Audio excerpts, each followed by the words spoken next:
Hotel curtains never open, ashtray full on the nightstand.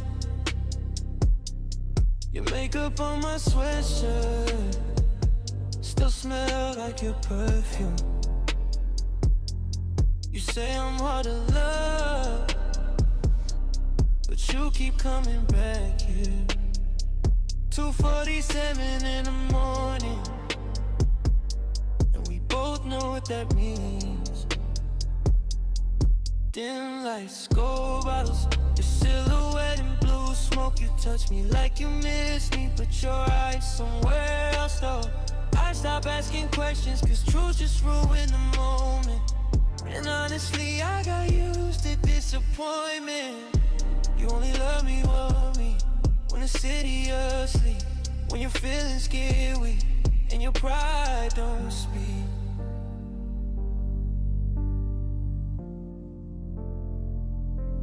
Static in the air tonight, the tension when you hold me close. You say you done with this, then whisper that you need me most. And I know this type of love, temporary but addictive. Girl, your body like a drug, and my loneliness the symptom, yeah. Windows fogged in a blacked out range. Your friends say I changed, maybe they right. I've been moving like the night don't end. Too many girls, still thinking about one. Your lipstick still on my glass. You still text when you off that Casamigos, saying you hate when I go cold, but you the reason I got none.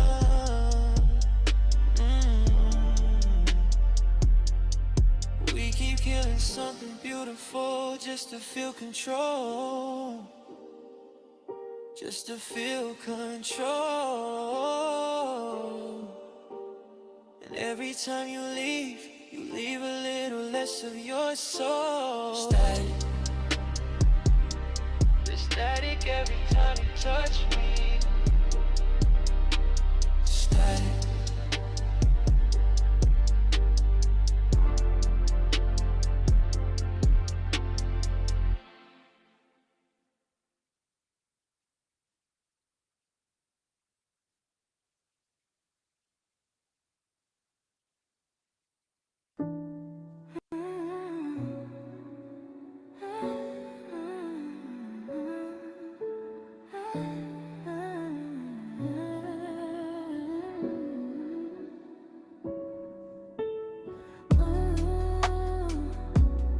Late again,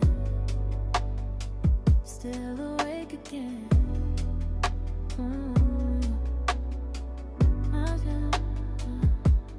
Coffee getting cold again. Missed two calls from old friends. Running late but moving slow. Same songs on the radio. Everybody got opinion. I just mute the noise instead. Too much talking on the internet. Not enough inside my head, is it? I just take it night by night. Trying to keep my mood alright. Static playing in the kitchen while I dance around my life. Still love, still care, still care, still hate somehow. Everybody want a piece of me. I barely got me figured out. Still here somehow.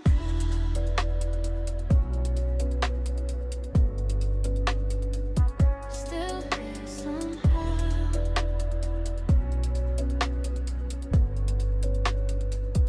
Overslept through half the morning. Dreams still stuck behind my eyes. I don't know if I've been healing or just learning how to hide.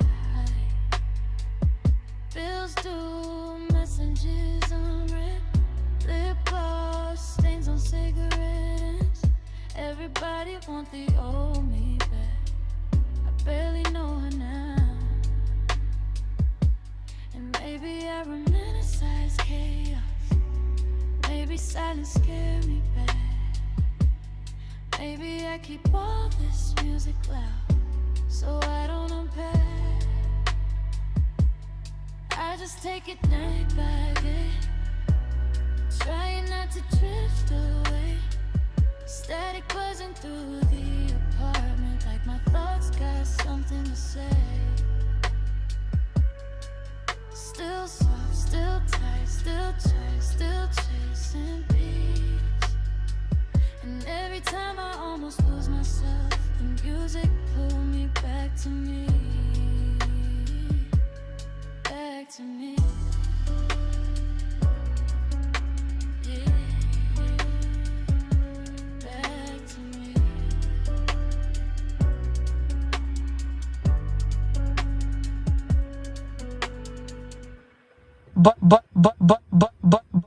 Bust all in there. What's going on, y'all? It's Player Talk Radio. We are back. I know I was supposed to go live so many, like 2-3 times this week, and just haven't been able to do it. I just got my voice back. Shit. We are back. It's Player Talk Radio. I'm in the building. I am your gracious host, DJ Kuda, right back at the show. YouTube is not putting out my notifications, so I gotta try to do it myself, and me not always going live as much as I usually do recently, even if it's just for a couple of days, man. YouTube will replace y'all in the algorithm because they want y'all to stay on the platform, so they gotta figure out, they gotta just plug somebody else in. They don't even give y'all the option to be like, hey, you know what? Let me do something else for a while. Let me, no. They'll just plug somebody else in, Difference between me and who they're going to plug in, though, is the difference between internet slop and some real shit. All right? So shout outs to everybody here.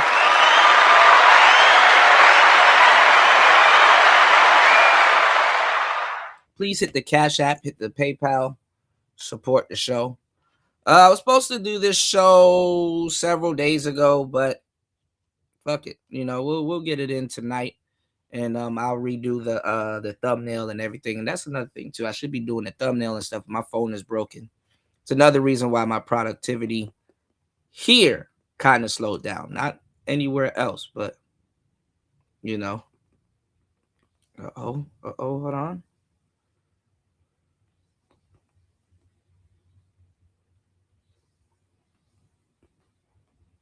Good. All right, it works today. Now I gotta keep this thing on. All right, hold on. My bad, y'all.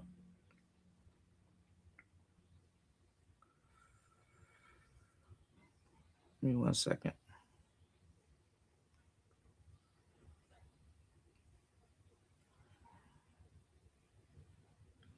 Hold up.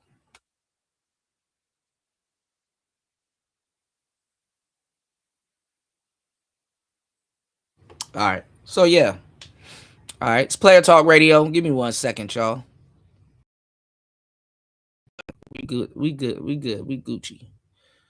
We are Guwap. Hold on, y'all.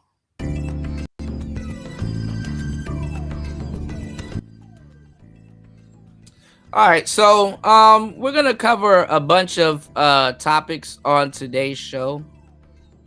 Shout outs to Pretty Red.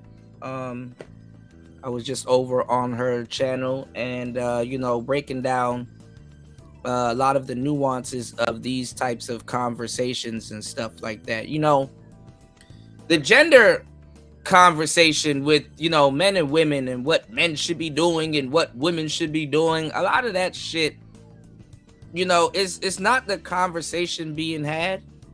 And a lot of people won't get it because they're like, look, we're having a conversation. It's like, yeah, but you know, there's people that's moved the chains in these conversations. And a lot of times it goes back to the show that I did before. It's like, are you telling people something, or are you trying to convince them, or are you warning them, or whatever? You know, there is distinction. There are distinctions, you know, between all of them, you know. But the thing is, with this whole thing, it's like, bro, there is no such thing as a gender war. You understand what I'm saying? You can't fight who you're trying to fuck. You know what I'm saying? It doesn't work like that. You know? And there's been generations of better people that had the conversation, you know, if that's what you're here for, you know, to move the chains forward, you know. Is it really pissing you off, or do you really want to get to the bottom of what's being talked about? Because the conversation that you start off with, in a lot of cases, is not going to be the conversation that you end up having. You know, you'll think that the conversation's about this, when in reality it's about this. You understand what I'm saying? It's about something completely different. So a lot of times the conversations that need to be had, or the topics, you know, that you don't think it is, you know, is going to come out left field, you know.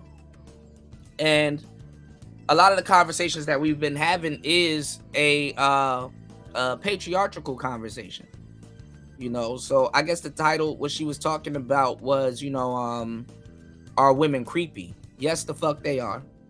You know, what's going on, Bronze? Shout outs to Brian Will in the building. Shout outs to the real players in the building, in the house. If you're a real player or play yet, let it be known.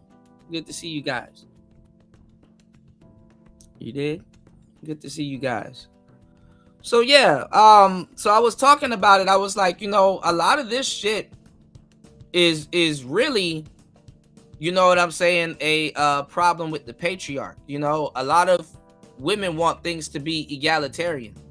You know, they want things to be fair to a certain degree when it benefits them after a lifetime of things not being fair. You know, and honestly, I'm not even gonna lie. I know this is awkward and odd, but as horrible of behavior that a lot of women display and stuff like that, it shows it's kind of fuck the old. You know what I'm saying? Good we've built society for them.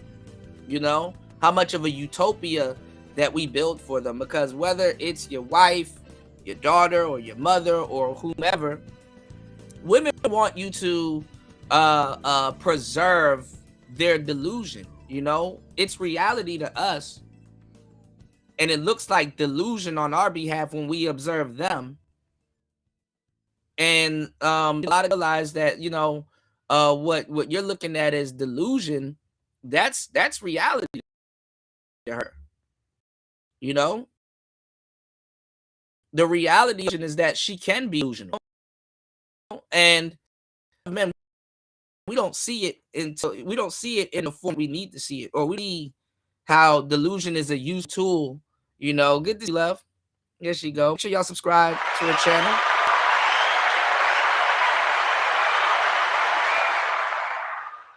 But we don't see the delusion until we achieve success and stuff like that. You know, delusion for us could be believing in yourself. You know, people say, oh, you can't do that, or oh, this and that and the third is going to happen, or whatever. And it's like, no, they think it's not going to happen for you because you're being delusional about your success and things that you want. And sometimes you got to be delusional enough as a man to make shit work. You know, don't worry about a woman's delusion. Her delusion will get her into rooms you have to damn near kill yourself to get into. You understand what I'm saying? Her reality is not your reality, and you can't get mad that she's trying to preserve that. I can't get mad that women are trying to preserve their childlike behavior or certain things. You can't get mad about it. See, a lot of guys aren't the real red pill, you know what I'm saying? Because the real red pill, the final stages of it, after you get past rage or whatever the fuck you going through, is forgiving women for their nature. You know, and realize how much women forgiving themselves for their nature. But the thing is, if you know anything about women, they don't have to. You know, and in a life like that, an itinerary for a woman like that, that shit sounds bored. You cannot fault them if they don't forgive themselves for who they are. Most people don't know who they are. Most people feel like they don't even have to change. You understand what I'm saying? You know, what is she gonna do? You know, but a lot of women, they resent it. I mean, they're at the mercy of their emotions. They're at the mercy sometimes of their decision, you know? And how do men have to explain this amongst ourselves when we make an emotional mistake? Oh, a crime of passion. Oh, he let his emotions get the best of him and stuff like that. See, you gotta hide your emotions. You can't fully express yourself like women can. And that's a cage that you're caught into. And a lot of that cage also plays its way out in the patriarchy. You understand what I'm saying? They were talking about women uh uh sexually damn nearly assaulting men and stuff like that. And I've explained this to y'all so many other times. You know, the same feminists that will talk horrible about a man's nature and oh, men are this and this, that, and the third, they're really talking about themselves, you know.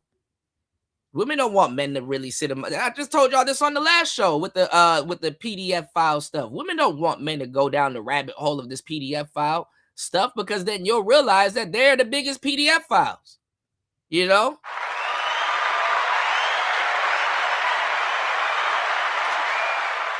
Who's the caretaker? Who's in control of the kids? You know? Women are some of the biggest PDF files. Go look at these teachers.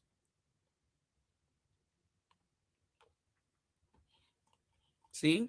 And then you got to be careful having these conversations, especially if you're new in the space, because people will put the jacket on you. And then if you don't know how to move around in these conversations, they will cut up your shows and stuff like that. And they'll be like, see, this person put the jacket on themselves. And it's like, that's not true. You cut that up, you clip that. But the thing is that you're trying to, you have an audience, you know, you have people that will see this. This is for examination. This is on display. So you got to know how to have these type of conversations. And SBEing, shame, blaming, and explaining, and trying to prove to women that, oh, see, y'all do it too. That's the wrong way to go about it, because nobody gives a fuck. Proving a woman guilty doesn't mean shit. She has 1,000 ways out. You understand what I'm saying? She has a 1,000 way out. Thousands of ways out.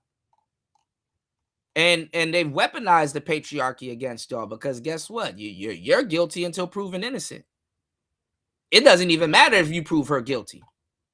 Oh man, she guilty. Well, what are y'all gonna do? Put her in jail for 2 days, if that. You know, there's no lesson to teach no damn women. There is no lesson to teach no damn women. And then a lot of y'all, if y'all were to rear the women and do whatever, y'all gonna start to get tender. Again, it's a patriarchal problem. Feminism cannot exist. And you know, and even if a woman loves being a goofy ass feminist, she got to thank men for that. You know? Now a lot of y'all dudes are here in the red pill or in these sectors and stuff like that, because some of y'all think that the red pill or the manosphere or whatever is a direct reaction to feminism. That's not true. That's not true. It has nothing to do with feminism. It has to do with the quality of life that you want to live as a man in a world that's built by men, that people that look like me and you. If women didn't exist, the red pill would still exist. Okay, that's just a counterpoint. That's just a bait that we use, because a lot of y'all wouldn't give a damn about these stoic and life proclamations and stuff unless women wasn't attached to it. And then the thing is that once women are attached to it, it's going to alter the type of life that you live by proxy or direct. So there's no escaping it. And the part that y'all don't seem to get over is that y'all don't understand a woman's nature. Y'all don't understand women's nature and female nature. And y'all be trying to have these conversations and talks and stuff. And it's like, bro, you got to understand what you're actually doing, where you're trying to go, what you're, you know, you got to understand this. It's like women, a lot of you just dudes just don't understand women. And it's gonna blow your mind. It's gonna perplex you, the stuff that they do. Whereas me, I understand this shit. I know women like the back of my hand, you know? And it's like, I'm not surprised by it, you know, but dudes are surprised by it, you know? And like I said, I brought up cognitive dissonance. I brought up, you know, plausible deniability and stuff like that. Is really, honestly, it's more plausible deniability than cognitive dissonance, you know? But it's a mixture of the two, you know? So you got to know how to bounce depending on what's being said. But like I said, one of the biggest things is to forgive them for their nature. Whether they know or they know not what they do, that's really what it is. And that's the game, you know. Shout outs to N1 Play 5 in the building. Good to see you, player. Real player in the building, right? And the thing is that, you know, if Adam had understood this, we wouldn't be here. You know, as a man, the reason why you want peace is because you're supposed to be chilling. You're supposed to be chilling. You know, I hate to say it, but as humans, to a certain degree, we ended up being God's pet. And the reason why I'm bringing that up, because it's just so deep in this game and I know what I'm talking about. It's like, oh, cool, to unpack that. Why would you say that humans are God's pet? You ever had a cat and you made sure that, because that cat, you're God to that cat. But you ever had a cat and or a dog, you make sure that dog is fed. You make sure, even though they clean themselves, you make sure their coat of fur looks good, that they're healthy. You take them to the vet. You take care of them. You want their approval. Come over to me. The cat gonna do whatever the fuck he want, like he pay rent. You know, he get, you know, a nigga, are you serving the cat or is the cat serving you? You understand what I'm saying? As men, we were chilling. We didn't want power. We didn't. None of that shit meant a damn thing to us. Till that apple got bitten. God kicked your ass. He was disgusted in male simping. You dig what I'm saying? He was disgusted in niggas simping their ass off. That's imagine a God being disgusted by simping. Right, nigga?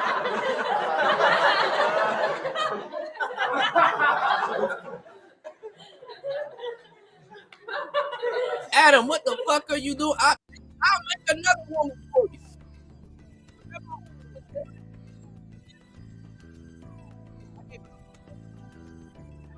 Another girl. Eve only gave a damn about herself. She only gave a damn about her vanity. That's what got taken advantage of. The devil is not going to present himself to you as a snake. He present himself to you as an angel.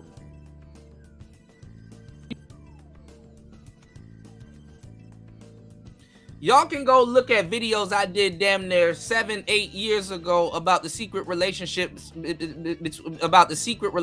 between women and snakes. Why some women are attracted to, you know, with snakes. You know what I'm saying? A snake damn near symbolizes a unerect penis. Obelisk. You did? It basically, fellas, a challenge. Okay? The Satan knew what patina to take on to get Eve to do what he wanted her to do.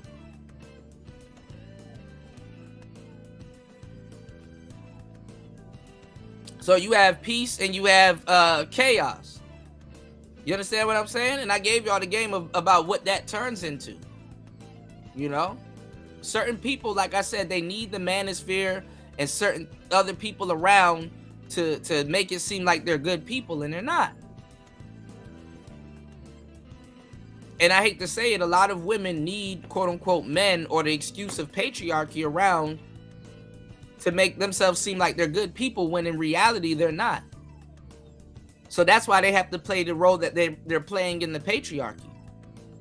It's a benefit to play as a woman in a fucking patriarchy, because you can lie all day and take on the fucking mental faculties of somebody that been through some type of victim. It's a lot of power in pretending to be a victim, in other words. You understand what I'm saying? Because you don't have to be. Half the shit that y'all niggas are feeling bad for women about, they didn't even live through it. They don't even know what they talking about. They don't have they don't have nowhere to pull for real, other than being a victim. And I showed y'all this so many times with Amber Rose and Jesse Lee Peterson. You know, she was on Jesse Lee Peterson's show like for a long time and was trying to make it seem like men are these fucked up creatures, and that's why she's doing the slut walk, and women should be proud to be hoes and shit like that, you know, proud to be something you were going to do anyway and shit like that. And then all of a sudden Amber Rose has a son, and now all of a sudden these bitches need to be stopped. All of a sudden she stopped doing slut walks and stuff like that, because now she has to think in the way she should have been thinking before when something directly attached to her. This is why God gave baby and not Adam. You understand what I'm saying? Because Adam would know what the hell to do. Eve don't know what to do. He has to give women children by themselves. And then once they get that, then they cling to those children and they use your seeds as bullets. They take ownership.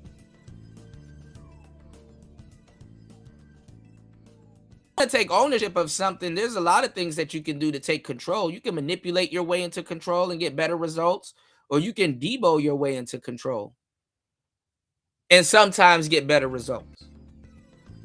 But the world that we've built is going to be a mixture of the two, because the person that's manipulative, they can get somebody on their behalf to exude force to get the same result by proxy.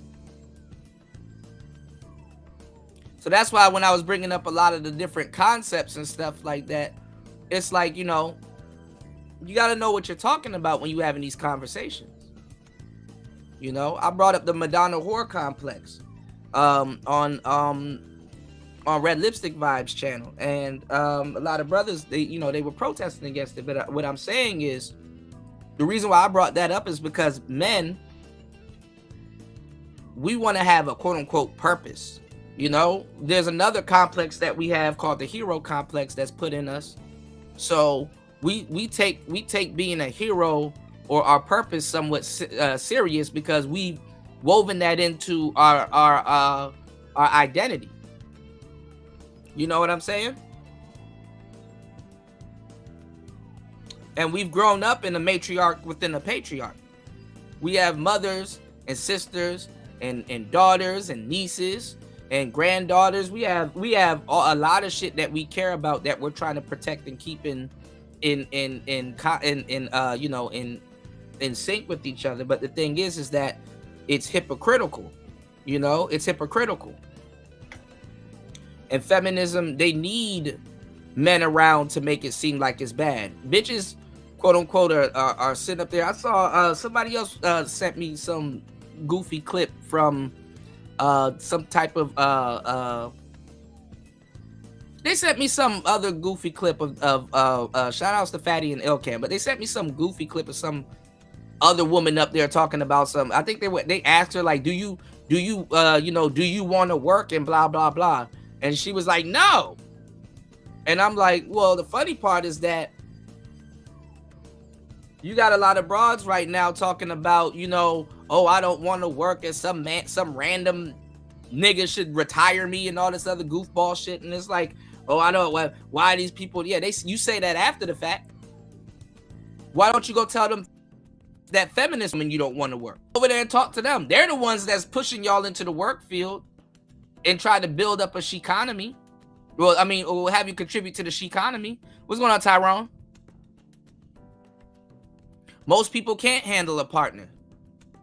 That's why it's good some of them go off to work and be out of your sight for a good certain amount of time. That gives y'all breathing room. That's why a lot of people were breaking up during COVID. Sometimes these athletes are with their wife because they're away from their wife. You dig? Oh man, Tyrone, I'm a completely different beast. I'm a completely different beast. This is some real shit. It's some, I really put belt to ass. I BTA with these damn conversations. I don't sit around and play around for years and this is not what we talk. No, this is what we're talking about. We have a problem amongst ourselves in the fucking patriarchy. I'm not here to police how a man protects his daughter, but I'm not here to police how a man protects his daughter because he's supposed to do that. But it's a conversation that needs to be had. I'm not here to tell you how you should feel when you go to a party and your mother ends up being there half naked and niggas are throwing money at her. How you should feel. The fucked up feeling. Don't nobody, niggas will go to a party and be like, yeah, where the hoes at? You don't want to, oh, that's my sister. Hold on, let me get her up out of here. Oh, damn, is that my niece? Or damn, is that, it's a built-in hypocrisy that's woven into the patriarchy.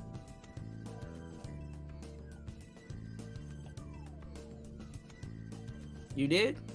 And it gets weaponized against men. It gets weaponized against you're being a hero gets weaponized against men.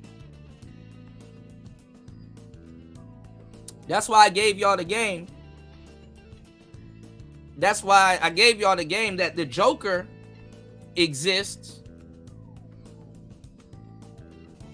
So the Joker, no matter if he wanted to or not, he makes Batman look good. When in reality, Batman should be the damn Joker. Are you really listen to the game I'm about to drop on y'all. Are you really a good person, or do you need somebody fucked up around to make you look good? Are you? Who you talking about, Tyrone? We might take a look at it. Are you really a good person, or do you need somebody that's fucked up or perceived to be fucked up around you to look good? Or to be good? A hero is a slave, yep. Are you doing shit for the love of it? The people that break the biggest laws are the people that enforce those laws. How much gems y'all need me to drop?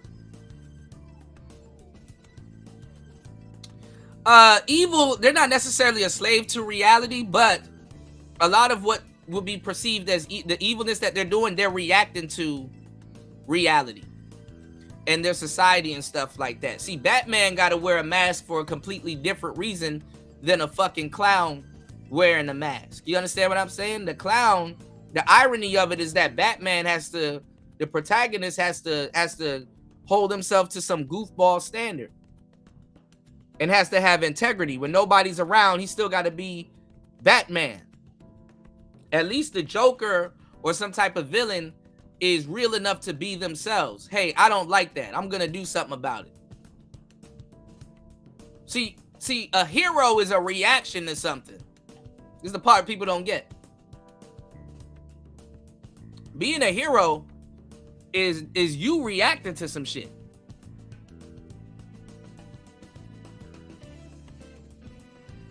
It's just that what you're reacting to makes it look like you're not a villain. Batman probably a fucked up person, but guess what? Probably can't do it as Batman. He got to do it as Bruce Wayne, you know, or whoever. The villain legitimizes the hero, and you got to protect people that don't give a fuck about you, who don't care. You could save them 1,000 times, and that one time you wasn't there to save them because you needed to be a human being also. Now you number one on their hit list.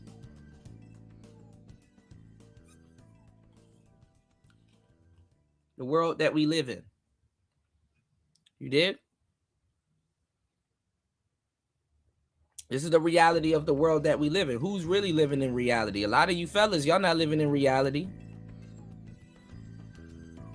All right, y'all hit the like button, support the show.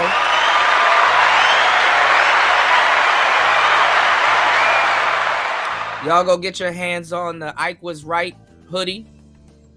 If y'all soaking up the game and y'all know what I'm saying, because we ain't playing, all right? Y'all go get the Ike Is Right hoodies. You know what I'm saying? Send your boy a picture so I can post it on the you know what I'm saying? Because that's the thing. They want you to be the fucking villain. And a lot of times in these damn conversations, the nice guy ain't even a nice guy.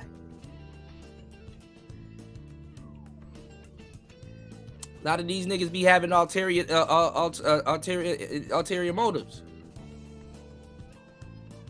And you think you protecting who you protecting. And the last person that should be talking is this woman right here. You did? Who's jumped from man to woman to man to woman to man to woman to man to woman, even in the ideology and stuff like that. She's only reacting now because for real, in a lot of cases, ain't nothing more creepy than an old gay bitch. I'm just gonna straight up.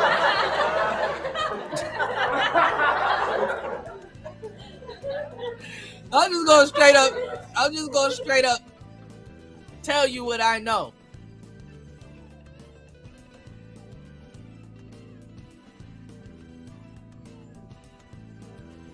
Logically or psychologically, you think it makes sense. Oh, well, she's a woman. They know how women are, so she would know how to treat a woman. Nah, this comes down to character. Women are fucked up creatures to each other. A woman trying to get in the good graces of another woman, then that really means you don't understand female nature. Women don't understand female nature. And as a man, you're supposed to put her in her safe place so she can be the 14-year-old girl. You're supposed to talk to the child in her. Or make her feel safe enough that she can express herself as a child. And they call you a PDF file.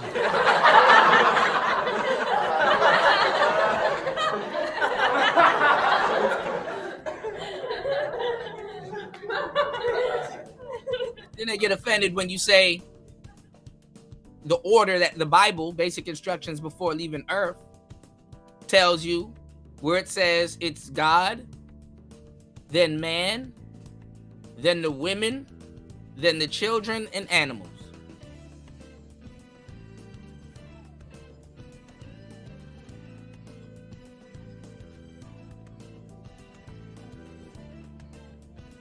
That's why a lot of the kids in today's society can step all over the women, and then the women got to go, oh, we need the men to come in because, you know, it doesn't take a long time for a child to figure out another child.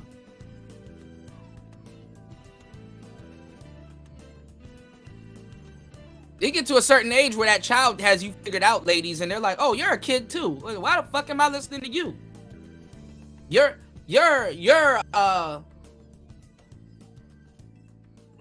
just as much of a slave to your emotions more than me. You might as well be me.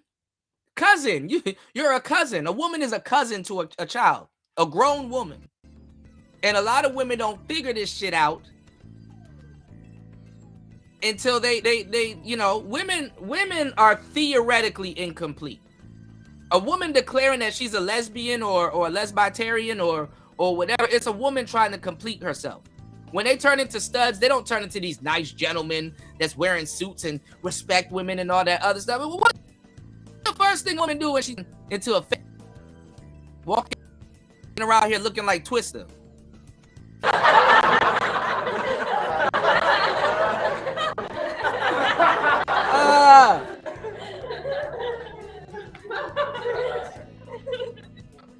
Looking like Manny Fresh, the prototype. I could be the overnight. Head ass. I see a lot of people copying my conversation and repeating stuff that I say. You know what you cannot do, fellas? Even though y'all try as hard as y'all can, you can never out-simp a dyke. You can't.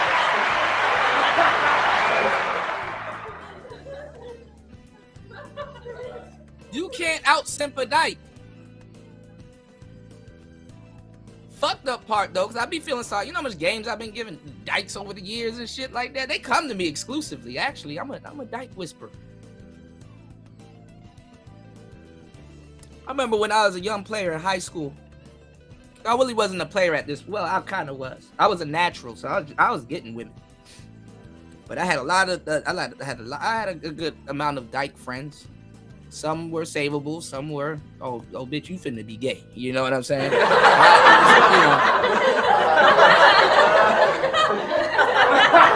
I see your problem. I see your problem. I knew something was wrong when I saw a woman like, I just don't understand. I just don't. You gave her everything, huh? Yeah, I don't get it. I mean, it ain't fun being no fucking dyke. I'm so glad that women have their own brand of fucked upness that they reserve for the design.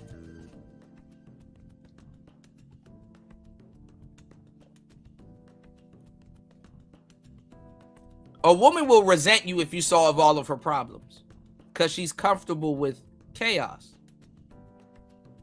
You know, she's comfortable with chaos.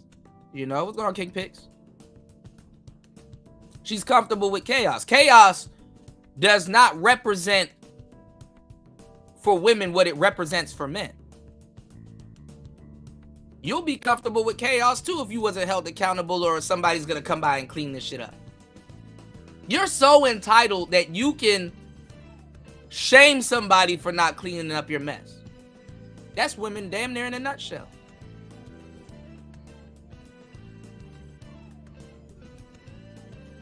That some man will come along and clean up some mess she and some other man made. And she can shame you into doing that. And if you question it, now you're gay or some other shit. They can openly be hypocrites. Their emotions make them that way. Their emotions override their character. That's why some of you guys need to understand what type of conversations you're having with women and shit like that. Half the time, you're begging bitches to be decent. Ain't that a bitch? You're begging women to be decent people. Hey, can you not be a fucked up person today?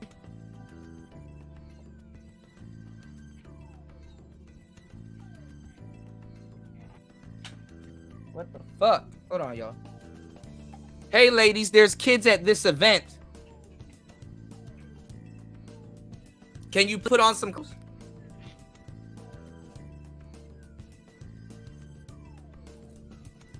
Broads are dumb as fuck. And they don't make good feminists. That's why this shit can only exist in a patriarchy. They don't make good feminists. They make horrible feminists. But the good thing about feminism is that they gotta change things up. You gotta be a real feminist. Don't know. If you see that woman at home taking care of her kids, no, you need to get mad at her and tell her get back to work. You need to be out there in the workforce. That's feminism. Even a man, the feminism is dressed up. I wouldn't even call it patriarchy. Is capitalism dressed up? It's a lot of things dressed up.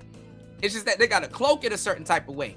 Women would see what feminists really are if men didn't exist. See, feminists, they have to hide behind a straw man to look like good people, you know, or to even look like a victim. A victim is not necessarily a good person. Bust all in there. What's the matter, Daddy?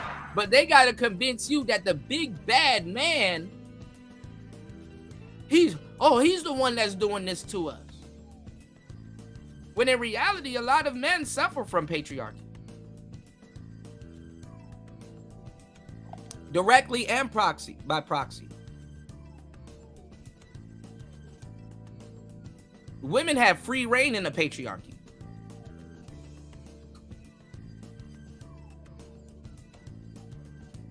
I blame men too. That's the reason why. The reason when we was talking about it over on Red Lipstick Vibes channel, I'm like, it's the men's fault.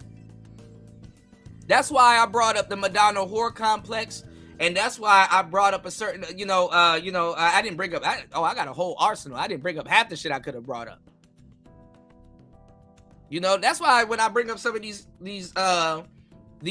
conversations.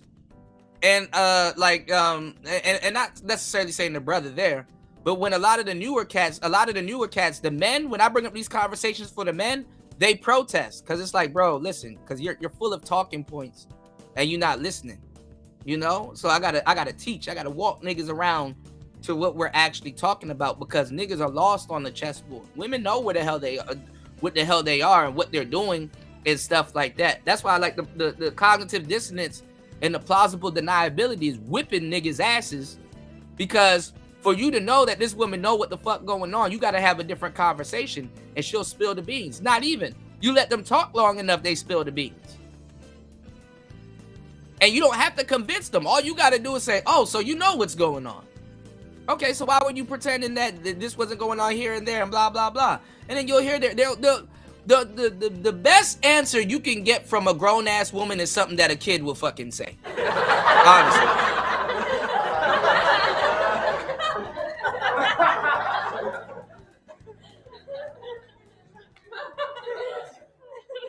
Why did you put your hand in the cookie jar? I didn't put my hand in the cookie jar. Okay, so why do you have crumbs on your hands that came from this particular type of cookie? Well, everybody was eating from the cookie jar. Why couldn't I get something from the cookie jar? Doesn't matter. You gonna send somebody to jail? No. Because the fact of the matter is that the cookies ate. They already ate it.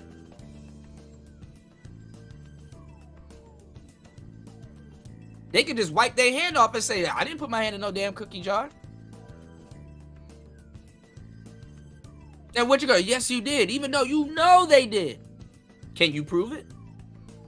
And even if you prove it, what's going to happen?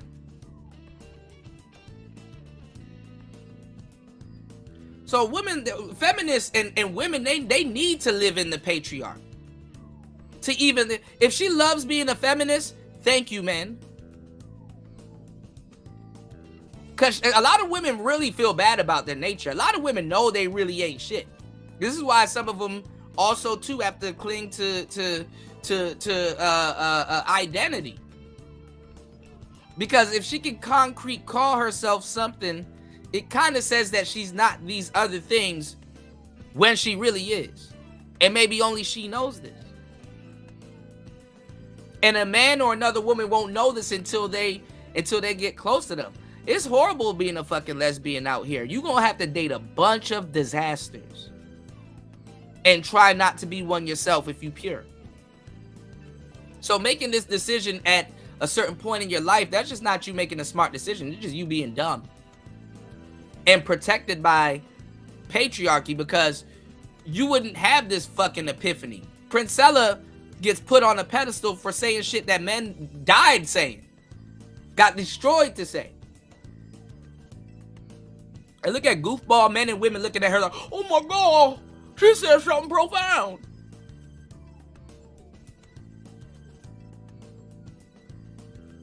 Men are horrible people, but you go into a relationship, try to cosplay as one, and then get mad when you get treated like one. How does that work? They don't become these respectful niggas when they turn into a man. There's only two types of studs. I done gave y'all the game.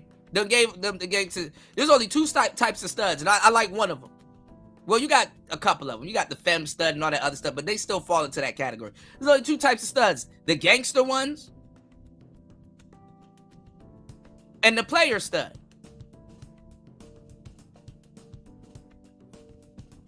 And at the end of the day, when it comes down to it, it really ain't about the gender. It's about y'all being two decent people. Hell, I'm not gay, but if a guy is with another dude and they treat each other well, you understand what I'm saying? I can't tell y'all what y'all relationship with somebody else gonna be like. You know? I just know two disasters is gonna be a big ass disaster at some point, no matter who's taking no matter who's compromising or whatever they call themselves doing, or just taking it. You know, some of y'all think that people have what's called emotional stamina, where it's like, oh, she's a fucked up person, let me kind of take it and stuff like that for a while, because she might run out of gas or whatever, or she just probably got to get it all out. No. And the funny part is that shit don't work well when you're an adult. And then the funny part is that you're teaching people how to deal with you. And then another funny part on top of that is that when you're attracted to people, you'll let them get away with murder. You know? And what a lot of women don't know is if you do something for a woman more than 2 to 3 times, she gonna expect that as a standard. She gonna expect that as a standard. And she damn near will look down on you when you treat. They damn near will look down on you when you treat them good, because they have a complex within and of themselves where they worship themselves, but they don't carry themselves as God. They're like a big hot ball of an insecure mess. They want to be worshipped, but they don't even know who the hell they is and all this other stuff. They want men to worship them the way they worship themselves. Eve spent all day looking at her reflection in the pond. Water. Okay? Go look at a woman's phone and you're gonna see a picture of her on her phone. Go look at some of the pictures and that is pictures of. Go look at the tattoos that they tattoo their name on themselves. Bitch, you know who you are. You know how much women I've approached? Hundreds of women in my life, thousands of women in my lifetime, whether I wanted to, whether it was intentional or not intentional. And and one of the biggest things that I do as a player, which is really funny and it really gives me 1,000 points coming in the conversation, is that you call them by their name. And it's like, do you know me? And blah, blah, blah. How do you know my name? Like, bitch, it's tattooed on you.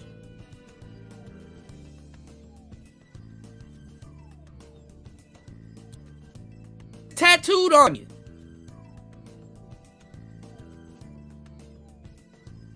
You said, I would tell you what I think of women, but I don't like them. Well, they're not fair. You know what I'm saying? They're not fair. Women are the most, in their judgment, they do worse than judging. Because at least to a certain degree, a judge will entail that there's some type of fairness there. They're not fair. You know, they're not fair. Men are the more fairer sex. Respectfully. But you don't see men running around talking about egalitarianism. You understand what I'm saying? They want you to be, after you done built the whole world and stuff like that, then they try to preach to you about fairness to leverage shit that you've done. You know? If men were to disappear, it would take 3 days before all of this shit turns into chaos because they can't maintain it. If women were to disappear, fellas, you would still have cell phones and all kinds of trinkets and knickknacks and shit that niggas done made. It'll suck. And maybe you just have to pour the rest of your life into your career or whatever you do, but life really wouldn't really change. You dig?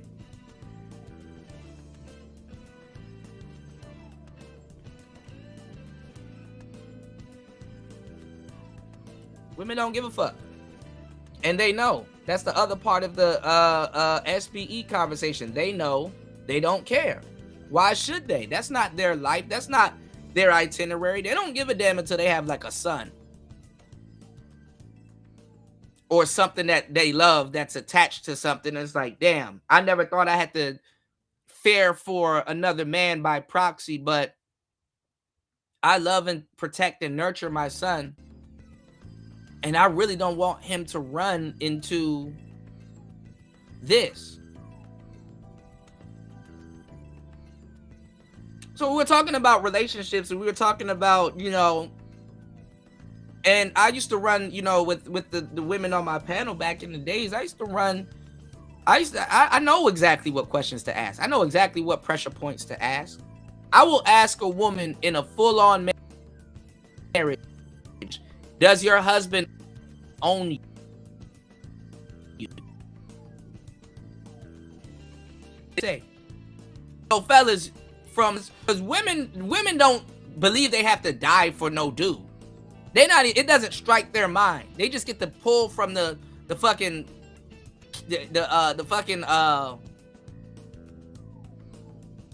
what's the word? Like all of this shit is all you can eat for women. It's all you can eat. That's how they want it, because women, they like the idea of options. Options make them feel safe. But they never have to think about a lot of shit that you have to think about and can't talk to them about. They don't have no earthly fucking idea of the reality of a man. That almost makes it insulting trying to get them to understand that. It's a fool's errand. Even when they turn in, not even, because that's not to call this a man. That's another lane of encroachment. But we're going to get into it going into this. Earthly idea. You, as a man, on the first date, you're expected to die for some goofy bitch.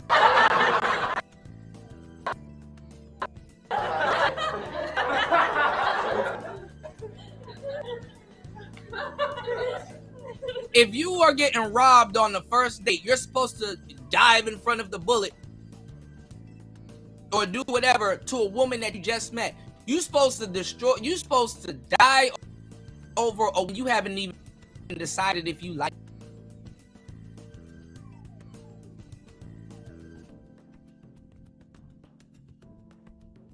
Think about it. Don't you like the girl? Don't you want the girl? Yeah, then I ain't finna die.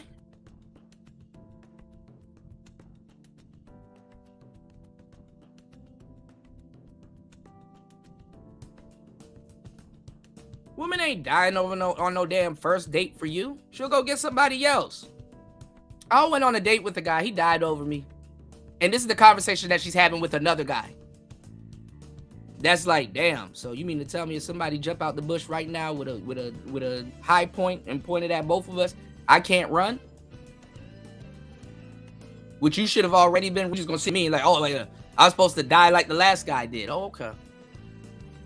That who you don't give a fuck. You don't even put flowers on his grave. You don't even, none of that shit.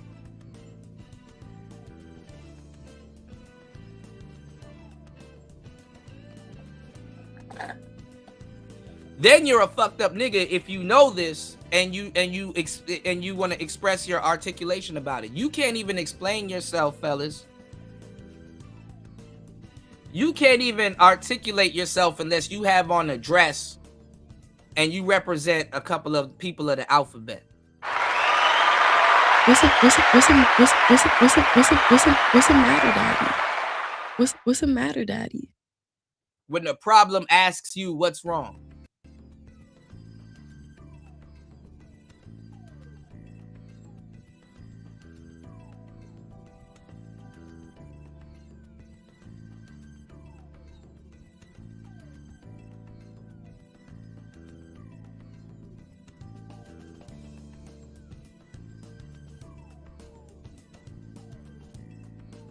Player talk. Let's get into the show. Y'all hit the like button, hit the Cash App, support the show. Let's go. Welcome to Player Talk Radio. Hey, yeah.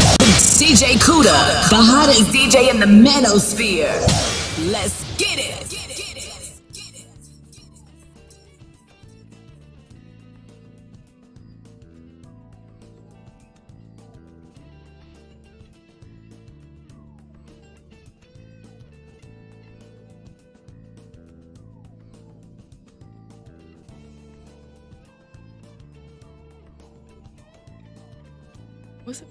What's the matter, Daddy?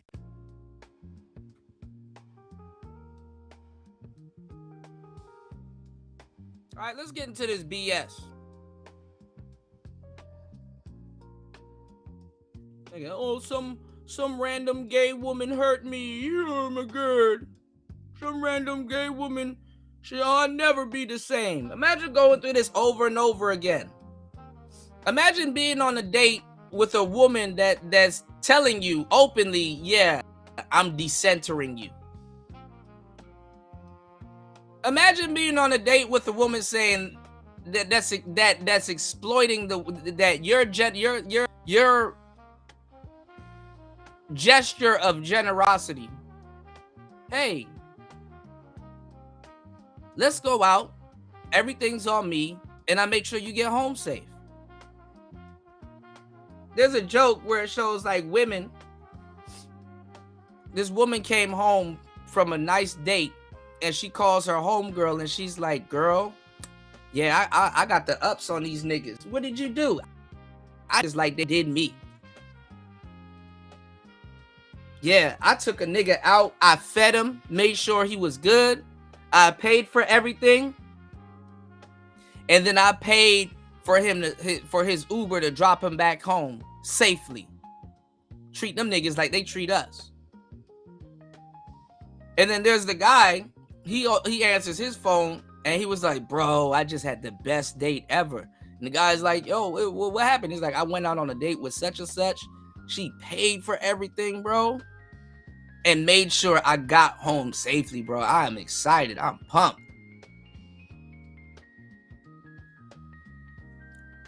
She know how to treat her. She, damn, I'm there. They're gonna marry this girl. She know how to treat a dude.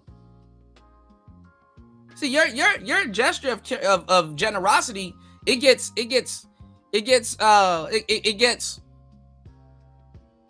exploited towards you.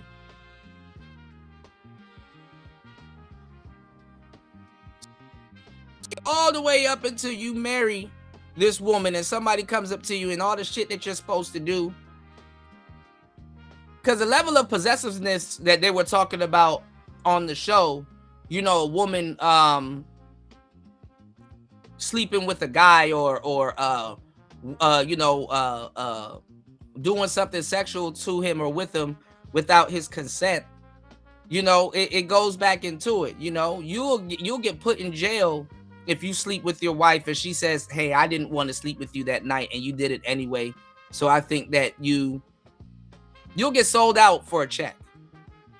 A husband can't go to court and be like, well, there was this one time where I told my girlfriend no, I was stressed out from work and blah, blah, blah. And she wanted it and she just took it.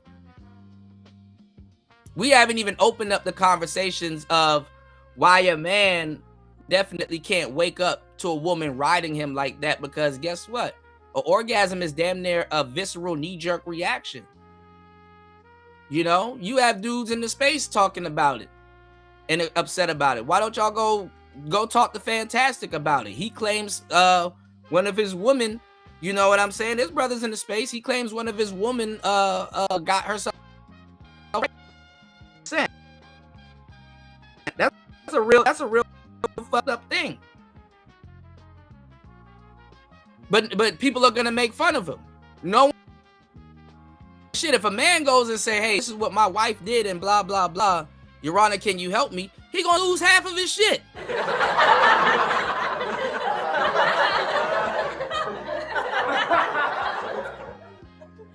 He gonna lose half his shit.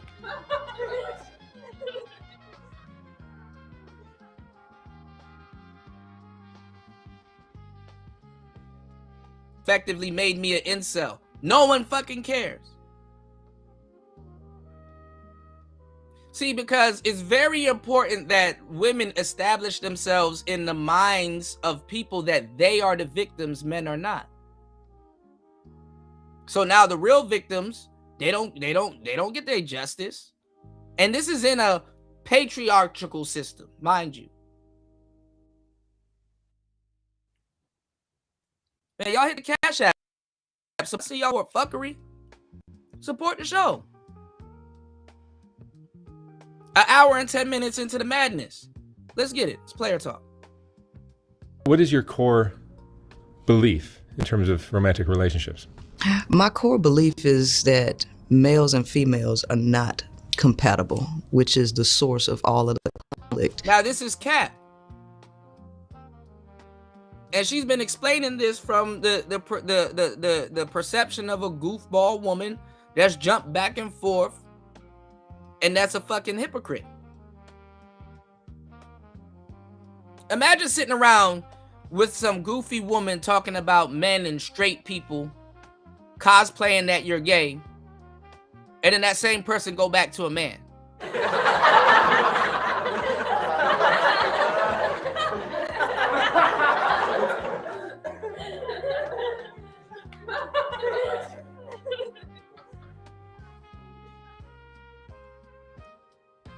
And it's not that they're not compatible, it's just they're different. They're hardwired different. And we share the earth together. Men are gods of the earth. Because we could blow this shit up right now with the press of a button. It's about building and destruction. And when your foundation is right, you don't necessarily have to destroy everything. You can upgrade it. We're builders. Okay, yeah, we're gonna work on this premise. The foundation you got is legit. It's just that we gotta build it. You know, we gotta build it into, you know, into something that's desirable. Sometimes you got your mind right as a man. You don't gotta destroy yourself fully, but you gotta, you know, upgrade yourself, refine what you already got going on, and that might take a little bit of destruction. Comfortable, good, justified, somewhat destruction. You have a different itinerary. Men and women can be compatible. But like I said, there's no such thing as a gender war. You can't fight who you're trying to fuck. And the thing is that a lot of women, they take things offensively and they trying to compete. Women think they're competing with men when they're not.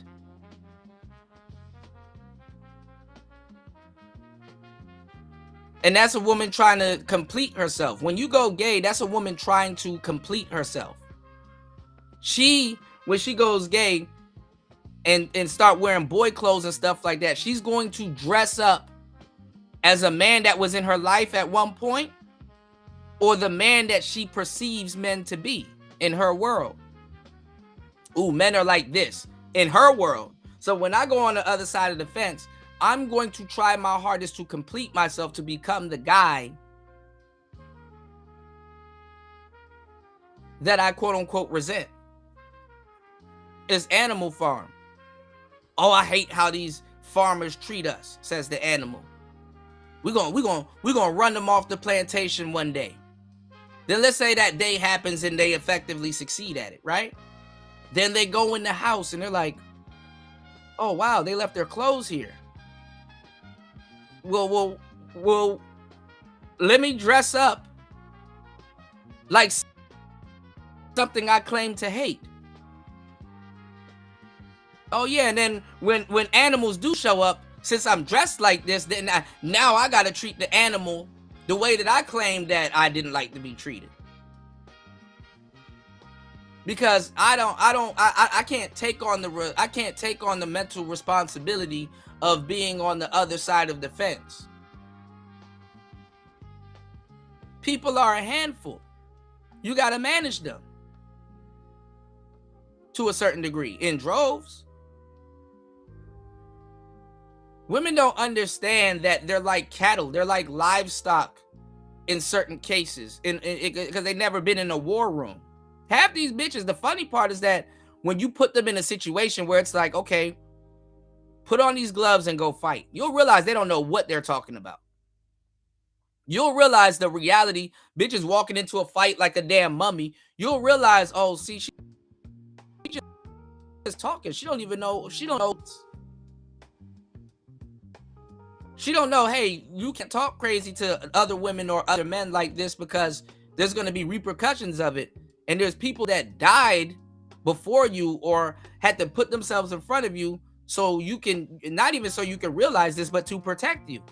Because after a while, protection to them and in general becomes, safety to them becomes, it becomes something that's the opposite of freedom. Hey, I'm here to protect you. Don't go over there. It's dangerous. Don't tell me what to do. Don't tell me where to go.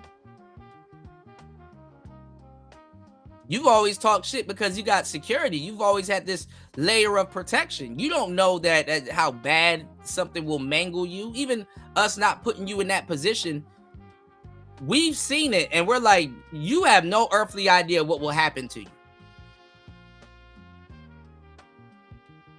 That's how goofy these broads are. Oh, I'll choose the bear. Bitch, do you know what the fuck? You can't bargain coochie with the bear. Do you know what a bear will do to you? Oh, you've never been mauled before. And then they're arrogant enough to say that, oh, if there's a man in this same see, we're smart enough to know if you put us in the jungle, I assume a bear or whatever is going to be there, mosquitoes and all kinds of stuff. But we've protected women so much that they don't nurture. What nurture? Especially in 2026, these bitches don't know what berries will help cure certain things or help with digestive problems and stuff like that. They don't know. They gotta go off of what some man told them, not off their senses or anything. These bitches desensitized to the elements around them and just start saying stupid shit. And then even the idea that a man is in the same forest as she is, automatically she's looking for that man to be protection. Oh, good, a man's here. He can protect me. You don't know that man. Did you have a conversation with him? Hey, look, if there's a bear that comes out of nowhere, I need you to be here to do whatever you guys do. She automatically feels entitled to your life. Person running around telling you you're oppressing her, she can't do what she wants to do. Sounds like a kid, don't it? That's been protected. Oh yeah, bitch, you free to go kill yourself. Do it. Then it'll be weighing heavy on the man's conscience because it's like, this girl know not what the hell she does. And I gotta be able to sit here and have to let her do it. That's why when y'all turn into studs, bro, y'all are the most annoying fucking people on the planet, depending on how you carry that shit. It's like, little boy, You know, it's like a man pretending to be a woman going through puberty.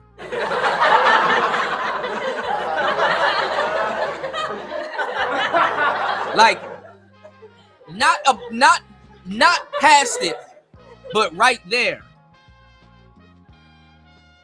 It's like you see a man go get a tampon and a red lipstick and smear it in the tampon and just slap it to his crotch and just, see, I know what a period feels like.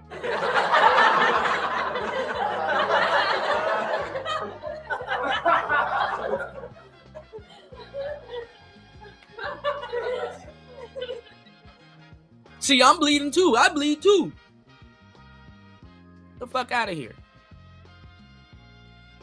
So now we got to listen to this half-ass explanation where it's like in the ballpark, but you still don't know what you're talking about.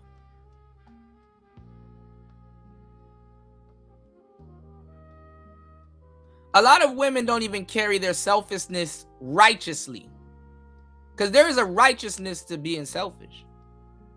You know, there is a righteousness to being selfish. But they don't even know, they don't even their selfishness righteously. See, when a man acquires being selfish to a certain degree, he knows how to carry it righteously. Because being selfish is one of the things that men have to learn from women, or will eventually learn from women. But see, when we do it, it's righteous. See, when a man becomes a player and he has an abundance of women, yeah, you know, not all of them do, but it's if he carries that more righteously. You dig? So it's about righteousness being, being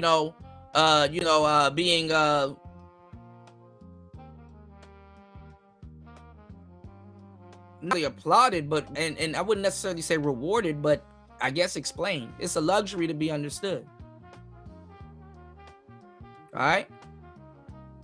So all this stuff in this, I don't even give a damn. I'm doing this for y'all. I know all of this shit. The least y'all can do is soak up this game and support the show. All right, let's get it.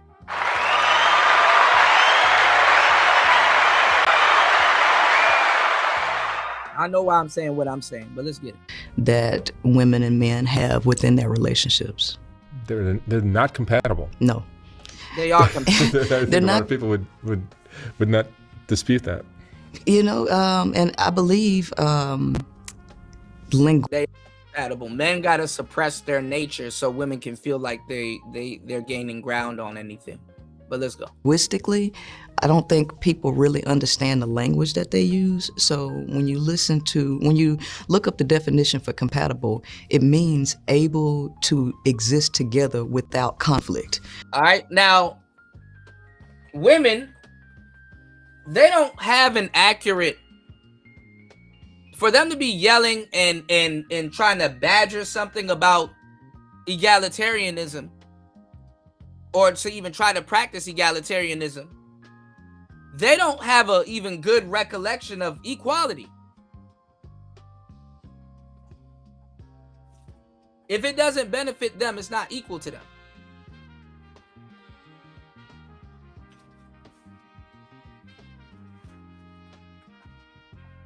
They don't have a good recollection of equality. And even when it comes to other women, women will not want, they will not want other women to be equal than them. And it's not even rugged individualism.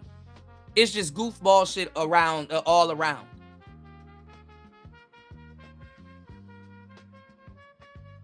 Well, by nature, humans, males and females, are already in conflict from the get-go, an actual conflict. That is the source of all of the issues that males and females have. So when you... But that's not what it is. And I can tell you where she stole this information from. Because she's saying word. She's been, for the last several years, she's been repeating somebody that I know and know exactly what's going on. She's been repeating Pimpin' Ken.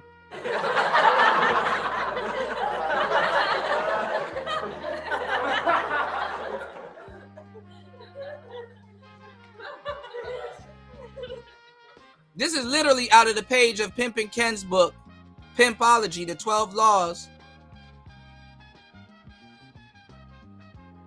of the Game.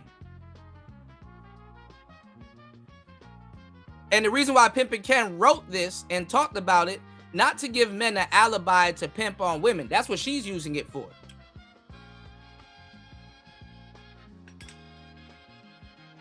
Okay, so she's repeating Pimpin' Ken.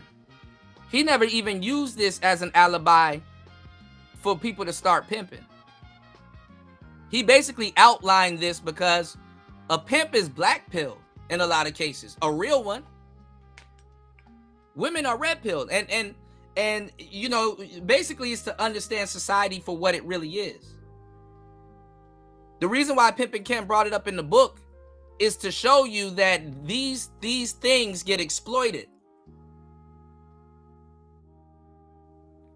Not make you feel better about what you've done or currently embarking on doing, but to show you that, listen, no matter who you are, these variables are here, and you need to understand this. Men and women were not born in conflict with each other. These things are social constructs that get enforced that we literally have to live with. Women don't have to live with a level of it, with a level of it that men have to live with. And then also too, when we talking about hoes, you have a lot of square people that haven't even jumped off the fucking porch yet, and they want the woes of a hoe so bad. You got bitches that never experienced any of this shit yet, and to justify what she's feeling or what she's seen, heard, or not even a part of, they will go out of their way to become a part of some shit they had nothing to do with. You ain't no lady of the night. You ain't in no dire situation where you have to be out there selling your damn body. Go to school. Go do something. Go do nice. Go find you a decent boyfriend. Get up out of the mix. But no, they want to join OnlyFans and all this other stuff and be around hoes and stuff like, because it's very important that they have something to complain about. Some of the most sneakiest women on the planet are black women with no ass.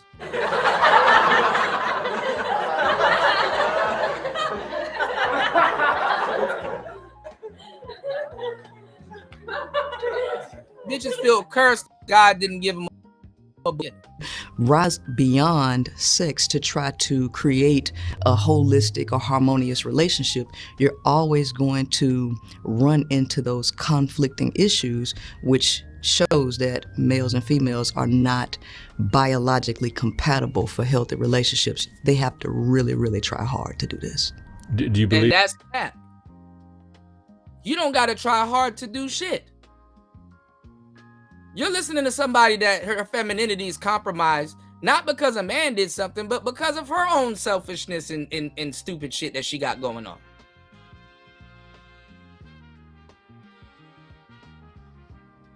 Like literally, if you listen to a lot of these conversations now, 95% of these conversations are trying to convince women or telling women, hey, can you please be a decent human being?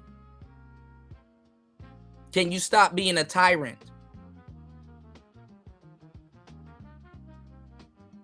Can you stop being a tyrant for 2 minutes?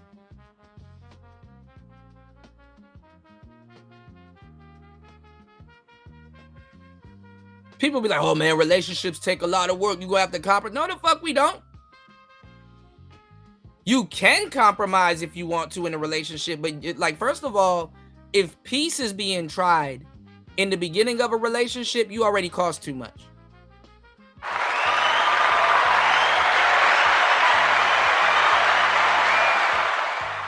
Hit the Cash App, hit the PayPal. Y'all know I'm telling the truth. You already cost too much. And this is coming from the people that use relationships as a fucking all-you-can-eat buffet, not the person in charge of it.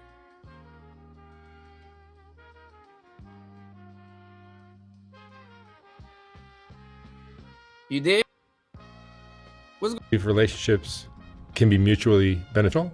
Well, I believe that there's a difference between relationships and partnerships. I think in This is where the Al Gibbet shit gets thrown into the mix. Let's go. modern society, we have collapsed many terms into one, creating a lot of confusion about what things actually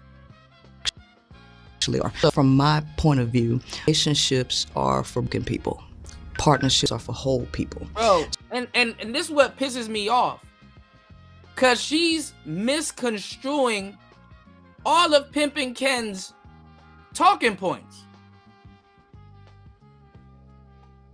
She reading the itinerary of a pimp when you're a madame. What's the matter, Daddy?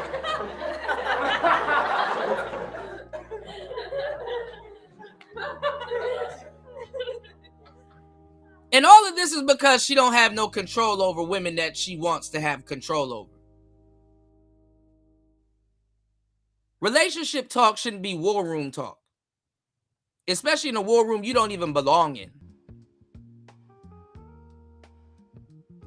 That's why, as fucked up as it sounds, that's why they're like, listen, here's a gun. You don't need to know no fucking politics. The only thing you need to politicize with is how to use this fucking gun and go shoot them people. With the lie that we told you. Okay? I don't want to hear you trying to get into politics and economy and all that. No. Just go shoot them, please. We'll talk about it later. Girl, you're doing all of this to love a bitch that don't like you and to go lick some disaster zone coochie.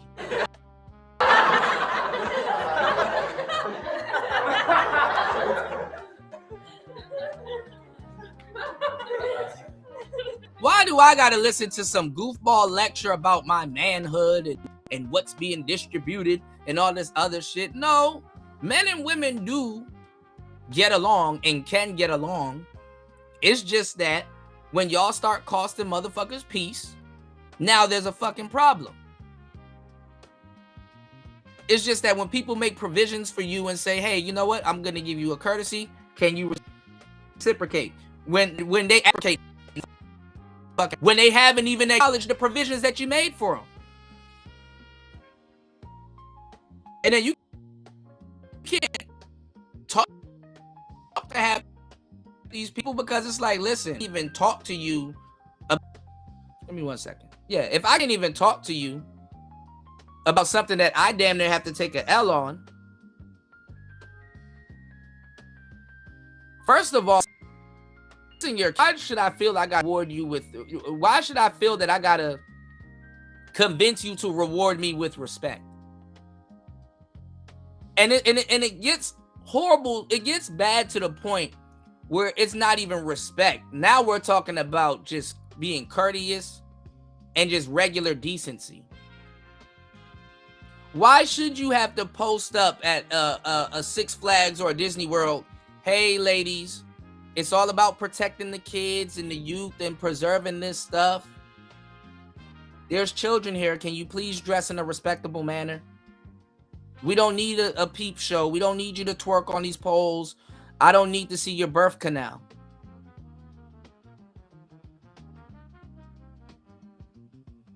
But this feminist, they don't give a damn about protecting kids. She's a feminist.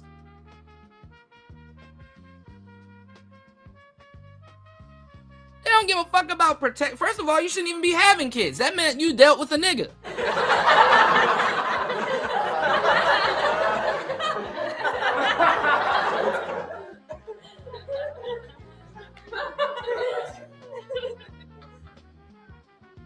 And why are you at Disney World and not at work?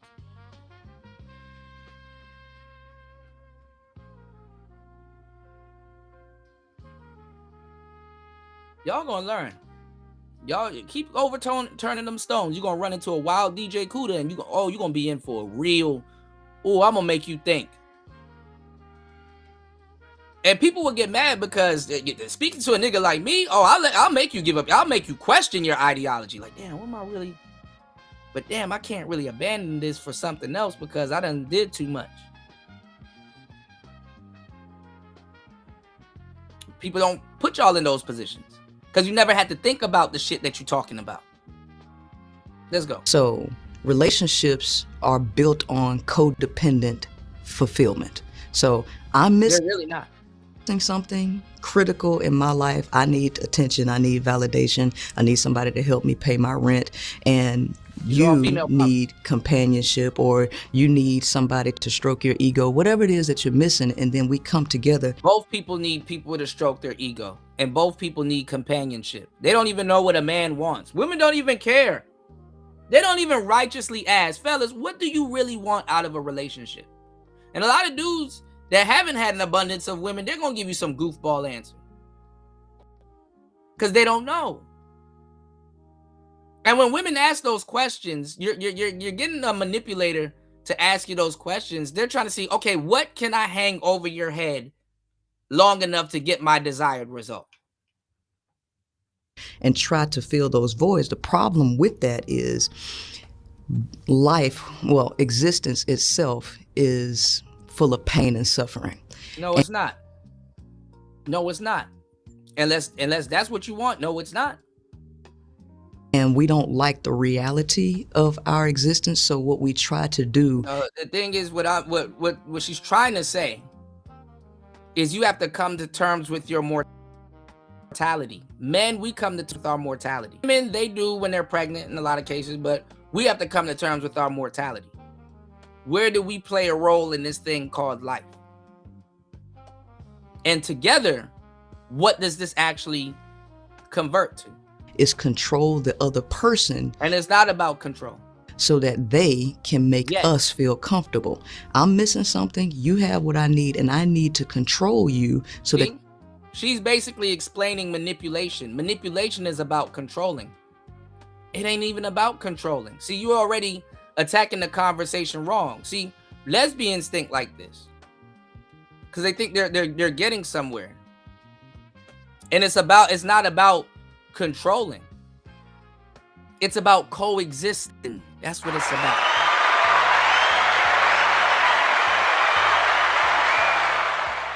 Can we coexist together? you can continue to fulfill what I need and make me feel comfortable. When you come to partnerships, these people already have everything. Two decent people in a relationship can coexist. And nobody has to control shit. They have built themselves up and fulfilled all of their basic needs, so they don't need you for that. When you get to a partnership, you're now taking your natural gifts, talents, or whatever it is, and you're bringing it to the table to fuel a higher purpose. Most people are not in the position to establish partnerships. They can only establish relationships. And that's cap, because a lot of not getting together, especially even in a partnership. A lot of these studs and lesbians, they're not getting together to build a fucking business. Bust all in there.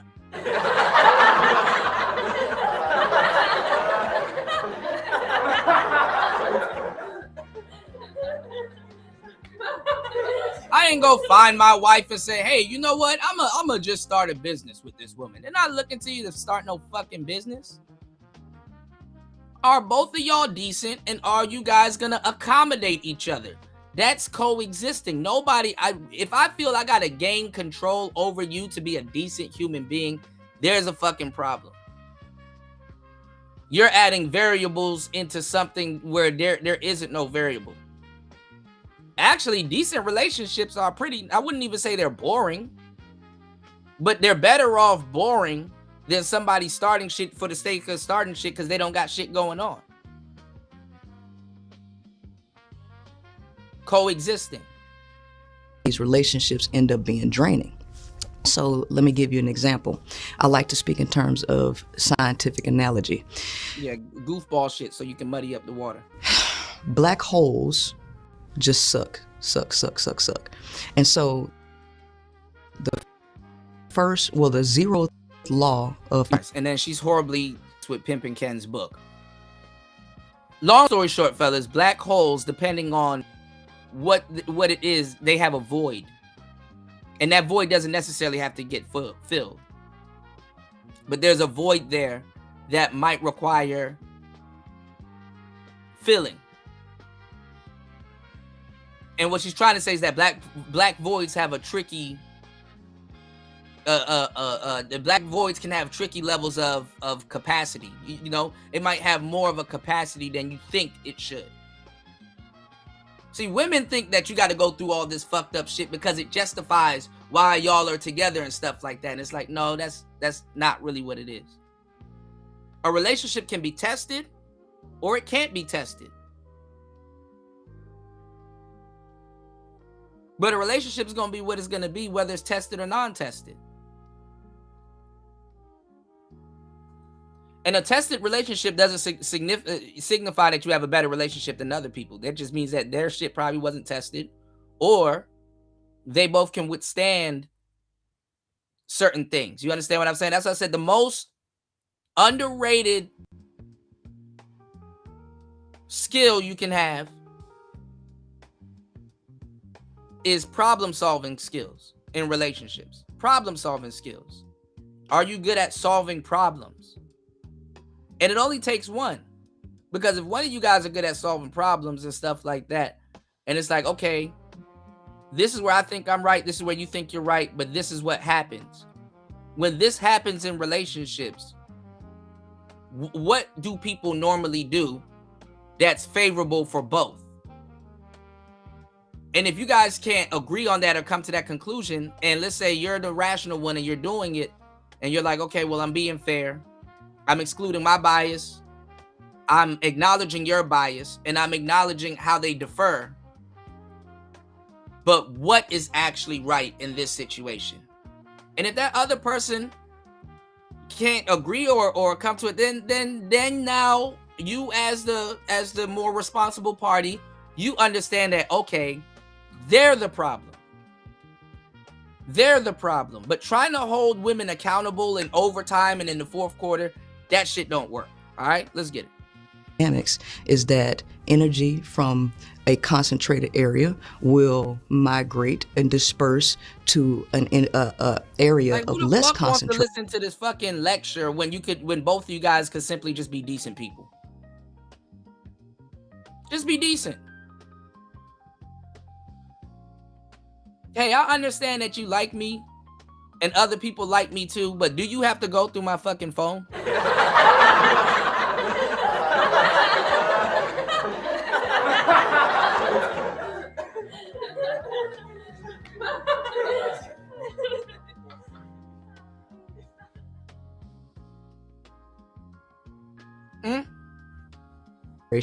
Until it reaches equilibrium.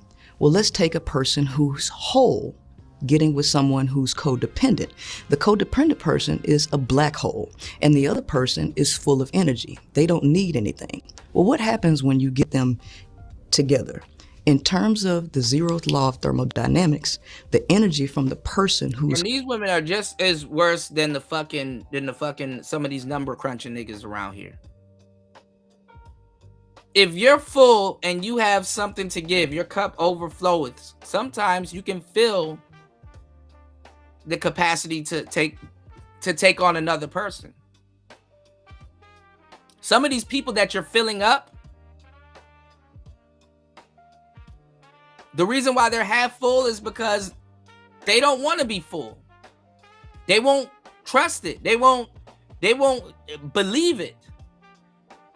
Sometimes the problem is filling someone up.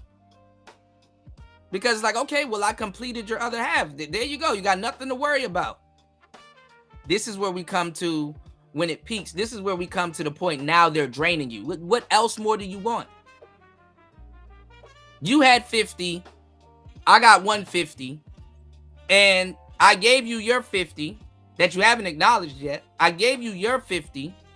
And now we're both at 100. Egalitarianism, right?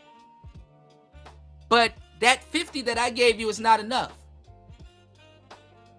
So now you want me to dip below 100 for some goofy reason. This is why a lot of people, when you spend your relationship trying to change somebody, you the one that end up changing. And then that's the power to start questioning your existence. See, power and control and stuff like that, it doesn't really come with physicality. It doesn't really come with a lot of the stuff that we think, especially when somebody's trying to manipulate you. Women are manipulators.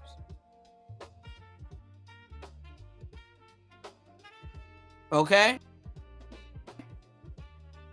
So you need to understand female psychology, male psychology, and psychology in general. 3 different things.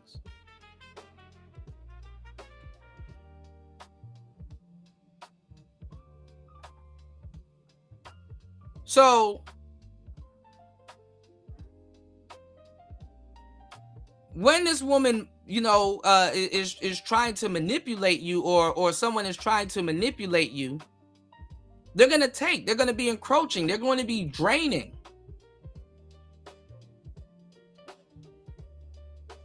Don't ever listen to somebody that starts off a conversation.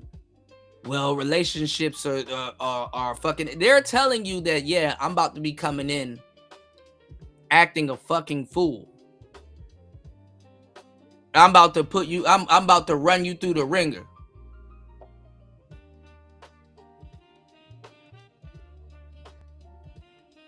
No, it gotta be, yo, we chilling and we actually like each other's company. Let's coexist. Coexisting might come with a little bit of compromising and stuff like that, but listen, that will come with time. Don't start off telling me, oh man, you gotta pay every single bill. You gotta do this and you gotta do that. No. And then people aren't even good manipulators, you bringing these stipulations in, and you don't even make this person say, hey, you know what, you're a good person. I think you're worth it. Let me cover this for you. That's why some of the game I give you guys in relationships is crazy. I tell you guys to be preemptive. Sometimes you got to set shit up for your lady. And this is an ego thing, but sometimes you got to set shit up for your lady to make it to make her believe that she played more of a role than she really did, when she really didn't. Sometimes you got to set up the dominoes and just let her knock it down and be like, yay.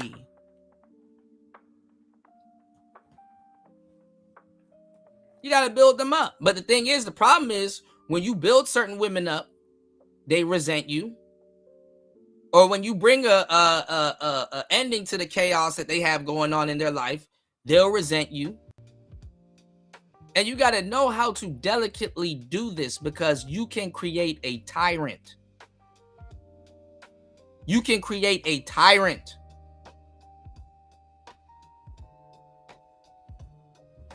But let's go. Whole is going to disperse and transfer to the person that's a black hole. Well, here's the problem.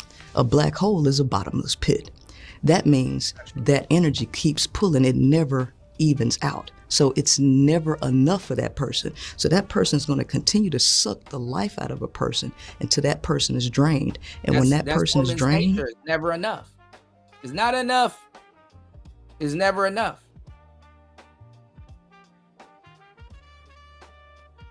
Will it ever be enough? Who knows?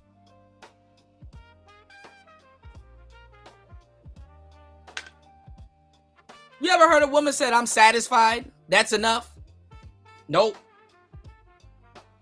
Again, going back to the Garden of Eden, God built everything perfect. Go listen to that joke where the guy was like, he the guy's like, wow, God built up, he built everything perfect. Isn't this amazing? And the girl sitting there like, yeah, it's not enough, isn't it? Just continuing, keep wanting more. She's troubled. Women have a never-ending to-do list. They gotta be doing something, gotta be going, Let's go. that person who was sucking the life is going to leave and find somebody else. And so this is the dynamic that you have in a lot of relationships that doesn't really exist in a partnership. So this is a question I'll ask all the relationship coaches and psychologists that I've had sit in that stool. Are all romantic relationships transactional? Yes. They all are? The majority of them are. Yeah. So When it comes, so males and females, A partnership would be transactional? partnership is more so, Can be. I have value, okay? And it's not so much it's a transaction because these people have something outside of themselves that they're fueling. So the purpose needs them more than they need each other, right? So they are coming together because they have something to add to their connection. When we are building relationships, sex, which is very biological, it becomes more of an aspect of control and hierarchy. So males see life one. Okay, man, this is some goofy shit. And like I said, this is female logic. Because when you're dealing with women and shit like that, sometimes when they're properly cared for, you got to keep reminding them what team she's on. Because fellas, a woman will like you so much to the point she start competing with you.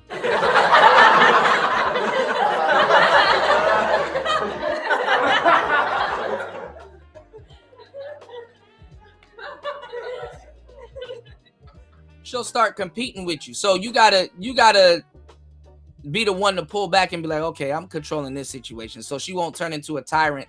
I seldomly gotta pull back and be like, yeah, don't engage with, I'm not engaging. I need you to not engage with me like this. It's like, girl, we on the same team. I understand that it's like kind of me versus you for like engagement. Like, yeah, I get the, we're playing against each other a little bit, but we're on the same team. There is no control. There is no, I'm trying to, niggas don't get, bro, you really think we give a fuck about controlling women? Niggas that know what they talking about? Ain't nothing, don't nothing come with controlling y'all. We don't get shit out of controlling y'all.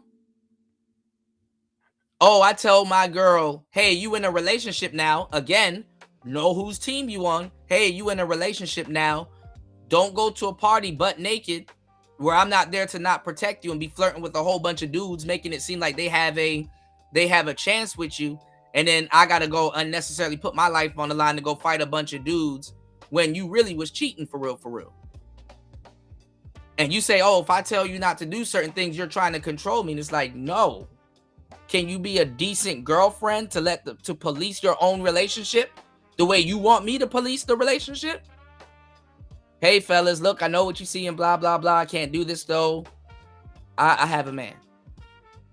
Or are you going to accept the attention and then play stupid when they think they're getting somewhere with you? That's not control. Do you even cherish what you got? Way, and the female sees life another way. And here's the problem. Both of them are designed to harm each other because neither one of them are complete within. So see, I told y'all how she tried to flip it. We're not complete. Men are complete. The thing is that a lot of our completion comes with women. We still like a lot of men, we want a woman to be like, yo, thank you. If it wasn't for you, I wouldn't, be able to experience this or blah, blah, blah. No matter how true that is, right? We still want acknowledgement. Both sexes need reassurance. There's so many things that go on in a woman's life that reassures that she's not complete. And there's things that occur and don't occur in a man's life that shows him that he has value.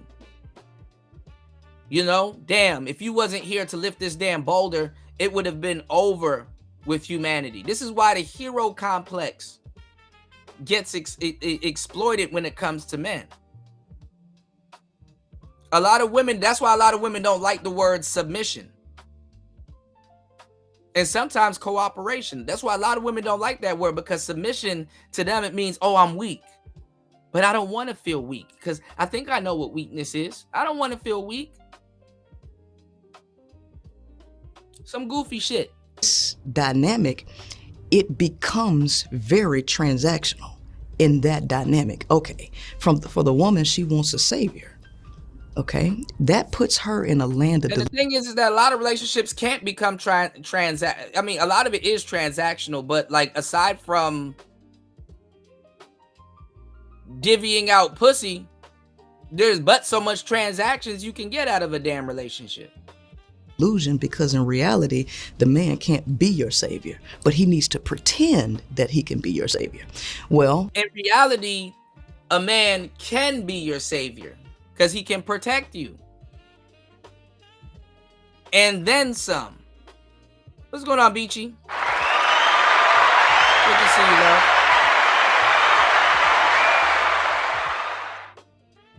Because Lord knows when y'all with certain men, that man is your president.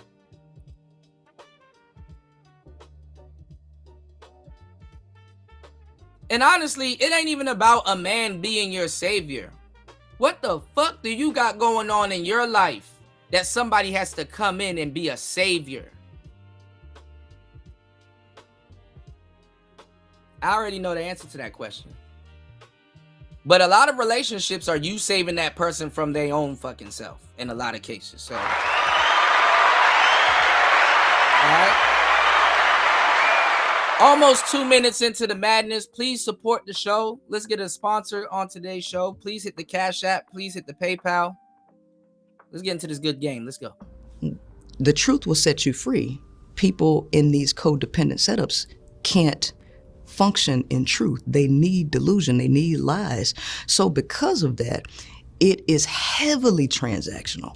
However, the higher you go when you add value to yourself, I believe I have a concept called the 6 pillars of empowerment and the 3 stages of development. There are 3 stages of development. It's dependency, independence, and then interdependence. There is never a place in human. All right, this is all some bullshit. Can it be a codependency? Yeah, there's nothing wrong with the codependency. There's nothing wrong with you acknowledging us. There's nothing wrong with you acknowledging us. There's nothing wrong with a man saying, hey, I need my wife. Oh, that makes you less masculine. No, it doesn't. Because you should know why you need your wife. Yeah, I need her to calm me down so I don't go destroying some shit. She's damn near the only person that knows me and that I would listen to. You know? There's nothing wrong with a woman saying, yeah, I need my husband. Because I acknowledge that there's a us. And I have no problem fighting for us. Because I love what we have. So there's nothing wrong with somebody being codependent. See, this is shout outs to Beachy, because that's where I got it from. This is lesbitarian. This is lesbitarian jargon. Oh, it's a power struggle. Why is it a power struggle with somebody that you're with? Are y'all together? Where's the, I mean, obviously life happens and there's things that go on and there's struggles and stuff like that. Yeah, but not to the capacity where you got to sit up there and be like, oh, well, it's a struggle. It's a competition. No, it's not. Just be 2 decent people that enjoy what you guys have together and coexist in peace. Let's get it. History where there is not a form of dependence, but there are 3 different forms of dependence. You are born a dependent. When you come out of the womb, you need to depend on somebody to feed you. You have to communicate through crying. You have to manipulate to get your needs met, okay? Well, the problem with this is that most people never grow out of this stage, okay? They are conditioned to continue this behavior with their romantic relationships, okay? So there are 6. A lot of the romantic relationships pick up where the parents leaves off. That's why women be calling men that they love daddy. Cause you're a guardian. And this is why I tell you guys, like back in the day when I used to, you know, shit test a lot of women, especially the married ones. I'd be like, does your husband own you? Oh, no, he don't. He don't own nothing. No, he don't. Own me? What do you mean?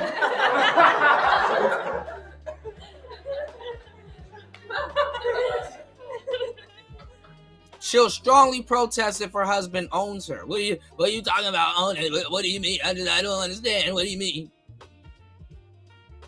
Okay, so if something happens to you and they say, hey, we need to call a loved one, is your husband not going to be the first person you contact? Has he not been transferred to you through marriage from your father? So he doesn't own you. You take on his last name, a ring, all of this stuff, but you're not his property. Okay. Areas that a person must be independent in. So at the independent stage is when you become a whole person, where you have... That's not true. That's not true. And I like how they try to explain independence to men, like men aren't independent. That's not independence. It's called being self-sufficient. It's called being self-sufficient. It's called being self-sufficient. Independence means you was a part of something and then you had to emancipate yourself away from something to become self-sufficient. Fuck. Where you have become independent in these 6 areas. Well, what are these 6 areas? And then you're cursed too, because what prompted that independence? Because when you emancipate yourself from something, your independence is going to be driven on a fear-based factor.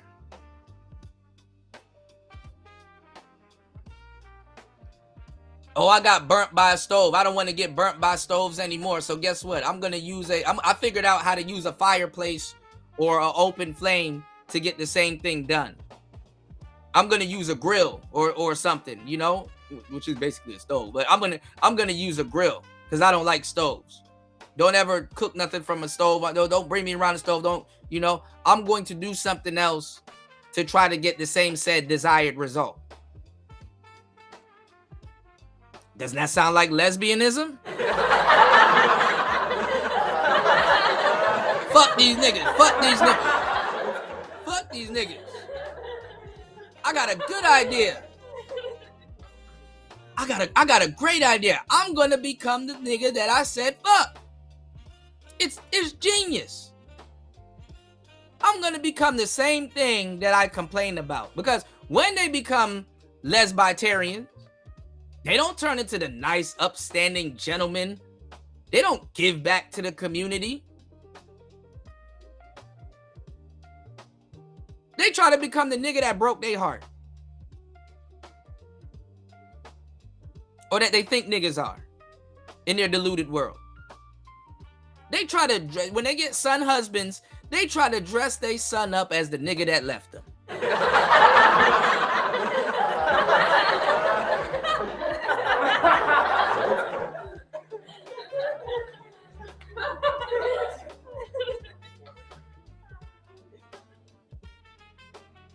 Remember when Sierra first got with Russell Wilson, she tried to dress him up like Future?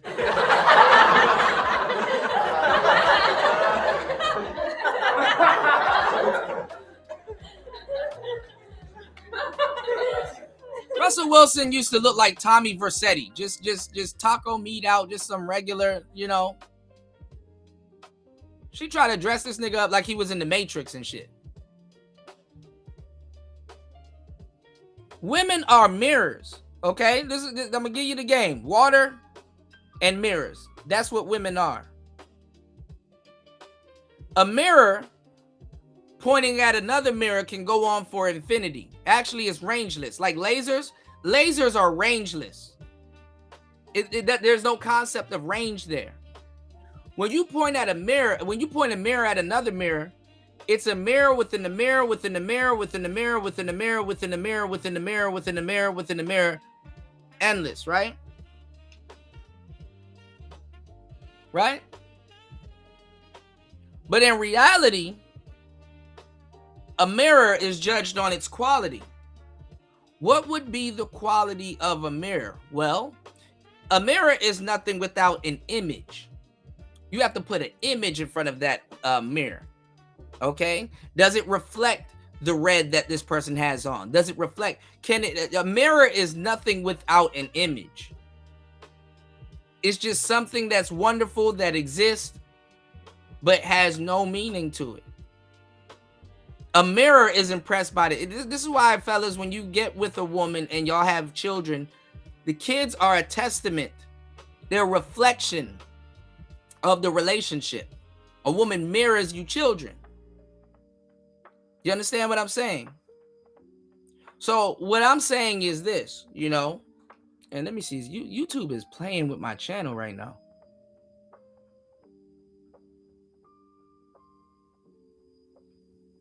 All right, y'all hit the Cash App. Y'all support the show, all right? Give me 1 second.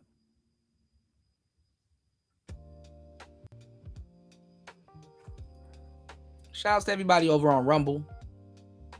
Give me 1 second, y'all. Let's get back into this. Mental independence, where you're able to think for yourself. Because when you are a child, This shit sound like a fucking headache. I'll just take my piece. you cannot think for yourself. You depend on somebody else to process information for you. Well, most humans, especially in America, have not been taught how to think. We've been allowed to passively believe, passively pass thoughts, because there's a difference between thoughts and thinking. So we haven't learned how to think for ourselves. But you need to think for yourself to be an independent. You also need to be emotionally independent. Well, because of our nature coming up through childhood, we have been conditioned to be emotionally unstable in order to get our needs met. So we don't know how to communicate, manage, or channel our emotions. That's another issue. So then you have to be spiritually independent. Here's the problem with spirituality. There's a difference between spirituality and religion. Religion teaches you to fear something outside of yourself. It gives you a code of morals to follow. If there is no religion, a lot of people... No, is to test your faith and discipline. Religion is there to test your faith and discipline. would have no self-control whatsoever. So they need something outside of themselves to tell them how to act. What's going on, Gold To tell P? them what to believe. When you are spiritual, Y'all make sure y'all subscribe to Gold P's channel, man. Real nigga in the building, man. That's not what religion is for. Religion is to test your discipline and your faith.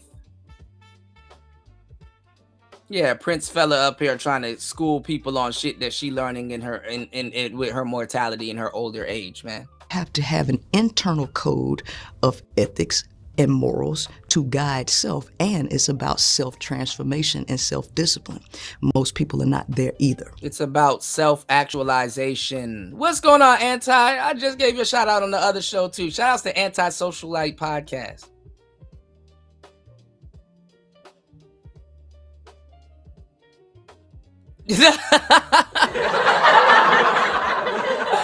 Right.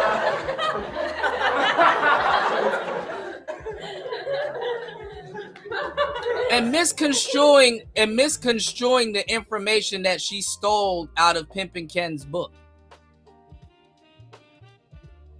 Misconstruing the information that she stole out of Pimpin' Ken's book. Shout out, thank you so much for supporting and sponsoring today's show.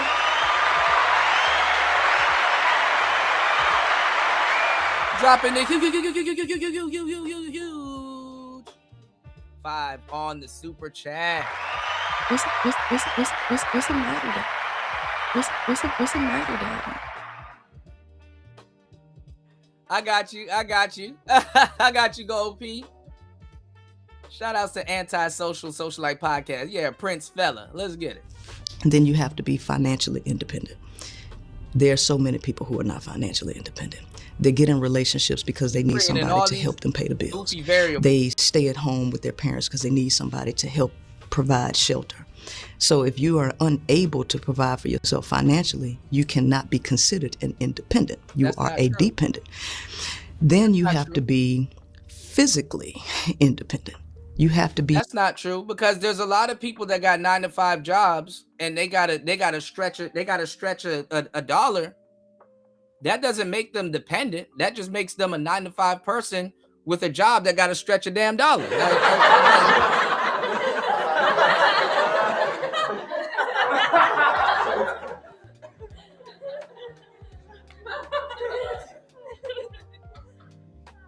Doesn't make them, if anything, it makes them stubborn to a certain degree. But just because somebody gotta depend on somebody for one thing and not the other, that does not make them less independent.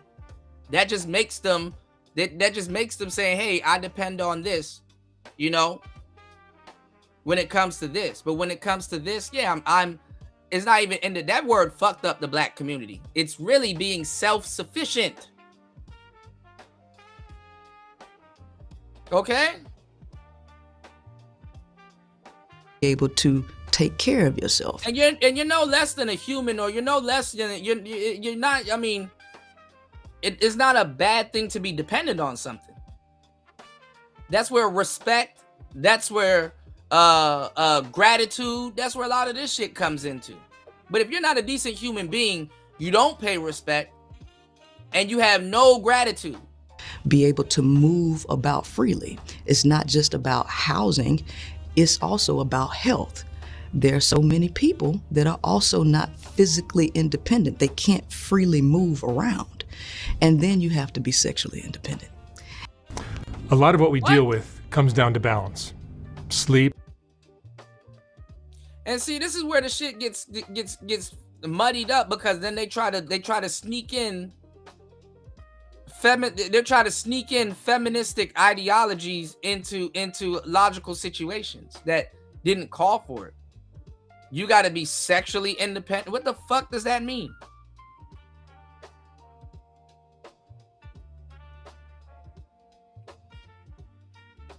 For sexual fulfillment, they don't feel that they're worthy without that access to sex. So you have to be sexually disciplined to retain that energy, because sexual energy is life force energy. When you drain that energy, you deplete yourself and prevent yourself from rising to a new level of adulthood. So these are the 6 areas in which she needs to be an audio, honestly. And shout outs to Anti. I gotta hit you up about voice work. She needs to be she speaks like an old woman. She needs to be a audio book narrator, because she speaks slow and unmethodical. When you hear somebody speak slow and you're hanging off of almost, I wouldn't say every word, but when you hang off the words that because there's a reason to speak it slow. When you hang off for the words that they're saying, you're supposed to really be giving game and have certain things match up. Don't nobody want to sit up there and hang off. You're wasting people's time. Don't nobody want to sit up there and hear garbage getting said to them in a profound way. Like, if you're in a profound context, can you say, the least you can do is say something profound. Don't nobody want to hear non-profound word salad. People need to become independent in order to grow up. So this is a complex that people develop in themselves because of their concept of being independent. There's no egalitarianism here. You're never going to be dependent. The fish that goes out and hunts its own food depends on an ecosystem where it can go out and hunt its own food.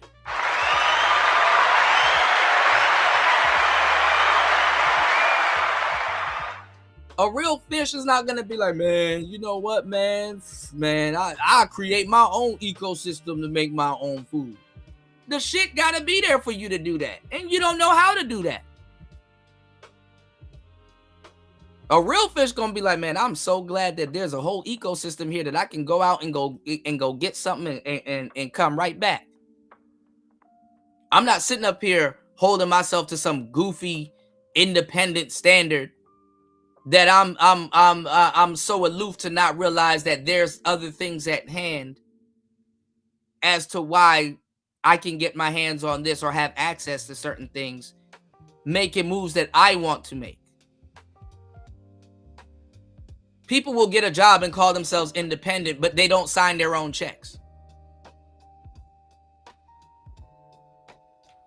Saying that when I This is day one, by the way. became a man, I put down childish things. And you never became a man. You never were a man. You have no earthly idea what it's like to be a man.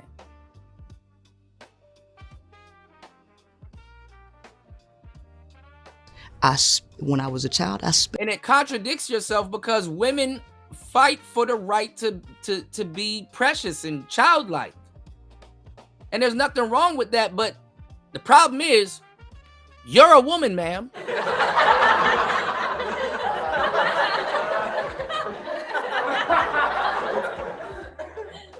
Okay?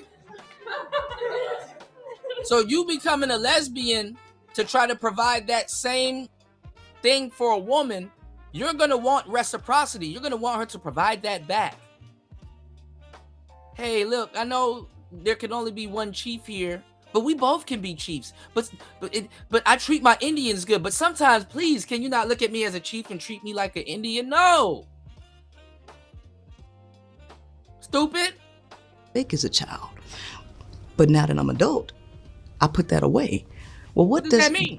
That's profound, but they never tell you what the childish things are. The childish things are the... tell you what adulting is. Okay, you were already a child before being an adult was imposed on you. You didn't know how much it cost to be a fucking kid.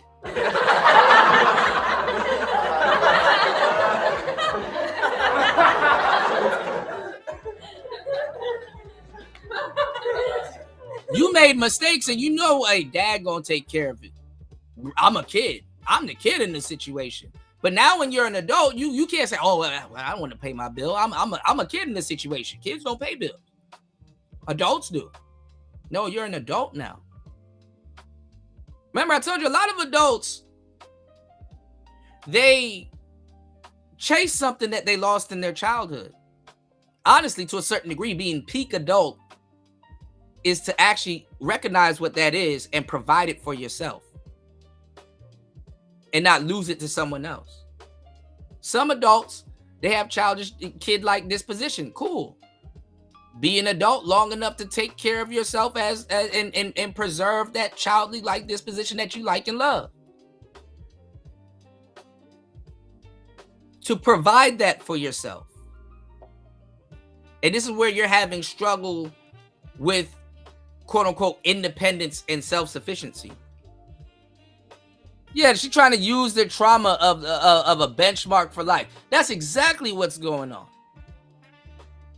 And this is the fucked up part about it. Antisocial Socialite podcast is dressed up as her dropping gems.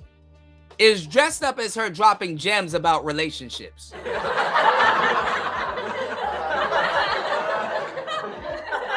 An ability to accept truth without fantasy. All right, y'all hit the Cash App, hit the PayPal. 2 hours and 16 minutes into the madness. Well, we're gonna cook today. All right, I am your sous chef. Look out for the cookout, because I do got a book out. Let's get it. And dependency. You have to be independent. So the state of independence is where you become an adult. From there, when you become an adult and you find your true self, you also find your true value. Your value add to society. Actually, becoming an adult does not make you find your true self. Sometimes preserving and staying in a childly-like manner as long as possible is actually your true self. This is why children are more closer to God than adults.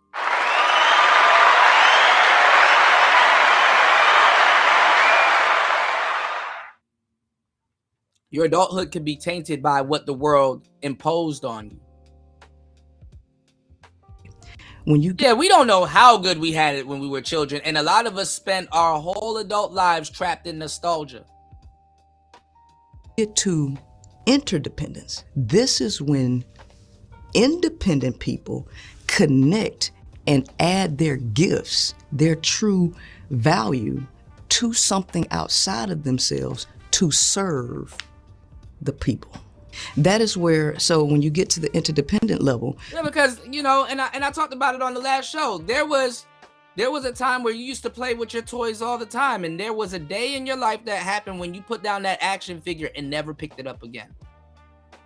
There was a time in your parents' life where they picked you up and put you down, and you nor your parent knew that was going to be the last time that's going to happen.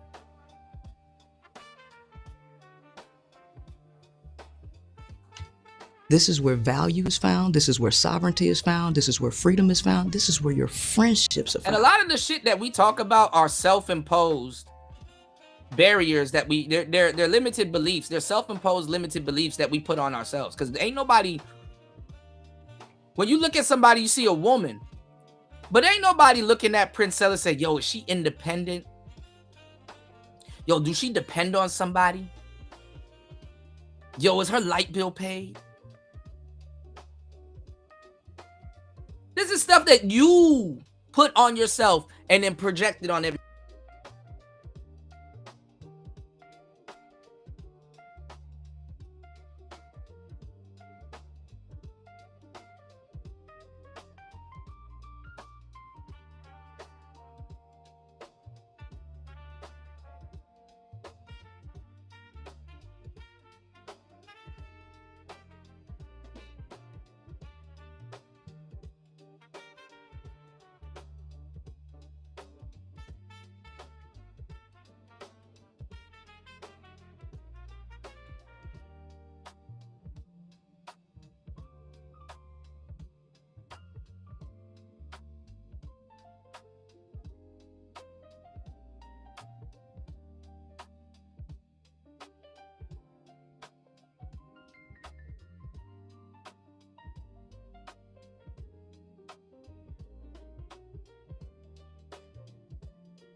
All right.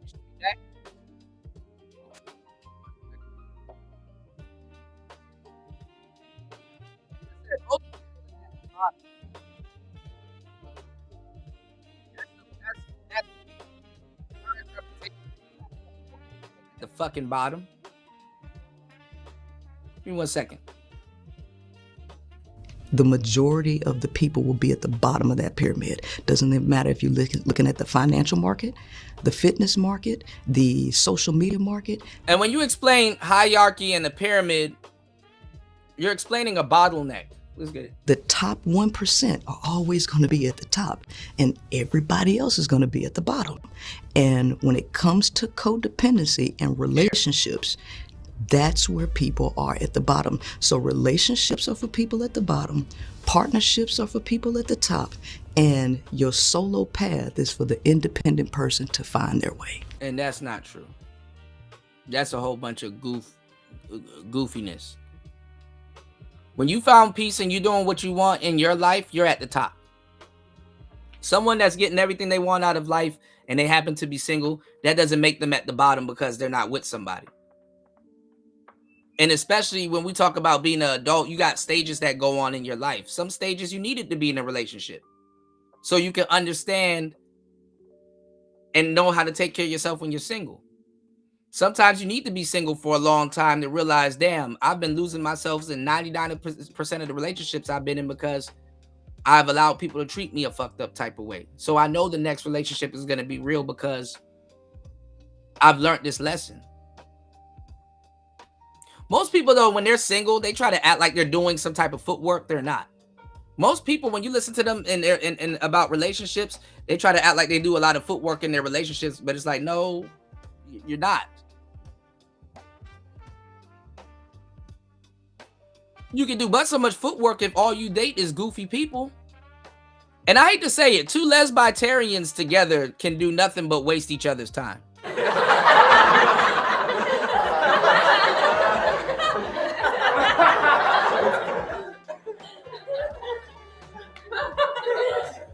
You're not gaining any footing by fucking. And lesbitarian people don't get together and start businesses. But let's go. And what percentage of the population are having these dysfunctional? But the thing is that we live in a society where people are okay with people wasting their time. Just dress it up as something different. You know how much people don't got shit to do on YouTube and all they're doing is just doom scrolling for some shit to find and become a part of?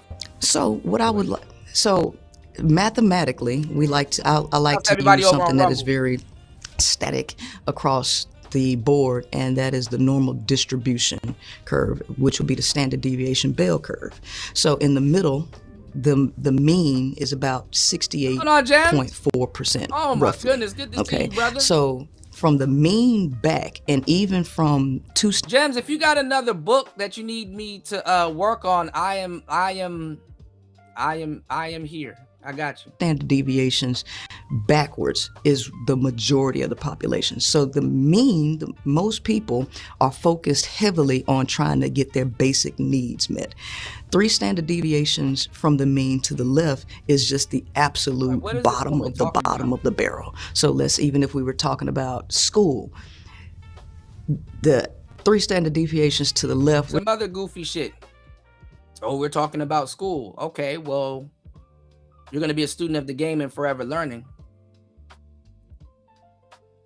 And if you're an autodidact, what are we talking about? You're gonna be the best at read, write, regurgitate Olympics. Stay in school, y'all. But some of y'all, I'm gonna tell you the truth, when you come of age and realize what you're doing, some of y'all got no business going to school, because school will break you. If you're autodidactic and stuff like that, if you're self-taught and stuff like that, school will fuck you up. Let's get it. We're looking at somebody who has a 0.5 GPA, did absolutely nothing in school. And then 3 standard deviations to the right, we're looking at a absolute genius who never missed a question a day in their life, all through school. Yeah, compared by an ability, compared to a fish's ability to climb a tree. Then you have the mean, which will be the average student, a C student, which is about 68% of the population. Then you have 13.2 that is just below maybe. Bro, they'll do everything in a relationship but just be good people together. Why do I gotta hear about school and all this other goofball shit when it's just like, bro, y'all just be together and treat each other right and just move on? Yeah, but you gotta hear about summa cum laude and alumni, and then you gotta be a Gemini, and then you gotta be in the 14th of a percentile, and then I'm good, bro. You know what I gotta be? Single. That's what the fuck that shit said. I gotta be single.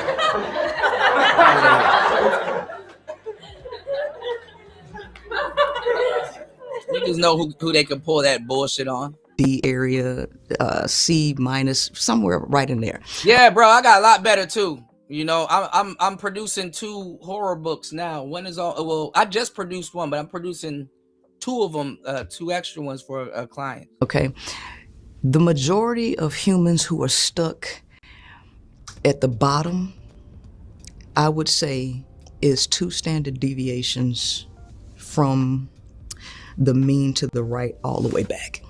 What are you talking about? All the way back. So that's a lot of people. So we would probably be looking at about 85, 90, 95 somewhere percent. And so, Now, this is cap, because most people in good relationships, they off enjoying their relationships. So the bottom that she's familiar with is not the actual bottom. Fucked up part is that the fucked up relationships and toxic relationships, they stand out. So we give them enough attention that we don't even know what a functional relationship looks like. And the thing is that we created this thing where it's like, damn, can we give the people that's in a functional relationship credit? The people that's in the fucked up relationships, they get more credit than the people in a functional relationship. Nobody ever, you show me a group of women that says, show me a group of women finding women that dated right, vetted right, got the kids, house, car, gate, and everything. Show me a group of women giving that woman her props. and a bunch of women in the audience saying, dang, I definitely want to be like you. This is you've done a great job. You raised beautiful kids. Your husband is nice. You know, I definitely would love to you know, replicate that. No, but if you go to She-Ra 7's channel, yo, She-Ra, how can I get him to pay? Yo, She-Ra, how can I get him to do this? Yo, She-Ra, when you're manipulating the man, what's that saying that you got to do to get this desired result? Yo, She-Ra, like, and even Prince-cella was on the bullshit.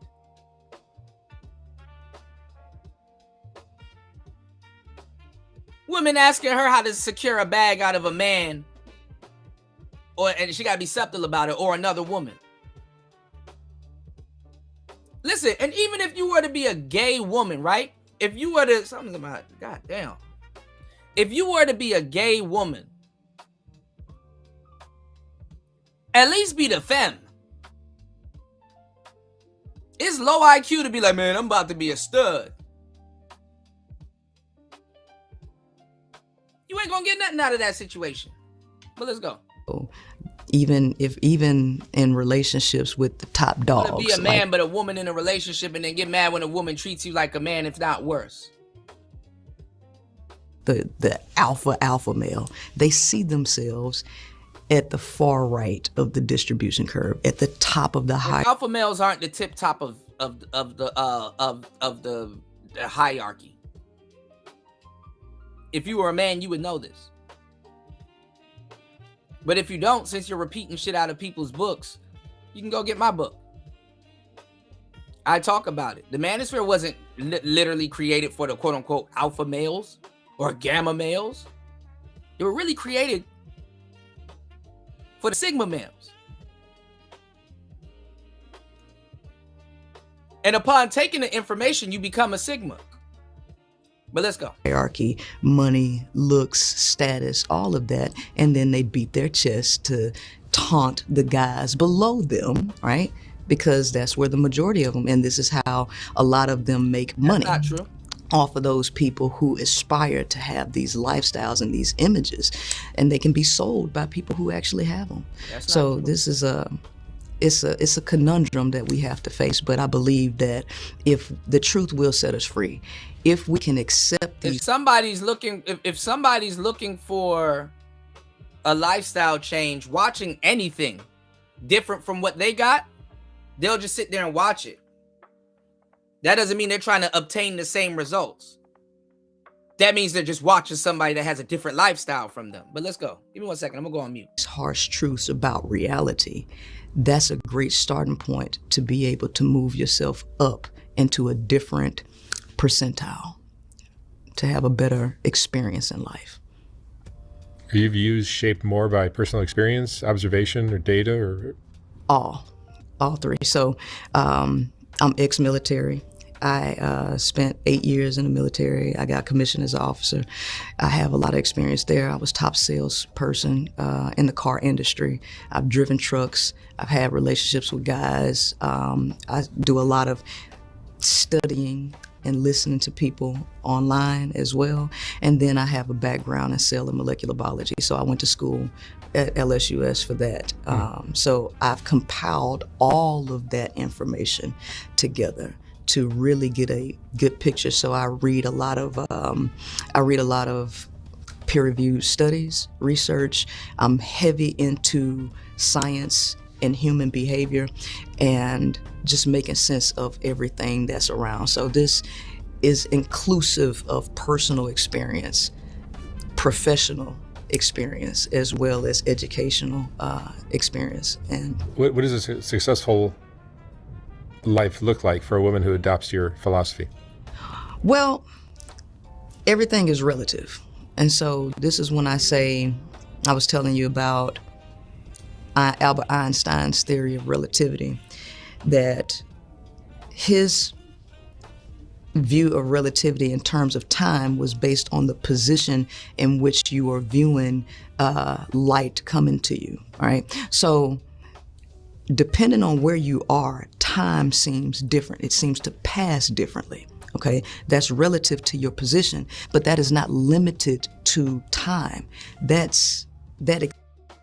extends even into our view truth.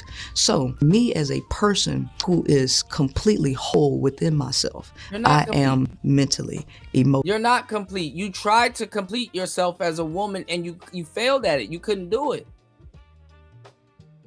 Because you're on a fool's errand. Why did Eve trust Satan? To try to complete herself.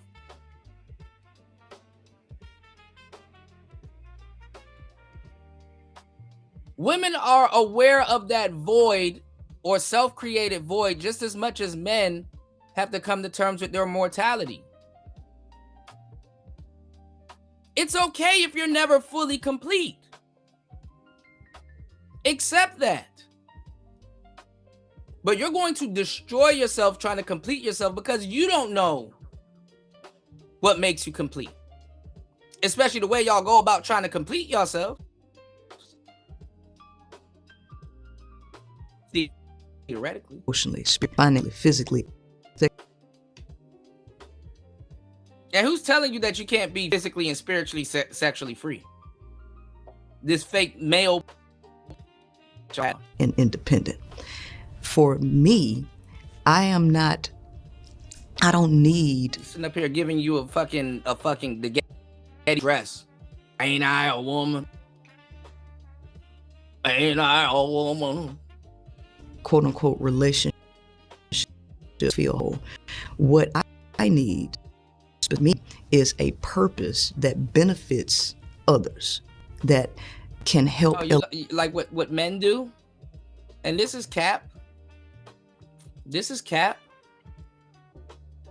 There's nothing wrong with a woman saying that something needs to benefit me. I anticipate them saying that.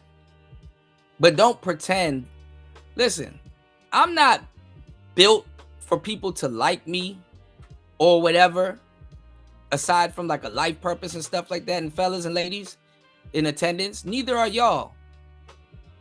But don't pretend like you like me when you don't. You know, that's kind of where the shit is at. That's where the problem underlies. It's the same thing with life. You can be humble and respect that, hey, men contribute to life. But don't sit here and dress your fuckery when it's cloaked selfishness to try to act like you're trying to be a humanitarian and give to life or society or the world, like you don't have any ulterior or you expect certain things out of it. You know, it's really Indian given. Elevate somebody's life. So for me, what success looks like is peace, solitude, a close friend whom I can trust and that is supportive and accepts me for who I am without any of the theatrics. That's success to me. I value peace, I value quiet, and I value the ability to be able to speak truth and get ideas into the world. Not everybody. So what is success for somebody in a position who desires a partner? Well, he has the view of reality. It's not real, it's something in your head. So what is success for a person who is average? Because myself is average, because the majority of people. What is, first of all, what are you measuring this against? Because in a fucked up society, being average is good, if not perfect. If not the best thing ever. Real talk.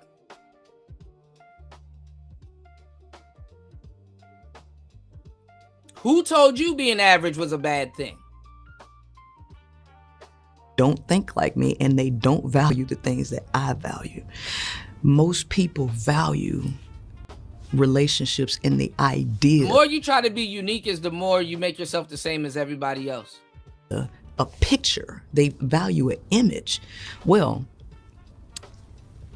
you have to live a lie. You have to ignore a lot of reality to even pursue something like that. That's cap. Because the truth about male and female is diametrically opposed. The interests of the male are not the interests of the female. The male does not see the world in the same way that the female does, and there's a legitimate reason for that. No. It's the other way around. The women do not see the world, how it really is.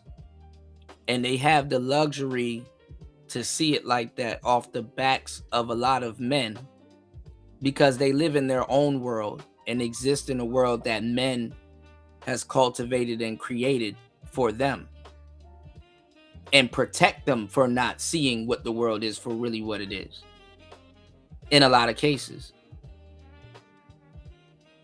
Okay? In a lot of cases. You know, you have to be privileged to be a damn feminist. Think about that. You have to be very privileged to be a damn feminist. For somebody to even hear you and your grievances. For you to have someone's ear to do any of that. You know? So I'm really not finna listen to no woman talk about how men don't understand how the world works. It's like, ma'am, if you don't get the fuck out of here with that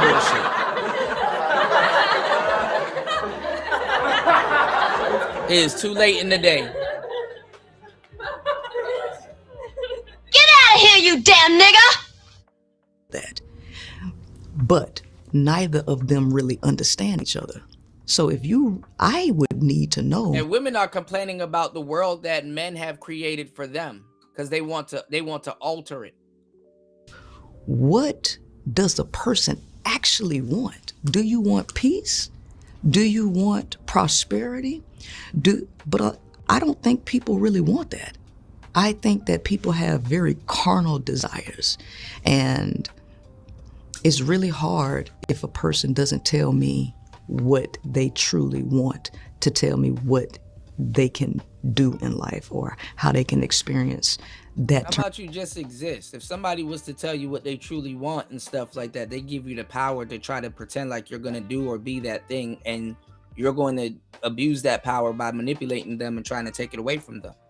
How about at a fundamental level, y'all just be two adults enjoying each other's company, simply existing. Let's start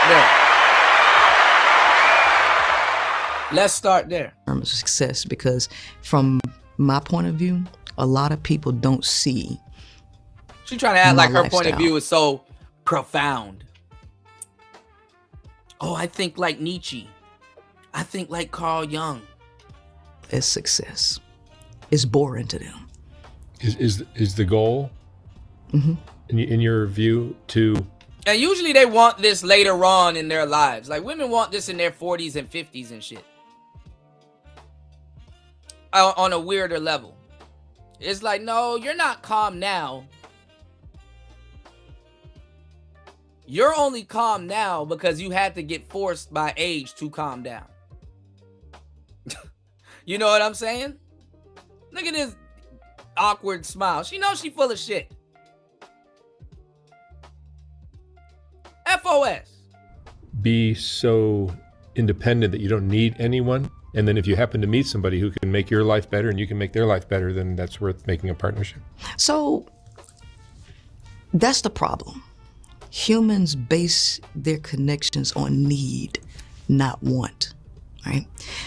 If you need somebody to feed you, the person that you give the power to feed you will also have the power to starve you, right?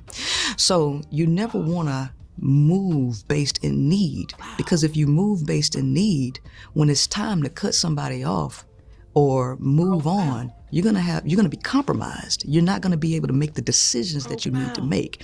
So to build a life of peace, if you have that already, Imagine that a lesbian trying to tell you how to build a life of peace.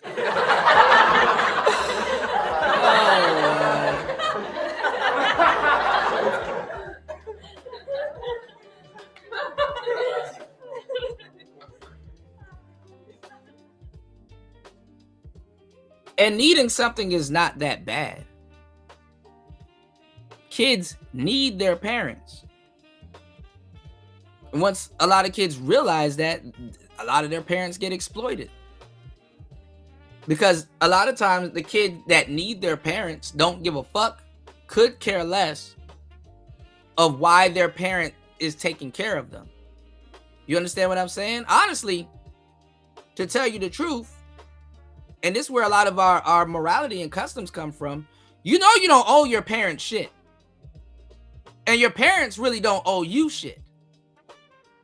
The kid never says, hey, you know, I'm my parents' responsibility, so it's in their best interest that my needs get met, whether I know what I needed or not. Before I even know what I needed, they've always been doing this, so kids have an expectation from you. The last thing you fed your kid could be the last thing your kid eats. Because if you say, you know what, I don't feel like feeding my kid, then everybody in your life and people around you got to tell you, that's your kid, you need to do it. No, I could do it. I choose to do it, but I don't need to do shit.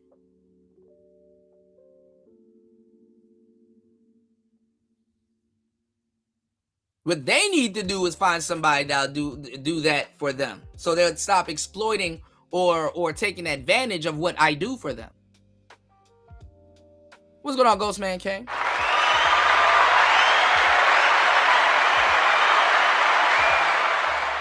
This stage in the ballgame, what you're now looking for, you're looking for somebody to bring an essence. If you're going to let that person into this sacred space, that person Because has if it to... was about being independent and self-sufficient, then why are women coming into the gate talking about I need someone to pay my bills? I can do it myself, but I need someone to pay my bills. Oh, I got to constantly keep bringing it up to you.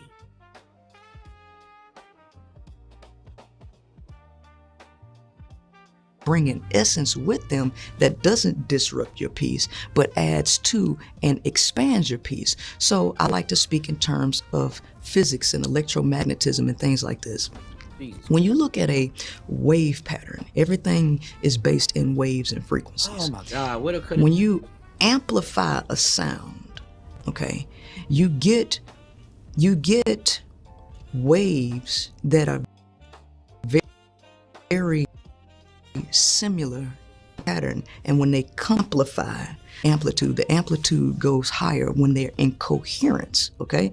So what I need you players to do is be the oscillator. You need to be an oscillator, so you can amplify.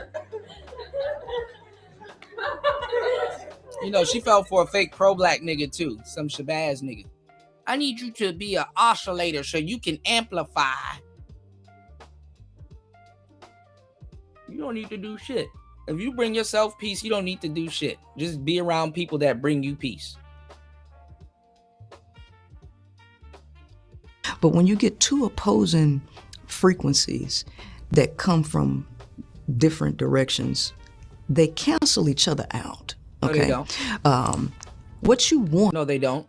No, they don't. It's just two things getting intertwined on a different frequency. No, they don't. What is an amplification of who you are? You don't want something that's diametrically opposed to you.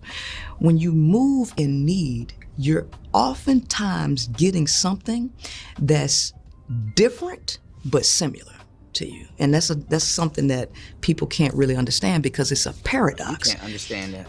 I like to look at it in terms of Newton's laws of motion. Newton's third law of motion, if every action... A lot of people, they're not looking for people that, and I talked about this too with attraction, a lot of people are not looking for an amplification of themselves. They're attracted to people, and they're looking for people that definitely are somewhat compatible, but both of you guys can come together, respect each other, and move forward. and indulge in each other's differences too in a lot of cases, but essentially cooperate with each other on a fundamental level that keeps the attraction there. Elicits an equal and opposite reaction.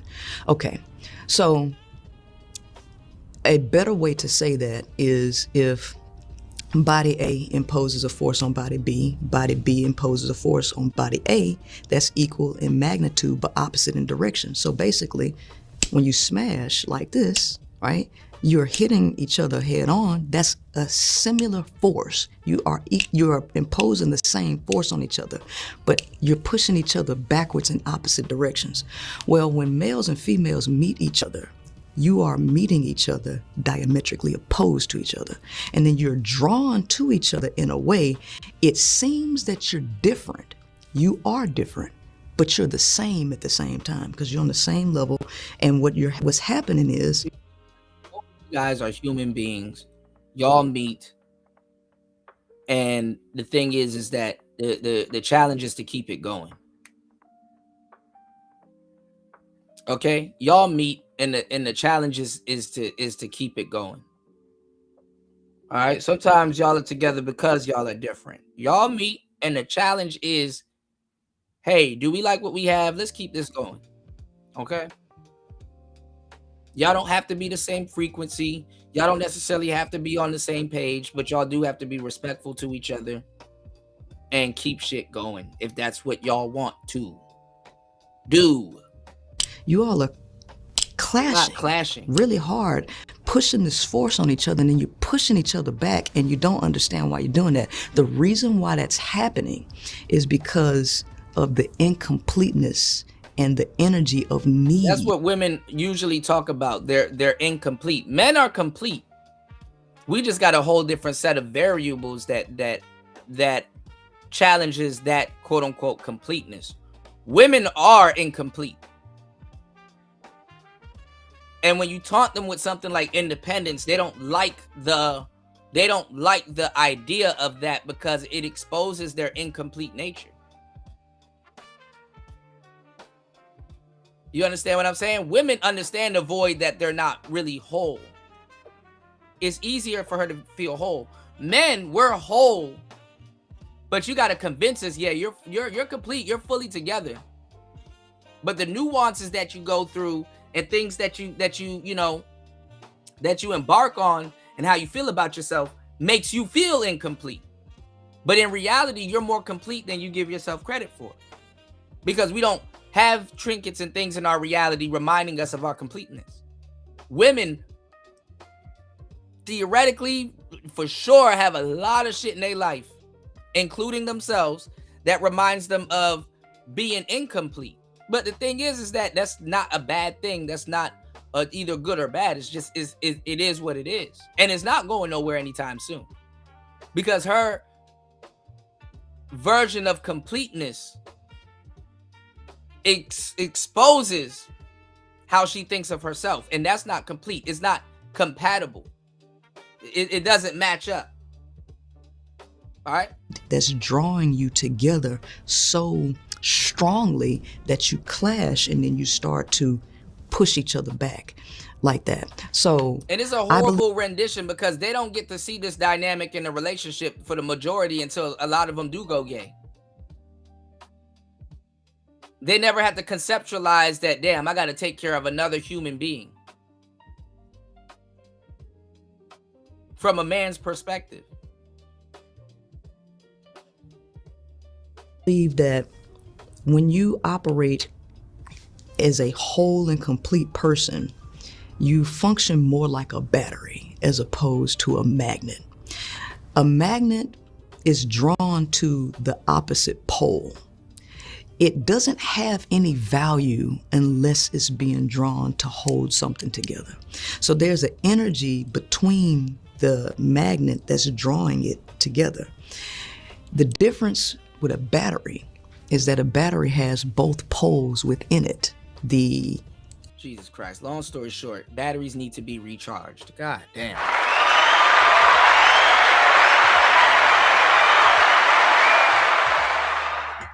Batteries need to be recharged. Long story short. positive and the negative end within it. And you can stack plenty of batteries up together, and they can work together to charge a device outside of themselves. Okay, that's what I would say is interdependent. Batteries don't work together to charge a device, man. Batteries work together to power a device. That's why batteries need to be. Oh my God.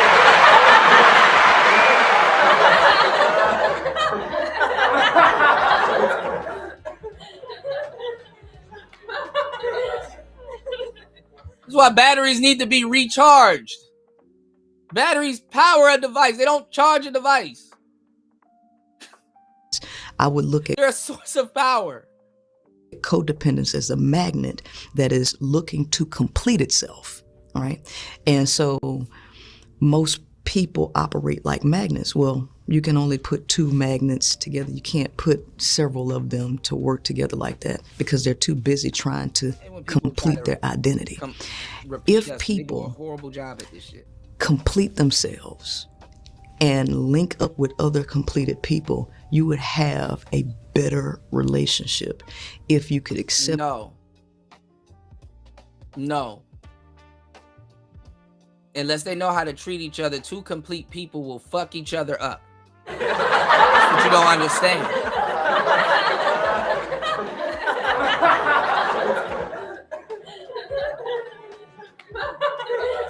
This is where your logic falls flat. Two complete people, especially when it comes to man and woman, to a certain degree, if there's nothing there, they will try to create something. Okay? They will try to create something.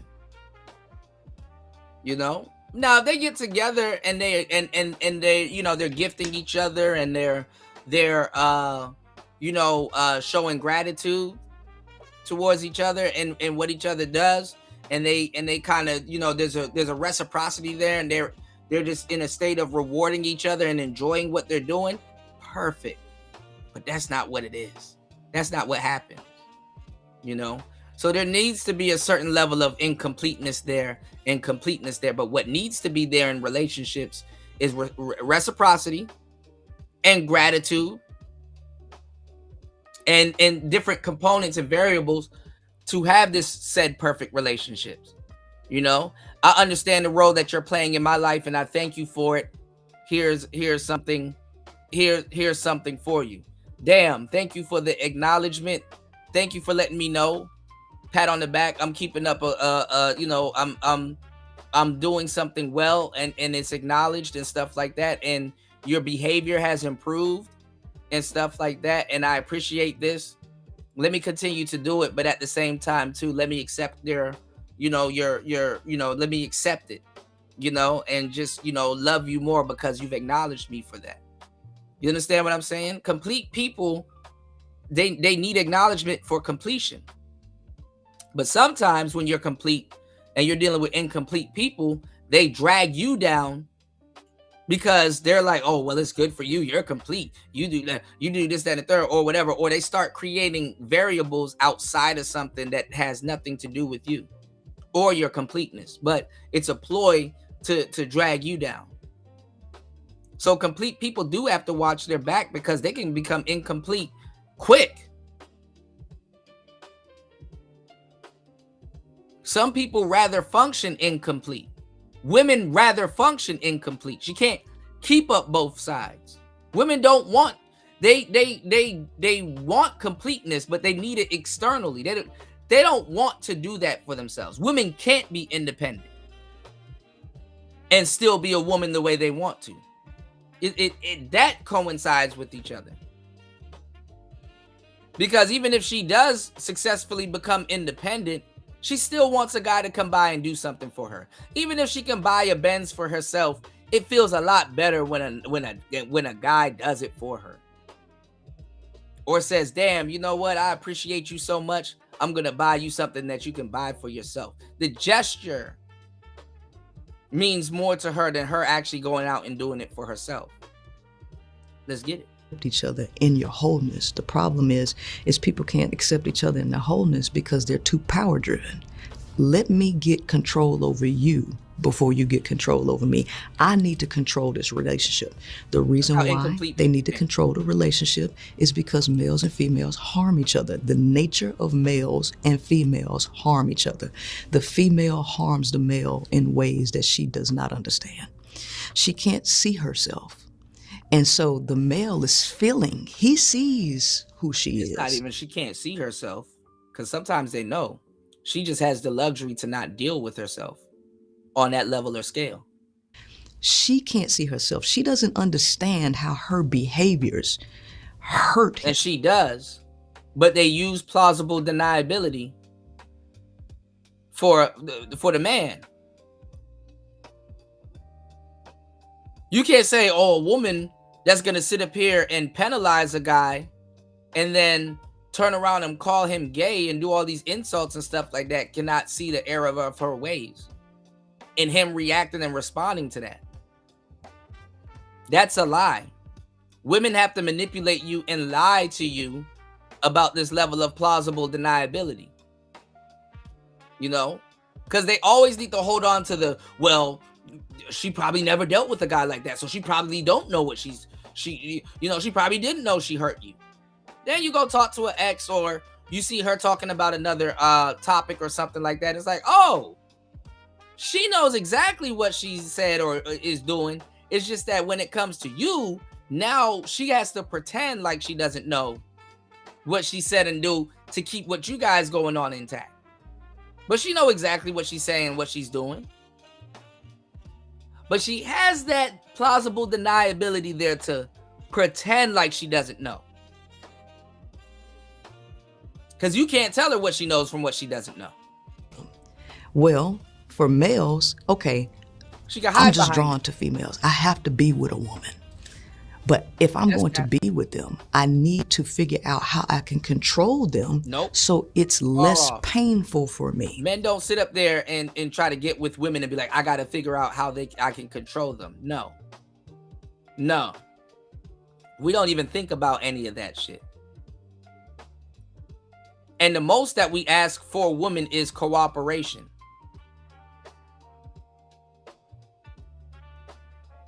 Three hours into the madness. Please support your interest by hitting the Cash App at $PTV 888. That's $PTV 888. That's $PTV 888. Or you can hit the PayPal through the coffee store. And I'm gonna have exclusive information over on the coffee page. All right. So please continue to support the show. Please hit the like button, hit the hype button. All right. And please hit the Cash App and please hit the PayPal so I'll be able to keep bringing you this game and dropping gems. Let's go. Well, the female is doing the same thing. The male harms the female in ways that he doesn't understand, which drives her to seek power, to try to control him so that she feels more comfortable. This is what's happening. When you get rid of that and you become whole and accept the truth, all of that conflict goes away. And you can work more cohesively. And the reason why you can do this more cohesively is because you can now base your relationship on truth. Nobody has to pretend. You gotta base your relationships on peace. When you start talking like this, now you give people wiggle room to negotiate bullshit and sneaking toxicity. All right, let's get it. Be something that they're not.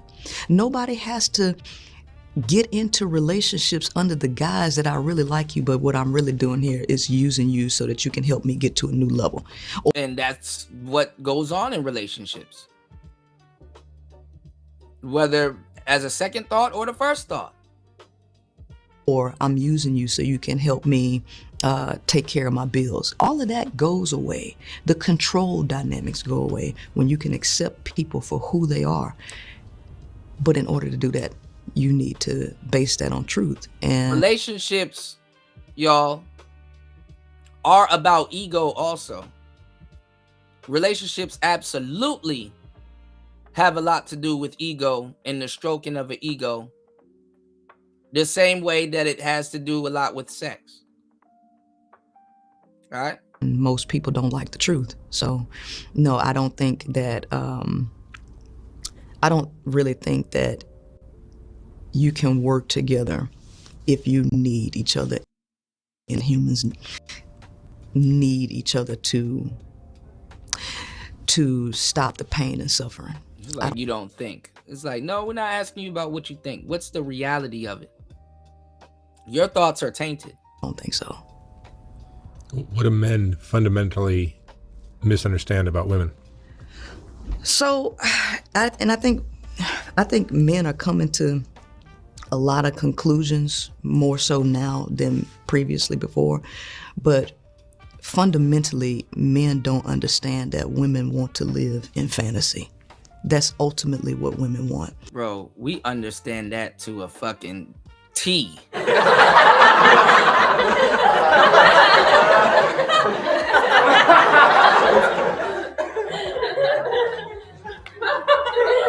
We acknowledge that to a T. Women don't understand how far of a fantasy world that they live in. Men are like, yo, you need to wake up to reality. Because, you see, a lot of times reality will not necessarily just build your character, it'll humble you. You know, because see, the woman can never be humbled if a guy doesn't say no. And there's a lot of power in a guy saying no. You'll never know who you really are because somebody never denied you or rejected you from something, or you never had to really work for something, or, you know, or put something together to get something. Even in the back of your head, you know this, you will still live a lie. It's like the saying goes, a lot of women will never really know the fucking truth about themselves because people and things want to fuck. You know? It's gonna all stop.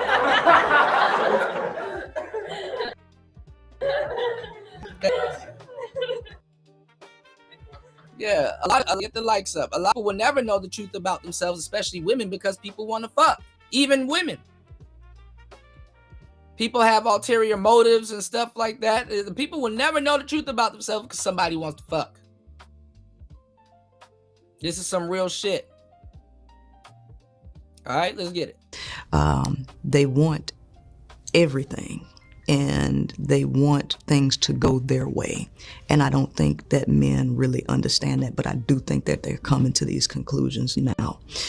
So it's not so much of what men don't understand about women, because the conversation is always around, men, you need to do this to get along with a woman. It's never the other way around, though. So no matter... And that fucks a lot of women up, too, because women want to manipulate themselves into a better situation. And the problem is that they don't know how to use their mouthpiece to get it. Again, this is why I told you guys you got to have some game. But let's get it. How much you get a man to change. He could be the best person. He could do and it's fucked up too, because once that man changes, she leaves him. She resent that he changes because she shit testing him the whole time, seeing if he'll have a backbone or budge. No one says, yo, if I successfully do what I'm trying to do right now in this moment, I might resent it or might not like it. No one says that. A woman will date a gangster, a gun-toting fool, and he will sit there and watch that same woman treat good guys that would take care of her, get rejected, turned down, talk all kinds of shit about, right? And that same woman will sit there in that relationship and try to turn that nigga into the same dudes that he sees her rejecting. Why the fuck would I change? Because if I change, then you gonna start treating me like you treat them.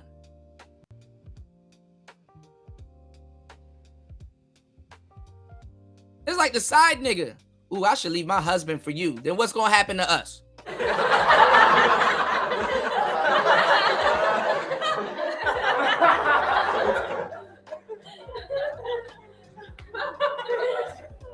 No, I like this version of you. I don't want the version of you that he gets.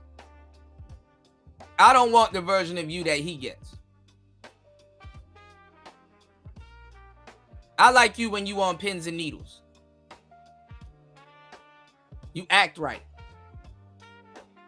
Everything in the relationship is still gonna have problems. And the reason for that is because women are not being told about who they are and what they are doing that is causing a lot of the other issues. So I believe that the focus shouldn't be Including yourself. on what men don't understand about women, because the manosphere, contrary to what everybody says about that, Which you were a part of.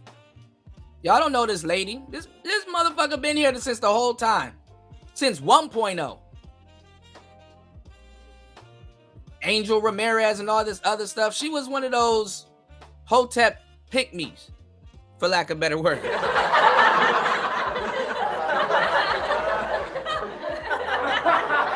She was talking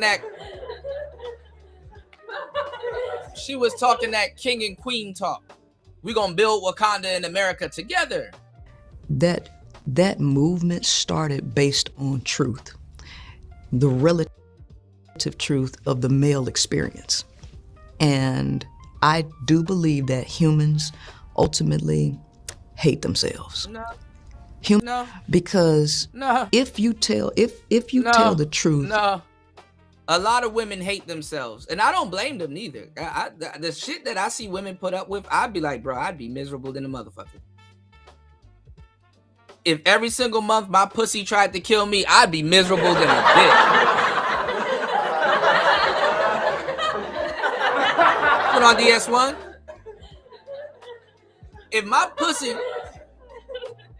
pussy tried to kill me every month, I'd be miserable than a motherfucker. That's really why a lot of women are content and okay with a chaotic world and will resent a man when he tries to bring peace to their world. Who the fuck said she need peace? Who the hell said she need peace? And here you come regulating, bringing me peace. I was okay with the chaos. Women are okay with chaos. If my dick tried to kill me once a month, I'd never trust that nigga. I'd never trust that nigga.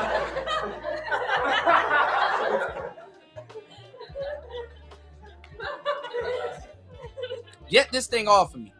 Let's go. about the male species, you will hear something along the lines, "Oh, you just hate men. Oh, you're No, a misandrous." lot of women do hate men for real. A lot of women do hate men for real. If a man tells the truth about a woman or women in general, you will hear something along the lines, "You're woman bashing. You hate women. You're a misogynist." I believe that ultimately, misogyny and misandry is based on hearing truths about your gender that you can't take. I don't think that it's rooted in actual hate. There are some aspects that can lead to exacerbated. You have people that come across this info, have nothing else to filter it through or run it through. And the thing is that you're actually exhibiting hate. The reason why, let me give y'all some game, as I always do. Please support the show by hitting the Cash App and the PayPal. The reason why a lot of people will try to call it something different, and what a lot of people don't realize is that if somebody, this is why you have to learn, and this is why you have to go and search for knowledge and stuff like that, because the English language is still fairly new, right? So there's words you'll feel a type of way where there isn't words for it, right? You'll feel a type of way where there isn't words for it, or you think there isn't words for it. It's because you don't have a lexicon where you've discovered words to kind of channel what you're feeling, you know? If I was to show people like a playground or something like that they've never been in and stuff like that, and I was to be like, yo, what does this make you feel like? And you'll be like, well, it makes me feel like a kid. It makes me feel like like I've been there, even though I haven't been. It reminds me of my childhood, or it reminds me of innocence, or a better time, or you could say 1,000 different things, but you can thwart all of that by just saying it gives you feelings of nostalgia. And somebody that they're not privy to that word, oh yeah, nostalgia, that's the word for it, because that word encompasses a lot of different things. You understand what I'm saying? When you have people, and I literally just did this on Red Lipstick Vibes channel just a second ago. When you have people that aren't familiar with words, and they're adults, and they haven't read or they don't understand certain shit, you can really see them in their real nature. You understand what I'm saying? Because somebody will say, well, it's not hate, it's something else. But it's like, well, you don't even have the capacity to explain what it is. When in reality, it's like, no, what I'm seeing is actual hate. Because if you don't even have the capacity to go look up something to rectify certain things that you feel, or talk about a certain subject, or things of that sort, the thing is that it's like you have no choice but to exhibit low-level behavior, because you don't have an intellectual channel to actually justify why you feel the way you do. So you resort to hate. If I don't have a mouthpiece and I don't know how to do it, or whatever, you run out of the game. You run out of the pimping. So what's the first thing you're gonna resort to? Gorilla pimping, or using your hands. If I don't know how to, if I can't even see what somebody's doing. Oh, I can see you're trying to get me to emotionally react. But I'm smart enough than that I can actually articulate myself well, and I don't have to resort to using my hand. It's the same thing with hate. People are talking about nuanced topics and subjects and stuff like that, and the person that knows what's going on, they can say, "Oh, you actually hate." And the person that actually hate, let's say they aren't hating, but they just haven't found the word. They don't know how to, articulate themselves into explaining why this is not hate. This is actually coming from this. The same way somebody that doesn't, or not familiar with the word nostalgia, doesn't know how to use that word and then start to unpack why this is you understand what I'm saying? Why this is, feelings of nostalgia, not necessarily hate, So a lot of people, you can say, oh yeah, you're hating. No, I'm not. Well, explain to me why you're not, without trying to hit me or using insults. You see what I'm saying? I got you, JR. Please support the show, y'all. Hit the Cash App, hit the PayPal. All right? We're both working. All right? Let's get it. Points of views that can lead to hate, but generally just calling out people's behavior is seen as bashing and hateful. So I think that the fucked up part about women is that women are encouraged to hate. They're encouraged to be misandrous. Misandry is encouraged by women, even by men. So that's why I said a lot of this shit at the end of the day is a patriarchal problem. Feminism is a patriarchal problem. The conversation more so needs to be for women to understand men, because women don't really understand anything about men. They don't even understand themselves. Which is helping. And it's not even that they don't understand men. They try to understand men enough to manipulate them if they want to, but they don't care to understand men or themselves. They understand what they want, and they got to figure out how to obtain it. All right? Women can give two shits less about men. They don't even, when you date them, they don't even ask the questions that they should ask as one is curious about the man that she's dating or talking to or about to sleep with. Okay? male move more towards the positions that he's in relative to relationships, if that makes sense. And the majority of them think that relationships are about them. If a man cries in a relationship, people say suck it up. But if the woman cries in a relationship, what didn't you do for her? What didn't you provide for her? Her tears are worth gold. Your tears are raindrops. How does your philosophy apply to women who want long-term partnership or marriage?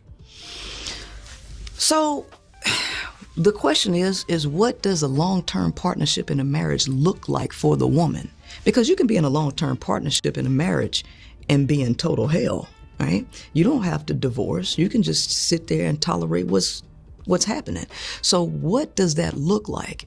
If a woman wants a long-term, happy, fulfilling relationship, the truth of the matter is she will have to lie to herself and help the male lie to her. No, because the woman is not going to be... To a certain degree. That's a half truth. She's a little bit onto something, but that's cap. That's cap. If she wants long-term happiness and she still wants to be who she wants to be and she feels that she's not compromising, her happiness got to come from making her man happy or satisfying whatever the root of her happiness is. A woman's happiness is nuanced. Okay? If her man makes her happy, she needs to make her man happy enough for him to make her happy. And they know this. They know this. But is she willing to do that with her man? Or is she going to shame him whenever she feels unhappy? Because she wants to feel unhappy in a lot of cases to enjoy feeling happy. See? Does that make sense? This is why they will throw in variables that got nothing to do with it and be like, okay, I'm going to throw something fucked up in the mix, but it's your job right now to make me happy again. Hey, something fucked up happened, but listen, you need to make me happy. They want to be career girlfriends. And they're not good at that. You should know how to make me happy. Or you should know I'm feeling sad today because of what I'm doing. So you need to go out of your way to try to make me happy. And if you don't love me. You don't even love me enough to make me happy. You don't even love me enough to realize that I'm not even happy. They do this. All of these toxic relationships that women get into, ask them how long they stayed in them. Longer. Because the guy that makes them happy and don't give them shit to complain about and say, here's your happiness, that's it. They don't like that. Oh, you're not going to make me feel sad? You're not going to make me wonder about you? Oh, so you're not going to give me the roller coaster that you know I crave?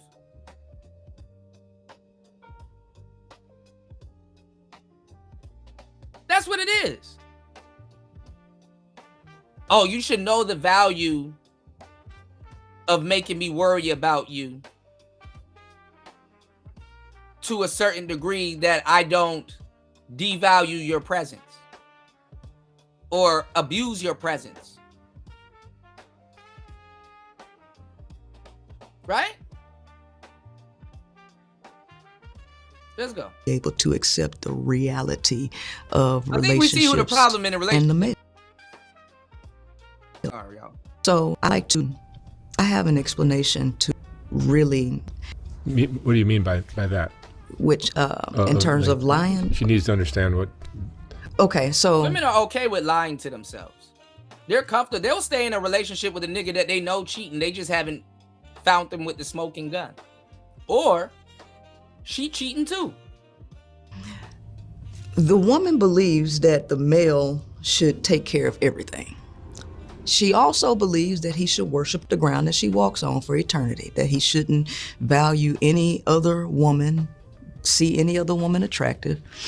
She thinks that he should carry the weight of everything for her. This is a fundamental. I feel that in a lot of cases. She dumps that. She dumps that onto him. And when he acknowledges it, yeah, it definitely sounds like children. Absolutely. When he acknowledges the weight of what she's dumping onto him, then she challenges his manhood and say, oh, well, if you ain't man enough, if you can't accept me at my word.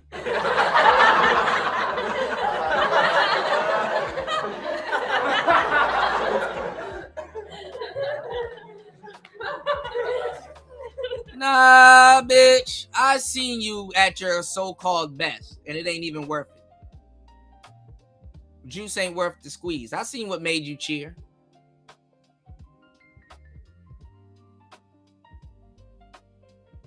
It never occurs to them that them at their best is some fake bitch.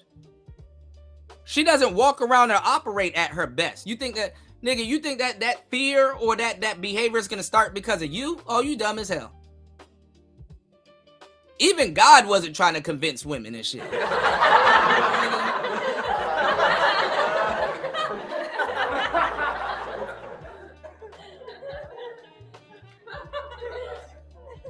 Nigga, God was doing too much when he made women. I'm gonna just throw in a wild card and just see what happens. You as a man got to learn the same lesson God learned. That's why he attached y'all to them and kicked you out also. Essentially, you got to do what he did with Lilith. Chase her into the mountains and then, all right, be free. Free to fuck yourself up. Lilith didn't have to pretend. No, I don't like Adam. And God, I don't like you neither. Eve had to pretend. That's why she could be manipulated. A lot of solid objects, if you're solid, it's going to be harder to manipulate you. That the manipulator or somebody that's looking to manipulate, like, I can't do nothing with that nigga. I don't got no blowtorch. Let me go over here and try to play with this water or some shit. All right? Flaw, because that's what women think of men as, the savior. Women are by definition clay. If her ex brings her flowers every Sunday, now all of a sudden she might be demanding that from the future guy. They don't know what they want until something happens to them. You know, they don't know that's a sexual button until somebody that they're really into exploits that. Or not even exploits it, brings it to their attention. Then they'll get with a new nigga, I need you to do this like this. Oh, like your ex. Or it helps with their genetic makeup. Oh, I like men to do this. Really, she got introduced to that because of the guy that she was with. You know? So it sets a separate, it sets a sexual, not apparatus, but it sets a sexual barometer in a lot of cases. All right. The person that's supposed to lead everything, take care of her bills, they really do think this way. That's a problem because that. And let me tell you what Prince-cella's, let me tell you what the reason why she has an interest in this.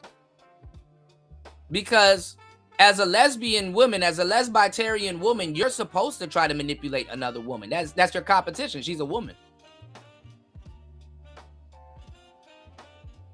A lesbitarian woman, in a lesbian relationship, you're going to need control. If you're cosplaying as the male. You already behind 2 8 balls. And you don't know how to jump your cue ball. And you're not playing billiards. But anyway. Goes directly against the nature of the male and the capabilities of the male. We blame patriarchy for what's going on, but men are suffering under patriarchy. Both humans, both the male and the female are suffering under patriarchy. Thank you. But the woman can't see what men actually go through. In a woman's eyes, she's the only one suffering in the world. Because of the term patriarchy, there is this idea that men are just so, like the majority of men are just benefiting from this, and that they have the ability to just ease the pain and the suffering of a woman. But women don't understand what men are actually dealing with. They don't understand that men are crushing under the weight of the world, and they don't understand why. They don't understand, and they don't care, even if they did understand or have a wake-up call towards it. She's like, if I'm a woman and I can operate in my delusional world, in her mind, it's like, well, y'all haven't found the level of delusion to operate to get what you want out of a man's world. She doesn't understand that things weren't just given to them because they were a man. She don't understand that. This is why fundamentally they don't understand what it means to be independent, much less self-sufficient. Independence to a woman is completing herself. You could be independent and not have to give somebody the Gettysburg Address of why you're emancipating yourself from something. All right? Well, when you don't understand that, you really become a narcissist in relationships. It starts to only be about you. And the person that's being crushed, who you can't recognize is suffering and holding too much weight, you begin to lack appreciation and respect for the burdens that the person is carrying. So women don't see men in terms of actual humans. Women have a character and an idea in their head about who he's supposed to be. If she's going to be in a long-term happy relationship with that mentality, the fact of the matter is the man has to uphold a lie. She has to lie to herself, and he has to help her lie to herself. He can't expose the truth to her because she can't tolerate the truth. The truth is he can't tell a woman how. A man that would lie to a woman absolutely loves her to a certain degree, but let's go, because you use what you got to get what you want. Much pressure he's under. He can't tell the woman he can't do that because she's looking for a knight in shining armor. Don't care. If he tells her how much pressure he's under, he will lose her. Who worships the ground that she walks on. She can't see his humanity. And that's a problem. So if a woman wants to if she wants to have a healthy, happy relationship with a man, she can't know the truth about anything. And that's the God honest truth. He's protecting her. So how I like to describe it, because I use somebody lies to you, in a lot of cases they care about you, or at least your thought and opinion on something.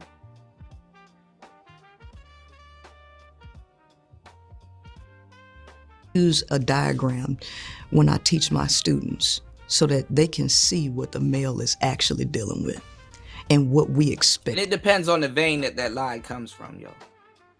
Out of him. Take a circle and I split it in, say, chromosomally, males donate 23 chromosomes and females donate 23 chromosomes to create a human, which is a 46 chromosome organism. Based on those numbers, that looks half and half. It looks equal, right? But that's not the truth about reality. In order to know the truth about who is taking on weight and what people are actually capable of doing, you have to look in terms of risk taken to reproduce, because the whole purpose of humans biologically is to survive and reproduce. That is what you're optimized for. SNR value, survival and replication. That is what you're designed for. So that's what we have to look at. So I take 5 things and I say, let's look at the risks. Who's taking the risks for reproduction? So I'll say STIs. Between the male and the female, which one is going to be most impacted by STDs? Who's taking the biggest risk, the male or the female? In terms of STIs, the female is taking the biggest risk. for catching STIs because she has open organs. That risk is less for a man, okay? In terms of death and violence, if you want to meet up with a random... She got internal organs, not open organs, but come on now. And men, we have external organs. All right, let's go. Random person or some who's more at risk for dying and being hurt. Is the male more at risk being involved with a female, or is she more at risk being involved with him? She takes the... Both on two different planes. Women don't have to worry about other women trying to kill them to a certain degree, depending on the men that they date. Unless that's what they want to do. But for the most part, men, we got to worry about who you've dated, who's trying to date you, relatives, and other people and stuff like that. Men are expected to die on the first date.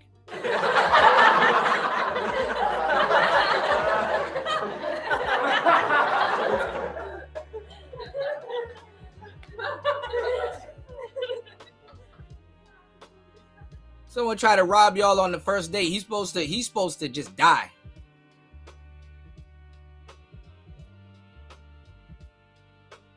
Then you got women that'll sit up here and tell you the truth. Oh, I don't want my husband dying over some random woman in the street because of some stupid shit she decided to do.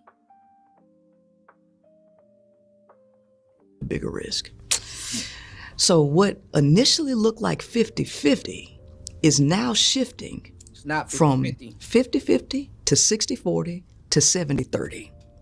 The male at this why even try to talk to men about egalitarianism? Point is only taking 30% of the risk, while she's taking 70% of the risk to reproduce. And that's crap. Or 80%, because we only did 2. How about who's the one that's gonna get left with the child?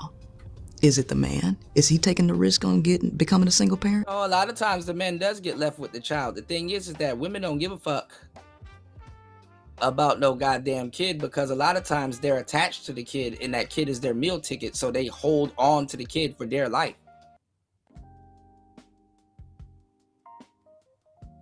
Because it legitimizes their victimhood and stuff like that. Like I said, God knew who to give the kid to. He gave the kid to the woman to teach her a lesson about selfishness.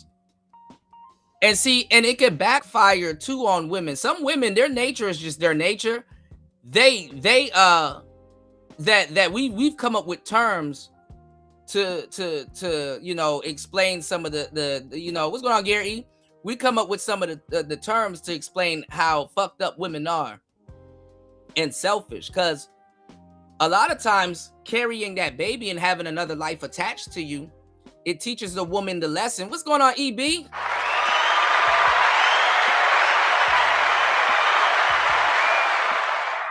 But a lot of times,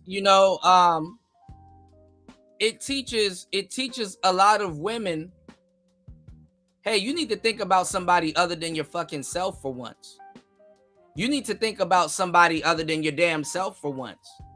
So I'm going to attach this child to you that you got to feed, that you got to... Actually, he's going to be living inside of your body.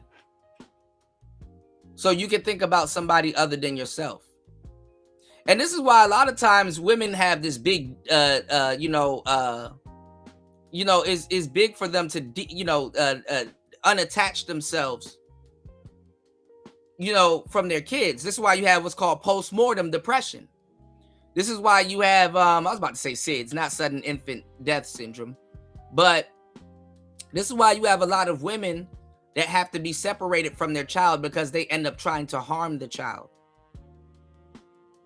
This is why you have a lot of women that when they get with men that have kids and the man, rightfully so, has an obligation to be to not show you as much attention as you think he should.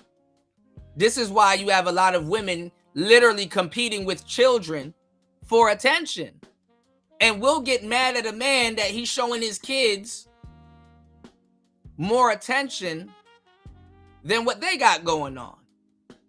Or this dynamic happens in a fucking marriage. You got husbands that will show their daughters an abundance of love.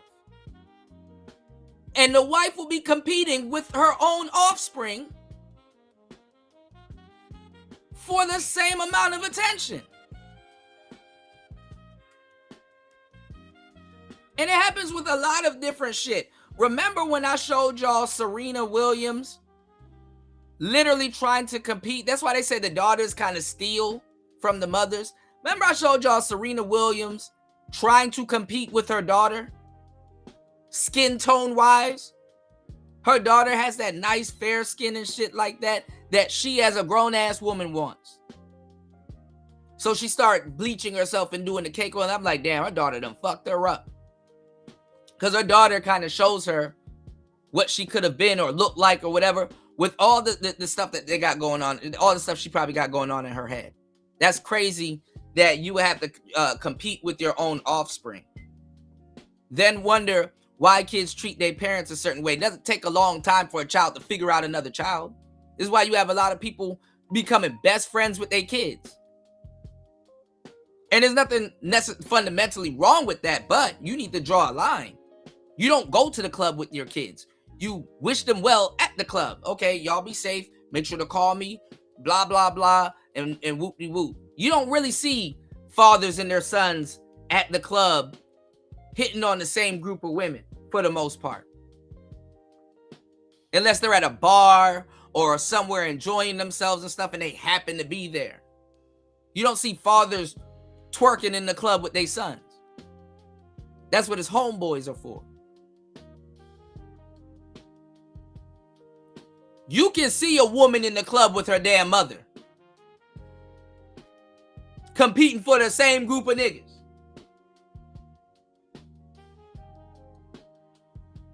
Nobody says a damn thing about it though. All right, y'all hit the Cash App, hit the PayPal, support the show. If you guys are enjoying the show, look out for the cookout and let me know. El Boog says some people would say God gave the woman the man, gave women to the man as a test to be a reflection of his relationship to us. That's true. There's some truth to that. But there's 1,000 ways to mismanage. There's 1,000 ways to mismanage. You know what I'm saying? A relationship with your lady. She can become a tyrant. Men can become a tyrant too. You know, and I talked about that. Men absolutely can become a tyrant also. You dig? All right. All right, y'all hit the like button, support the show, hit the Cash App. Shout outs to my 9-to-5ers and my truck drivers. Let's get it. Or is it the woman? Her. So now we're down to 70-30 in terms of risk. How about mental health? And the funny part is that she thinks that this shit is being accounted for. This shit ain't being accounted for, bitch. At least if you can say, hey man, there's a certain percentage on something, at least you kind of can account for it. This ain't accounted for. It's been unfair since the beginning of time. So pawn our back if we don't want to, if y'all know how to play chess. Pawn our back if we don't want to hear about your goofy rollout of egalitarianism and equality. Mental health decline due to reproduction. Is the male taking that risk? So now we're down to like 90-10. The last one. Who's taking the risk of losing out on opportunities for reproduction? The male or the female? The female. So what looked like 50-50 risk taken at the outset, chromosomal donation, is now down to 95-10, 95-5 in terms of risk taken. Well, why does that? First of all, how can you explain this to a human being that thinks that they can reproduce by their own damn self?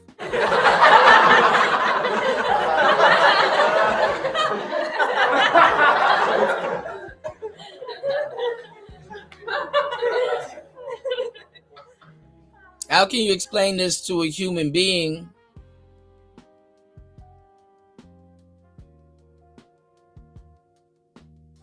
that will tell you that they give life when they don't? They give birth. They incubate. That matter, because nature is cheap. Nature is not going to give the male features that he doesn't need. So the male is using nature as a filler word for God. But let's get it. Not optimized in a way that the female is optimized based on reproduction and risk-taking. So the male is missing critical aspects of his development in relation to the female. If we're looking at... And that's not the truth. It's absolutely the other way around. And women hate this. They loathe it.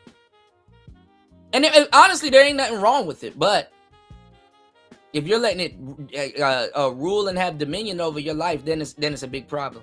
Risk-taking, 95.5, it says that the male is not naturally designed for responsibility. That's cap.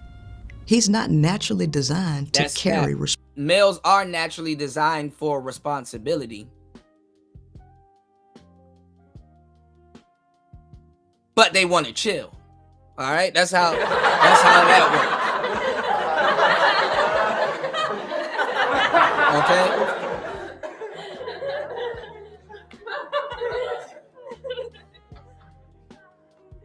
Before Eve bit the apple, we was chilling. We got to sit down. We got to relax.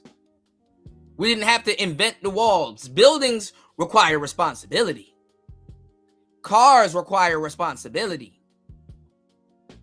Having to have society get put on your fucking back, that requires responsibility. We didn't have all of that when we were built, because God built us in the image that we've already obtained all of that. This is why angels and other demonic spirits and other spirits envied man on both sides, whether good or bad. Damn, why is God giving you all of this stuff? You don't even have powers. Why are you his favorite? What does he see in you? Man, we were here. This is why men want peace, especially after you build. After you bust a nut, you keel over and fall asleep. Because you give energy. You produced. And you have a receipt. This is why men want peace. If he wants to work more, cool. But if he looks around, he's like, fundamentally as a man, we created all of this shit.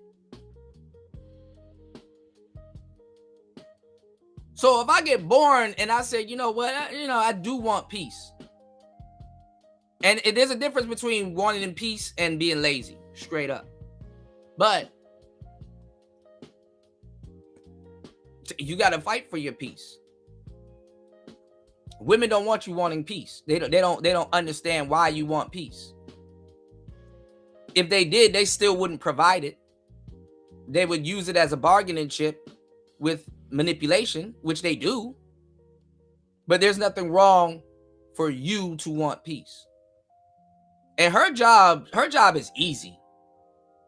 Be a decent human being, go fuck your man, and go enjoy your damn life. Nope.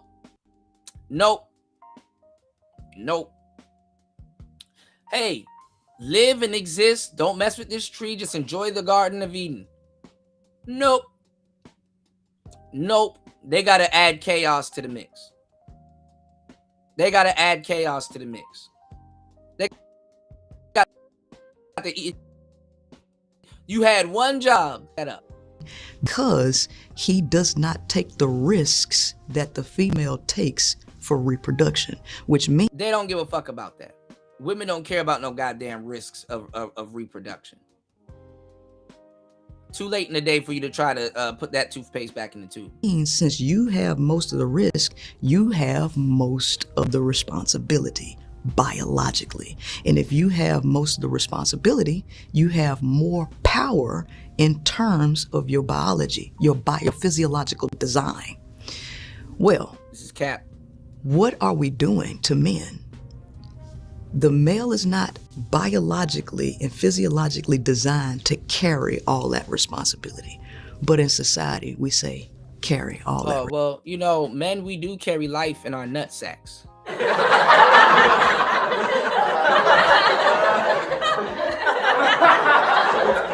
You don't think we understand that?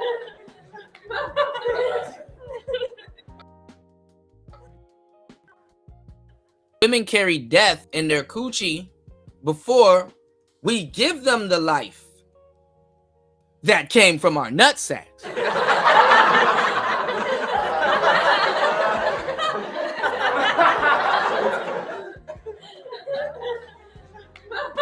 Respectfully.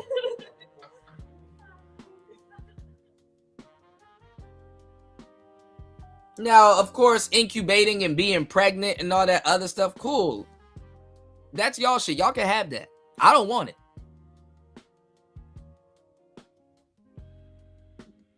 But even in that situation, a man still has more responsibility. Of course, your responsibility is transferred onto another life.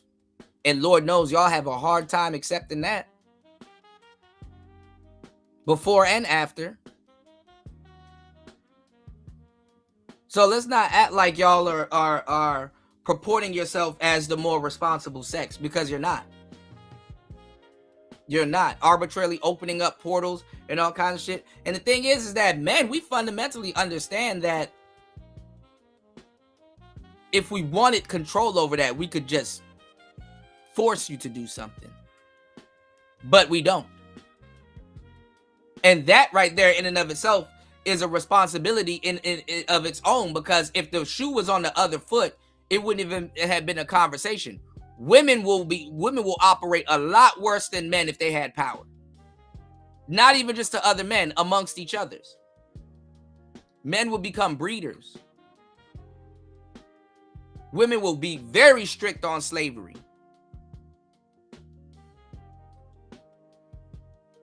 Way worse.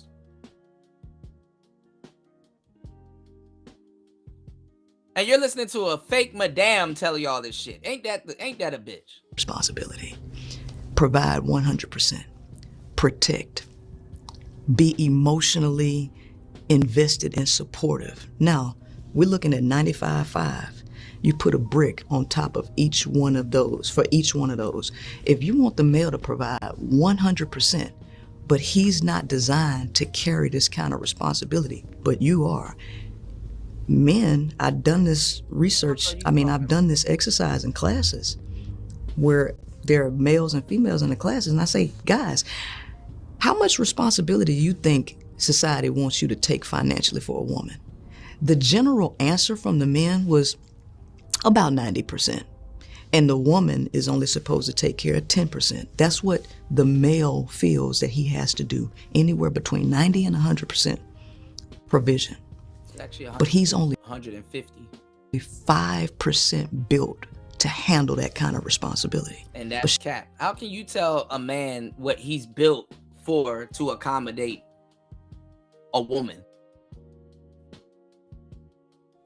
How can you tell a man is built for to accommodate women? That's really what that is.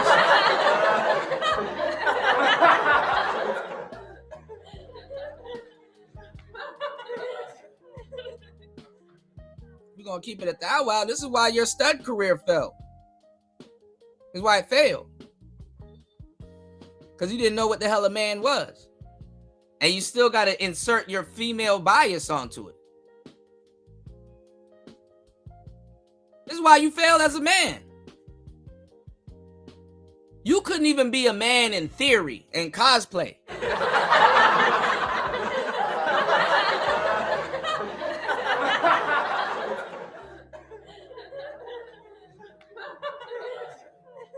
Yeah, she Heidi Fleiss. What's going on, man? She don't know what it's like to be no damn man, and I don't want to know what it's like to be a woman, but I got a great idea. and observation. You want to know why? Because we take care of women. We have to deal with y'all more than y'all on a whole level more than y'all deal with y'all damn selves.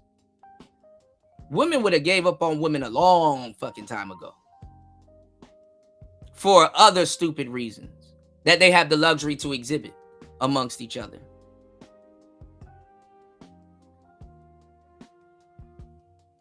All right?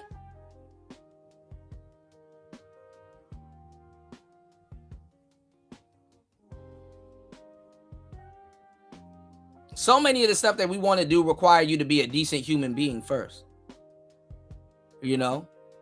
Who would have known, oh, to successfully be gay, I got to be a decent human being? Who would have known? Who would have known?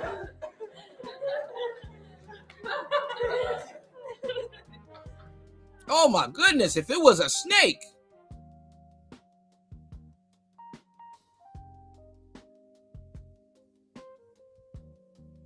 I didn't know I had to be a woman worth a damn. She's 95. So now we got this weight on him. Then Hit the Cash App, y'all. Hit the PayPal. Coming up on 4 hours of greatness. Let's get it. we put the weight on him to protect. Like the shout outs. Let's go. It's player talk. That's challenging. You know why?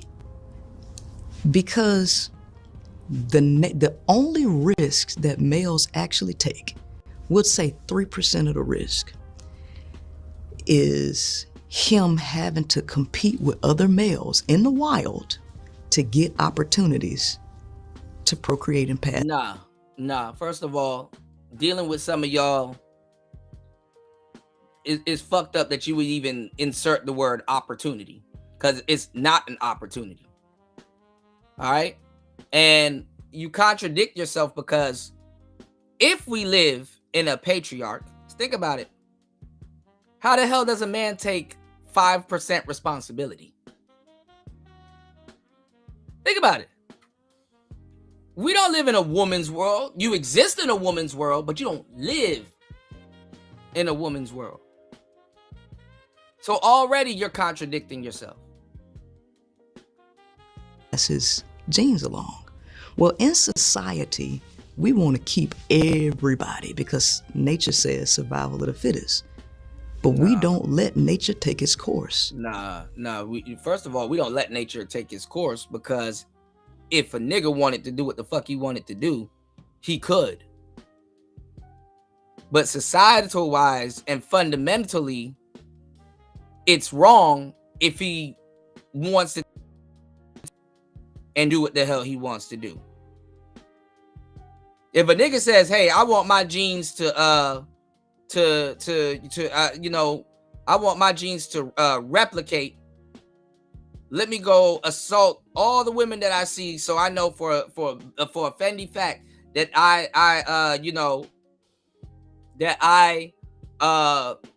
fulfilled my biological imperative. If he wants to, he gonna have to pay for that with his biological whatever. Because, that affects his mortality. But there's nothing, that's not nature taking its course, what you're talking about. You're talking about social-wise, certain things taking their course. So instead of, I'm just going to take shit, now I got to figure out a way, aside from me just physically taking shit, a way to obtain it. Now I got to become a snake charmer. Now I got to go get some game. Now I got to learn how to talk. Now I got to walk up to people. Now I got to topple my confidence issues. I got to, you understand? That's not nature taking this course. Nature taking this course would be hitting you upside the head with a damn club and collecting you bitches like Yu-Gi-Oh cards.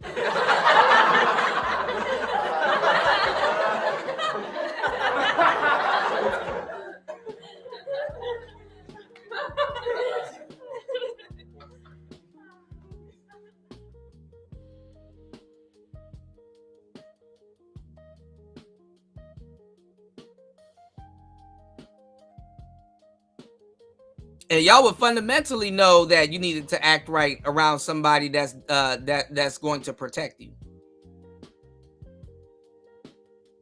You couldn't play all these dumbass games. Let's get it. We keep everybody.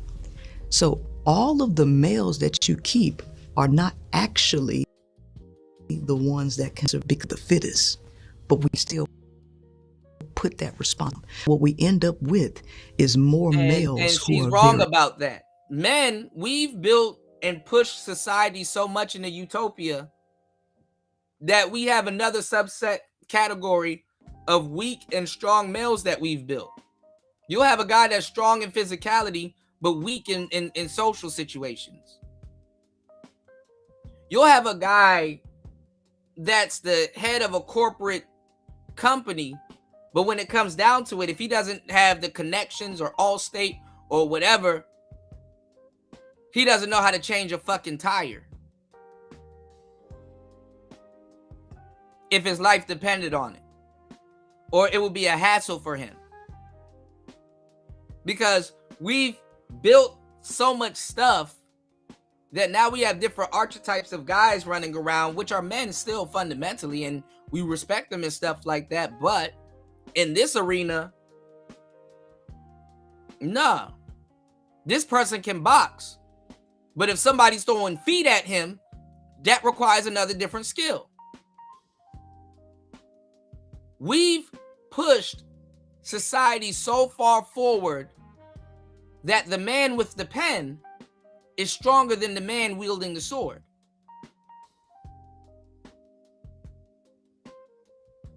But let's get it.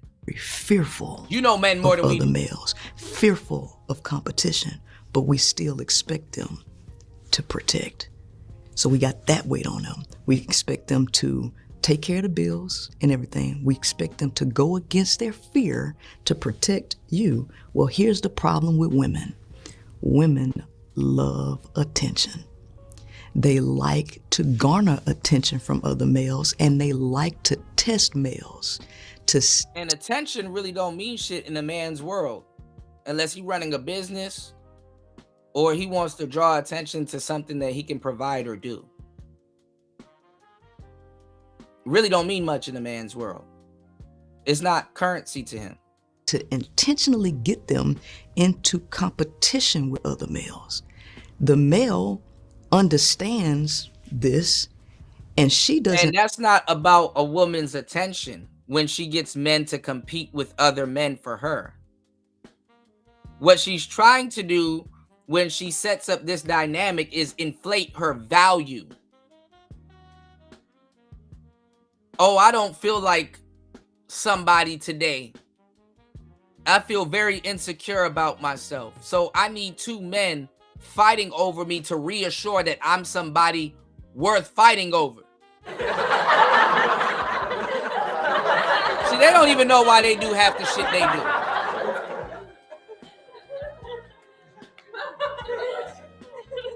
Just talking. Just yapping. Because there's no penalty on women for yapping, as there is for men. I couldn't be up here just yapping and a bunch of men listen to me. I would have to somewhat know what I'm talking about before a bunch of men say, hey, you know what? That nigga just talking. And even then, if I do, cool. But some of them niggas, they haven't lived enough to soak up this game or support very good content. All right, y'all support the show and support good content. 4 hours into the madness. All right. Understand that she's putting him in a dangerous position. This is the reason why men. And she does understand this. They find out until later. Or when they have sons. Or when they have brothers. Because they don't give a fuck. Even if they know. They don't give a fuck. Till it's somebody that's close to them and that they care about. Men, we know this. We have the Madonna whore complex. We got a lot of different complexes that were diagnosed by men, not women. So she knows. And she's aware. This didn't happen yesterday. They got books talking about this. Twilight and shit. Let this werewolf nigga fight me over this vampire nigga. Let's see who gonna win. Werewolf versus vampire. I'm the trophy. For me. They know. Fuck out of here. Kind of want to control women. But again, it's plausible deniability. What you wear, how you walk out into the public, because you don't realize as a woman how your behaviors affect the male and what consequences he has to deal with. Wanting attention puts him in danger. Her goofy ass figured this out when she turned gay and got with some fine shit and now had to protect that fine shit and still let that fine shit preserve her disrespectful disposition, because it's like, oh, okay, so instead of protecting your lady and say, hey, you might want to put your ass cheeks up and carry yourself like you got dignity, like you're representing our relationship, you want to tell her this, but at the same time it's like, well, let me love her in a way that she's loved and feels that she doesn't have to do that, and that is taken away from her sex or her femininity or whoop-de-whoop. You got some decisions you got to make there.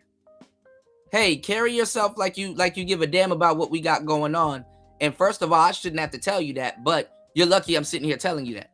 Hey, when you dress like this, you're putting me in danger. And you're going to lose respect for me if I tell you to run. Because you don't know the anatomy of a gun.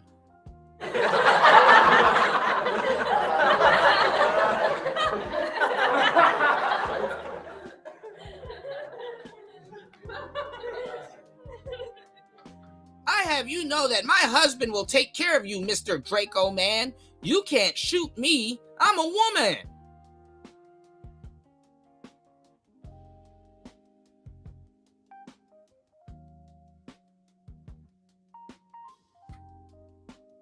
They don't know what a Draco would do to a human body. Bitch, by the time them 223s and all them shit Swiss cheese your ass, having a baby don't seem that bad, don't it?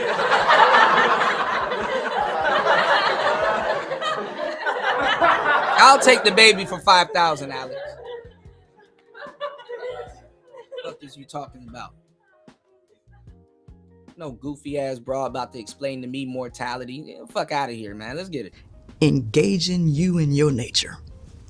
So we got this 5% male capability 5% male holding responsibility. We need him to pay all the bills. We need him to protect. And then you just gave us a whole spiel about how independent you are. Why do you need him to do that? See the entitlement? If she was truly independent and self-sufficient, she could say, well, you know, what would be required of him is to, you know, handle the bills. What would be required, you know, we might not need him. You wouldn't use the word need, but we will assume that he will pay the bills. We will assume that he would do this, you know. This is speaking for somebody that's been independent, you know. Have you noticed men said they would like a woman to cook and clean? But a nigga never says, I need a woman that's going to cook and clean, you know, and blah, blah, blah. If a man talk like this, he'd be like, you know, if a woman is around me, she got to cook and clean. She got to. He said she got to. Not I need her to. And he says things logically within her boundaries. Or I would like her to cook and clean. And literally, that just comes with existing. A cat goes out and go hunts a rat. And they might have to dig into a hole to go get this damn rat. And after a cat eats, you know what it does? He eats the rat. He provided food for itself. And then what does the cat do before they take a nap? They lick itself and clean itself. So I don't even know where niggas get off that you gotta negotiate cooking and cleaning. Because you do it for yourself, hopefully. But let's go. We also want him to be an effective communicator and deeply emotionally invested. That's difficult because the male is not wired with features. And the male is wired with features. Stop trying to downplay us to upplay what women are when y'all need all of this shit. Just because you use 30,000 words and you confuse conversation length with quality doesn't make y'all better communicators.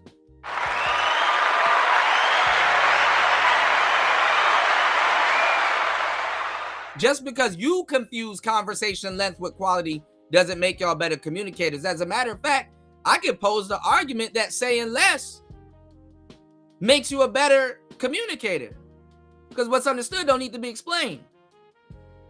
Or if it could, minimal. This is why yesteryear when we came out with texting and some of the stuff that we got now that got turned into social media, women were confused. Because when you're hunting, and let's say you're two men hunting, I can't say, hey man, there's a bear over there. I got to be able to look at you in another tree with the staff and got to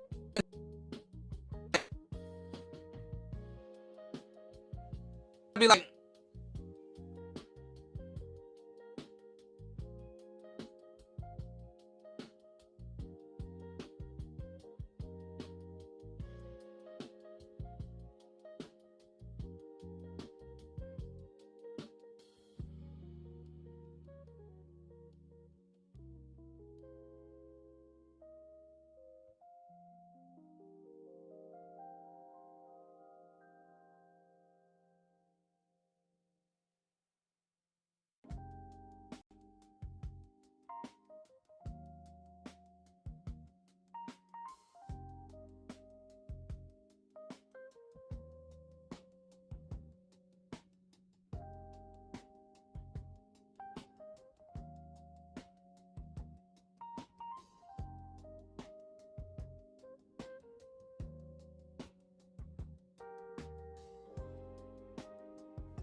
yeah, like I said, communicate. I don't gotta sit up there and cry. I don't gotta sit up there and try to justify why I'm not.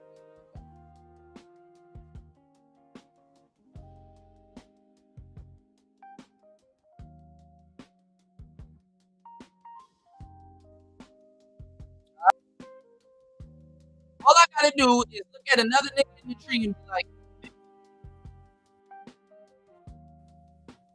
and he'll be like, all right, I got, message received. Okay, yeah, we about to go get some fucking food.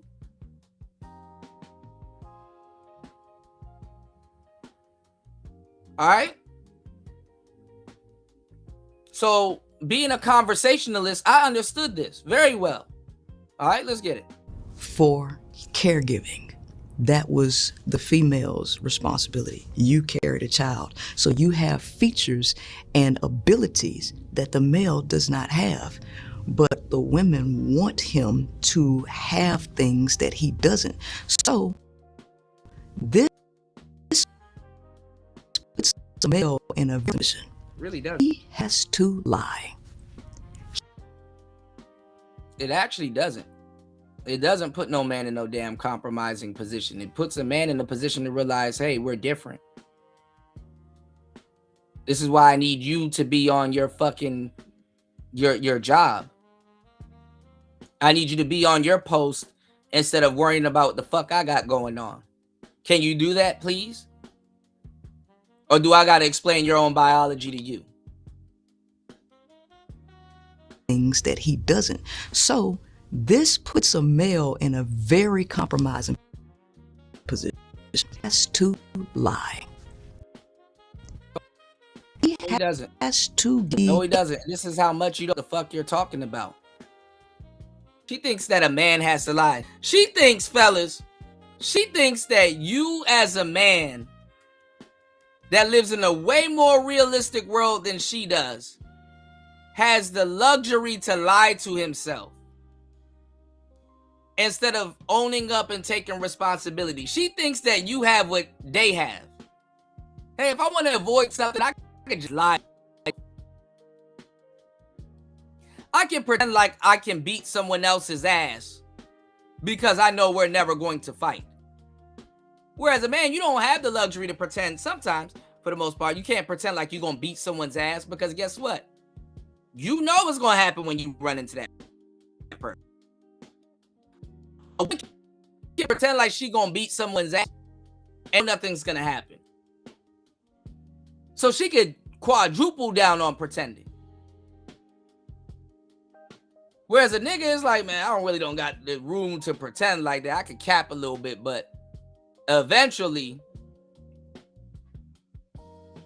I'm going to run into this person, and it's I don't get the luxury to hide behind a lie. Men don't get the same luxury to hide behind a lie. And if they do, then that's a well-timed placed lie, because we don't get the luxury to say, hey, I can lie to myself and nothing will happen. You still got to take responsibility for lying to yourself. And if you feel you don't, life will make sure you, or when life reconciles, it'll make sure you do. What's the matter, Daddy?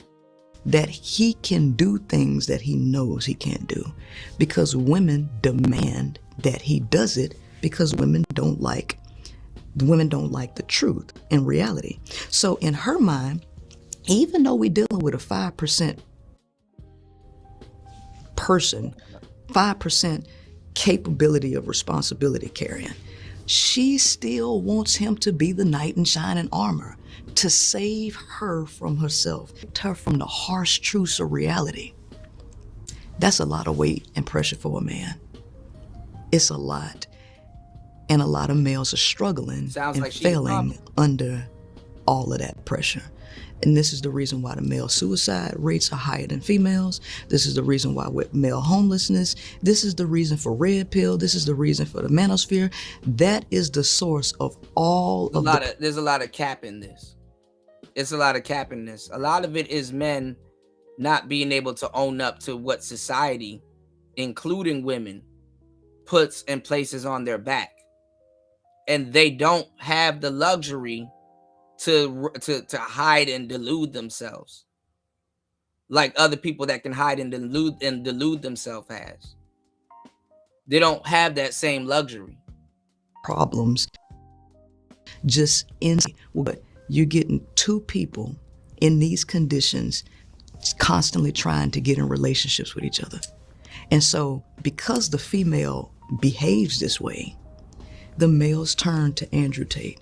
They turn to Kevin Samuels. And this is cap because you're only basing it off the laundry list of shit that women want from a man. You're not basing it off of, okay, when it comes down to it, what could a man possibly want from this woman? You're just sitting there explaining to a woman that gets to sit back and, hey, do this, do that, do this, do that, do this, do that. And hey, you didn't do this and that, and do this and that, and do this and that. You're not talking about now it becomes a problem when a man says, okay, well, while I'm doing this and that, I'm going to need you to do this and that. Oh, I ain't your mama, you asking for too much and blah, blah, blah. Ah, there we go. Okay. So even the premise that she's coming up with this from is not even realistic. But she can do that. She has the capacity to do that. She's a woman. She's not a man. No matter how hard she cosplays. You know, these bitches can go outside with a sports bra and a push-up bra. You never know. She has it so easy that she can't leave the house being one gender. She can spray and pray. They turn to all of these outlets where men can finally speak how they feel and try to gain some form of control so that they can ease their stuff. It's not even about control.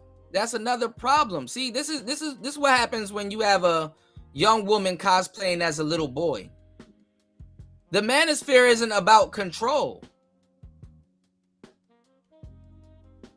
Lack of control is thrown in there, but it's not about control. It's at least about being heard and acknowledged first. They don't know what they finna do when they're expressing themselves to you. It's about expression. Like women don't want to bring endings to a lot of the things that they babble and complain about. They just want to be heard, to feel better about a situation that they can or can't change. First, you won't know what somebody wants until they fully get it off their chest. Capiche? So, because the male is at the 5% mark in terms of responsibility, if the woman wants him to take on all of these duties, what is the most logical thing that has to happen? The woman has to be controlled. She has to be capped. No. That's not why or what makes men want to control women. Women in nature are chaotic. Things need to be controlled to keep peace amongst the people. Women are chaotic. They have a hard time controlling themselves. Emotions are very hard to control, especially once you focus on them. Women need to be controlled because they're chaotic. Men need to be controlled because they're chaotic. Order. Okay? Order. Order to give the male the head start so that he can have access to the finances. He can control her because she can't control her own mouth. Women will hit below the belt. They will antagonize a male who is already beaten up by life. But from the perspective of the woman, because the word is patriarchy, in her mind, all males are benefiting. This system is designed for males. They're winning. I'm the victim. And they move like that. And when they get in relationships with the victim mentality, with the lack of understanding of who they're trying to get into a relationship with, you build up more narcissism. You build up an identity of victimhood. You build a selfish individual who expects the world. Okay, and what happens is if you're the gender that has to do more of the manipulation, that's not a bad thing. That is a good thing. Because it gives you more room to manipulate. You want that option. Women don't want the option, accountability or accountability. No, they would take the victim option. But the thing is that they blow their cover. They want to be the victim and the aggressor at the same time. I keep hearing, supposed to provide, supposed to lead. You build a mentality of a person that believes that you owe them to give them. So this is the problem within the relationship dynamics. It's not, and it comes from both sides. It comes from men and women. Men pressure other men the same way because it's like, well, don't you want the women? Don't you want to get the pussy? Huh?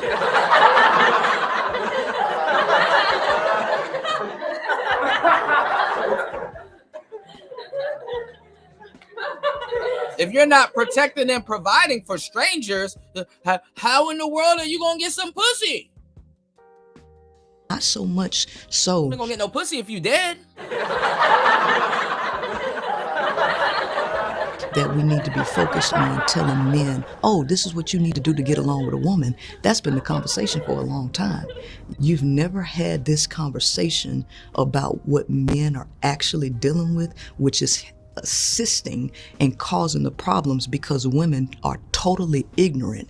They don't care. Women benefit off of male death. Need I say it?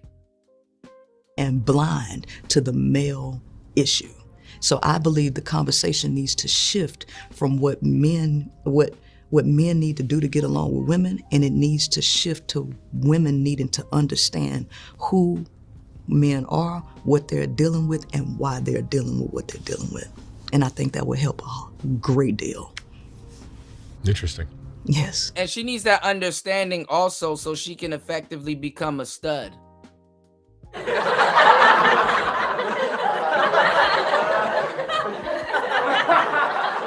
Real talk. And honestly, this is like a decency thing. Because her as a stud dealing with disrespectful hoes is, girl, I somewhat, not really, altered myself in ways by doing this. You need to see,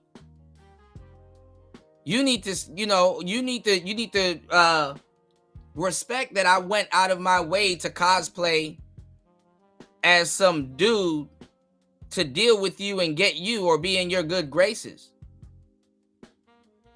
When you actually treat me like a man, it's like you kind of not going on to the plan. You like, girl, I'm supposed to be pretending like I'm a nigga, but don't treat me like you do them. Like, alter yourself for me.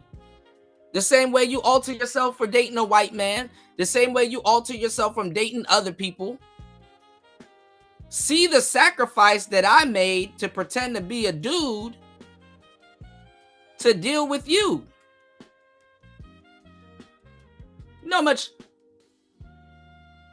I could get what you want. I got a coochie too that I didn't pay for.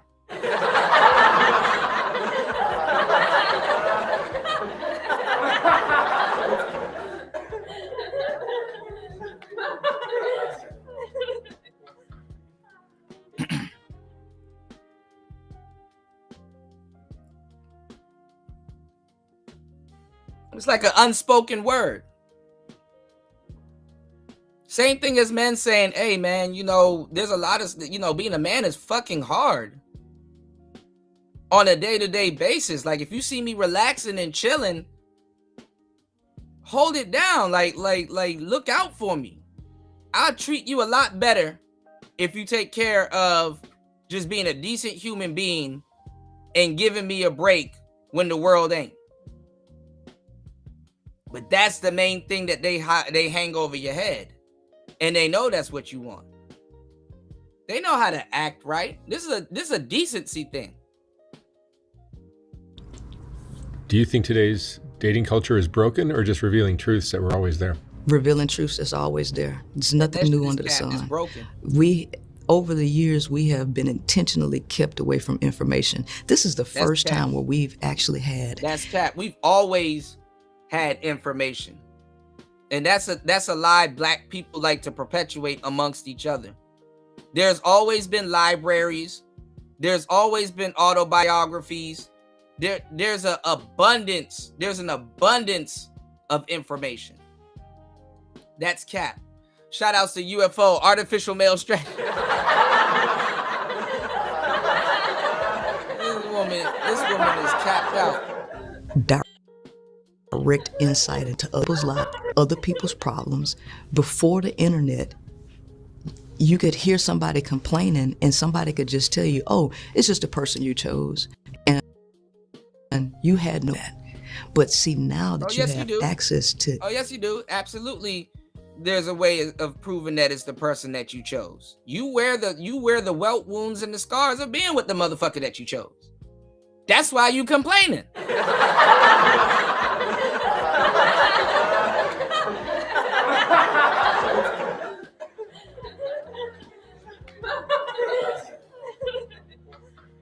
Y'all gotta stop trying to get this out. Oh, there wasn't enough information. There was way too much information. If we were talking about this shit during the Black Planet days, why couldn't you access it? It's way too much information now that we're past the age of information. It's way too much information now that you run into the misinformation before you run into the real information. But it all starts with you have to have an interest in it. Because nowadays, if you go down the rabbit hole, the red pill rabbit hole, you might find Priscilla way before you find me.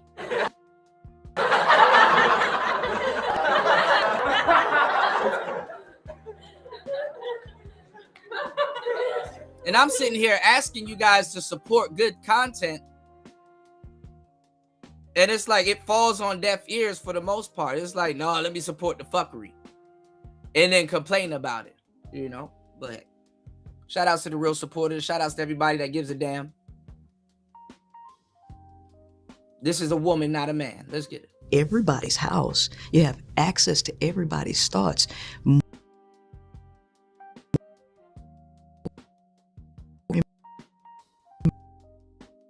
people are revealing what has always been everybody's house. You have access to everybody's thoughts. More and more people are revealing what has always been there. They're expressing the things that have been swept under the rug. So this is the age of Aquarius, the age of enlightenment, the age of unveiling. And the truth will set you free, but before it sets you free, it's going to hurt. And y'all are just filled with useless quotes, jargon, pop words, and quotes that y'all just don't live by. The truth is gonna set you free, but the first is gonna hurt ya. And you the one man trash is another woman treasure. We need to realize that as a species, a human species, we are below standard. Collectively, humans are below standard. And what standard? What standard? If you asked an alien, I think that we would be, I think we're the special ed species. You think a fucking alien gives a fuck about if you're functional in a relationship?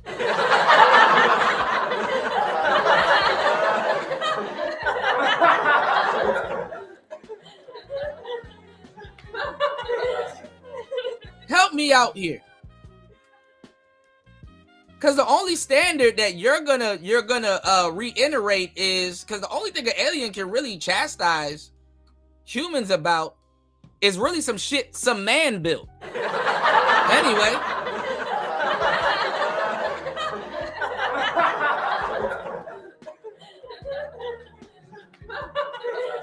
You think an alien worried about who you give your coochie up to? You think an alien worried about your baby daddy?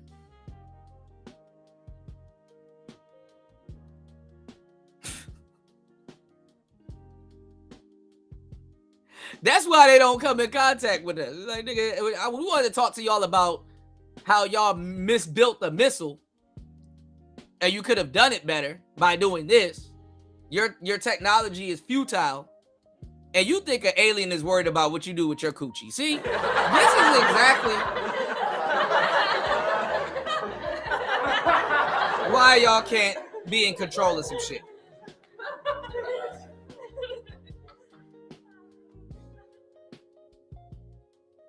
Man, we had to find out how to do other shit aside from quote unquote attack mode. A woman in attack mode, the most thing she gonna do is give you some coochie.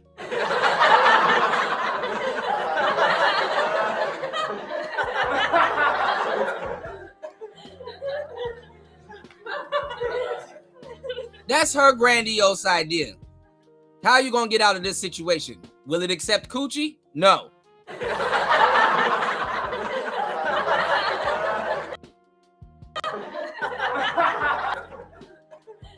How can you get out of this situation when you can't rely on pussy?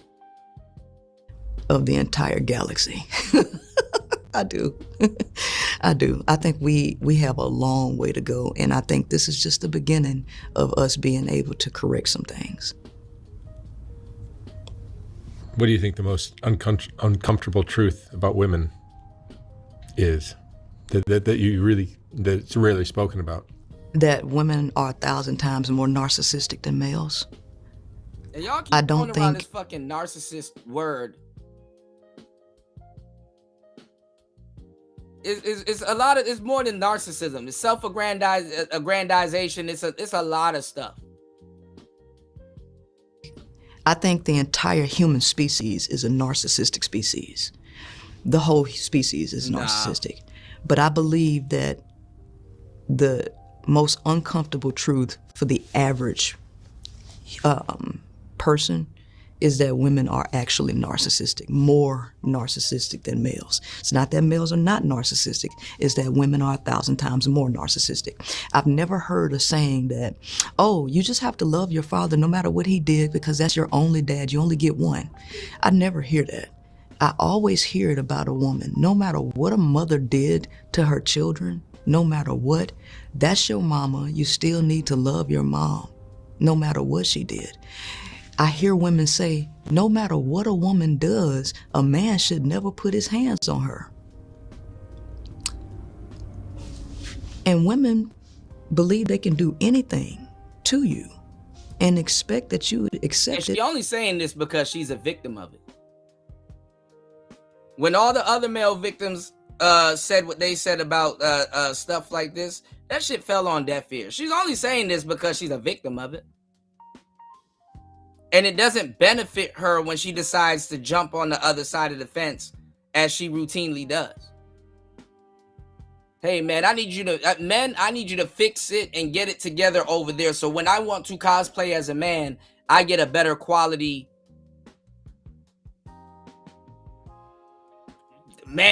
false manhood out of what I'm doing. She's only saying this because she has an interest in pretending to be a man or purport herself like a man. And still worship the ground they walk on.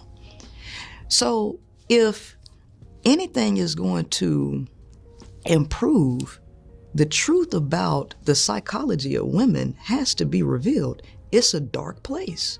It's not peaches and cream, because women think that they can abuse you.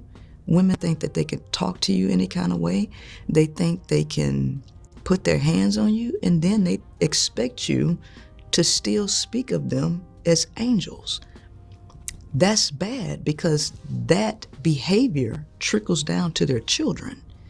So they end up abusing their children. Women are very abusive to their children, and they don't even understand in what ways they're abusive to their children. And you can't tell them anything because they do no wrong in their eyes. I try to tell women. But you're with this when it benefits you. When it doesn't benefit you, now it's a problem. That even when it comes to their sons, most women set their sons up for failure, and they don't even understand why they set their sons up for failure. And they don't understand this because they don't understand the nature of the male, the physiology, the neurology of the male. They don't understand the male's existence. Most parents, specifically women, because it's most single parents are women. Sure. You hear them say something like, I just wanted to give my child the things I never had.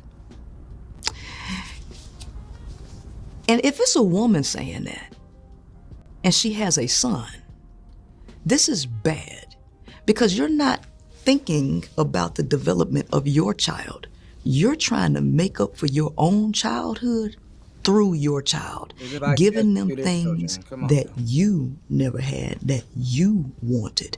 You're not giving them what they need. You're not tailoring the new environment or your behaviors or your parenting style around what your current child needs.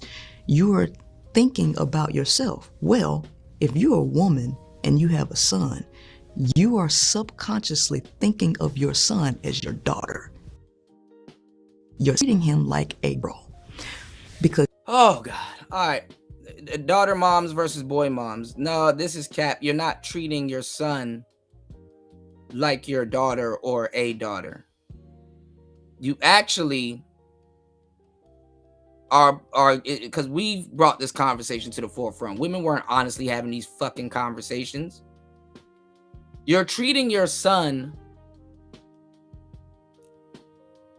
as a father's son. Like you're treating your son as a son husband.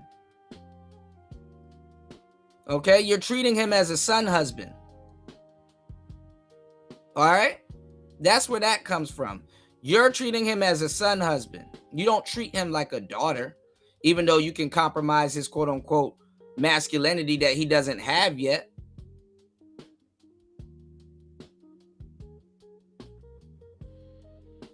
but you're treating him like a son husband.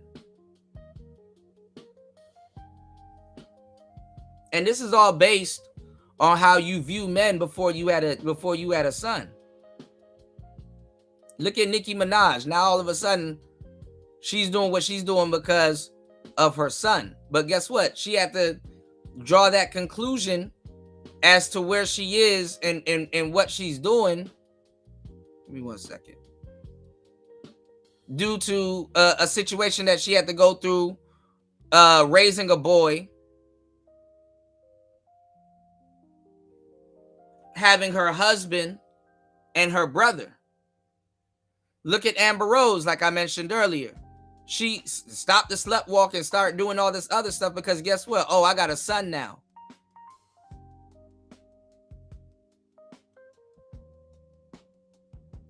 Your children forced you to change. Maturity should come with children, but it doesn't automatically. You were a girl, and you start Maya to Angelou.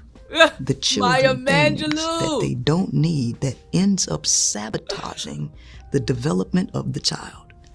And they are totally unaware of this. So I believe that more information, more knowledge, more education can help with women seeing their own psyche. Relationships should be a mirror to the individual. Every person that you get with is going to reflect back to you who you are, to be attuned enough that stuff that I'm getting back, it is because I'm projecting something and I'm getting feedback. What is it that I'm doing? No, absolutely. There's a little bit of truth to that, but see, women can only give you the damn generic shit that they were told about certain things. Water seeps its own level, but that doesn't necessarily mean that you did something wrong. That doesn't necessarily mean that, oh, well, this is something that, no. Water seeps its own level, 1,000%. But it's up to you once you realize, oh, this is some shallow water. Let me get the fuck up out of this situation. That's when you take back power with what you got going on with your circumstances. See, women are okay with saying, well, this is what it's going to be and this is what it's going to be, because guess what? Women are water. They seek their own, water seeks its own level. But this is part that's left out. You don't have to, you're an adult. Ain't nobody putting a gun to your head and say, hey, date me. And if you do, a lot of women stay in those relationships. You choose if you want to stay in that motherfucking fucked up ass relationship with somebody who doesn't have a gun to your damn head. You dig? And women are content and okay with that because guess what? There's a lot of things in her life that she's waiting for. And there's a lot of things like mercy emotions. So yeah, keep its own level. And it's going to stay at its level too.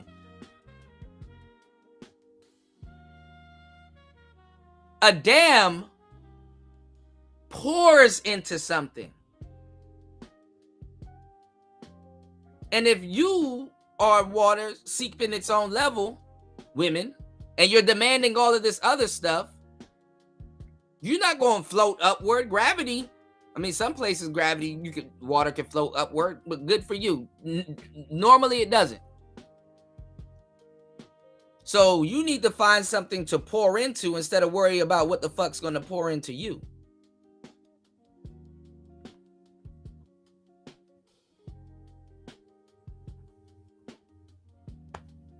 You said, isn't this the same chick that with the bust down Yankee? Absolutely, yes. This is her. Yep.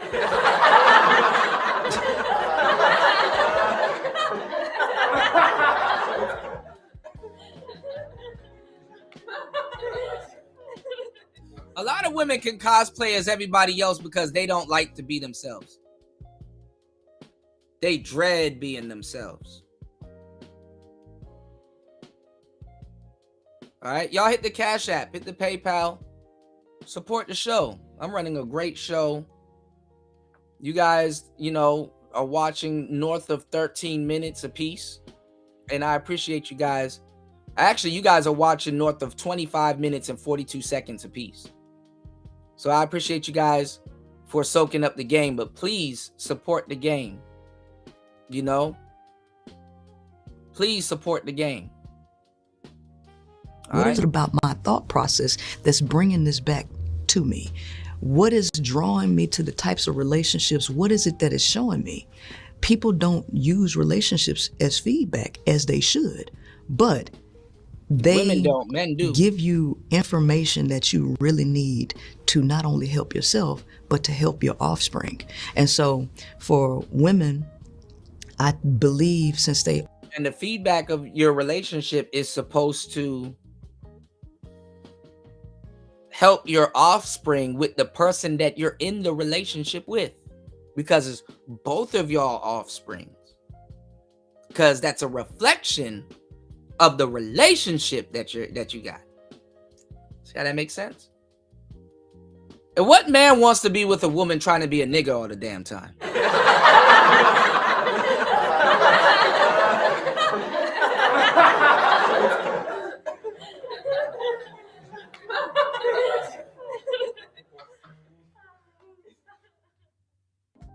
So that's why when they try to shame you and like, oh, you gotta be gay because you putting up with me. Yeah, nigga gotta be gay to date your ass because you trying to be a man. And you have no earthly idea how it works in a man's world. I'm not intimidated. Real niggas ain't intimidated. First of all, real niggas ain't finna work themselves into a position where they gotta say this. But I'm not intimidated. I'm annoyed. Are the first teachers of the child, that there needs to be far more education in her direction about not only the nature of herself, but the nature of her sons, male, are inadvertently doing things that harms the male's development. And then they'll get out and say, that ain't my fault. He needs to man up. We need to stop the conversation about what men need to do. Do men have their faults? Absolutely. I've spoken on these faults. I've called out a lot of male behavior. She want a better quality pool of women out there that she can deal with. I mean, I wrote a book called 41 Shades of Men, The Pursuit to Subdue and Use You. But what's the conversation on women? Because they are the first teachers of the child, So I feel sorry for a lot of the children, especially the involuntary celibates, because they are a danger. And women don't understand. These are your sons. These are your sons. Women. And her goofy ass don't even know what the involuntary celibate means or who they are. And the only reason, and watch, I haven't seen this, but watch, she gonna allude to the only reason why she feels sorry for them is because of the quality that's out here. And to tell you the truth, there's no such thing as an incel, aside from a man in a sexless marriage. There's no such thing as an incel really out here, because a lot of people are choosing to not participate. And true enough, you can choose to not participate. That's up to you if you want to choose to not participate. Don't nobody want to be out here catching STDs and getting sick and all kinds of stuff. Doesn't make you an incel. It can make you a hopeless romantic. But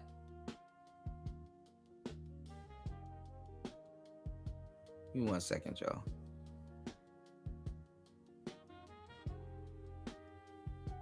Yeah, you need to know what you're doing. 1 second. I'm gonna take my time.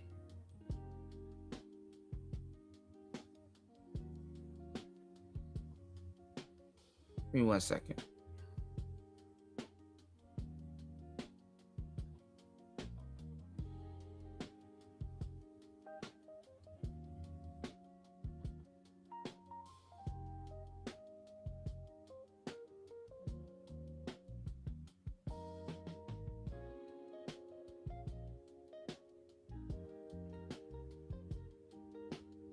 Procreate indiscriminately. They don't have value the things that are valuable, and a lot of them are able to recognize threats. So women are attracted to like the work. They like criminals. They do like criminals. They like.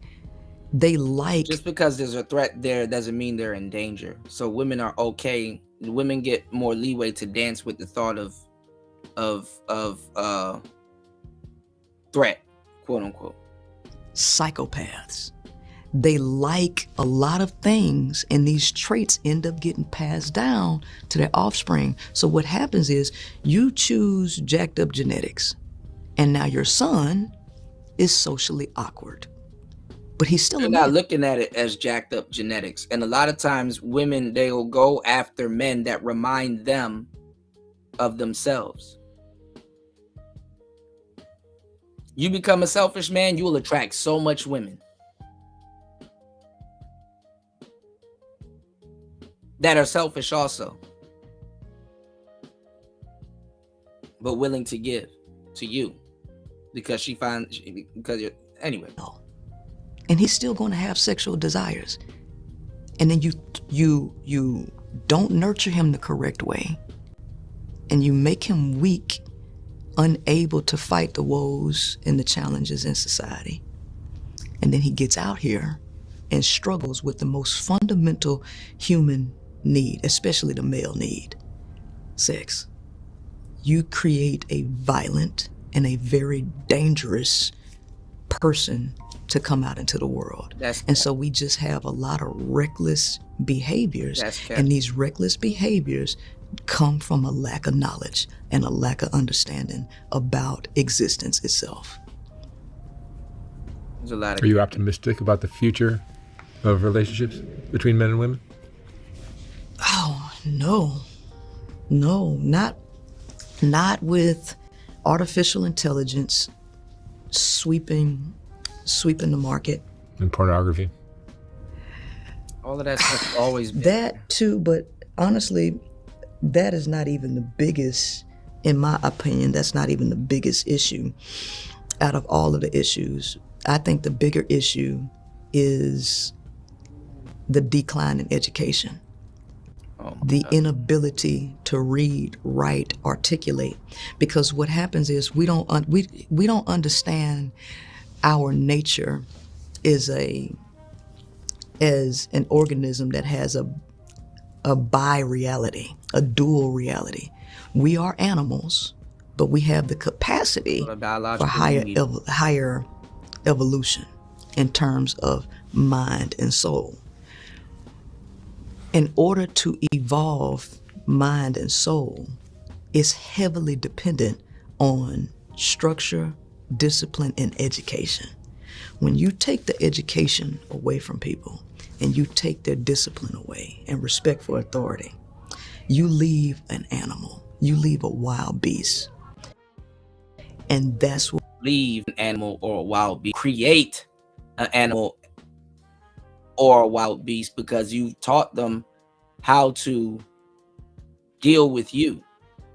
There's no order and instruction. It's just funny that you're saying this, and it took you to become a lesbitarian to say this.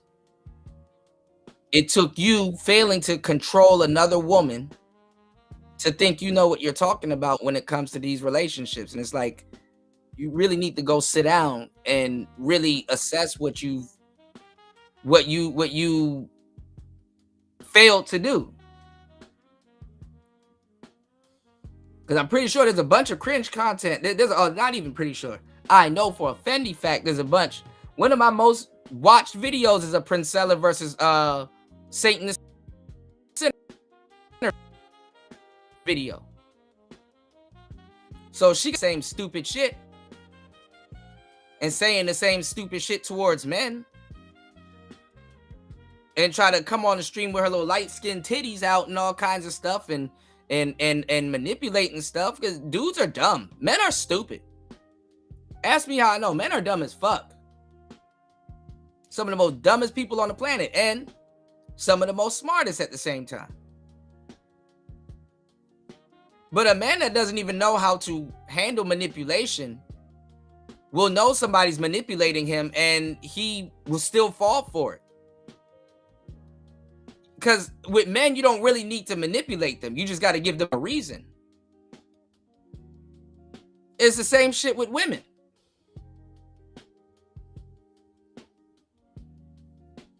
People don't give two shits that people are out here trying to manipulate them. They're just saying, hey, provide a better reason as to why you're doing it, and you can have it all. That's really where we at with it. Give a damn that women are gold diggers. They're just like, hey, well, just take it easy on me. At this point, they don't care. What we're seeing here. Last time I checked, for the last few years, the average reading comprehension level for adults in America was 6th grade. That's going down drastically. And you're going to leave a speaker who's uneducated, undisciplined, and lacks respect, but still has biological desires. That is a recipe for chaos. It's a recipe for destruction. And so I'm looking at that. I'm also looking at artificial intelligence coming in, taking the jobs, and leaving these people with nothing to do, no aspirations. It ain't even about AI coming in and taking jobs. What the fuck does AI coming in and taking jobs have to do with you functioning as an adult in a relationship? What am I missing here?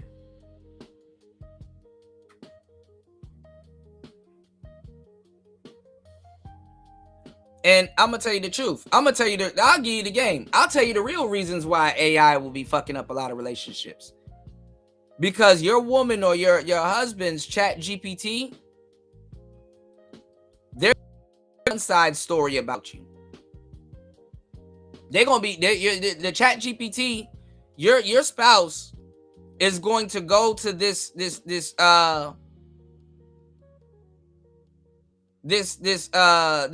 AI and be talking to it on about you. You know, and she gonna be prompting it wrong, and it's gonna be giving her a little fucked up misinformation and shit. And they will listen to a computer about a relationship that they should and shit in a relationship that they should have been paid.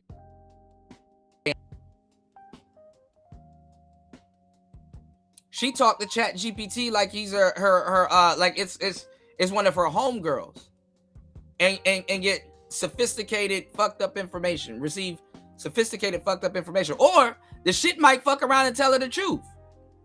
Well, your husband loves you, and when people love you, they do stuff like this. But guess what? It don't matter if it tells her the truth. If she got it prompts like, you know, hey, you know, be an echo chamber. Well, hey. And no ability to move forward. You can't do anything but create a violent and chaotic situation in a dangerous environment for humans who has a need. Like women give a fuck about creating something violent and chaotic. You think women give two shits about creating something violent and chaotic? That's hilarious. Need and a desire to connect with other people. I don't see that turning out very well.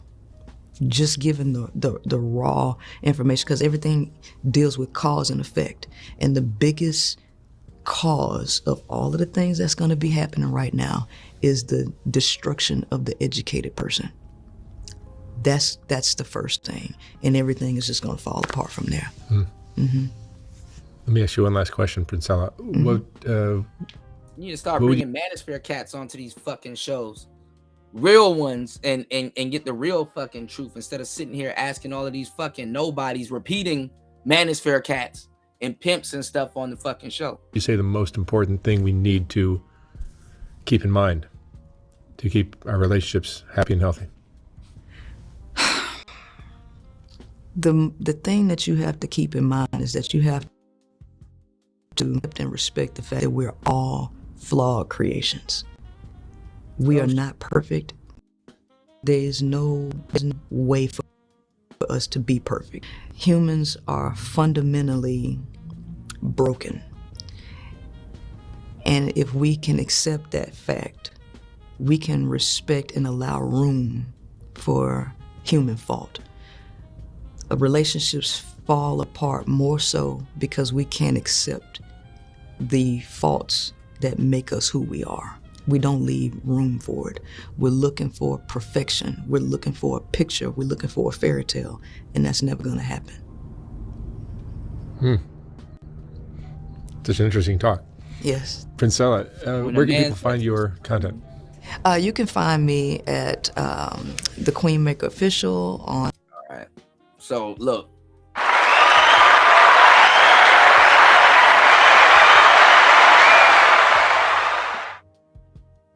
When a man says it, oh, something's wrong with y'all.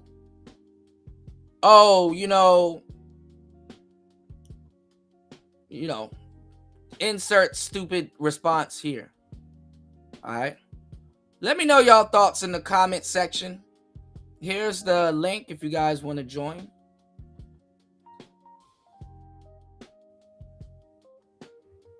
I need you guys to support the channel by hitting the Cash App, hit the PayPal, hit the Cash App, hit the PayPal.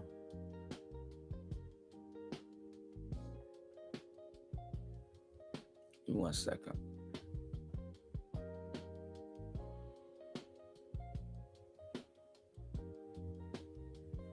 But yeah, a lot of these women, like I said, they repeat these talking points. And they really just, they're just, it's a paycheck. You understand what I'm saying? It's a paycheck. I mean, they got to leave that door open whenever they want. They can start their pick-me career in these spaces, and you've been seeing it a lot lately. It hasn't been lucrative to sit up here and tell a gang of women the truth. Look at Dr. Cheyenne Bryant. Look how it cancer. And the fucked part, let me tell you what makes it even more fucked up, is if you had gay people in your fucking corner. Because if you had gay people in your fucking corner, you might have a solid little base going on. But the fucked up part is that the gay people will be quick to turn on you just as quick as the fucking women.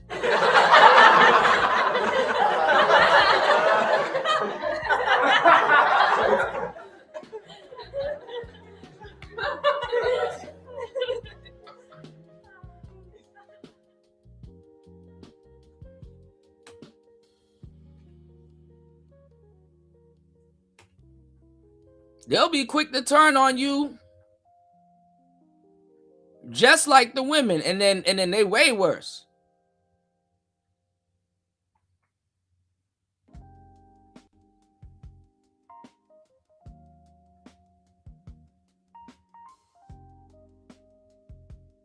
Give me 1 second. Shout outs to Red Lipstick Vibes. I'm about to play y'all a segment with your boy.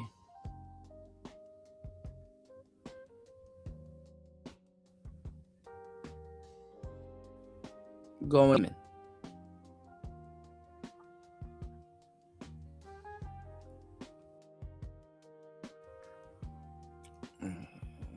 But yeah, like I said, they repeat us. I'll remove this. They repeat us like crazy. And then they get rewarded for repeating us.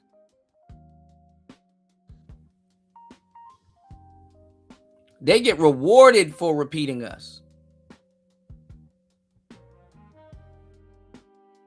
You have to get called shit by feminist shit. Lose your job.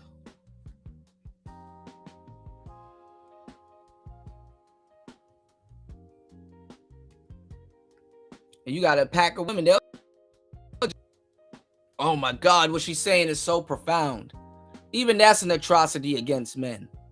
Because no matter how much fucked up shit women say to other women, they get praised, you know? I'm not saying that's a good thing, but at least women have enough integrity to acknowledge that another woman said something, and you know, even though, I mean, what I said contradicts itself, because the thing is that a woman that will do that, she doesn't have enough integrity, you know?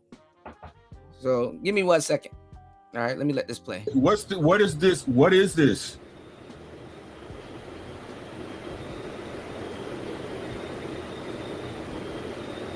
Every single one of these conversations is this right here. The woman's not right. En masse. So all you exceptional exceptions, you can slide yourself wherever you feel free. It ain't gonna change shit though. It ain't gonna change shit though. Y'all all here looking, but hey, you searched for him the same way I did. Why? Why? Y'all want the answer to it, but you scared to say it. It's cool. I don't give a. It could have been your mama, your sister, your auntie, your cousin, your baby mom. It could have been.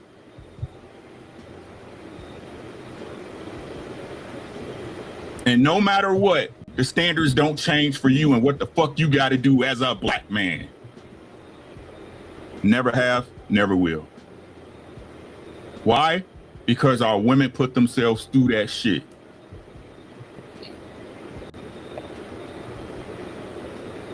And did. Shouts out for Trina and DJ Kuda in there. Of course, Kazi. Whoa. Yeah, sure. Yo.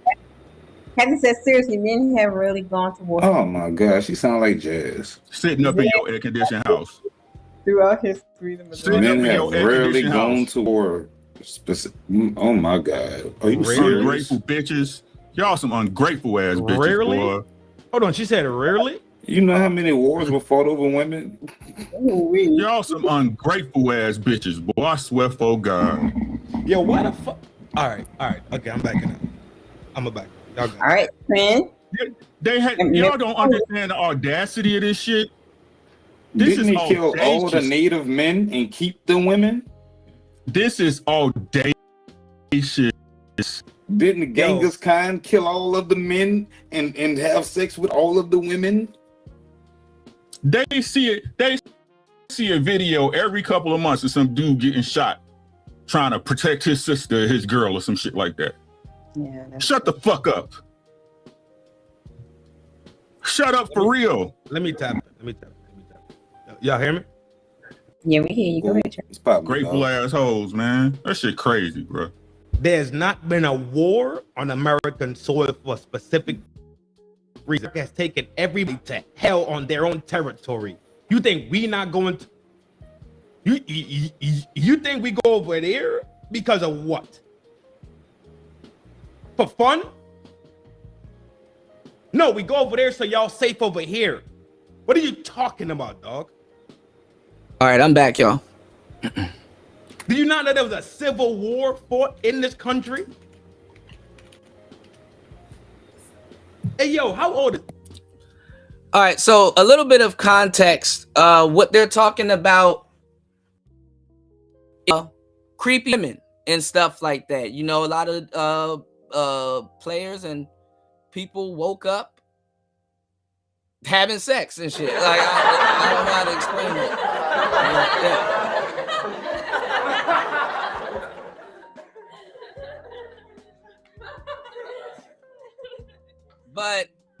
But men are the victims. Men are the victims in the situation. Men are the victims in the situation because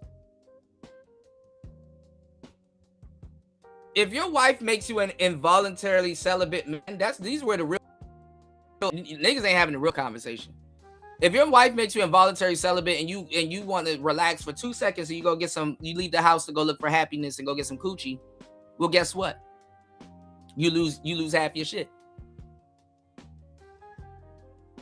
If she sexually assaults you when you say no or whatever, or no, I'm not trying to get you pregnant, or hey, you need to put a condom on, or why are you doing this to me without a condom, or whatever, no one cares. And you lose half your shit. So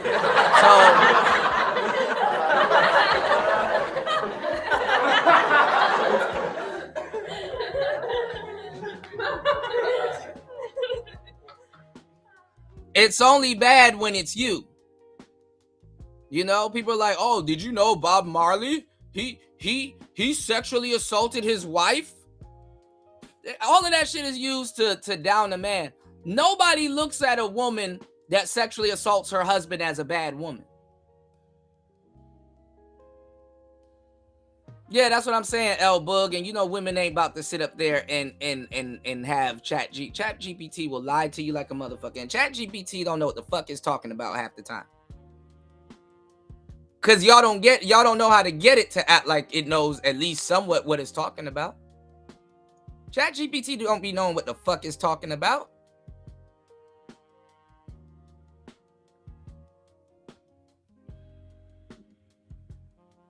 And you as a human, hold on.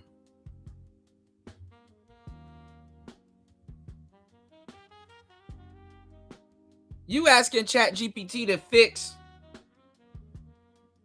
some shit in your human life anyway that it got no business really trying to fix. Respectfully. I want to be gentle because I think she's young. I still think she's like 20, 21, right? Cassie, before you make statements like that, I'll highly suggest that you take a breath. For real. Because there's people in here that don't see their relatives no more because they went over there and did dirty shit. You understand what the fuck I'm telling you? So calm that shit the fuck down for sure. All right, guys. If you don't know nothing, go look at what Vietnam looked like. Good. Got it out. All right, let's go to the clip.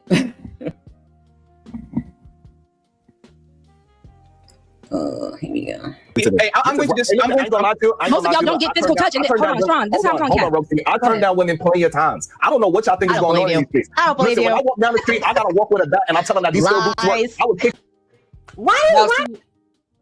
Fatty and Ilkon spend too much time SBEing to women because they're new to this. They're impressed and new to these type of talks.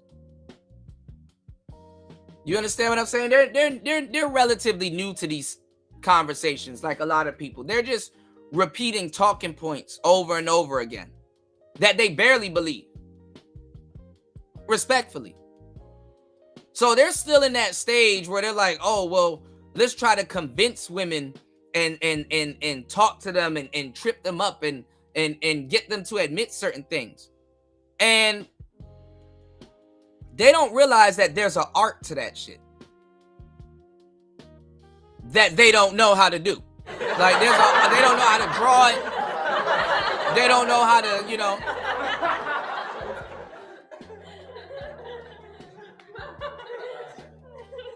There's an art to it. You got to get women talking about a bunch of reckless shit. You got to get them to tell on themselves.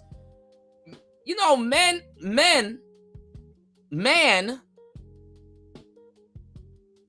we had a little bit of a gap in reality. Give me 1 second. We had a little bit of a gap in reality when we got cameras. Because women use cameras as mirrors and as another tool and stuff like that. You know, they use cameras and stuff like that you know, for a different reason. But what I'm saying is, with cameras and stuff like that, we record women problem is that we operate with integrity. Words don't mean to her. So the point of holding her to her word, what the fuck does her word mean? That's why a woman doesn't keep her word or her promise, she doesn't necessarily feel bad. She doesn't care.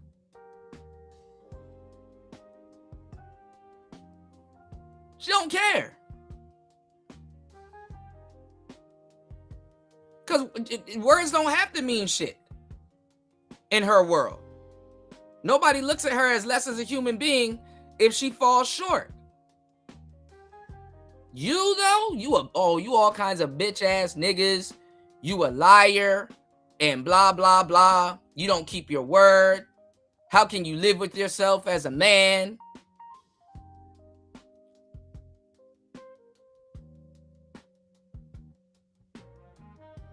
So recording women don't even help you. You got women that get recorded assaulting their husbands, and the husbands still lose half his shit.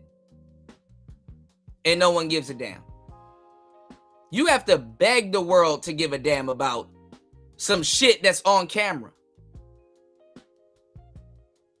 That's why a lot of women don't like to be recorded, because it's like, oh, he gonna have evidence of me.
We should be back. It always cuts when I'm.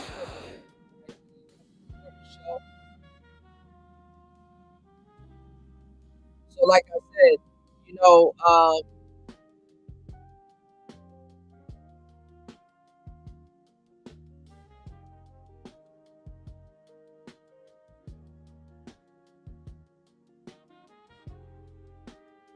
women aren't held to the standard that they like to hold men. So even recording them means nothing. Women can say the most heinous shit. You can record them saying the most heinous shit and don't nobody give a damn. Like recently, there's this girl streamer that's out right now, and she was getting on here laughing and bragging and saying, oh, I slept with my cousin to get back at my nigga and all this other stuff. I don't know why that goofy bitch done deleted her social media. Embarrassing as that is, you should have been embarrassed by saying it. That it's like, ooh, look how far I would go to hurt some man. I'm gonna openly talk about sleeping with my cousin. And they don't understand some of the shit that they have floating around here on the internet makes them unwifeable. Oh, that's grand. Some goofy nigga gonna come by and ball anyway, but oh, that's grand. You sleep with your cousin, huh? So you gonna make it seem like I'm bugging if I tell you you can't be around family and friends. What other family member did you fuck?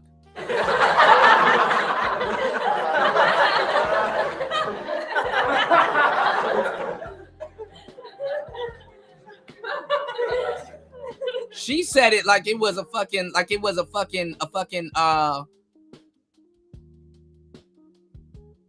good thing.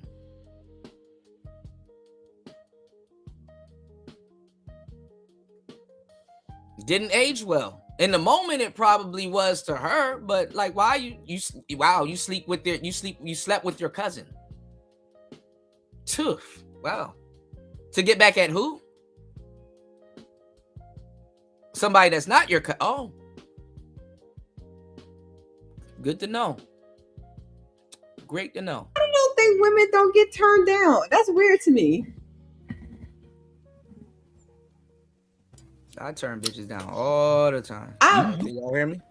Yes, we hear you. That's weird.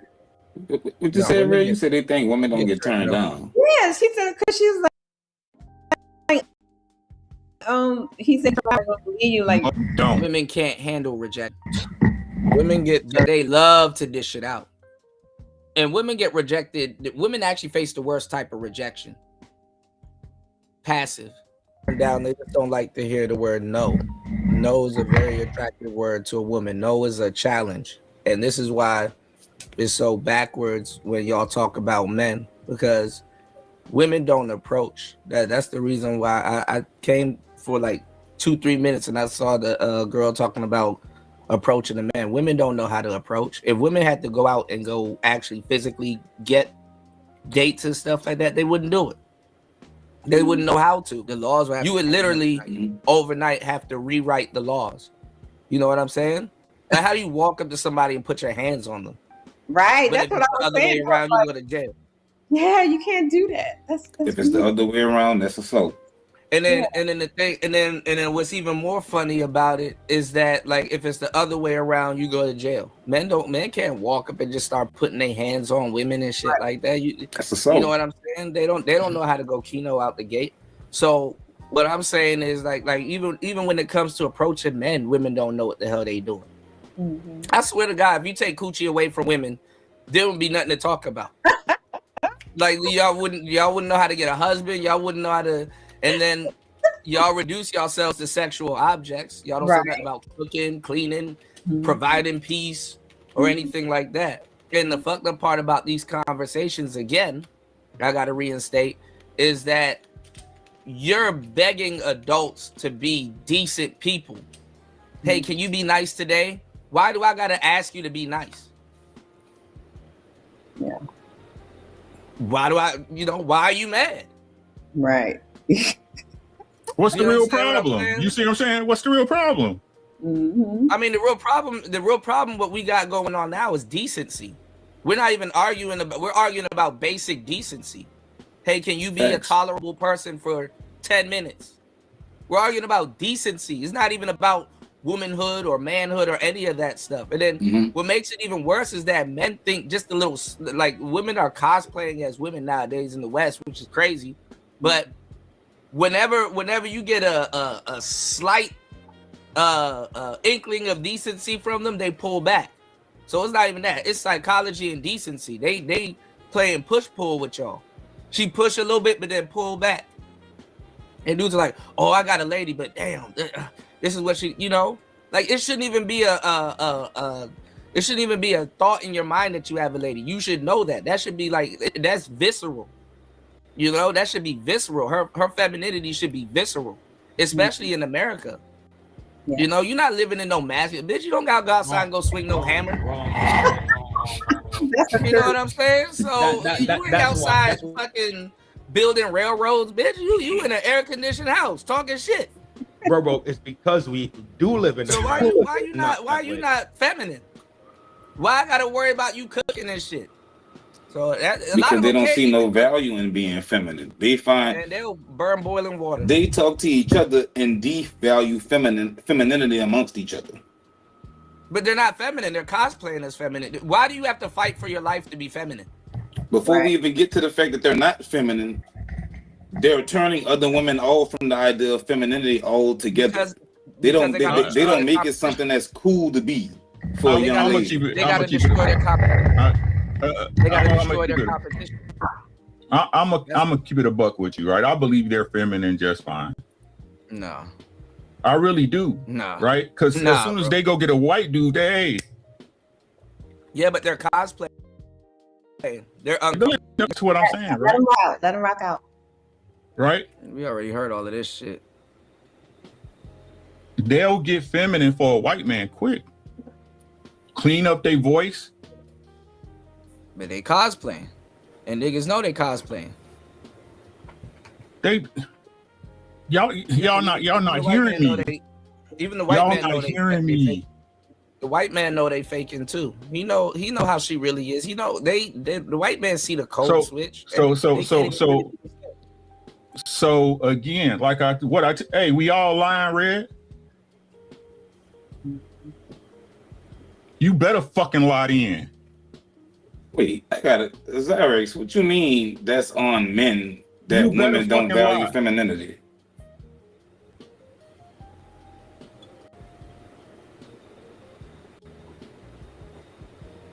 They telling us the truth. No, they not. I don't understand Zyrex's comment. How is that men's fault? No, it's not no man's fault. It's women devalue femininity. That's not our fault. We didn't tell you guys not to be feminine. Y'all told each other that. Y'all made talk shows, magazines, songs. It's goofy women in the West, bro. That's really what it is. They devalue feminism. They turned it. It's not even feminism. It got turned into something else, and then feminism on top of it.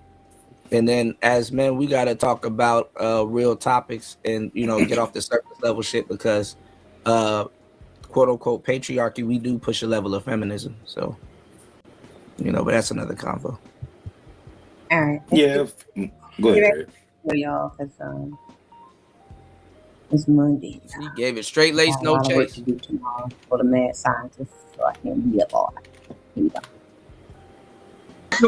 Don't be just walking up on me. Back up off me, ma'am. Most men, when you ask them, what is your love language? They're going to tell you what, ladies?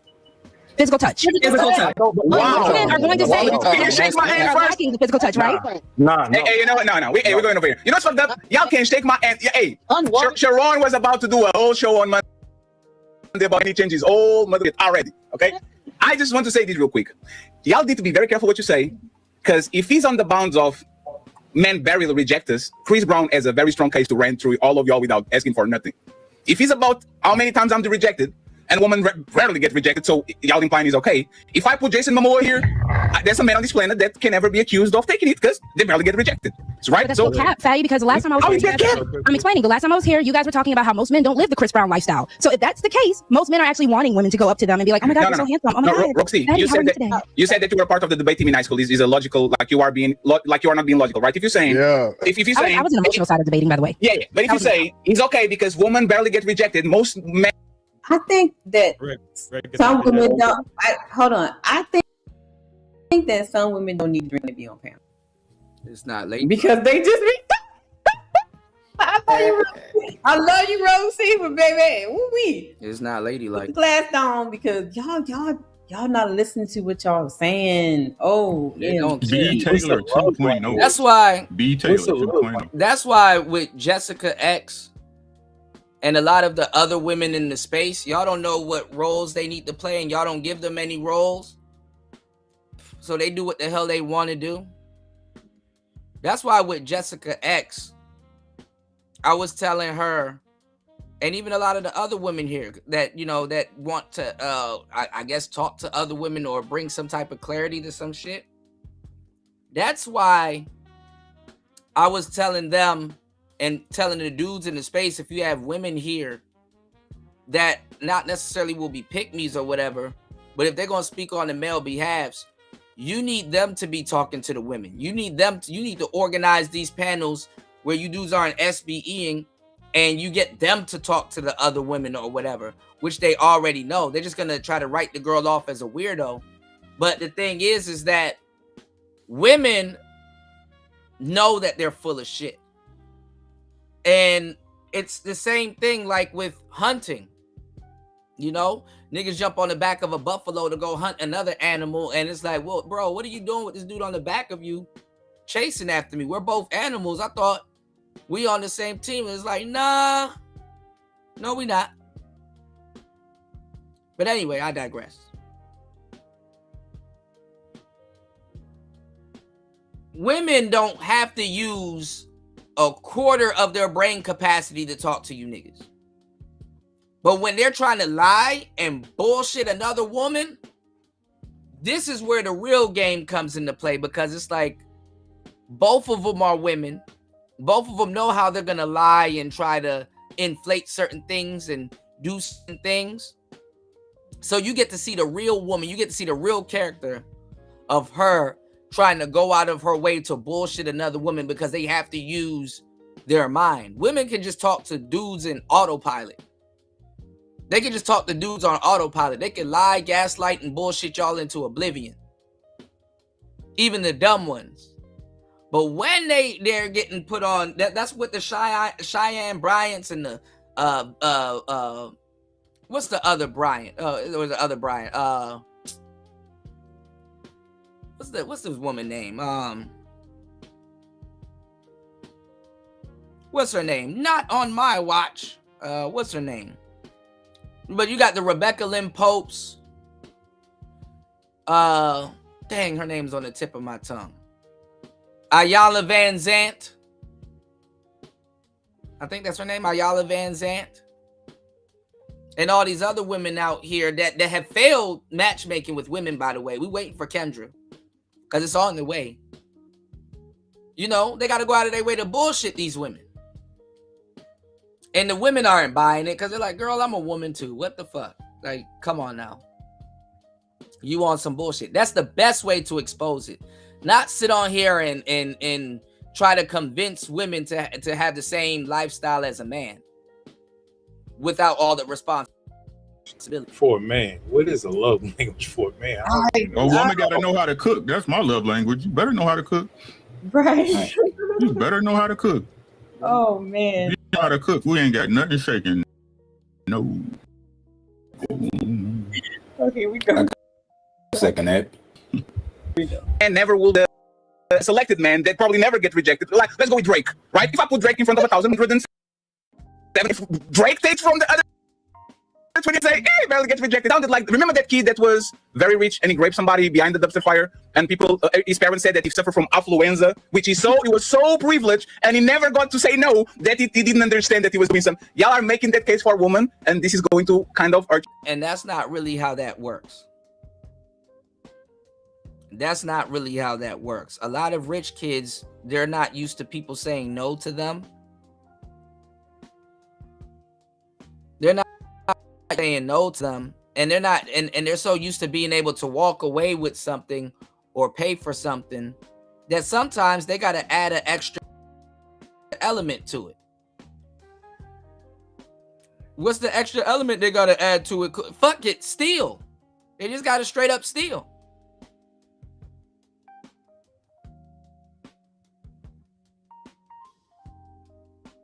What will happen if you stole? They just steal. If they get in trouble, well, guess what? Daddy will fit the bill. Mommy will fit the bill.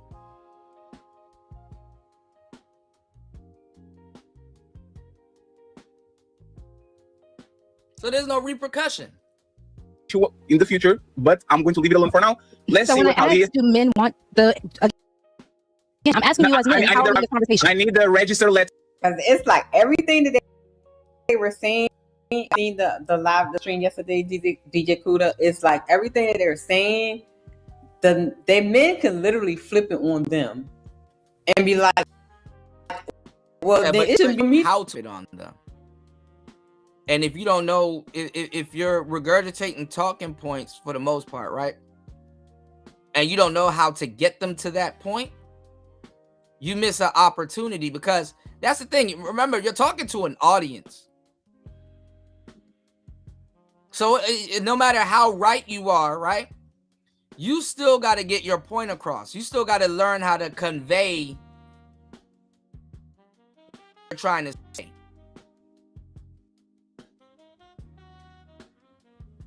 So you got to get them to talk themselves into oblivion and then flip it back on them.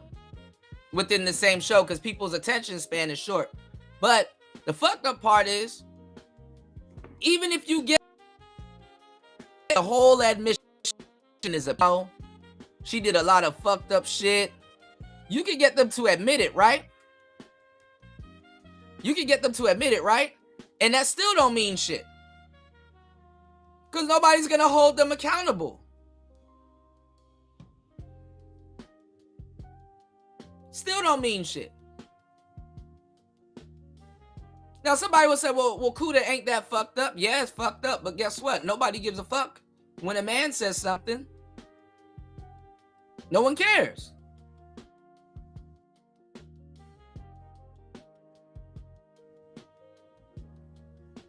What you not caring is fucked up.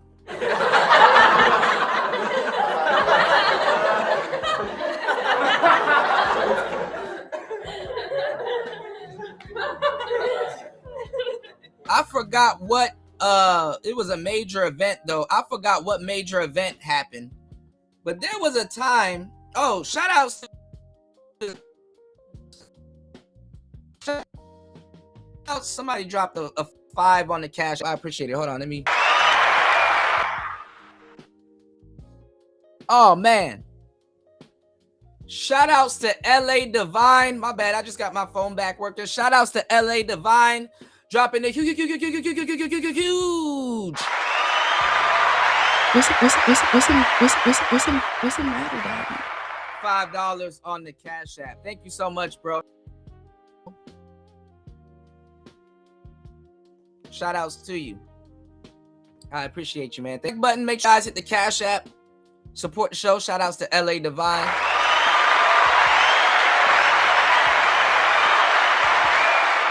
Player Talk alumni, man. Always good to see my brothers still out here chopping it up in hold on, yo. What is this?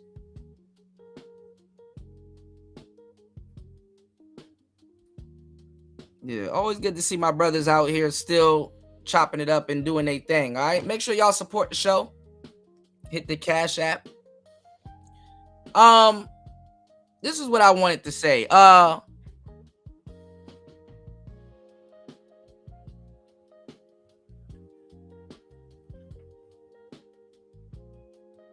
me do this. Let me charge this real quick. Thank you for everybody for supporting the show. Let's keep the support going, all right? This is what I wanted to say. There really isn't no responsibility put on the woman. You know? Even when trap houses and stuff get knocked, they arrest the pimp and they let the madam go. And the madam is way worse than the pimp. And the stuff that she did. Like right now, right? Hold on.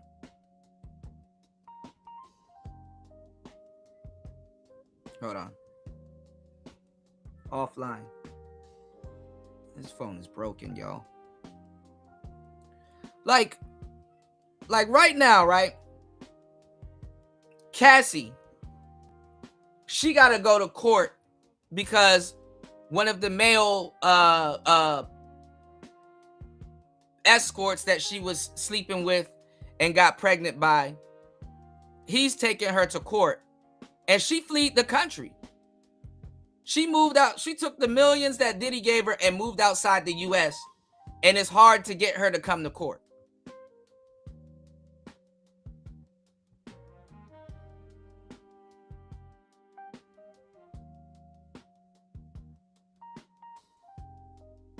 Give me 1 second.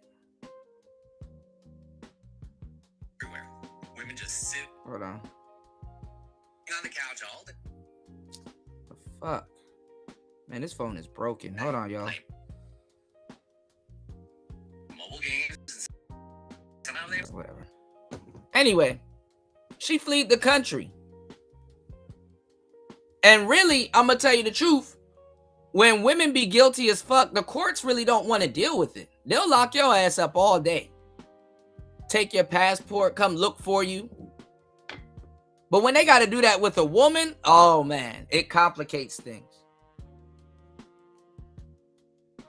When they got to do that for a woman, it complicates. Like, oh man, who's gonna search this woman? All right, how much years is she supposed to get? She not gonna serve no time. Nobody gives a fuck. They really don't want to do their job. They actually resent you as a man.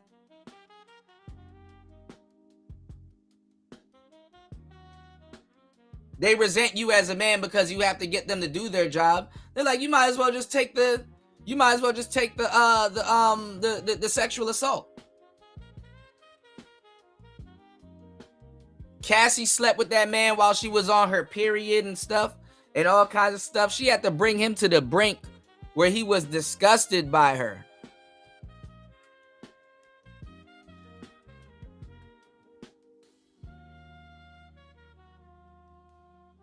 She had to bring him to the brink, to the point where he was disgusted by her.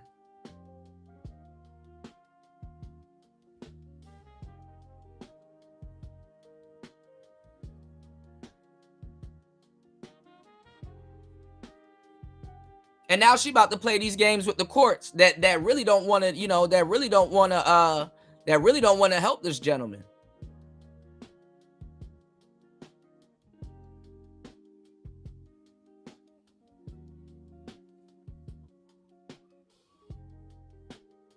They're like, oh, well,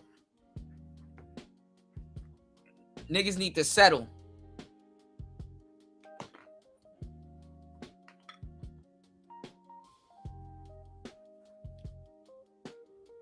Movement. Because if you're project, that's all they do is project. Because they don't know now because a lot of women aren't like, there's a small amount of men that's not participating in the dating game, but there's a certain amount of men that was only getting play anyway. So it's a significant amount of men if that small amount of men aren't participating. So now a lot of women are going to be like, all right, well, I'm going to shoot my shot. You know what I'm saying? And they're open to the idea of shooting a shot. I don't know if you so not Link, good to see you, bro.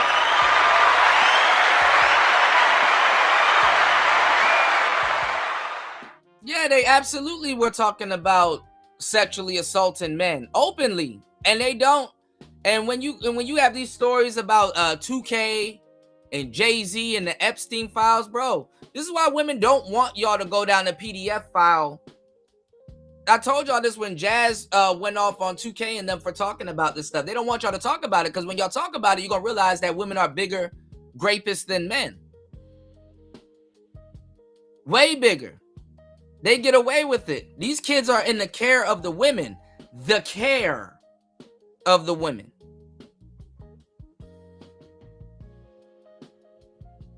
Women sexually assault men all the fucking time. And then turn around and pretend like they really worried about the victims and all this other stuff. Women have a victim monopoly when it comes to this type of shit.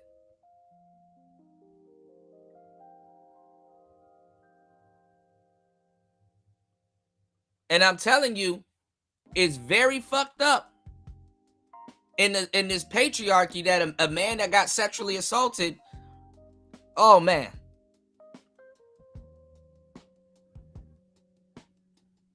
You ain't gonna get no help. What the hell is help?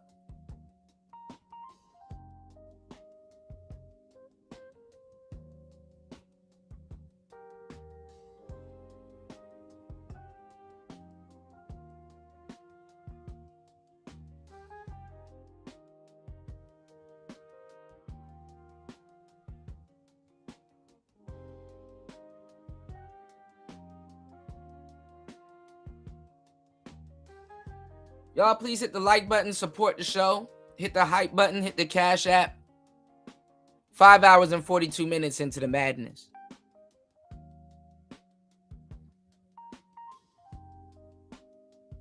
Giving y'all the game. A lot of these people won't have this conversation with you.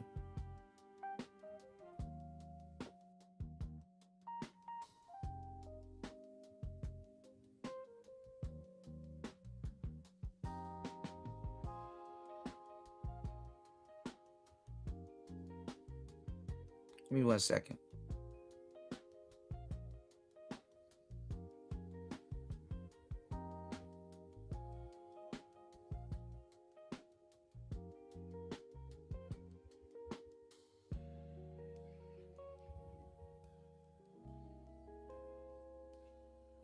So yeah, they don't want down this rabbit hole. If you go down the Black History rabbit hole, you're gonna see how much times women sold the black men, specifically up Schitt's Creek. Oh, conveniently he's nowhere to be found, and that's good fucking question. That's a good question. That's a really good question.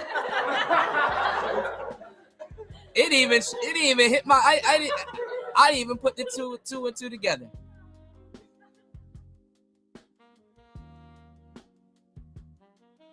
Great observation, Link. Conveniently, sore throat man ain't around to fucking be disgusted. And then the crazy part is that these women probably have kids.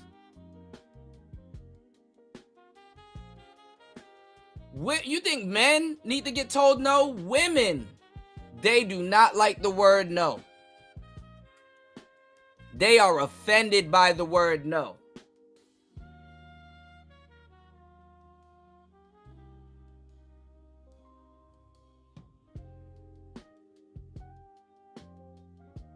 But let's talk about egalitarianism. Let's go.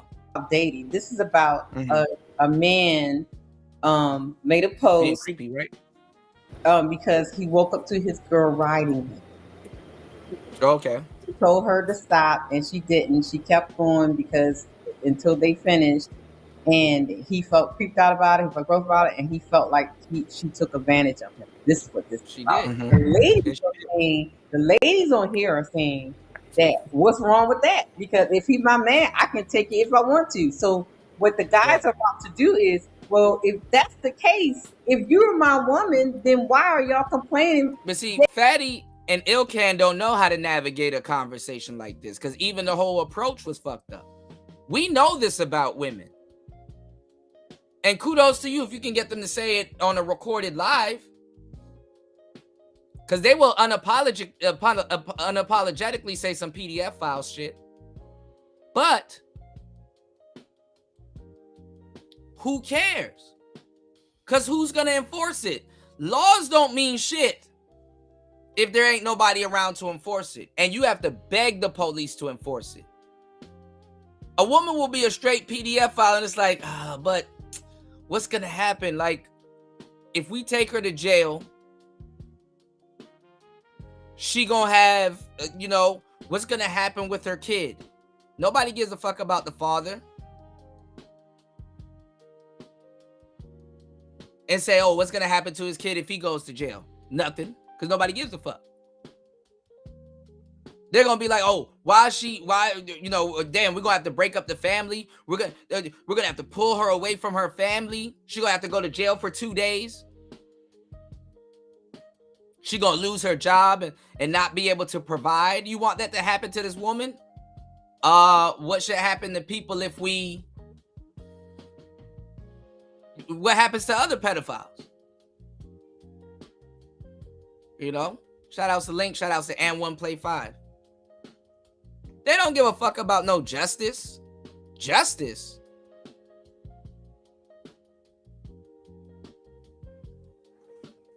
You gotta pull the police's teeth to do their job. When they were over in the drop of a hat. Women literally get away with murder. They can flip it on them. They're saying, well, you and I can touch it. I can take it in the middle of the night because you got a hard on. Within the Yeah, but the difference is the husband will go to jail. She won't. And that's the point they're trying to get to. That's what they're trying to tell the ladies here. But They just digging themselves in a hole. The whole time. Right. It was a trap the whole time. I used to use that as because I married, back when I had the shows, I used to have a bunch of married couples come on the show. And I would ask them, does your husband own you? And I'm like, there we go. You got his last name. You know what I'm saying? And they know, does he own you? Right. But that be the problem. Fell off a building right now, and they say, who's your guardian? Who you gonna call first? Your husband. You know? Right. The person who last name you have. Right. So but that's the problem. They let the wording trigger them and derail them from drinking the water. Right. We can go through all of this shit from hell and high water, from high to you. Yes, I do.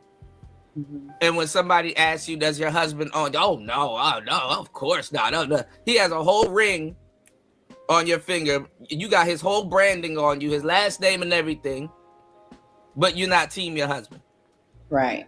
Actually, it's even worse in a lot of cases when some people are married. And in the same breath, blow a man up for cheating.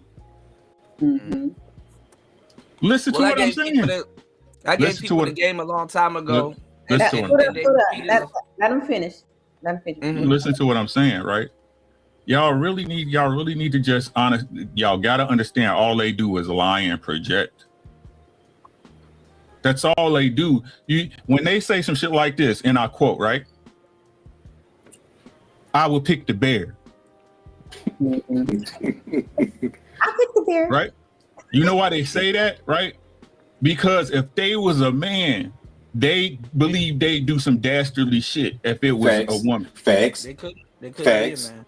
Facts. They can't even conceptualize it. And the reason why they say they'll pick the bear is because they want somebody to come chase after them. It's an attention thing, you know. What he just said was 100% fact. You know why? But ask a woman what's the first thing she'll do if she was a man for a day. Yeah, I know. She'll go fuck everything. She'll break the law. But this Straight is the thing, like though. that. Fuck bitches. And they probably will not have no regards as to how they go about doing it or if they have consent or not. They wouldn't even be thinking like that because they don't think. Lesbians don't look for consent. Lesbians sexually harass each other all the time. It though. They can't even conceptualize it though, because for them to have that thought, it got to be an assisted thought. You got to break it down to her that listen, you're thinking as a woman. Thing. Everything that you have as a woman, one at a time. No, the thing. Everything that you have as a woman, you would lose to be a man. Like they don't understand that you're giving your cards away for a different set of cards. And the fucked up part about them saying what they would do as a man, which is fuck a lot of bitches and shit like that. The fucked up part of them saying that that's what they will do if they were to be a man, they're thinking that as women.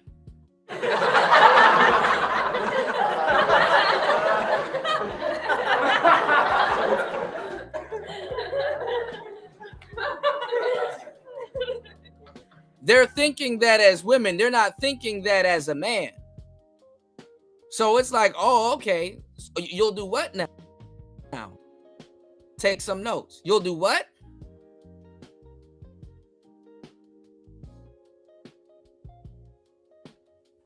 Because you're not thinking like that as a woman. I mean, as a man.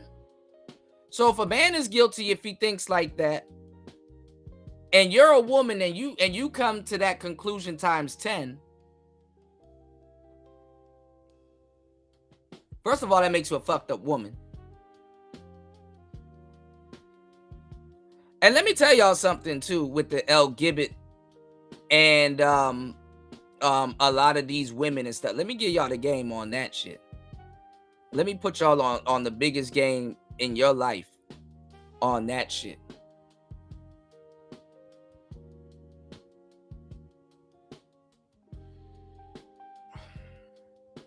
How am I gonna say this? If women were in that position, like kind of similar to men, the kind of debauchery that they would want to get written into law would be crazy, because they would fight for that to be getting written into law. Even now they're doing it, but they're doing it by proxy. Women are fighting for people's rights to be a PDF file. Women are fighting for people's rights to do all kinds of stuff. They're actively fighting for the LGBT to have some of this leeway against this patriarch man, this heterosexual man. You know, they're actively fighting for this shit. So it lets you know that they're the same way also, if not enablers and stuff like that. They will fight for PDF files and for their right to be a PDF file, because they don't look at it the way you do.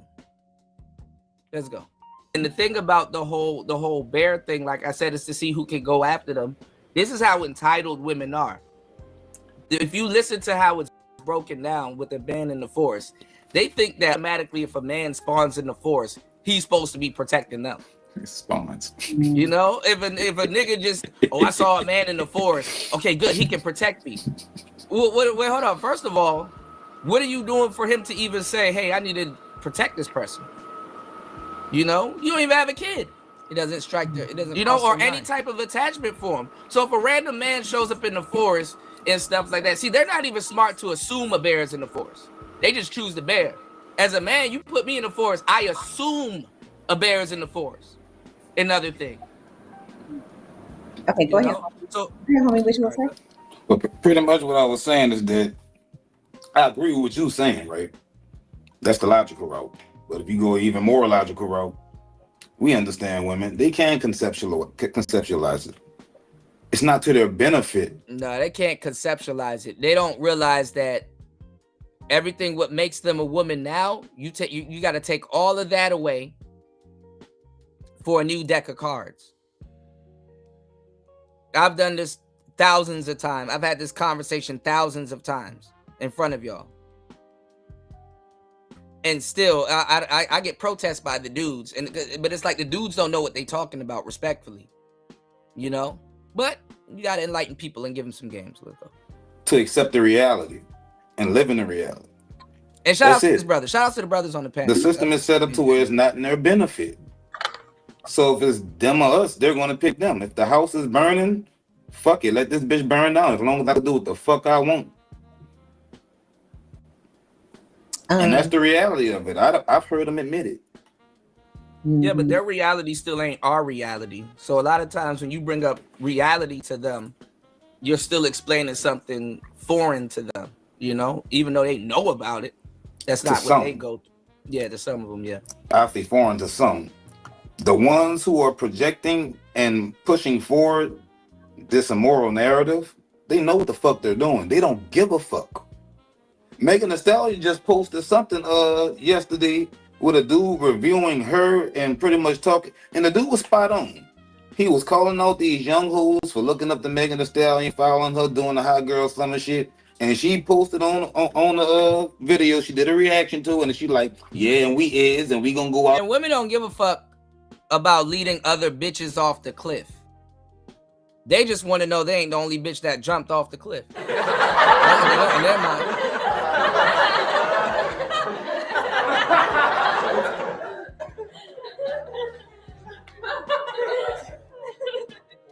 That's where the misery needs company trope comes from. Well, at least I ain't the only one that ran off the cliff. See, y'all niggas be driving bitches off the cliff. That shit is.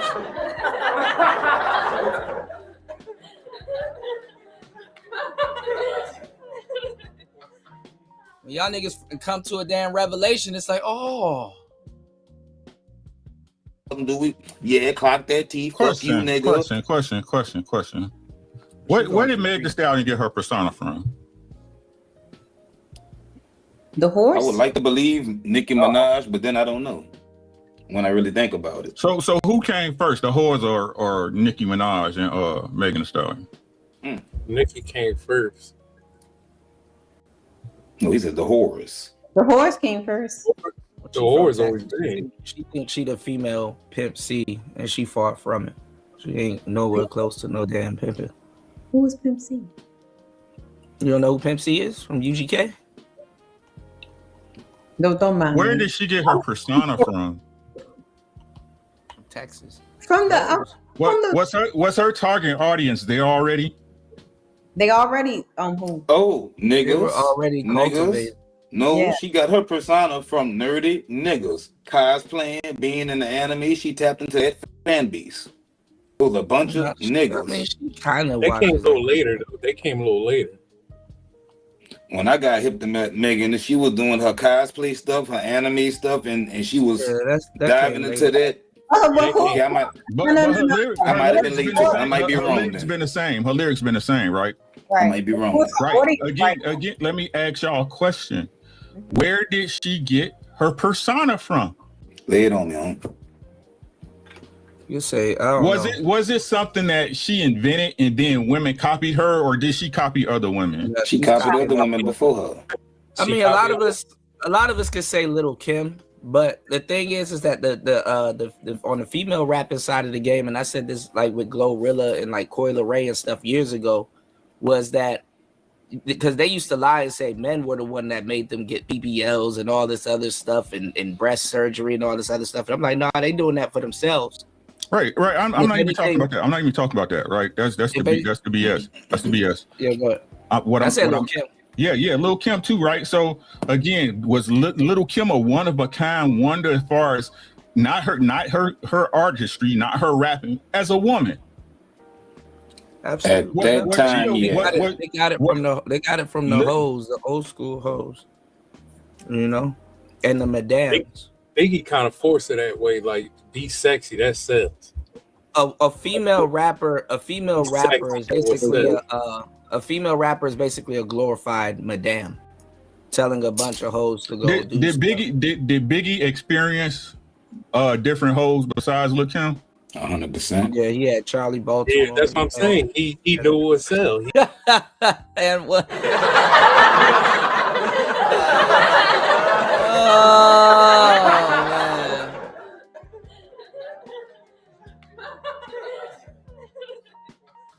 Yeah, Adina, I would say Adina Howard carried it a little bit better. I'm gonna be a freak until the day, until the dawn. Boom, boom. And one killing me. He said these old ass niggas gotta get to it. Laugh by bruh. If I say what be on my head, bro, I'd be, even though I still am, I'd be public enemy #1, man. All right, 6 hours into the madness, y'all hit the Cash App, hit the PayPal. Please support good content. Let's get it.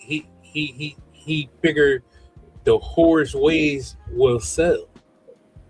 Why? No, but that was before that though. Bitches was rapping about hoeing and doing all kinds of shit before. Why? They don't know about Lucille Bogan till the cows come home. They don't know about it, man. Listen, man, we done stripped this conversation up and down. It's kicking a dead horse at this point. The whore's way. No pun intended. It attracts attention. It's basically a rapping video vixen. That's really what they're doing. I see what you're saying, but I don't know the question of that, the answer to that. Why that? What do you mean? There has to be a target audience, right? For somebody to buy, stream, listen, watch. Right. Yeah. It used to be men, but it's women nowadays. This is why in the manosphere we call it the she-economy. It goes back. Right. So is Meg the Stallion so big because of male followers or female followers? It's female followers. The male followers are the LBGs, and the female followers is weird. But no, the male followers are straight. The thing is that it's the men buying the tickets and stuff like that, and it's the females buying the tickets and the sold out shows and stuff like that. Who relates more? Right, Link. Who relates more with Meg the Stallion and Mask? Who would y'all say? The women are buying the tickets. That's why she called them hotties and stuff. They call them. She called them her Houston hottie. So a woman who presents herself as a whore is the top-notch hopscotch, right? Because that's why they was just crying about Clay not cuffing her, right? Yeah. Meg the top, she the top G, right? Meg, she T, her body snatch, woo, woo, woo. She got money, right? She Meg the Stallion, facts. Bend them knees.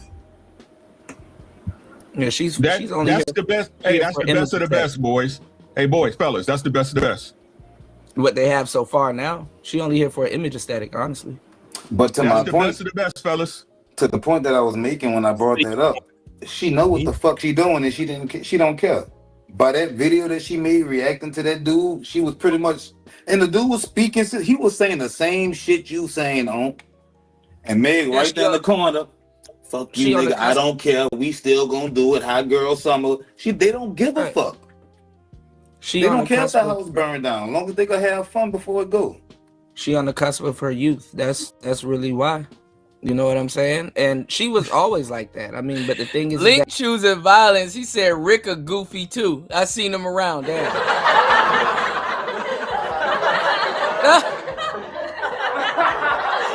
Hey, y'all gotta chill, bro. Y'all gotta chill. Bro, between and one play 5 and Lick, I can't with y'all. Y'all got they wait till they get a sucker to now want monogamy and all kinds of stuff. That's why I was telling y'all even earlier, people be talking about incels this and incels that, but the real incels are the dudes that's trapped in a sexless marriage. Oh. That's involuntarily celibate. You know what I'm saying? Because it's not on your accord.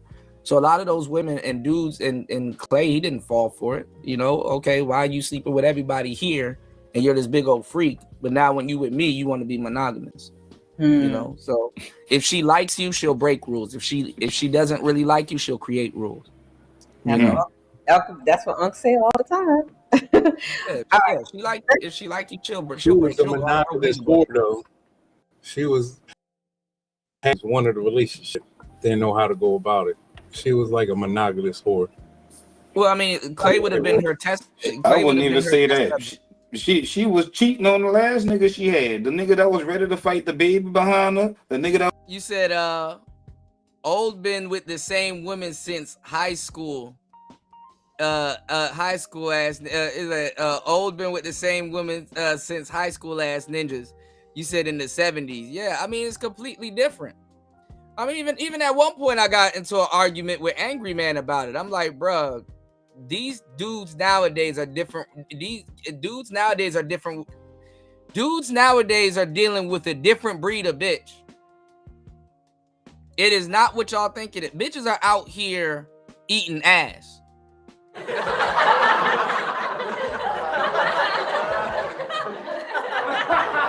Bitches are out here eating ass. Bitches are out here eating ass. Yeah, gotta get that body count down. Women are out here eating booty. And niggas want to have an honest conversation.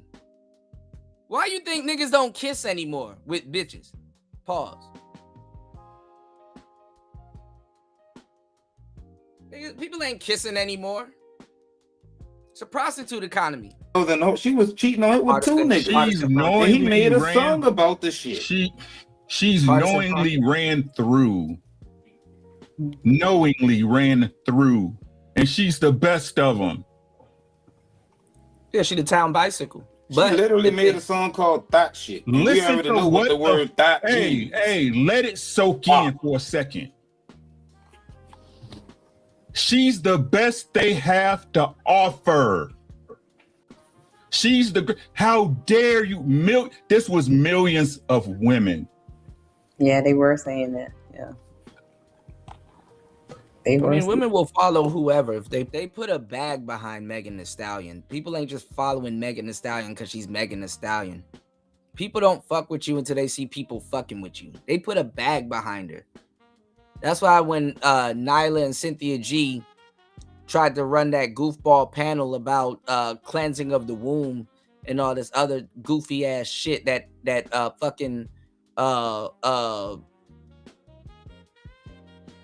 they tried to run that stupid ass Margaret Sanger ass panel to justify the what you call it, the eradication, basically what's the word I'm looking for, man? Y'all know after 6 hours of working, my mind starts to go. The eugenics movement, they try to bring that shit up, like women are cleansing their wombs and their womb and shit like that, and they were telling women to close their legs. That's funny as fuck. That women that can't even produce kids anymore telling young women nowadays to close their fucking legs. And it's like, you know how much billions of dollars get fed into the machine of women telling them to open their legs and keep them open? Black women make horrible feminists. They're the worst feminists on the planet.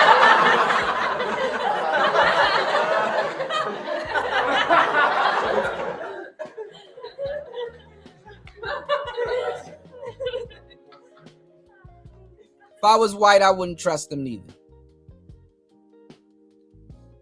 Oh, no, I didn't see it. I saw the other Drewski skit, and shout out to my brother Darius. Darius, you know, my boy, he linked up with Umar not long ago and was kicking it with them. They thought Darius was Adrian Bronner. That shit was funny as hell.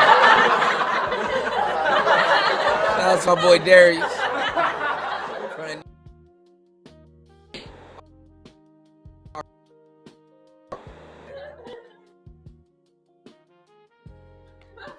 People don't mess with you until they see people messing with you. So, okay, guys, let's get to the clip because I want to get to what Ali and Fanny had to say, and then we can go from there. Here we go.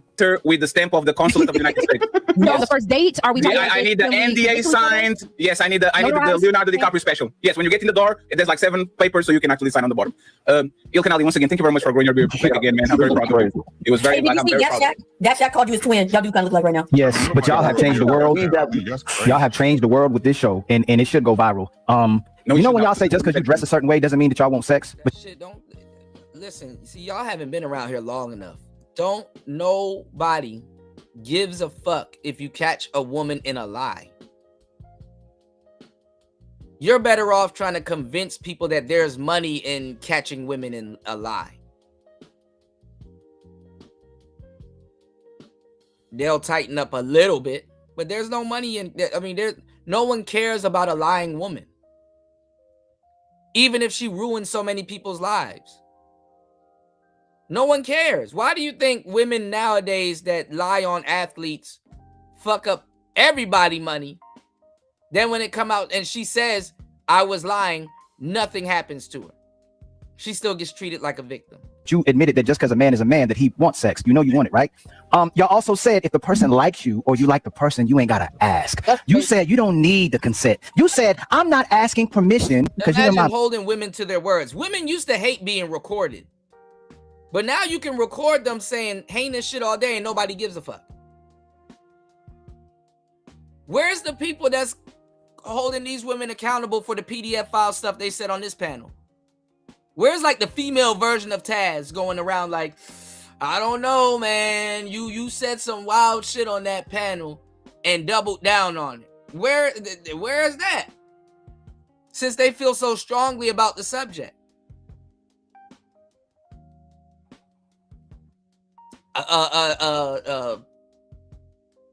Breakdown like this might be the closest thing you get, if that. Bed. I don't need your consent.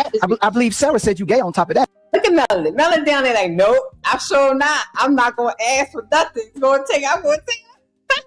And they not understanding. They just falling right into the trap. Oh, my God, ladies. Oh, read the room, ladies. Oh, my God. Especially if you don't want it. And I had to bring this to Red Lipstick's vibe attention. If you ain't like that, why would you have to read the room? Think about it. Why would somebody, hey, yo, I know you a PDF file, but you got to watch what you say when you in those type of rooms because it's going to make you look like what you are.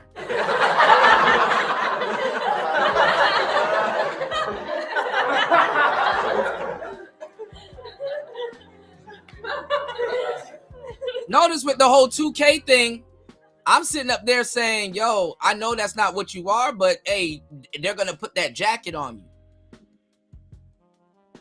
So if a woman about to go into a room and say some incriminating stuff and double down, triple and double down on it, and somebody is like, Hey, I'm not a grapist.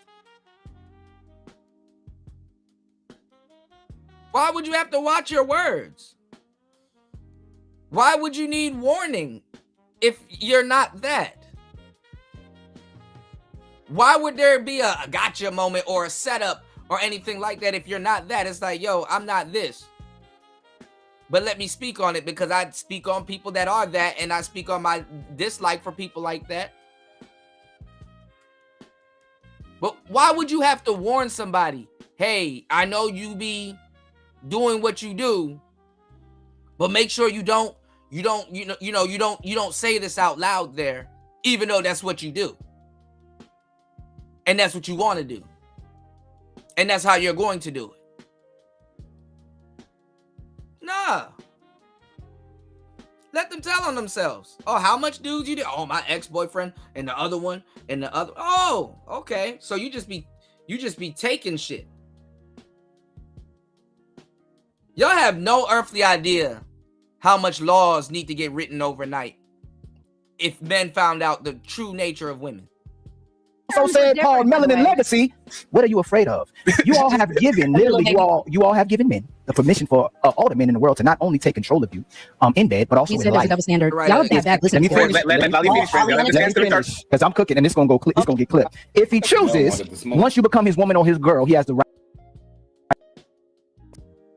He should have the right to tell you when to clean, cook, when to have sex, when to shut up, and to put you in whenever he chooses. And he doesn't need what the worst one is. Why Fatty asked me to go. I thought Fatty was going to do it. The main one is you gave men to not only grape you, y'all admitted y'all are grapists. Bro, this is wild. Not me. Well, can I crazy. I talk to Harry. One second, friends. What y'all think? It don't hold no. Let's go. I know all y'all want to say something, so let's go down the line. Let's start with Shindy, Trend, Kuda, and then Homie, because I want to get everybody's win. Go ahead, Shindy.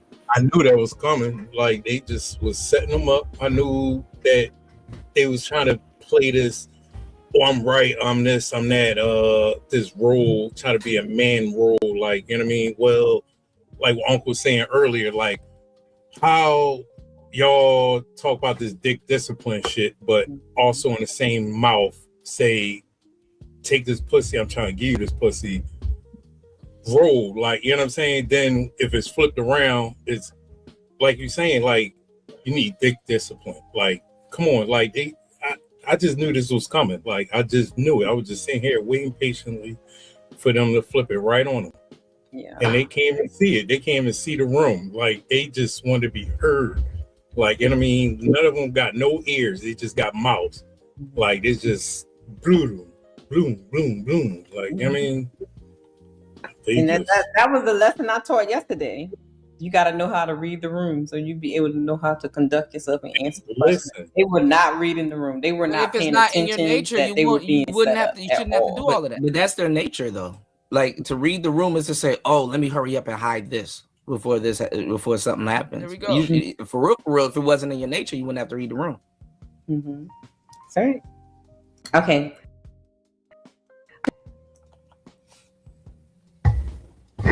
Yo. Got you. We hear you.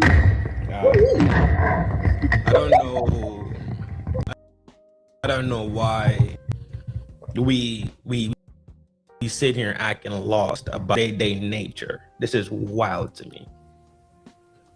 They don't have any abilities, bro. They literally have carte blanche to do what they want to do. We built the world for them that way, and they abuse it constantly. Yeah. What are we talking about, bro?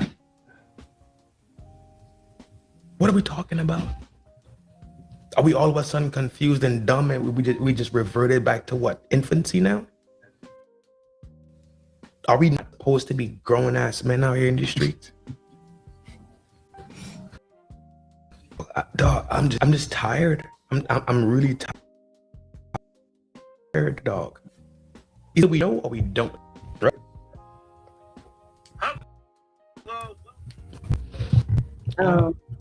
Mommy?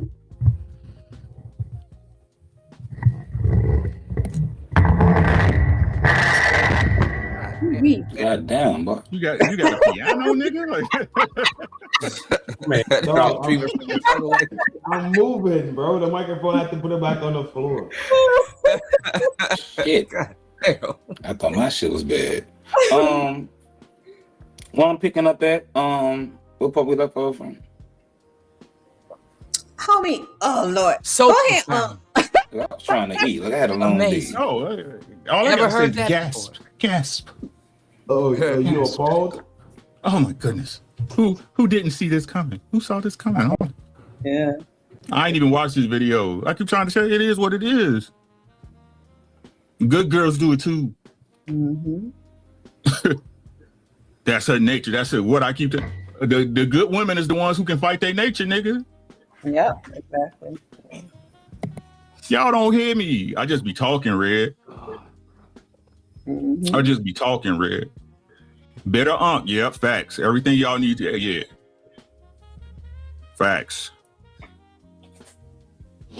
Y'all want to hear a little bit more? All they do is lie. It's so, like, once you realize that, it gets so easy, bro. Yeah. It gets so easy. Okay. Well, the thing about it is that they gotta preserve the delusion. They gotta preserve the quote unquote world. That's their job, man. They want to That's live their job, in. dog. That's their job. For That's sure. their job. And that's what I'm saying. That's what I was saying. It benefits. It makes no sense trying to hold them accountable to the truth in overtime. They girls. That's it. Y'all hate that shit. Y'all hate that shit. It's what the fuck it is. It makes But no look, sense. Just like you a man. obviously Just like you a understand what they're man. doing. Hold up. Just like you a man.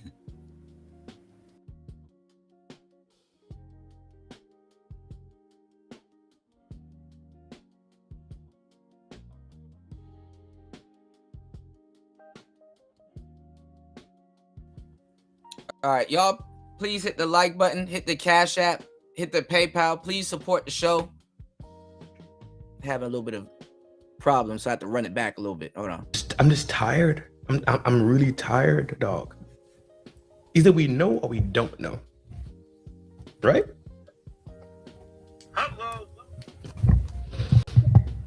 Homie?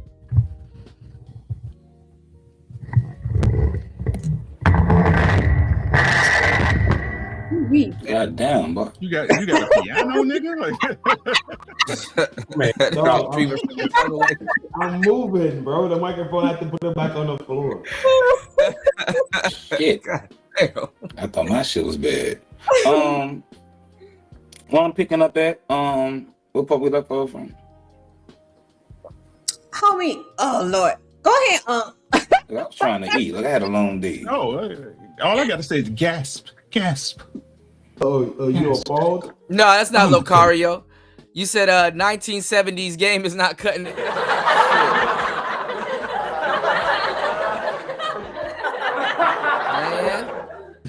Who didn't see this coming? Who saw this coming? Oh. Yeah. I ain't even watched this video. I keep trying to say it is what it is. Good girls do it too. Mm-hmm. That's her nature. That's her. What I keep the good women is the ones who can fight their nature, nigga. Yep, exactly. Yeah, but you shouldn't have to fight your nature to not sexually assault your husband. You know? Y'all don't hear me. I just be talking, Red. Or whoever you with. I just be talking, Bad Red. boy dating. Better yep, facts. Everything y'all need to, yeah. Facts. Y'all want to hear a little bit more? All they do is lie. It's so, like, once you realize that, it gets so easy, bro. Yeah. It gets so easy. Okay. Well, the thing about it is that they gotta preserve the delusion. They gotta preserve the quote unquote world. That's their job, man. That they want to live That's their job, in. dog. That's their job. That's their job. And that's what I'm saying. That's what I was saying. It benefits. It makes no sense trying to hold them accountable to the truth in overtime. They girls. That's it. Y'all hate that shit. It's what the fuck it is. She's a girl, bruh. It makes But no look, sense. by the footage, they obviously Just like you a understand what they man. doing. Hold up. Just like you a man. What? Huh? All y'all know. Stop fucking lying, bro. You can't hold it. Let's keep it funky. Let's keep it funky, right? Your girl don't like you enough for you to fuck other bitches. On the set.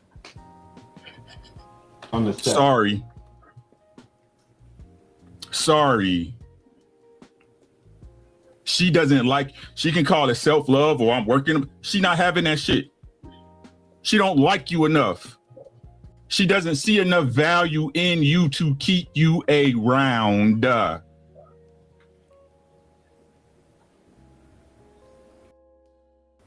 You're a man. You got to bring something to the nigga. Don't get it twisted. Don't get it twisted. Y'all see how Pookie's end up and y'all call him smart. Mm-hmm. Y'all see how Pookie's end up and you niggas call him smart. A lot of dudes trying to be Pookie in this space. Undercover Pookies. At this point, I be telling people, I'm like, well, why all don't these y'all niggas trying to fuck, man? Come on, bro. Most of these niggas trying to fuck. Pookie? Because a lot of times they don't. Y'all don't even be going after quality women. Y'all be going after the hoes and stuff like that. What's your chance of getting a quality woman? Would you say it's hey, question, DJ Kuta. Would you say it's a skill being able to spot a quality woman? It can be. I mean, they be everywhere. No. I'm not gonna say. Sir. No disrespect. No disrespect, sir. Would you say that being able to spot a quality woman is a skill? No. What would you call it? It's called cold reading. You have to know how to read people and stuff like that. You can spot a quality woman, but she might not be for you. She might be for your homeboy or for somebody else or whatever. You know what I'm saying? Yo, DJ. You understand what you just said, right? DJ. It's cold reading. Just take a break, right? They're trying to tell me first time answering this question. This always happens with the new cats here. They trying to tell you what words they just found out me. Respectfully, right? This is not the first time. This is how we got to an argument last time. I said what you're trying to describe is not just for women. It's cold reading. You have to. It's cold reading. You're talking about a symptom of cold reading, learning how to read certain women and say, "Hey, this one's for me," or "Hey, she's a cool girl. I think my homeboy, you know, my homeboy's girlfriend, she has these qualities that I think." You understand what I'm saying? For both of them. So I'm trying to explain to them that this is cold reading. What you're talking about is the concept of cold reading, knowing how to read the room, read people, But let's go. It's called cold reading. That's what it's called. No, that's it's little term. Still Hold on. Cold reading. Everybody can't cold read. Everybody can't cold read for sure. So it's a skill. Because it's not necessarily a skill because people change up in when they with Baby, can you just give me one mile? They're not ready for the conversation. They're respectfully, they're still stuck on surface level shit. So I would have to sit there and work to explain, look, this is what you're trying to do. This is, what's going on, bro?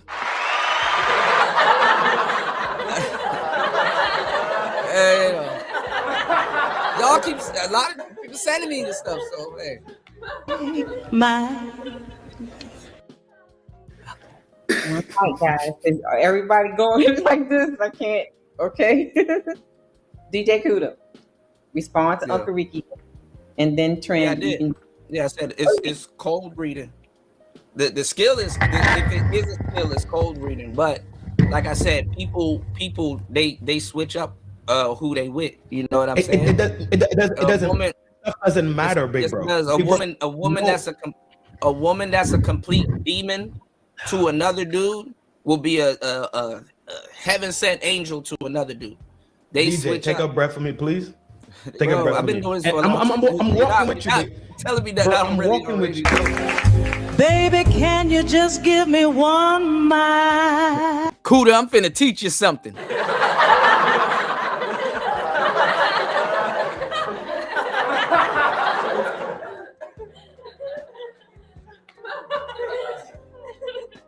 Respectfully, of course, though. Shout outs to these brothers, but hey, let's go. My.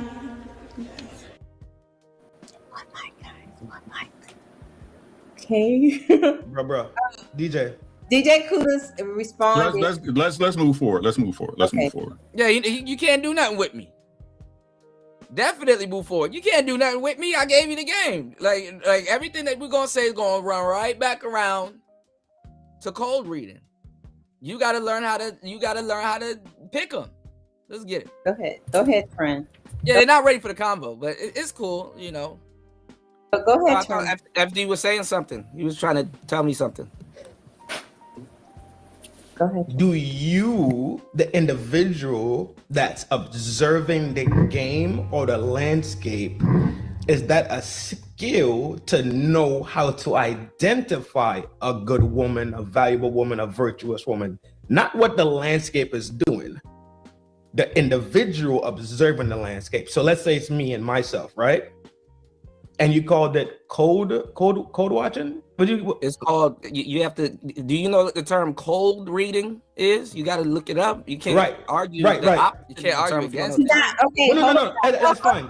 Hold on. He's not arguing the fact that what cold reading is. Yeah, I know he's not arguing that, but he should know what cold reading is. Hold on, DJ Kuda. Uncle Ricky question was what skill? And you just said a skill. So the answer was yes, you should have a skill. That was his only question. That's all he wanted. Oh, you said is it? Yeah, he said what he asked me is knowing how to spot what's a decent quality woman, a good woman. Is that a skill? Right.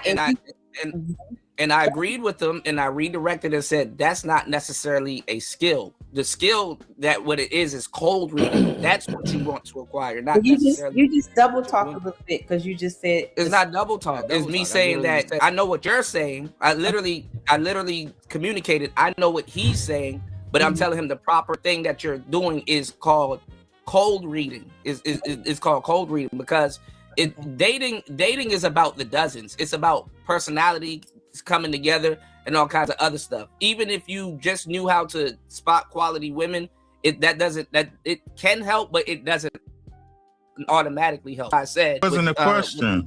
Right, that's all I was going to say. No, it wasn't a question. That wasn't his question. Well, that wasn't his question, but I said I said I knew what he was saying, but I said the skill that you're talking about technically is called cold reading. Mm-hmm. You understand what I'm saying? I get it.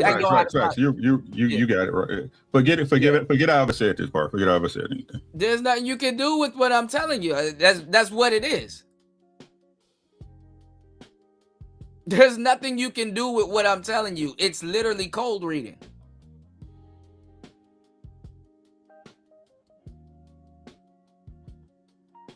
Because it's not if you can do it for yourself. Sometimes you got to do it for the other people. You know, like I said, your homeboy or whoever is cold reading. You said you just got to answer the question and stop redirecting. Well, no, the thing is that they redirect or they will turn it into something else, and then they'll be like, oh, well, it's a word thing, and it's like, no, it's not a word thing. It's cold reading. You know. It's cold reading. That's really what it is. Give me 1 second, y'all.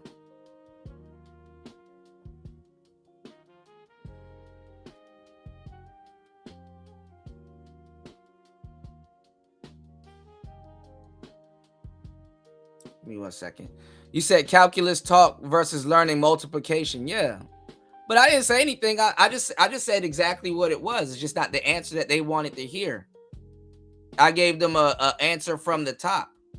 Yeah, everything I said makes complete sense. It's cold reading. You know, for Alan Roger Curry to do the mode 1 stuff, guess what? Cold reading. He has to learn. He knew what woman he could pull it off with and what woman not to pull it off with. You have to be able to cold read. That's the skill that they're trying to explain. You know? Yeah, you can spot a decent woman all fucking day. That don't mean shit. What makes her decent? You know? A lot of guys will say, oh, well, she's feminine. That's because you've been deprived of femininity. If you've been deprived of air, even toxic air would look good to you. Because it's air. And you've been suffocating. So you're like, I'd rather breathe in fucked up air than no air at all. You know? So that's kind of where a lot of the guys, their mindset is, you know, in the West. It's cool. All right. I guess. I got it though. I got what you're saying. I got what you guys are saying. So all right, let's look at some more and then we're gonna end it. All right, because guys, I gotta work in the morning. Ali didn't mean what he said right now, okay? This is all performative. We are on, like, this is entertainment. Let me play this again real quick, okay? The content presented on the following show is intended for satirical and educational. The views, opinions, statements expressed. Now that we did that, so we can protect each other. What you think? Right. That's really what it is. It's not a particular woman. It's about being aware. 1000%. 1000%. Production goes so hard, bro. This production crazy. Here we go. Let's be responsible, okay, Prince? Okay. Let's. I don't know how they're gonna get. I don't know how they're gonna get out of this one. You got enough. If I did enough, this is gonna be crazy. Let's not go there. I just want to say you misspoke because we didn't say because we like you. We said in a relationship, in a committed relationship. Thank you. No, I said I like you. I said in a relationship. In a relationship or marriage, you said when you want it, you can take it, especially if he's in your bed. And I know y'all were gonna say if he refuses, he's gay. So y'all mission for yourself to men, but men can't do that to y'all. Because but I want to hear your opinion on it. So what, you don't have anything to say about the fact that men are always saying that they want us to initiate? Like, what's your opinion on that? No, we're not gonna move the goalpost from that. I gave you my opinion. If I don't have to give consent, you don't have to give.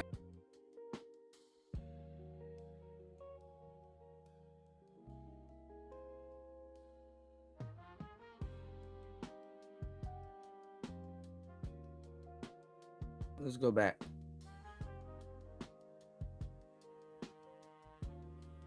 You said niggas think cause a bitch can cook, she automatically is a good right. That just means you used to somebody bullying you and you for you shit.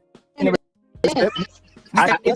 relationship or marriage, you want it, you can take it, especially if he's a man actually out here asking for this type is literally, whether he notices or not, men have been bullying you in their way with you.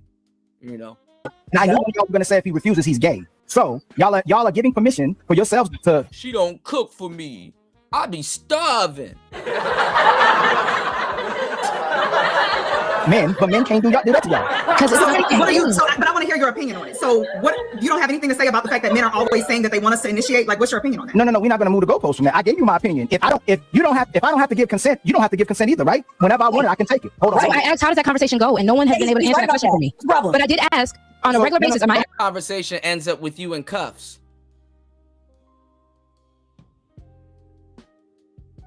Oh yeah, you could put a ring around her finger. That's not gonna stop her from putting handcuffs around your wrist.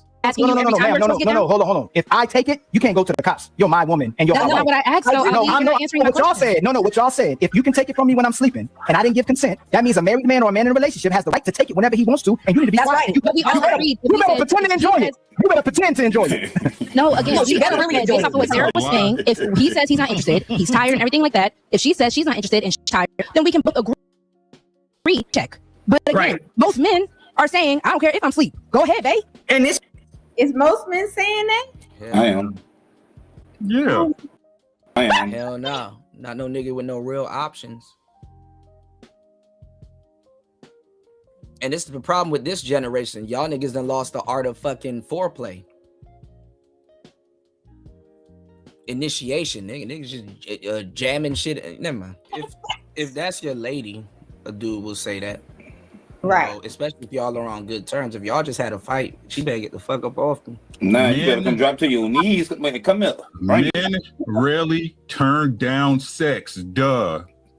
Best apology. Nah. Men that get sex, we turn that shit the fuck down. We turn that shit the fuck down.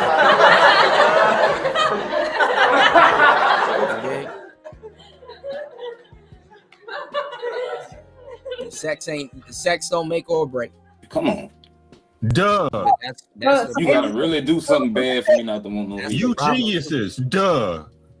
So what she's saying is kind of so because men rarely turn down sex for them, right? So that's the fact, but she's avoiding the argument. Let me finish. Maybe that's why they having the response. That's why you with her. That's why you with her. Sex all the time. That's why you're with her. That's the reality of it. Yeah, but they're avoiding the argument. They're avoiding the argument because they don't want to face the accountability that it's a fucked up double standard.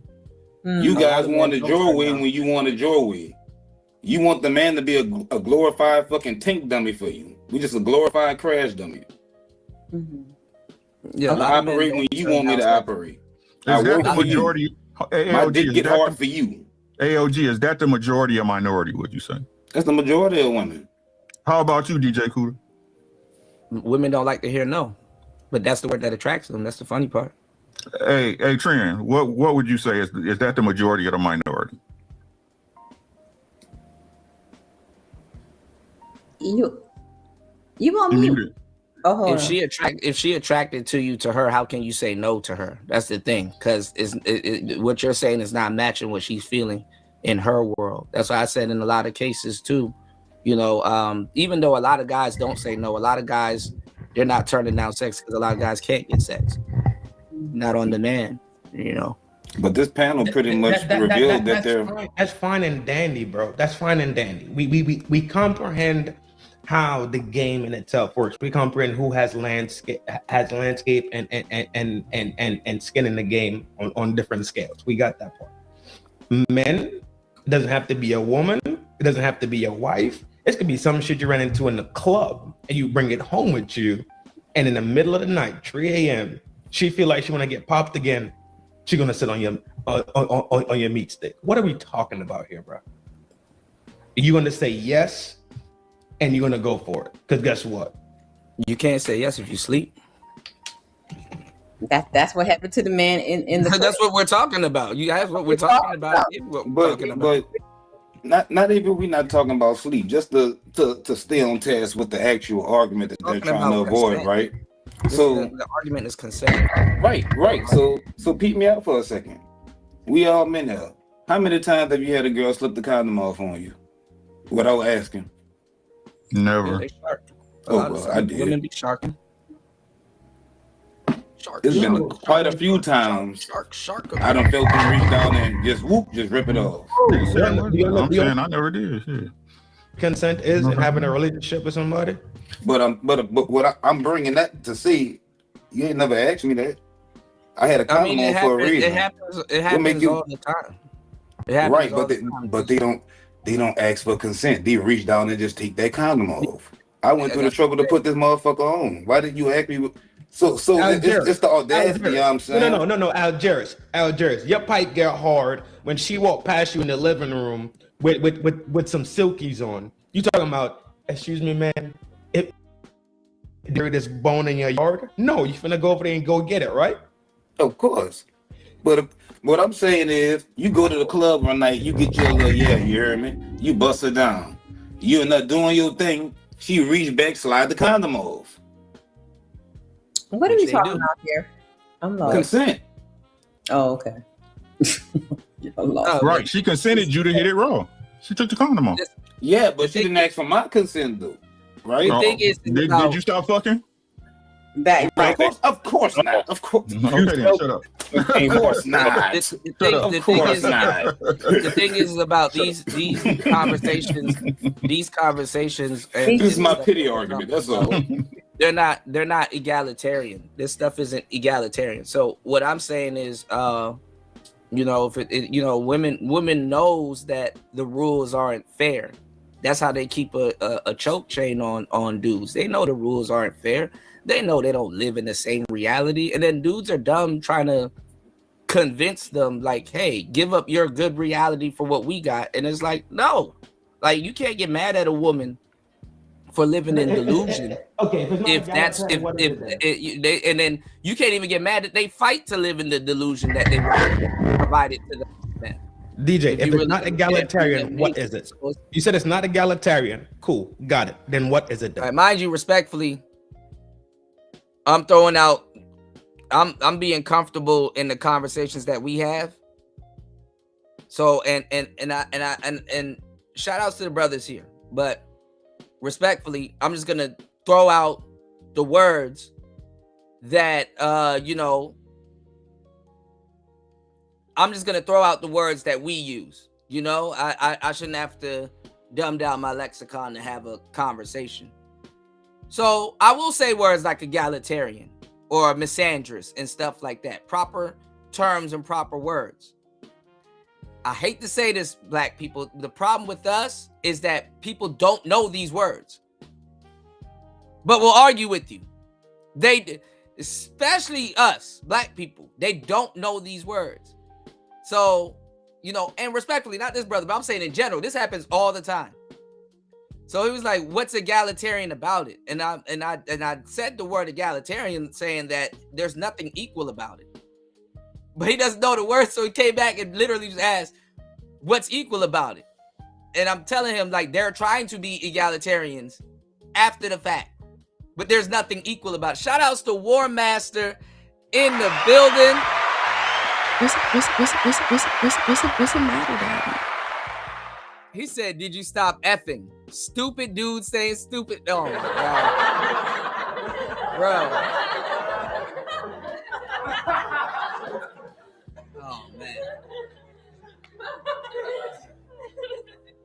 But nah, what I'm saying, though, is every once in a while, I will throw out these buzzwords to filter out people to see who knows what they talking about. What's what. And it's not even to filter out just that. It's for me to still effectively have the conversation. But it's funny because even Fatty was in the audience and he was talking about words people don't know. It's like, Fatty, you use words that you never know what you're talking about. I know what I'm talking about. But it's easier for them to convince their audience that I don't know what I'm talking about. I'm like, bro, I done had this conversation thousands of times. This is not my first rodeo. A lot of don't know what misandry means.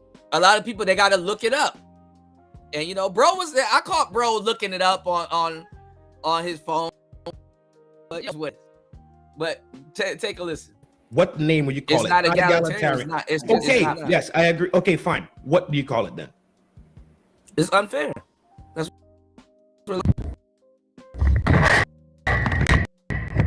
I'm not gonna sit up the dumbest. You get the dumbest sit up there and try to make it. Then now you're a feminist.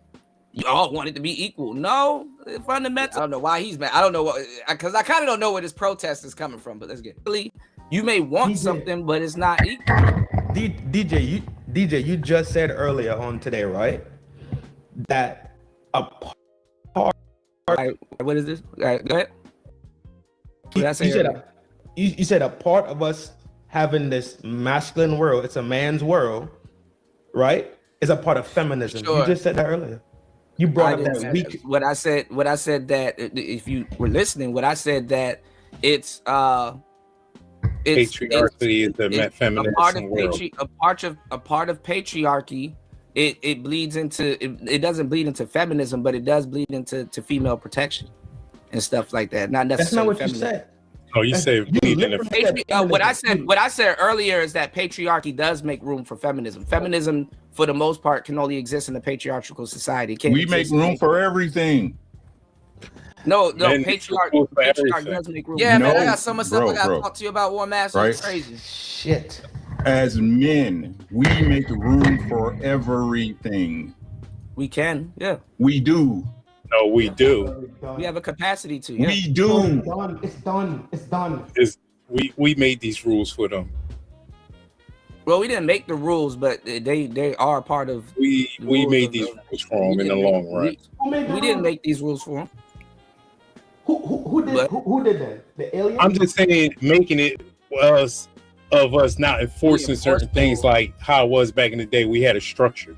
After a while, things started breaking down. Politicians and all that start letting things like slide through. That's how I just money. Listen, laws laws don't mean shit unless there's somebody around to enforce them. That's number one. Okay, and that's what I'm saying. Number two, we didn't make any rules. The thing is that a lot of women understand that they benefit from a patriarch. Women benefit that they can do something, and then you can, and then you're sitting up there complaining why you can't do some shit that you can. DJ, where did the rules come from? It's DJ, not, that's why I said it's not egalitarian. It's fine. I don't disagree with you, bro. What I'm asking you is, where did the rules come from, and who made the rules? Then, if we didn't make the rules after we built this whole thing They for them. capitalize on a society. Listen, why are you turning your face up? Listen to what I'm telling you. They capitalize off of. Could you answer the one question and then go crazy? I promise you, go crazy. Your question. Okay. There's nothing to go crazy about. Like, we the ones that brought this conversation to the forefront. Right. Listen to what I'm telling you. We were the ones that they capitalize off a society that we've built, and we still have to keep it. We still have to uphold it. Do you know what the Madonna whore complex is? Yes. You know what that is? Yes. Could you answer the question? All right, so look, I'm answering. I know I know a lot of guys were stumped up on the egalitarian conversation. So then I brought up yet another conversation that alludes back to this directly. I brought up the Madonna whore complex. Do you know how much simps and dudes that are wary of women in the patriarch? Like, you know, sometimes you got to introduce these things to see and not even see, just to see if people know what they're talking about. Respectfully. It's like, all right, let's see if you can keep up with this conversation. You know, because if egalitarian went over your head, then the concept of the Madonna whore complex will go over your head also. It would make sense. But shout outs to the brother here. He said he knows what the Madonna whore complex is. So I'm going to ask him what's the Madonna whore complex. And one day I will get out the Citadel, War Master. I will avenge. I'm going to try. Listen. And this is what I'll do. I'm going to try to find that exact saved game file. Once I recover my Xbox account, because I'm very close.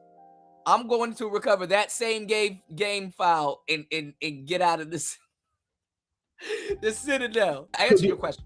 What is the Madonna whore complex? Do you understand what I'm asking you simply? Yes, I asked it 3 times and I answered it 5. No, you didn't say yes or no. You gave up a different scenario. Like, I told you, he said who makes the rules. I said y'all not listening. He said who makes the rules. I said they have made and built rules within a society that we who is they and that? Who is they? Women. It's called. That just told you. Women made the rules. We're talking about feminism, right? Within the patriarch, right? I ain't Did I no not woman. say before that feminism can only exist in a patriarch? That's what you said. Yeah, so that means men meant to wait for it, correct? Women don't give a fuck wait, about wait, women. wait, bro. Will destroy other women if you let them. We know. That's neither here nor there at this point. Okay, so what's the question you asking me? I answered it 4 times. If I'm saying you didn't. No. You just didn't get the answer you wanted. I'm not saying that, bro. I'm about to ask you a question. So you just mentioned that it's that feminism was made, room was made for feminism within patriarchy, correct? Women capitalize off of the patriarchy, yes. Of course, right? So who made a way for patriarchy? What? You said who made a way for? Yeah, man. That's what I said earlier. Man, right. We actually create some of the problems that we do. But right, just like God, right? You create everything, but there's shit that come with it, right? Yeah, it can be with ideology. Yeah, absolutely. Right. Can be or is. Can be because it depends. Or is. Can be. It depends on the result. Depends on who. Depends on what. It depends. I just said it depends on the result that you have. If your society goes in the direction of a matriarch, you're gonna have you're gonna have side effects from the matriarch. If your society is going into the direction of a patriarch, your society is gonna exhibit symptoms from a patriarch. That's why I said it can be depending on the results that you have, that you're seeing. Can't do nothing with You understand what I'm saying? And like I know said, what I'm talking about.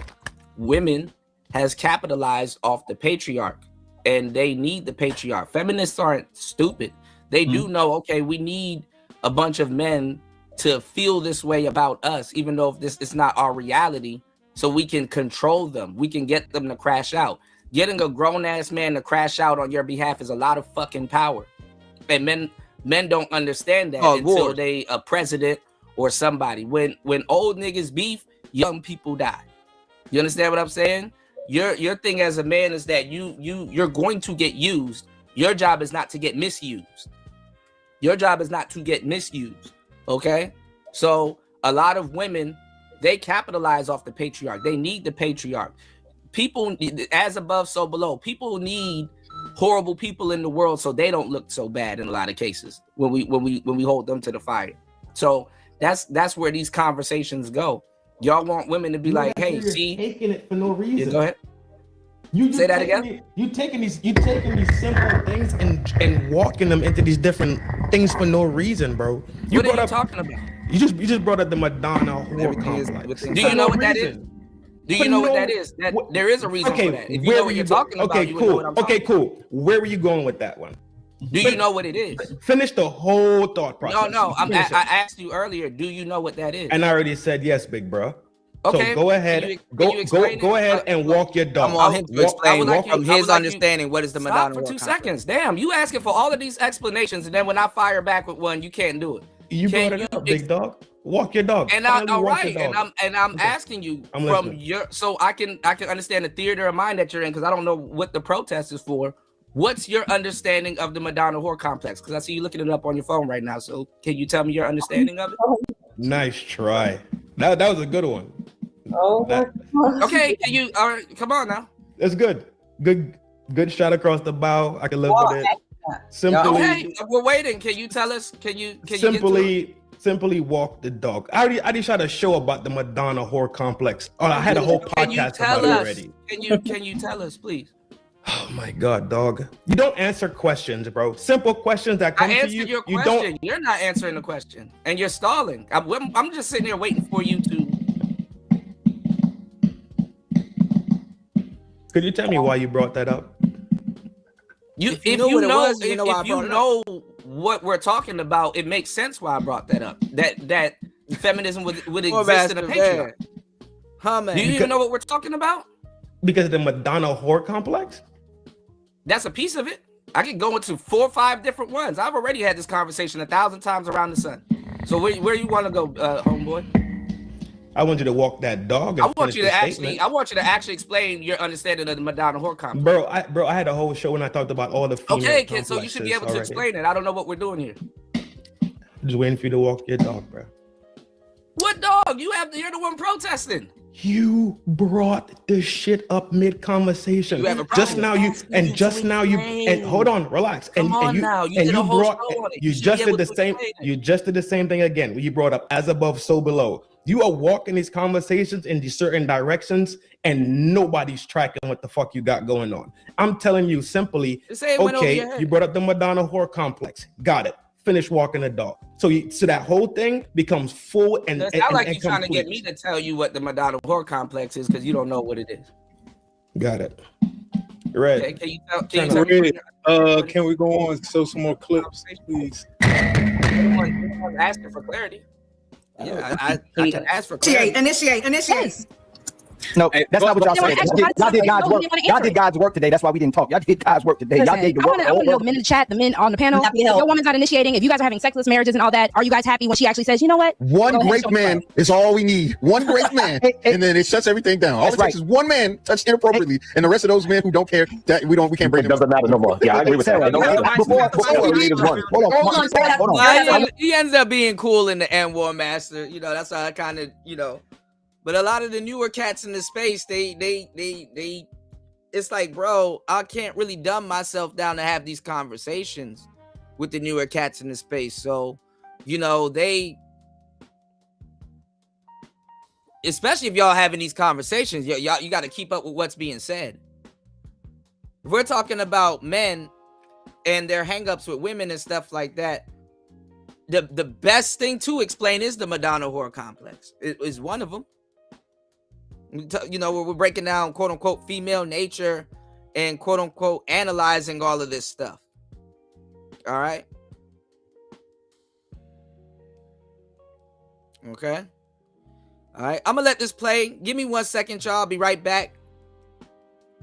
Almost 7 hours into the madness. Please hit the Cash App, hit the PayPal. It's Player Talk Radio. Let's get it. Let's go. I want the women to answer this though, because since y'all can see to that, you get permission to take it from their woman and their wife whenever they want, when they want it, correct? Without If she says yes, we go ahead. That's consent. She doesn't consent, have the right to take it, right? No, wait, 1 second. Let's do the same thing, boyfriend and husband. Your boyfriend or husband wants to beat you, break that thing. No, not you, Melanie. You know you're gonna say Melanie. If he wants to break whenever he wants to break beat the brakes off of you, he don't have to get consent. I want the ladies to ask. You're conflating. What you're doing is you are. So we are saying it's okay to initiate. Like he just woke up, or maybe he's still asleep, and I'm going to initiate giving him a BJ. Okay, I'm gonna start doing that now. If at any point he says, "Baby, I love you, and I just so much appreciate you getting ready to get me started and stuff," but I just can't right now. No, did you brush your teeth? Get your yuck mouth off of my king. You are gay, sir. But if resting motions. She always calling this man gay because he said no. Oh my God. And he's physically into it and I'm physically into it. We are both going forward with a positive affirmative yes. We're fucking, okay? Now, again, we've already declared if he says just not right now, I'm done, I can't, or whatever, we'll stop. We all agreed with that. But you're also conflating other like different examples that other people have given here today that aren't the original argument that was on the board, and you're actually mixing. You, sir, you're not even moving the goalpost. You're taking the soccer goalpost and the football goalpost and the baseball home plate and the basketball hoop, and you're mixing them all together as something completely different. Right. But yeah, you're kind of mixing things up. I love you. So this is why we let y'all answer the questions before we talked. Y'all are changing your answers. We made sure it was about the consent. Let him finish, friends. Let him commit the mistake if he's doing something wrong. We even got Sharon on our side. You started calling Sharon gay. Yes. Y'all, Lover Girl literally said, if you in my bed, I don't need consent. She said that. Okay, so. Yeah, she literally just said that. She said, "You're in my bed. You're at my house. What are you doing here? You know, that's if you're here in my bed. That's they don't know how to navigate these conversations. Yeah, they don't. Like women don't know how to argue from a man's standpoint. Like I said, because they don't go through what men go through. Like even in fraternity court, you know what I'm saying? A woman don't know what it's like to feel to take care of another man's kid that you understand what I'm saying? That she, you know, or like woman's baby, father's maybe. You understand what I'm saying? She don't know what it's like to say, hey, you know, could this kid be mine or not? No, she knows it's hers. You know, they don't have to argue from a, hey man, could this be my kid? Does it look like me? And blah blah. No, it came out your coochie. It's yours, at least half of it. You know, they don't understand it from a man's point of view. So years and years ago in the space, there was a term that y'all are going to rediscover with these co-ed panels called SBE, which is shame, blame, and explain. They don't know about shame, blame, hyphenated term for some stuff that Kevin Samuels did from that, you know, what he got from BGS. So in a lot of cases, it's like women know, and even if they know, it's like cool, got it, but it doesn't change their reality. What's the point of sitting up here shaming and blaming and explaining it to them because they don't, even though you prove them wrong, you don't get nothing for proving them wrong. It's like, I win. It's like a nothing trophy because like, okay, cool. So they don't care. It's not their reality. A lot of women don't go to jail for being PDF files, but they some of the biggest PDF files out here. They don't go to jail for sexually assaulting their husbands because guess what? No one cares. And this also alludes back to the patriarchal society that we're in. You know, men are gonna look at it like, oh man, she's pretty attractive. You should have let her do that. And it's like, if he didn't want that woman on him, no, leave me alone. You know, get off of me. But the way that they argue that is what's kind of fallacious. Because they don't know what they're talking about. They've never been that type of responsibility. I mean, I think they do know what they're talking about. Like I said earlier, they just don't give a fuck. Because they're coming up with every reason why they can do it too, but we can't. They're trying to make it make sense why they could do it, but we can't.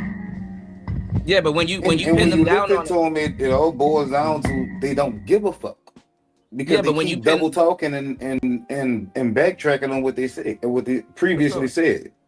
But when you pin them down, on that conversation, ultimately they're gonna allude it back to the patriarch or men out of convenience. Because the thing is that the reason why women because they were gonna do it anyway without this element added. But the reason why they do some of the stuff they're doing is because in their mind and how they got brought up, whether it's true or not, they were told that men have that type of dominion over them. You understand what I'm saying? A lot of women hate that, certain men can make them feel a certain type of way. So they will say they're something out of resentment, but it's not resentment. They were going to do it anyway.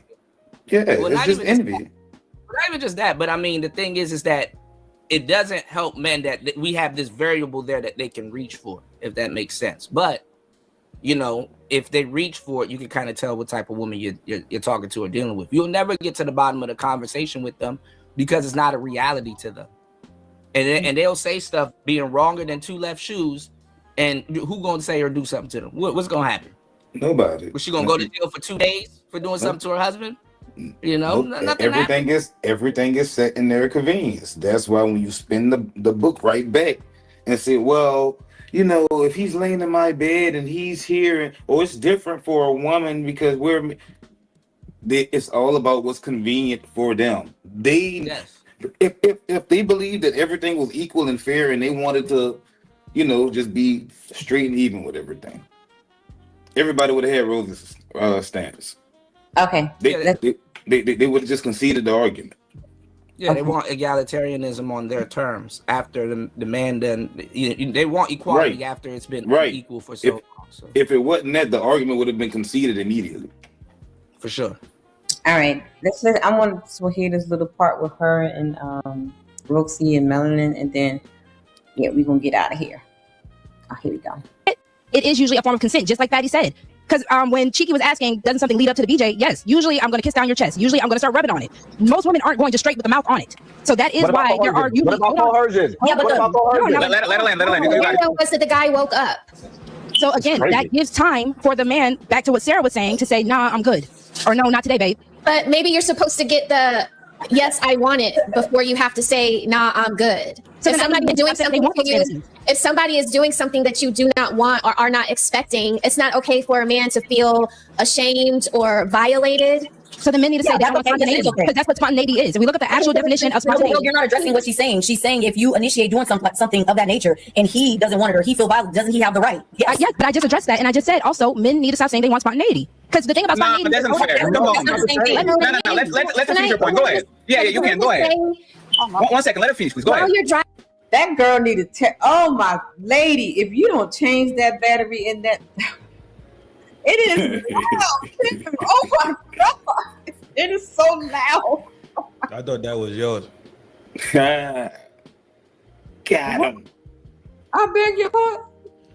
Hey, that's how loud it. That's how loud it. The joint was. I thought it was like us. Like no, this her. This lady from last week. The lady from last week. Yeah. I think it's right above her. It has to be. It's so loud. It's in her fucking. You know. Remember back in the G when ladies used to put money in their tits. You used to shove that shit in there. I think in the 1 second, smell the roses. Rosie, real quick. Let her finish your point. You can go next. Go ahead. The whole point of being spontaneous is the fact that it is a surprise. So if you don't want the surprise, then just say that. And then a woman doesn't have to feel bad when you're like, well, you never initiate, you never do that. I'm just gonna let you do it. Anytime you want it and I want it with you, I'm just gonna let you initiate because you don't like when I'm spontaneous with you. So, but can men say the same thing? I had this woman on the internet saying that everything needs consent. So I'm never going to be spontaneous and everything you're going to ask is robotic. I'm going to ask. Pretty red. You know what else is a problem? Mm-hmm. People nowadays don't understand foreplay and what foreplay is for. Like they'll just go straight forward, straight to it. And like I said, there's a lot of things there's 5 things I've been saying for more than a decade that's missing in relationships today, which is romance, chivalry, PDA, foreplay, and courtship.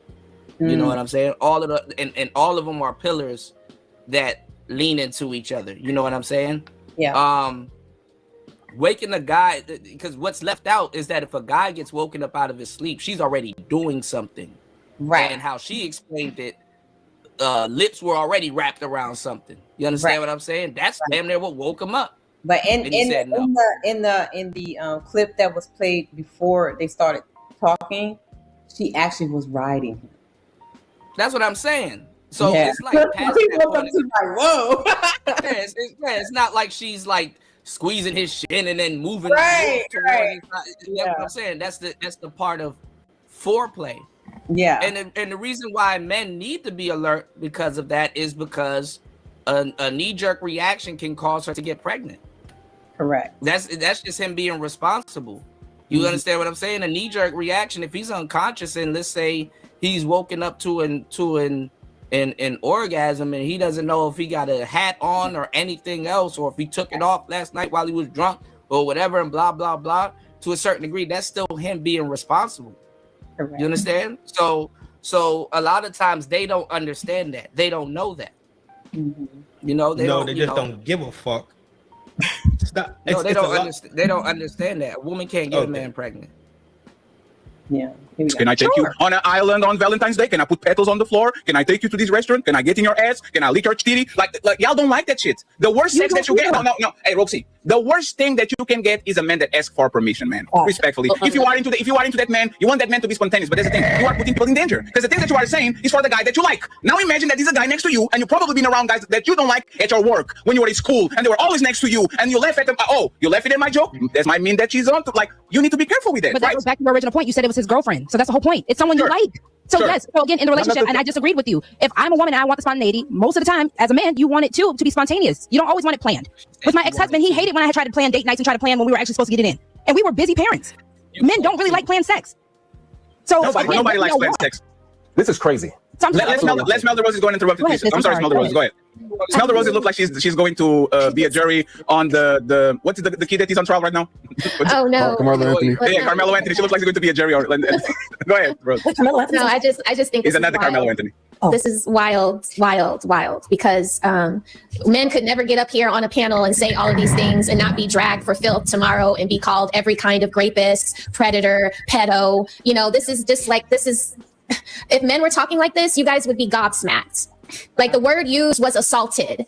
When have you ever assumed that a woman used the word assaulted and said, well, you weren't really assaulted, girl, because that was your boyfriend or that was your husband? That's the first thing feminists use, is that old law that just changed in whatever 1970 or 1984 or whatever it was, where a husband didn't need consent from his wife. Right. But you do realize you just said feminists specifically, so they're already, everything a man already is doing is bad. We have, like, can we talk about like normal women? Because if I heard normal women would scream "me too," and they would say that they heard men talking like this. That's not true. If I heard men talking like this, if they said that they're like this with their girlfriend, I would have a problem with her if she tried to shame anything about him feeling like it's mine and I want it. We are together. He is a provider for you. So you don't want to say no. Everybody knows that's my mom. You have no right to be telling him no. So boyfriends don't grate girlfriends. That's not what I said. But in the context of what you're talking about, what I'm saying is if he wants her, because I'm trying to watch the wording to be respectful of the platform, but if they're together and there's no nothing wrong going on between them, physically, mentally, he's up and up. If he decides he wakes up and he wants his wife or girlfriend, I don't see why she would have a problem. I don't understand why we would have a problem with this unless it's a specific time of the month or something like that. What is the problem? I'm really confused on both things. The problem is that just because his nature is hard, it doesn't mean that he wants sex from you. And that is what the problem is. How do we know that he doesn't? Because your vagina is wet doesn't mean any man can just walk up and penetrate. Okay, I didn't say a man, though. We're talking about relationships. You guys gotta stop this. If you were in the kitchen with a wet wop and your boyfriend comes home from work and decides that he wants to just bend you over the sink and penetrate you without getting you Keep going. You got it. I like where this is going. Okay, you do, Melanin, and maybe I might too, but that doesn't mean every woman won't feel that she's not being violated. Women have said that their boyfriends have raped them. But that doesn't make her right. That doesn't make what she's saying. Just because she said it doesn't make it right. Doesn't make it true. No, it doesn't make it right. It doesn't make it true. You know what's left out of these conversations? The possessiveness of other people and stuff like that. To a certain degree, I'm not going to say men should feel this way, even though it happens, but there is a level of possessiveness that men you can't get too mad at men for feeling a certain type of way, because there is a level of possessiveness that men does have over women, even from the first date. You know what I'm saying? A lot of women, you ask them, would you die for your boyfriend? A lot of them gonna be like, what? You know? But a man is supposed to die for his lady. Like, you literally, how the shit is set up, you literally, to even impress some broad that probably don't even like you, you literally supposed to die on the first date if some shit happens. You know? If you on the first date with a woman and y'all getting robbed, instead of you running somewhere and stuff like that for safety, you supposed to sit there and be like, all right, go ahead and shoot me, cuz, you supposed to, on the first date to a stranger, they auction off your life for strangers. And you got to sit up there and be like, hey, I'm a human being. I matter too. You understand what I'm saying? You got to fight for all the shit they claim that they don't get. Man, women get benefits and more from the patriarchy. You're listening to a spoiled person talk. You understand what I'm saying? A spoiled, entitled person talk. That's why I said you can't be trying to change the rules in overtime. And it's like, nigga, we played the whole game like this. You gonna play it to the end. I don't give a damn what you say. You're not finna. Who's gonna enforce the accountability that men are trying to hold women to? Who gonna do that? Another man? Another man gonna stop him. And there's gonna be another man that stop him from holding them women accountable. Right. And that's why we're in the position we're in now. As I said, they weaponize the patriarchy against men, and that's what we need to be talking about. Now, they don't understand. I ask that question. So, what should be the conversation then, if that is the case? The conversation is a woman's place in the patriarchy. The woman's place in the patriarchy. Exactly. Where do we have what? Or why won't y'all admit that y'all benefit from the patriarchy? Do y'all still think they don't know? No, they do. Are we gonna act like they don't know what they're supposed to do and they don't know their place? No, they know. Okay, cool. We know they know already.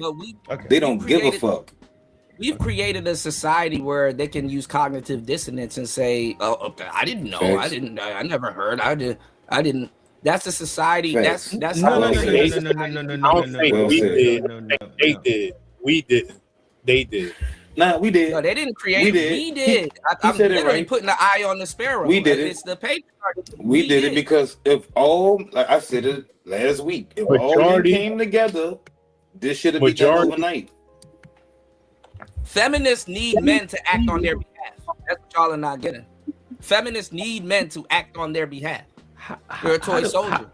That's why you had the Derek Jacksons and the public offenders and all them other cornball ass niggas out there. Majority though. You said what? They not the majority though. They don't need to be. Enough is enough. They don't, because all a woman needs is influence. Yeah, not every woman in the beehive gonna be the queen. The queen sends out a fucking message, and then everybody pushes that message. You got a lot of drones that just talk and don't know what the hell they talking about until they end up in a position. They're using cognitive dissonance to act like they don't know. They're pretending like they don't know. She gets the leeway to pretend like she doesn't know. But they know better. They just don't give a fuck. Yeah. They can pretend like they don't know all day, and there's nothing you can do about it. You can't tell somebody they know something that they what he just articulated was the whole conversation we just watched. Yeah, because I've had it 1,000 times. Thousands of times. They were using cognitive dissonance to explain why a man shouldn't be able to just grab his wife without consent, but she can. They're not using cognitive dissonance. They fucking lying. Okay, you know what? Yeah. You know what? You can't use cognitive dissonance. Cognitive dissonance does not exist in that framework. It is. That's another word for it too. Yeah, plausible deniability. Like they can. It's plausible that they can pretend that you know. They lying. They fraud and camping for the camera. It's semantics right now. We just using cool fucking words today. Okay, got it. We all saying the same thing. We just saying different aspects of the same thing right now. Because the argument really is that the reason why he's mad that they're lying. The argument is that you know, but I gotta prove that you know. And then the thing is that when you go on that fool's errand to try to prove that they know, it doesn't matter if you successfully do it. It doesn't matter if you successfully do it. Okay, you prove that this woman knows what she's doing. Okay, then what? Yeah. Then Make you what? feel stupid. What do you do? We can see that they fraud. Because as I said, feminism can only exist in a matriarch, especially at the levels that we're exhibiting. I mean, a patriarch. In a patriarch, especially at the levels it's designed literally at the levels that we're women and children to have the best benefits of life. That's why we built the world the way it is. That's why we fight wars the way they Okay, fought. so what was the That's protest why earlier about the patriarchy? Like I said, it was what I didn't protest that point. He ain't protest that. He would just ask you a That's not the question. No, he did. He was asking me what's the Madonna whore complex when I brought it up, and I asked him what is his understanding of the Madonna whore complex. Do you know where the Madonna whore complex comes from? I know where it comes from. It comes from MK Ultra programming. Did you comprehend that part? From Freud. That's where it came from. It's not MK Ultra. It comes from Freud, Sigmund Freud. Okay?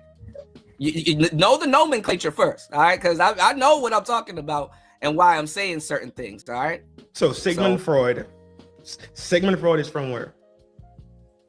Bro, what does that have to do with the price of tea in China, bro? What are we talking about? That's what I asked you earlier. No. I specifically asked you earlier to finish your statement when you brought up the Madonna whore complex. I just wanted you to finish the statement so I could comprehend where you were.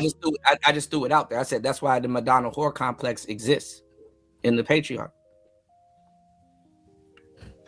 Does that make sense, or are you still unclear about it? No, I don't disagree with you, but you do understand that they have a Madonna whore specifically called the Madonna whore complex, which is specifically a part of the MK Ultra programming. The Madonna whore complex is a philosophy. There's a whole philosophy. The archetype. You're talking about the archetypes, right? There's archetypes of it, but there's a whole philosophy behind it. It's not an apple; it's an onion. That's what I'm trying to explain. That's fair. Yes, it is. There's levels to it, but what I'm saying that in the patriarch, right, that we create these type of levels, and the thing is that we're gonna have to fight other men that are enforcing. You understand what I'm saying? These levels. Bro, I wasn't. I'm not. I don't give. I'm with you on this whole shit. I was trying to see where the Madonna whore complex came into it because you just explained one version of it, right? When it comes down to doing the honeypot shit, you know how the spies work, honeypot, whatever. Yeah, okay. For sure. Yeah. Right. I'm not using IT terms, but yeah, for sure. Yeah, and when you brought it up, I was like, well, I think you're talking about the honeypot, but then again, across the board, it was called Madonna for a reason. The funny part that you brought up that term, it is a honeypot because what if you're gonna use IT terms, right? You know when somebody's trying to pen test something, right? Yeah. And what they do is they throw out endless honeypots to keep you busy over there while they flacking or going. They're exploiting something else. Yeah. That's exactly what women are doing. But all right, I'm back, guys. My bad. I ran to go get some water. Shit.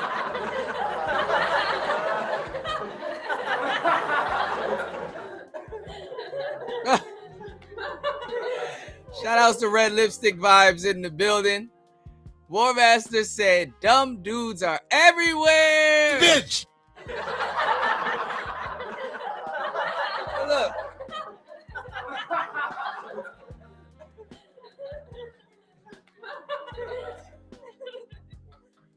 This happens, and shout outs to the brothers on this panel, and shout outs to Red Lipstick Vibes because they end up being cool. But that's a lot with a lot of the newer cats in the space. It's not just here, it's a lot of people and respectfully using words that they really don't know. So they'll tell you you're using the word wrong. And it's like, no, you don't understand the word.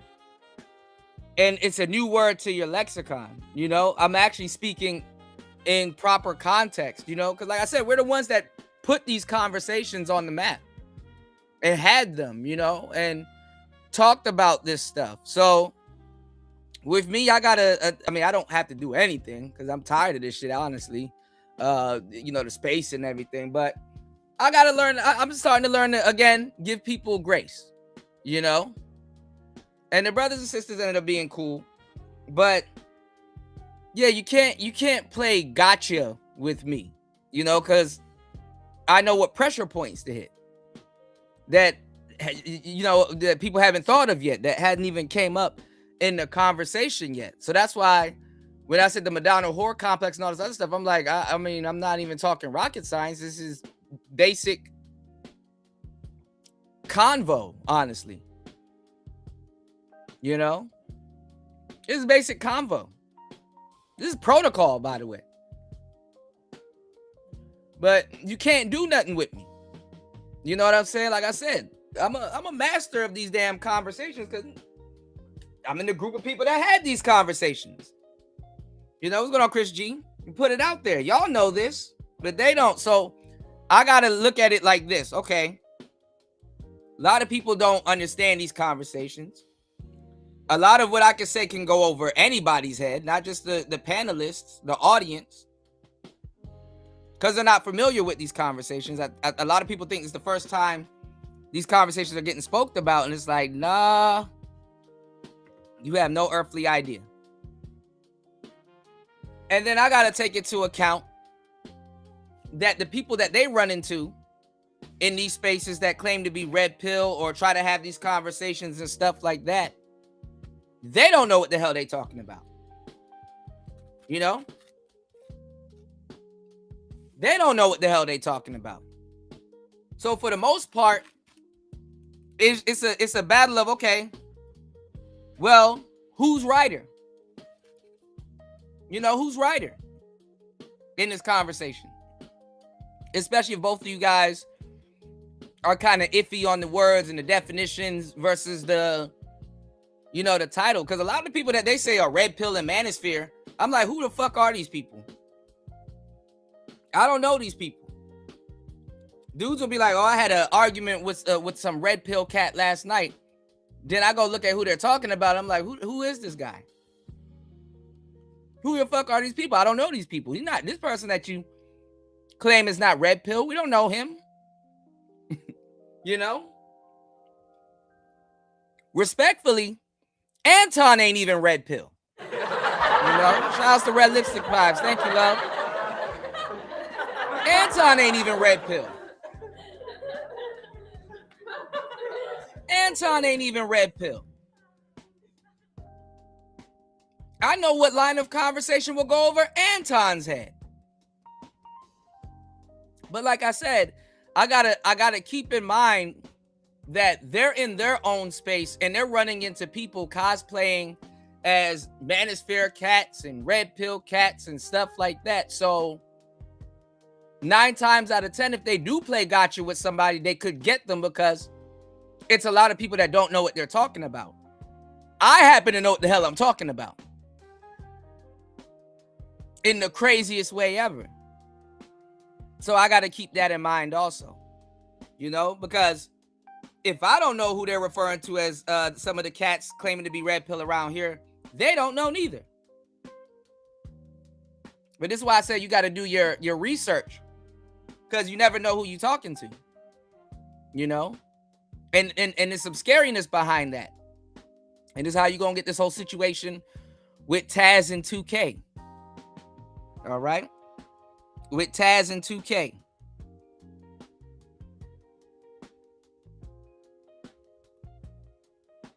All right, give me 1 second.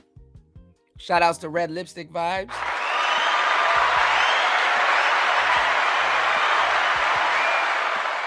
Oh my God. Shout outs to War Master dropping the huge. What's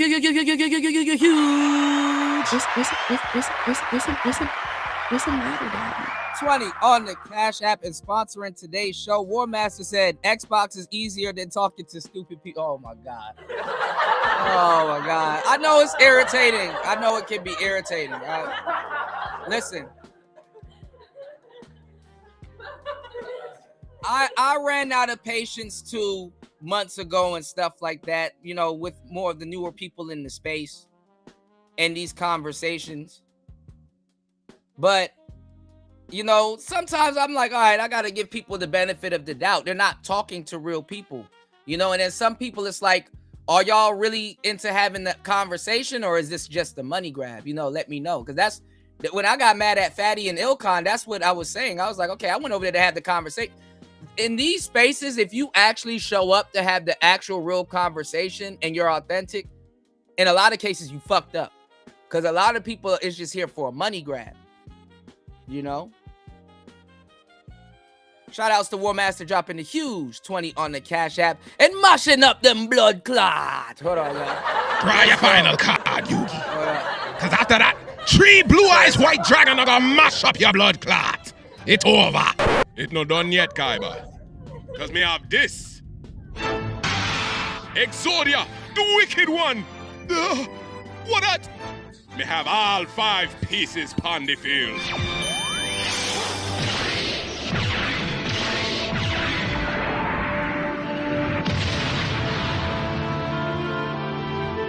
Lord God, it's a really Exodia. Yugi, you're not easy. Now who are to get mash up? Exodia, mash up him blood clot! Whoa!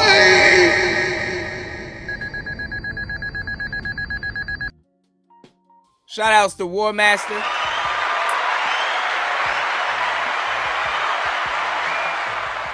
On the Rumble side of the game. But look, I mean, I know you guys as the audience, y'all are gonna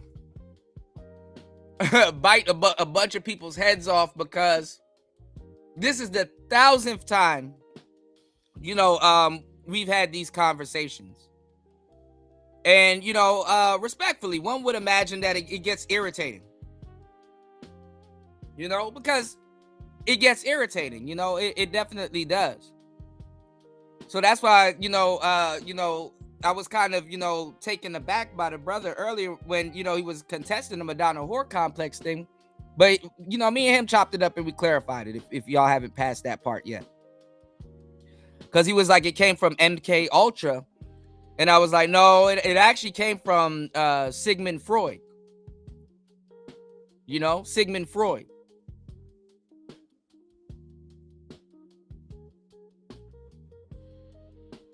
You know?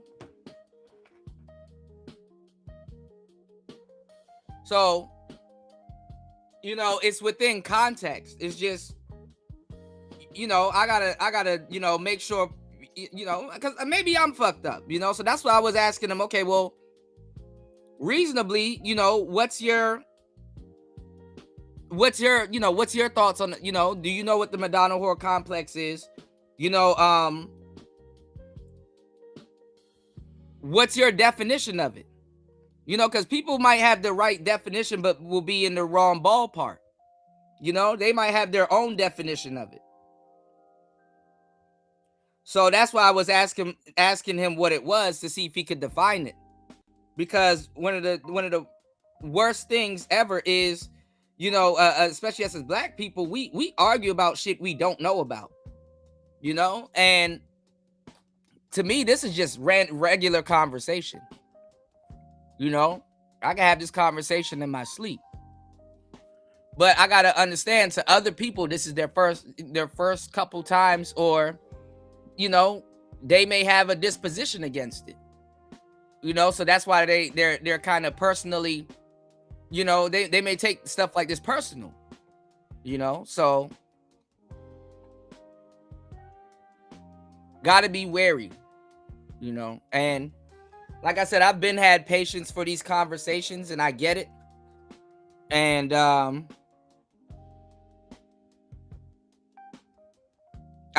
really don't expect the audience to have patience for it. You know, I know y'all are here with me with these conversations and stuff, and we've broken it down so deep, you know.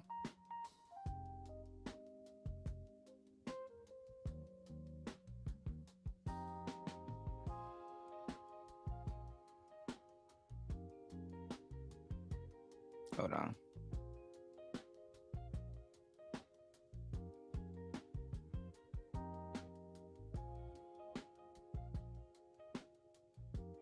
Hold on.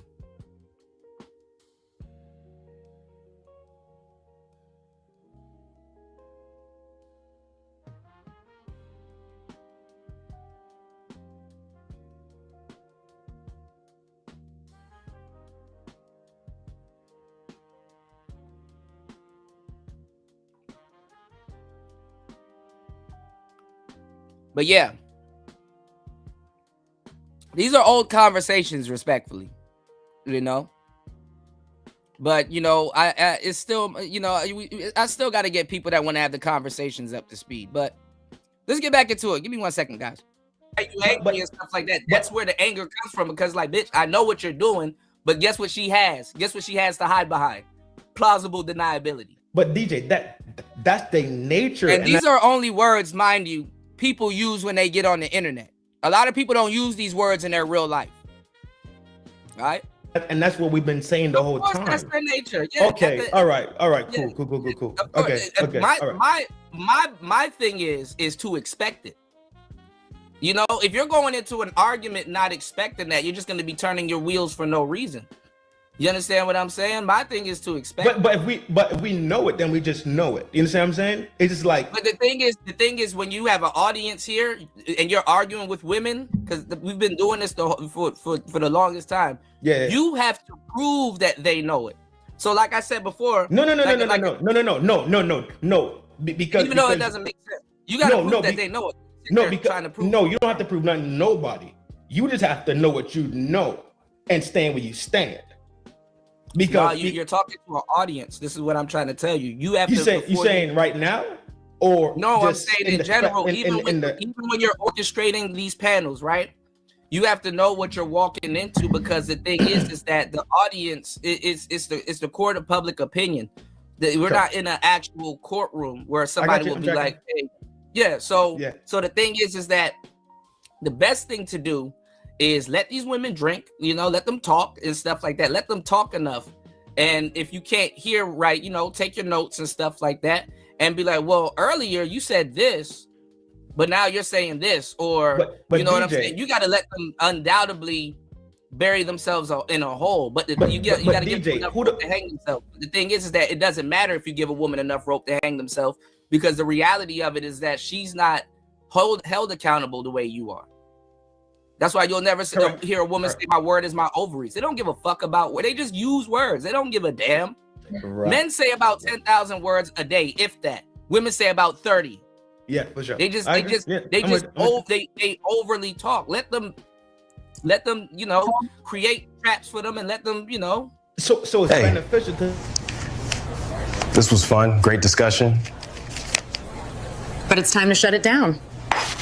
We are sleepy. It is time to end the show. But first, let us hear your final thoughts. Woo-wee. I know y'all probably will keep going and going and going, but I gotta go. I'm a fire up a show. I got it. You go, I know yours going. So Trent, Jizzy, y'all can go over there with him. We can continue. I mean, no, because this is the real conversation that needs to be had. I mean, it was getting good because I was listening to you guys and I was like, okay, this the conversation that men need to have. Yeah. Yeah, this is you know, war room conversation. You know? Yeah. And I think this is like a man conversation. You men need to do this, and then women, you sit back and then y'all can bring the information to us so what we need to see. Well, I think a lot of times like women, we kind of interject in the conversation with the men. That's why you see me. I really don't say much. I just let y'all do your thing, because sometimes you guys need to talk it out and figure out what needs to be done, because you know you. Well, the thing is, a lot of women, they run interference with these conversations, because when you start getting down to it, you'll realize, damn, there's a bunch of female PDF files that aren't, and rapists that aren't on the books. You know, justice never gets served for real. You could be guilty as two left shoes, and if you have the money, you're not guilty. Hey, you're guilty. I got 20K.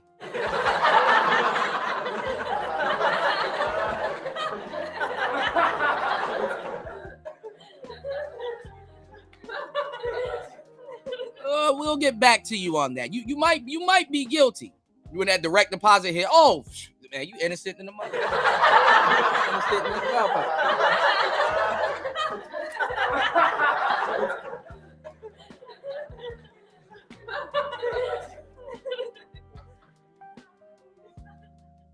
Yeah, justice is served, y'all.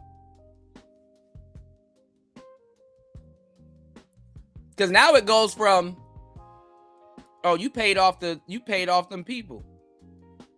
And now it's a whole bigger case that nobody wants to take on. You said, yes, indeed. That's so true. Absolutely. A lot of women intimidated by smart men. What is the thing? And I said it earlier. For some fucked up reason, when you're in a relationship with your lady, they start competing with you. Like, fuck Aisha Curry's competing with Steph Curry.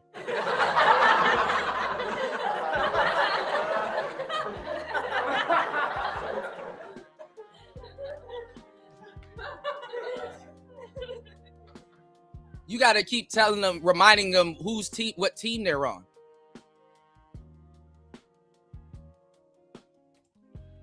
And look, I get you don't like me, but you don't have to go on TV and make a mockery of our family. I get it. We're at odds a little bit this week, but we got kids. We got that shit gonna live on the internet forever. Tighten up.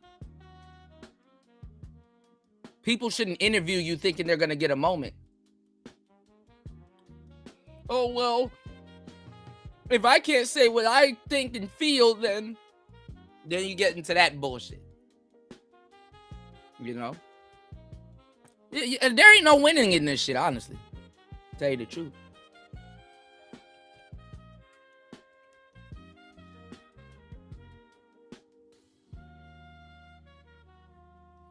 TYTT, there is no fucking...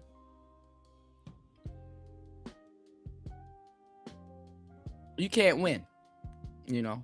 You guys are the leaders, so I'd rather hear what you guys have to say first before I interject or anything. So that's why I'm pretty much quiet most of the time, because I need to. Yeah, but this stuff is, like I said, a patriarchal problem. Long story short. Yeah. So thank you, DJ Kuda, for coming up, and I know you gonna fire up now because. You know, I work in the middle of the night, so I know you do long streams, so I probably will see you. Yeah, I used to do third shift. I made the third shift popular. I had a show called The Third Shift. So everything I'm talking about, it's a playlist. Lord have mercy. I do this shit. This shit like chewing gum. I do this shit in my sleep. I've been doing this for the longest time. So that's why when I tell you, when I give y'all the game, it's coming from the top. This ain't no person just running their mouth on the internet. I know what I'm saying. Why I say what I'm saying, you know. So right, yeah. Chizzy, you got anything coming up? Trent doesn't have Trent. You're not doing a show, right? You just popping in and out, right? No, I'm in and out. You already know what I got on my menu. Yeah, I know what you got. Chizzy, what about you? You ready to start your streaming? Yeah, this week after my daughter graduated, got my son's birthday out the way, daughter prom and all that. Yeah, so bro. me now had to take care of the kids and the family first. So now I'm back at gang, it. Bro. I don't know, when I gave Kevin Samuels his studio equipment advice, I gave him a bunch of lights. Like I gave him that what's it called? That Mount Dog light. I gave him a bunch of other different lights to use. And he never bought the lights like that. He bought some RGB lights. I didn't throw any RGB lights. I was just telling him about, the lighting and the cameras and stuff like that. Like, just giving them basic tips on how to light a subject. And one thing I noticed when he put the studio and stuff together that I recommended was that he was sitting in the dark.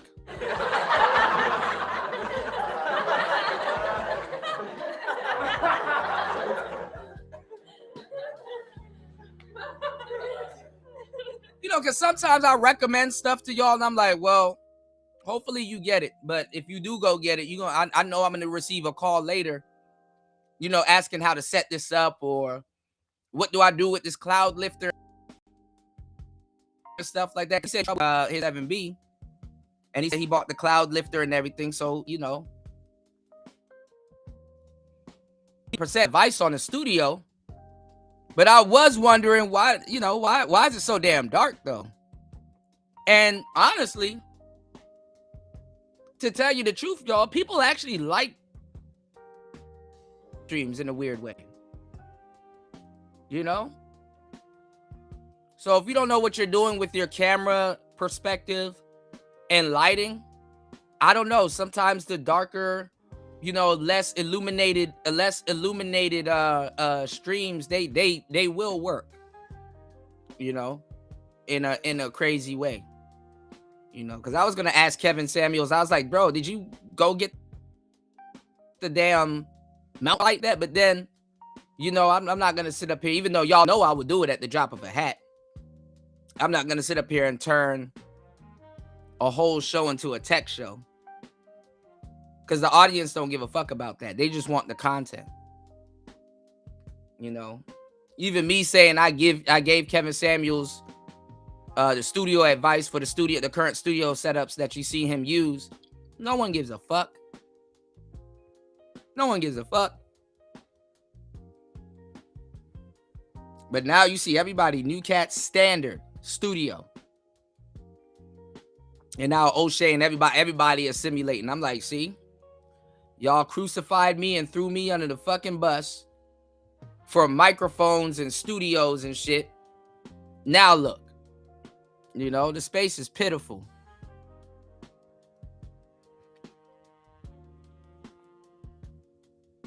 Space is pitiful. So shout outs to the new up and coming streamers that's coming in with equipment.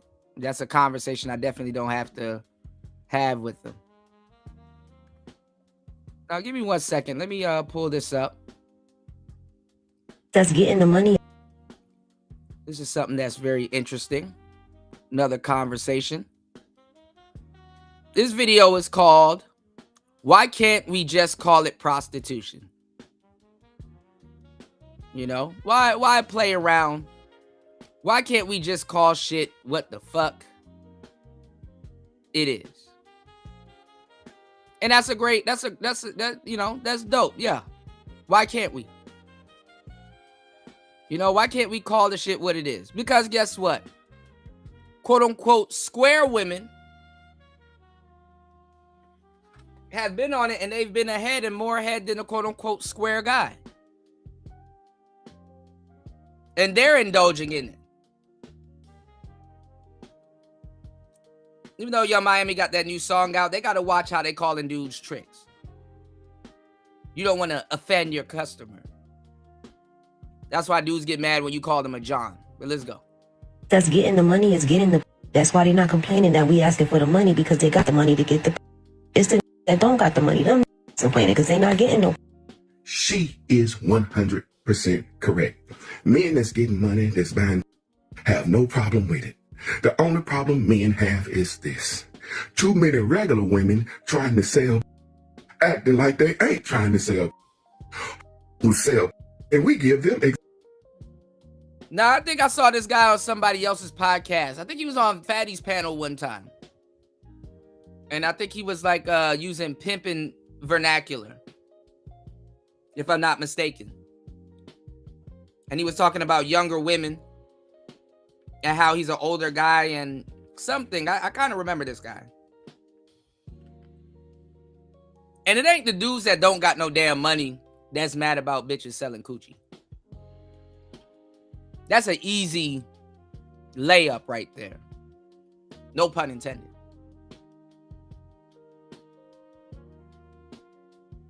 But you don't see women protesting this. The so-called good ones. And listen, women have reduced themselves and objectified themselves so bad that they're going to blame it on men. They have reduced themselves to a piece of chicken. I know, it's on the way, bro. Women have reduced themselves and their coochie to a piece of chicken. You don't need no exclusive money to fuck no bitches. You can work at McDonald's.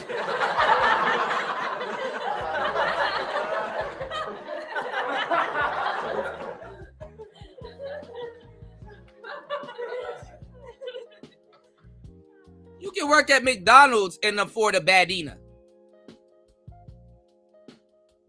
So back to the conversation at hand. Why are you selling coochie anyway? Exactly what they asked for. We love her. This girl asked me, if a man asks me on a date, do I expect him to pay for the date?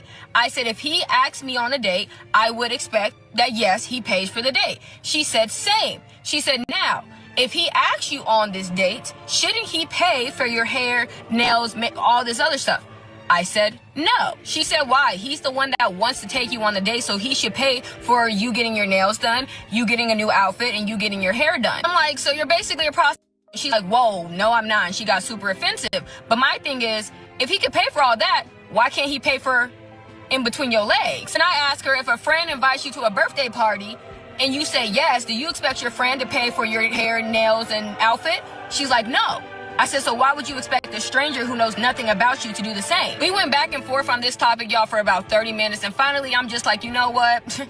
Listen, I just feel like my time is very valuable. You can't buy my time. If I actually agree to a date. And these broads are goofballs. You can't buy my time. Your boss does.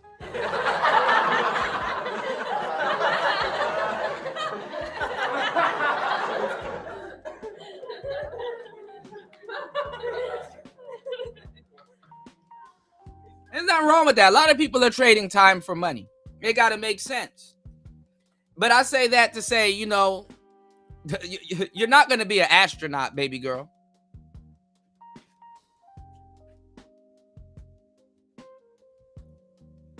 You want to keep a hold of your time as much as possible. But most people ain't doing productive shit with their time anyway. Ask YouTube. It's because, okay, I see some interest in you as well, and I will also like to, you feel me, invest that time into you. Why do I feel like he should invest in me and he don't know me? He already invested in the date. Like, damn. Now, if he's my man, absolutely. Baby, I need my nails done. Baby, I need my hair done. But he's not. He's a stranger. I don't know, y'all. I feel like there's a lot more birds on the ground than in the sky. What are y'all? And then the more you hear them talk, what they require from their man is like, damn, I might as well just keep being the fake love interest.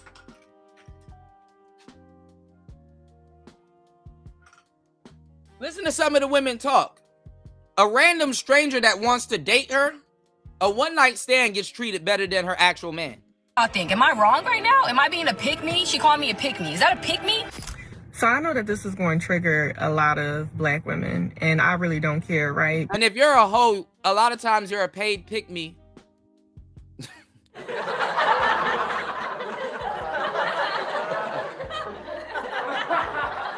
Goofy ass bitches. Got their foot in some shit they know they should never have gotten their foot into. You're a paid pick-me because you up here offering GFE and all kinds of stupid shit. Let's go. Because I just have come to the conclusion that black women are living above their means. They're living above their means because why do y'all think that a man is supposed to come in your life and pay for your bills, his bills, and the household bills if y'all decide to live with one another? Why do y'all even think that that's a possibility in literally 2020? He said he taking a break. JR Wisdom. And he shouted out O'Shea. He shouted out MTR. People are like, oh, he needs to go to Thailand. Stop sending niggas to fucking Thailand.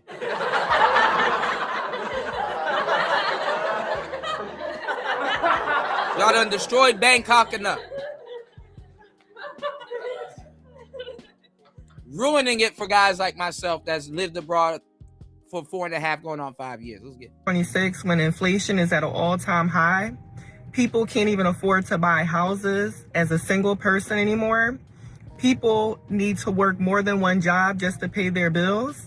And we're talking about average people. Like, I need some of these black women to come back to planet Earth because most of y'all are average. Okay? Most of y'all are average, working average jobs, living paycheck to paycheck. And even if you are making decent money, you're not investing that money. You're going out and buying designer. You're not investing that money and you're not getting real estate, which will generate more cash flow. Because unfortunately in the black community, we care more about designer, especially black women, and we care more about luxury vehicles, things. What's going on, Ray? This is it's everything she's talking about goes back to the she economy. It goes back to the she economy. All right? Black people got this stupid shit going on right now. I know you guys heard and seen it. And I forgot what I was watching. I thought it was an old story. But there was an old story. And then this new story got put in the mix about the Asian people killing black people. Black people got to be some of the most dumbest people on the fucking planet. Oh, we're going to boycott. No, the fuck you not. You ain't about to boycott shit. And other black people will make sure you don't boycott shit. You're not boycotting no damn Asian restaurants or carry-outs or you're not boycotting none of that shit. You're dumb to announce it. And then you got a lot of these people that took the rage bait because some Asian dude came out of nowhere and was calling niggas out on that. I'm not gonna say he should or you know, but even he's calling the bluff. And I hate to say it, I had to agree with them. I'm like, niggas ain't even ready to be self-sufficient. They don't even spend their dollar black. We've been sending people's kids to school for the longest. Niggas can't even name 10 black banks. Niggas don't even think black banks exist.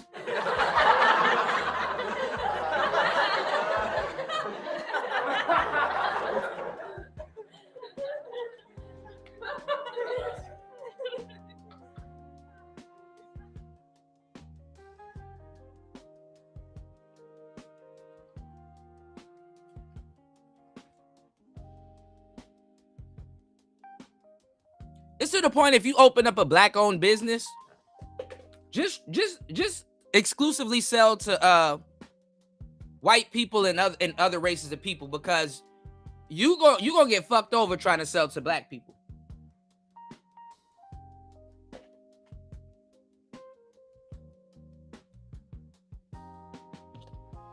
You ultimately fuck up if you try to sell to black people.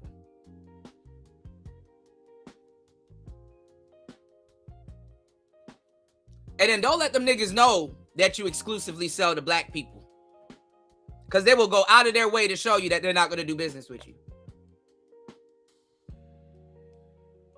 And you'll have more loyal customers from a different race doing business with you. Once you put the word black on something, you've tainted the product.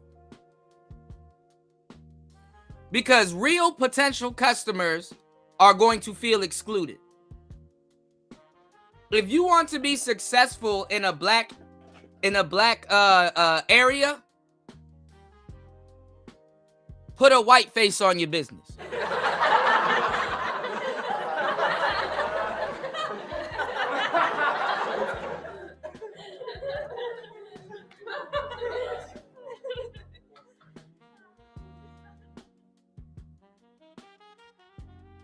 As far as you know, a white man owns this business.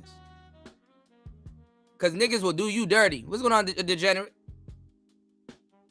You niggas looking at race when motherfuckers are looking at business. Business first, race last. Black people don't even do business with other black people like that. To even be talking like this. Them Asian people finna call y'all bluff. They don't give a fuck. Nigga, I see you tomorrow, nigga.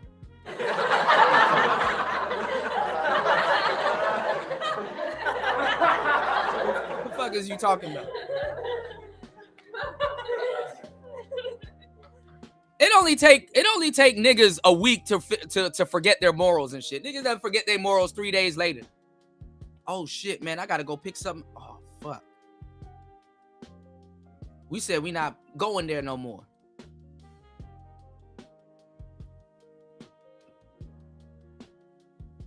I had the hardest time with black people when I was pushing Bob Spotter.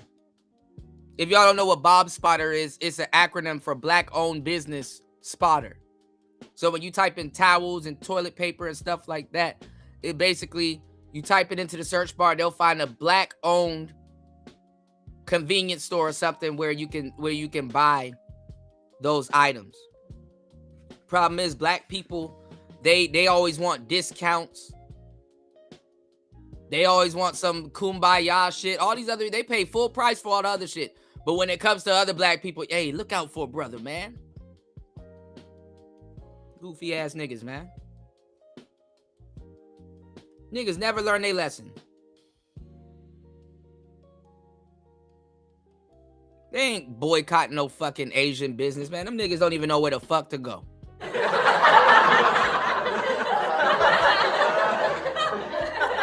They don't know where the fuck to go.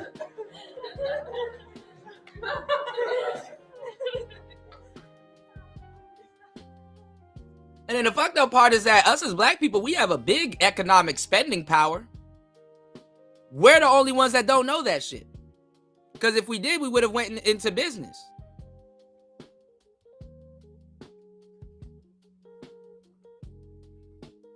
And the reason why America really don't have a backbone of Americans like we should have is because we got rid of the mom and pop stores. Bigger chain brands will buy out those stores. You got to make it really niche and stuff like that. And then it's a triple threat with black people because people will go out of their way to not do business with you. Ask me how I know.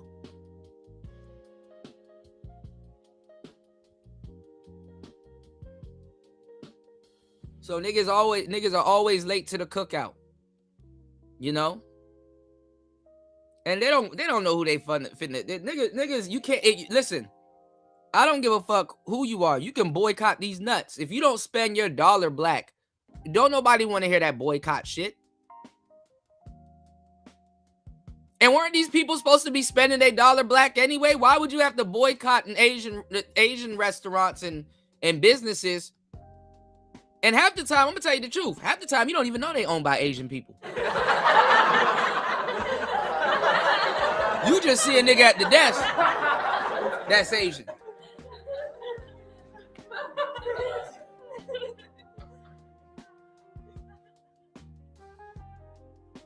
Black people don't be knowing shit. The niggas be the last ones.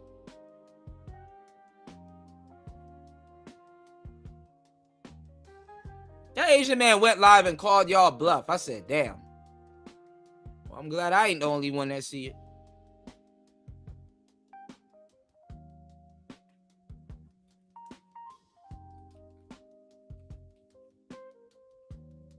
Niggas getting shot in their back and shit like that, and this ain't his first time doing it, and oh, he waved a gun at his kid, and I saw hearing a little bit of the specifics, but I'm like, bro, this shit is the same shit over and over again. And don't think black women are gonna stop fucking with them stores because some black dude got killed.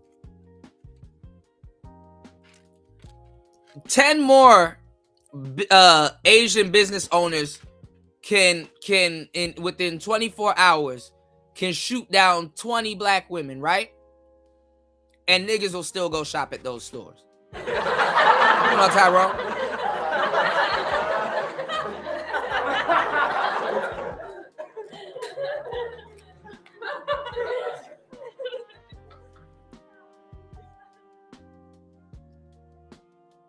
See, that's the internet.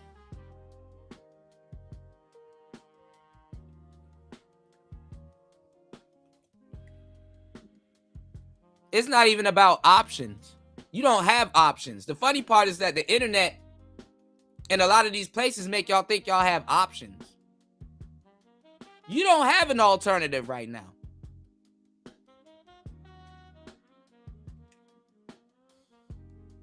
Ask these niggas, what alternative do you have to this Asian restaurant? You got to keep yelling Black Lives Matter to convince your own damn self.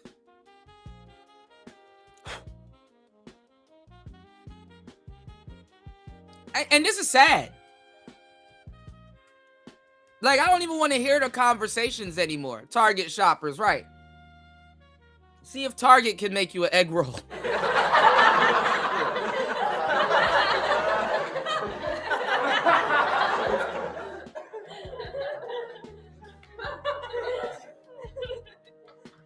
Go shop at Marshalls or some shit. What's going on, soap provider? Black people ain't even ready to fucking successfully boycott. Boycott these nuts.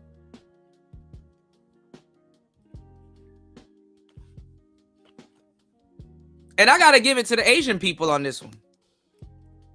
Not because I'm in Asia, but because it's like, oh wow, dude, a good idea. Them the people that shouldn't even be talking to y'all this way. Boycott. Nigga, you don't even spend your money, black. Boycott.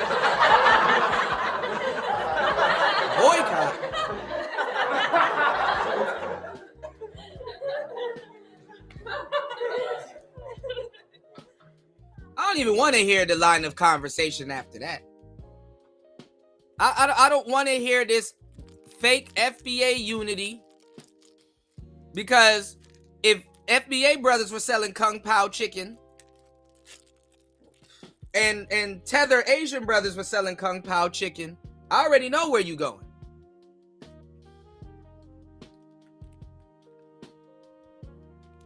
I had to flame up Venus, that Venus chick, months ago about that shit. Oh, you are using Tariq Nasheed talking point. You a Tether. I can't believe. I said that even makes it worse.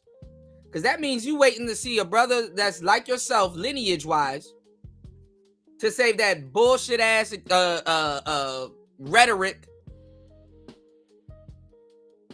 and attitude for it. That makes it even worse. That a Tether will get better behavior. Will get better behavior out of you than your own FBA brothers.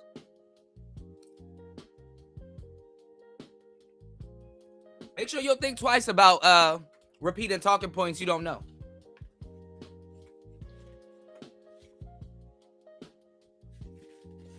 And black people are dumb as fuck. Because at some point, they got to find a way to finesse that movement from Tariq. Because they're going to be fake mad at him once they found out, oh, I thought you were a pimp. They're going to be fake mad at him.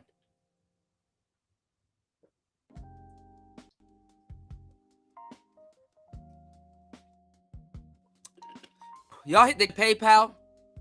A full shift in, 8 hours and 4 minutes. But we having a great conversation. Time flies when you're doing what you're called to do. All right, let's get it.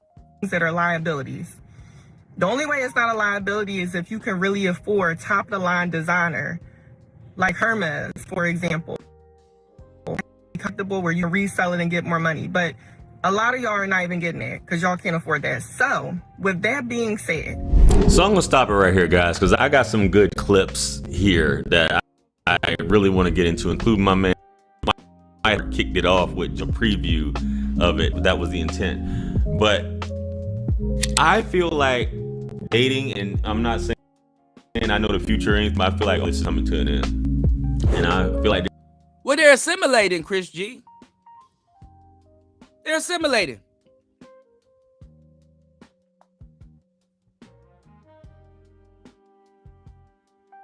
And women have turned the dating game into prostitution. So now we got to start playing stupid. Now everybody got to have cognitive dissonance and plausible deniability. There's going to be a drastic shift in the climate of dating where men are just completely just walking away from it. And I understand whether you got money, you're a trick, and you're taking women out on dates and they think that that's how things are supposed to be. Women have always been selling buns. Let's not get it twisted. Your mom probably sold buns, things like that. And this is what Javon's going to get into as well. And I'll play the little intro clip at the beginning. But it's just the way things are going, and men are just tired of this whole... And what messes the game up is that you got square people using this vernacular. That's why I said, I like my square women. Because you stay in your place. One of the biggest mistakes I've ever made in the game when I was in my 20s is that I treated, and not even in my teens, I treated square women, not even, one of the biggest mistakes that I did was I treated a woman that I thought was a square like a square. Come to find out she was a hoe, and it was cop and blow. And I would have kept her, and the relationship would have been more beneficial if I had treated her like a hoe from the beginning. But despite what I saw, I convinced myself she was a square because they were separate women. If you were game related, a lot of the guys, even the players and the pimps, when they get up out the game, they go after square bitches. They don't really want to go after a woman that's in the lifestyle and stuff like that because it taints her character. Even though there's some good bitches, but it taints her character. Because they'll be having out-of-pocket conversations with you they shouldn't be having. Like, for example, a lot of the dudes talking about some simps and squares and blah, blah, blah. Y'all ain't even in the game. Never was in the game. You don't know shit.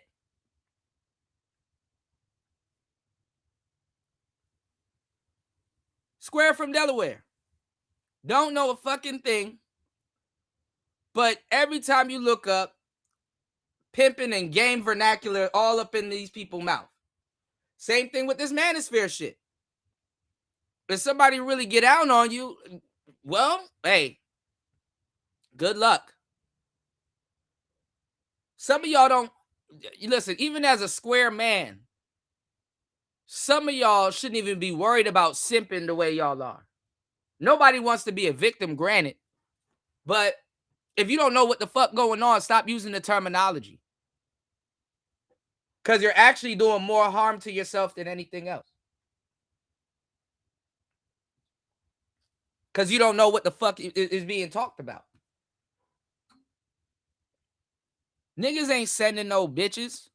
Never had. They don't got the heart for it. I don't got the... listen, I told y'all my story. You know?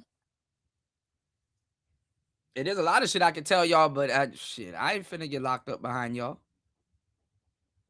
You know? But you got these women, they muddied up the water. So you know, you gonna fuck up treating a hoe like a square broad. Some of these, actually the main ones that want you to treat them like a square and erase their little past and shit are the hoes. You know? Square bitches are the fakest hoes on the fucking planet. Story about Hagar.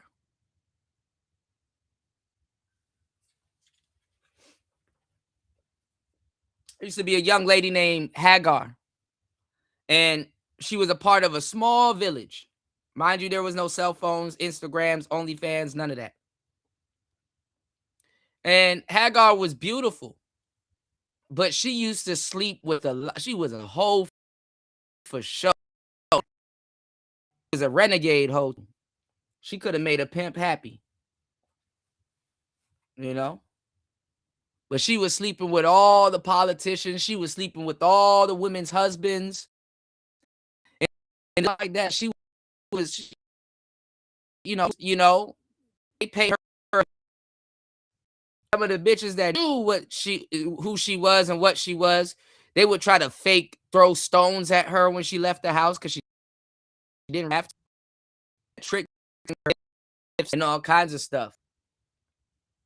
You know? She was royalty in a way because she was an anomaly. But the women, they pretended like they hate her. They throw a stone at her. They, you know, acted like they didn't like her. But when you went into Hagar's house, you should see all the rubies and the rings and the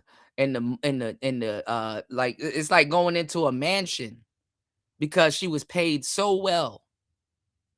You know, she was paid so well to keep a secret.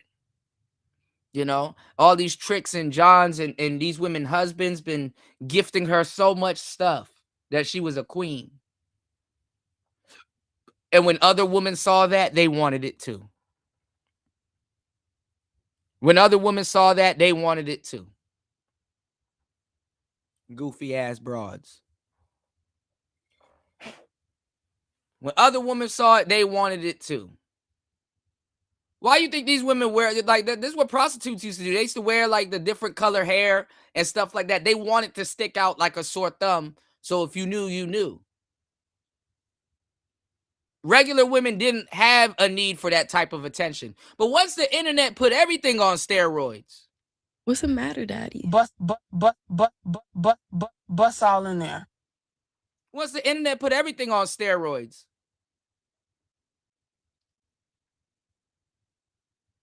Now all of them dress up like hoes and prostitutes. You dig? Yeah, but those are boyfriend pimps, Chris G. A pimp ain't trying to get you killed. That cuts his water off. You know?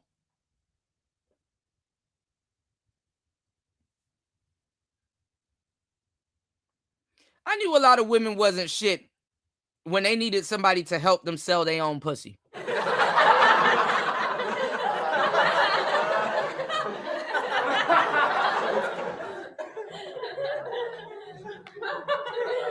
If I made you laugh, you owe me a like. Hit the Cash App, hit the like button, hit the hype button.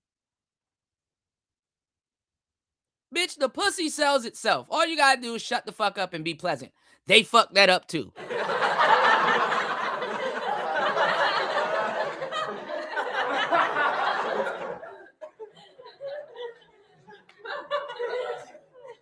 Niggas are Minutemen.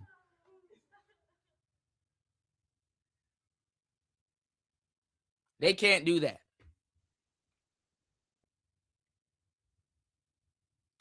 I said, oh, these hoes are slow.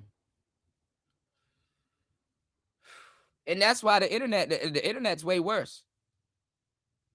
The internet is way worse. Now the pimping got a sleight of hand. It's called OnlyFans.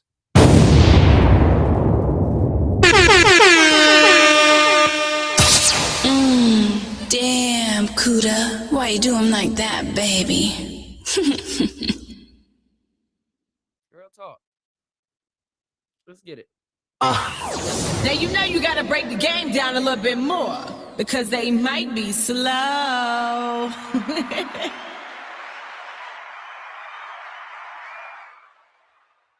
So these people are fucking ridiculous. I don't feel I should be having a out of pocket. That's out of pocket. I shouldn't be having some of these conversations with these square bitches that I would have with a hoe. You know, for sure. She out of her wheelhouse. Y'all are out of y'all wheelhouse even talking to her like that or talking about this, you know? Because a real hoe knows and a player do too. Bitch, you gotta pay for this conversation. What's your occupation? Because you're gonna pay for this conversation. Y'all niggas giving out the game for free and she ain't even choosing on you. You know? You got a choosy Susie, but you sitting up there just running off at the game with the game, and this woman ain't even worthy of instructions. Let them head for their destructions, especially a square bitch. Especially if she passed her 20s, bro. A square bitch talking about this shit, you haven't even gotten your feet wet. You know? You just got fucked. You got a wet ass and a dry purse. And you're closer to the hearse before being a nurse. So some of these women, when they dibble and dabble and they fence sit with the game, especially if they squares, get far away from them. You know? Because I believe that as a square man, you shouldn't have to treat square bitches like they hoes. They want to be aspiring hoes so bad. That's why we're talking about the Megan Thee Stallion thing with on Red Lipstick Vibes. They want to be hoes so bad that they try to,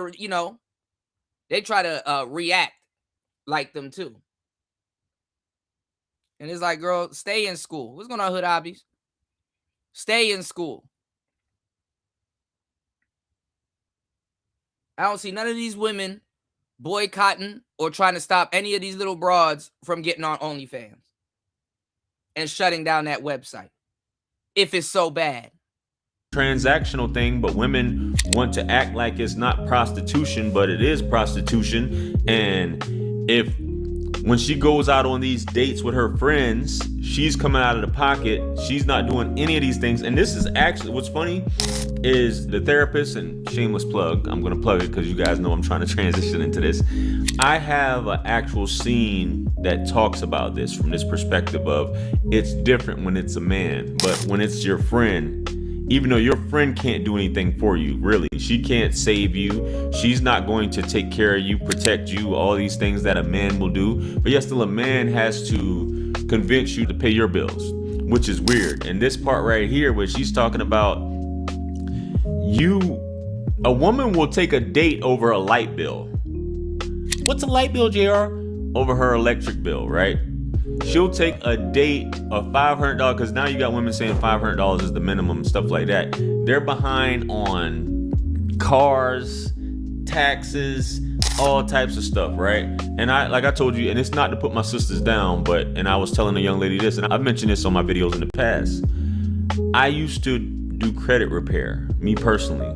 98% of my clients, because I did the whole breakdown of it, 98% of my clients over the span of, 6 years, were black women. Yeah. And I've seen all the credit reports. You make money if you do taxes and credit repair. That's an American thing. Americans owe money and borrow money. It don't get no more American than that. Americans borrow money.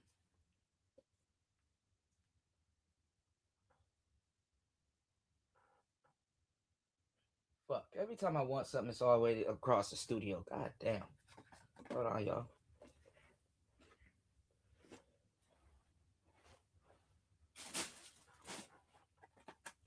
Americans always owe money and borrow. It don't get no American than that. It's to the point that if everything is paid off, you're actually in more trouble. Because there's a such thing called good debt. In America, if you pay shit off, people actually don't like you. The car dealership, they hate when you go down there with cash. They hate it.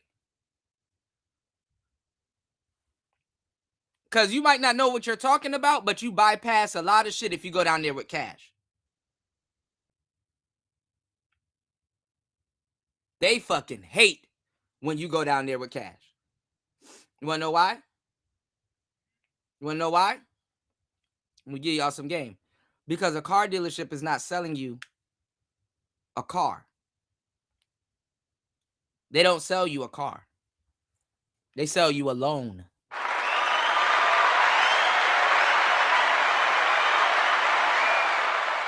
The car dealership and the bank is in cahoots.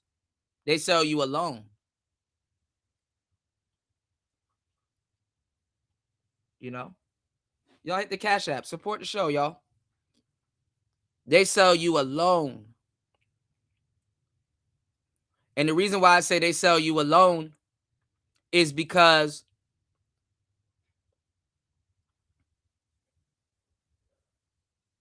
a $10,000 car, you're going to end up spending about $25K in the end. Maintenance, repairs, gas, tickets, insurance, interest.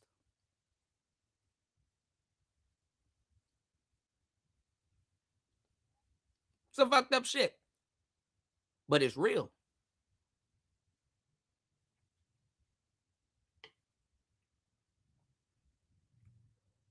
So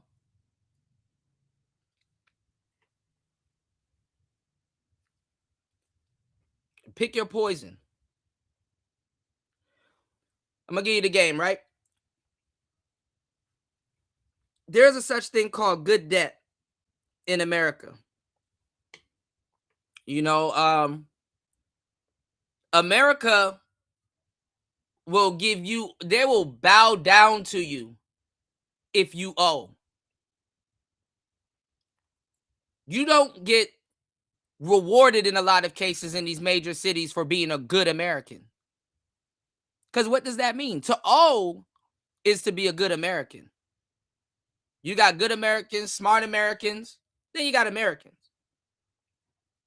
which is a mixture of both. If I wanted to drive metro trains, I could sit there for 2-3 years out of my life, even sending simulations and stuff like that, and try and apply and apply and apply. I will never get hired to drive one of them trains. Unless I start off working as a janitor, and then I get another little job as like a booth holder or a ticket ripper or some shit. And then I got to slowly, over a damn near a decade, work my way up to driving a fucking train. Right? You want to know what's a faster way to drive trains and get a really good government job and all that other shit? Go to prison.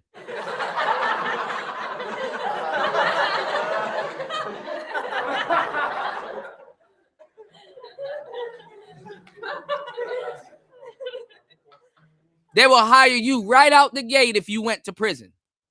Oh, I see you was at Fort. Oh, okay, yeah. You know, they won't throw your shit in the trash because sometimes they have a quota to fill. The DEI is like an incentive. It's like they'll at least take a look at your application.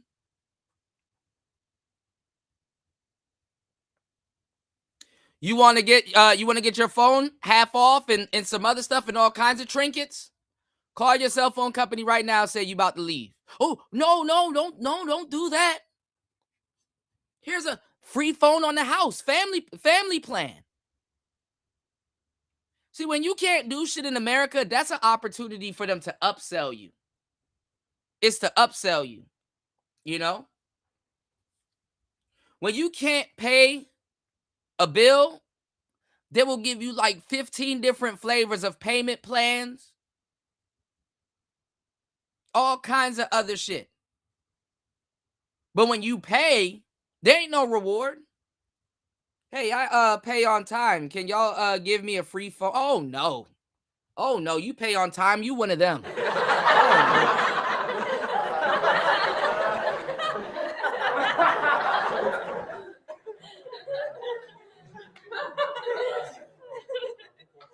This is some real shit.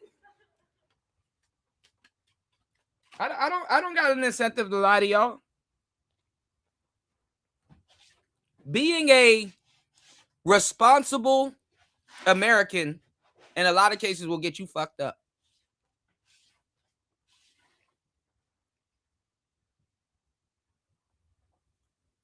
You said we aren't taught if we borrow is to invest in an asset, not a, that's the thing. And in America specifically, we usually think to borrow to invest in a liability. You know?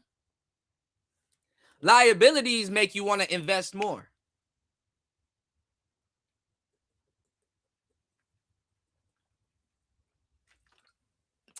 And we'll turn an asset into a liability because she was like, oh, well, you could spend money and go get some Louboutin shoes. You could. And you could resell them later on. You could. But you're not.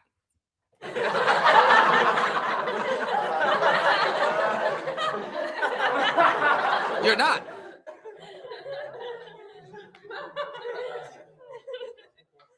Your goofy ass gonna wear them to the club and somebody gonna spill some drink on them. And they, oh, well, I might as well keep them. Good luck. Good luck. Niggas buy expensive shit to go party at a hole in the wall. Like half the shit that you buy, you don't go to the places where people that buy that shit go. Like, I think about it as a man, you know, even the West has ruined getting rich for me, even though men were really minimalists. I was like, man, you know, I like sports cars. I like all kinds of cars. I like Rolls Royce. I like a lot of cars. But if I go buy a Bentley coupe right now, where the fuck am I gonna park it? Where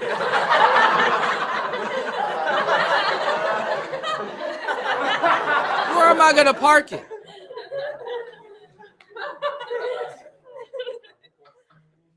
Where am I gonna park my Bentley? I'm gonna lose friends because I'm gonna get pissed off. Hey, Kuda, can you come over and park my flying spur outside of your house? Oh no.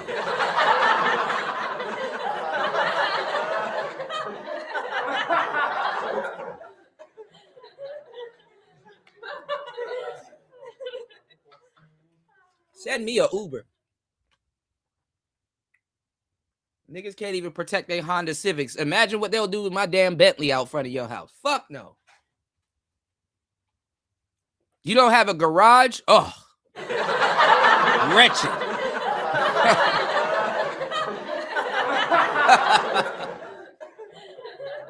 You'll turn into a whole new nigga.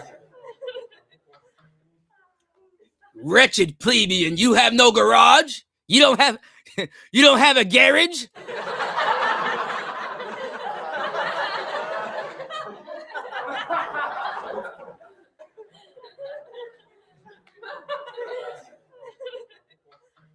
You're essentially parking a house in front of a house.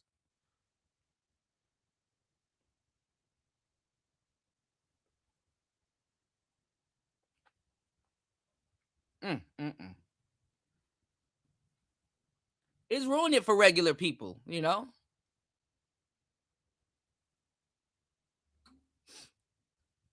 All you can do is wash the paint off of it and hope you don't get robbed in your driveway. Kind of really, you know.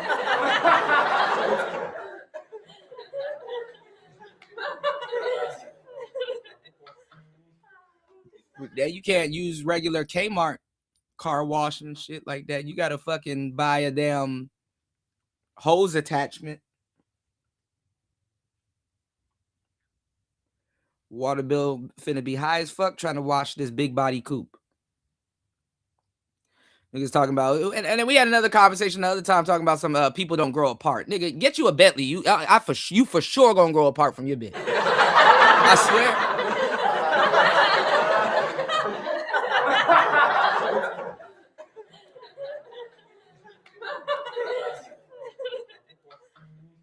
I had girlfriends. I know for sure if I got rich and stuff, them bitches would never see me ever again. They gonna call my phone. Where you been? Irreconcilable differences, baby. Irreconcilable finances, baby.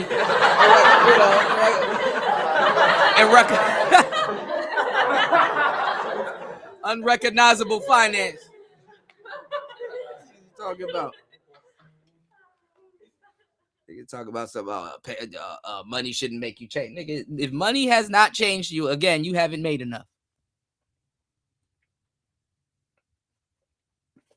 Nigga will backdoor himself for 10 grand. At once? Oh. YOLO. YOLO. You know? But there's comfort in that. I mean, not everybody should be rich, you know? Nothing wrong with being rich. Just, you know. Most people don't want to be rich anyway. They just want to be comfortable. You know? But America's fucked in a lot of cases, bro. That's what MTR and a lot of people are finding out. It's like, damn, you know, you should be able to afford this, that, and the third. And it's like, well, one day you'll find out the dream is living abroad to a certain degree. Nothing wrong with America. I love America. Don't get me started. But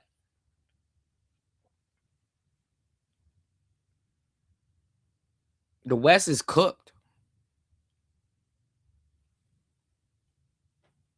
I don't know how much times in shows and panels that I've gone on And these niggas are sitting up here talking to bitches about how much they make. Like this broad is doing your taxes. And shit. Like, why are you telling her this?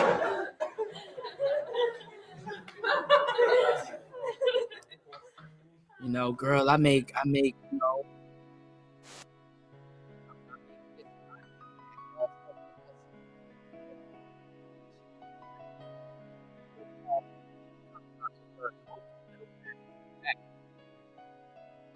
Like,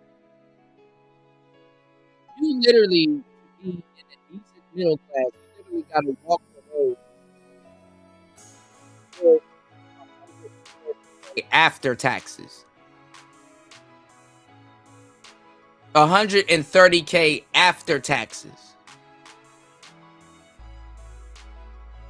You know, and then you still can't miss a day of work. You still can't, you know, for a lot of people, it's not even flexible. It doesn't really afford you a decent life.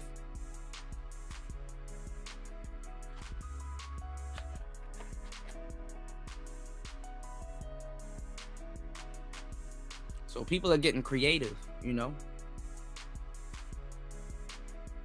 Something got to give.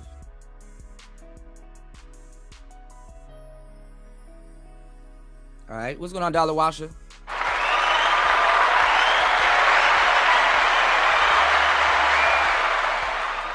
Yeah, something got to give.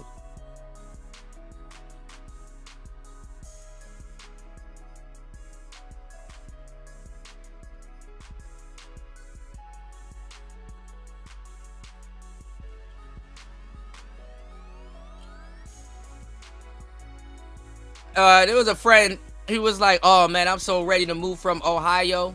I done saved up a bunch of money. I'm about to go to California." I said, "Oh, you out your fucking mind."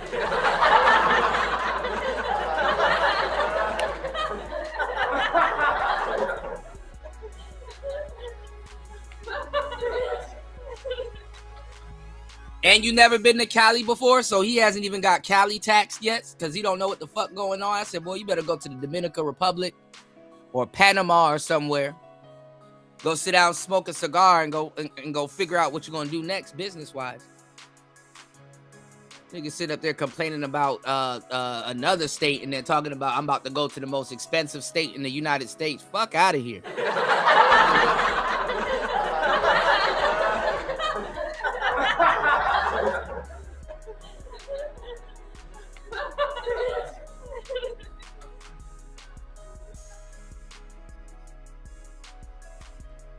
Respectfully, I get it, but you ain't got the nuts to fucking do no shit like that. You know, niggas try to talk crazy to me. I'm like, nigga, you don't even have the nuts to pick up and just go move.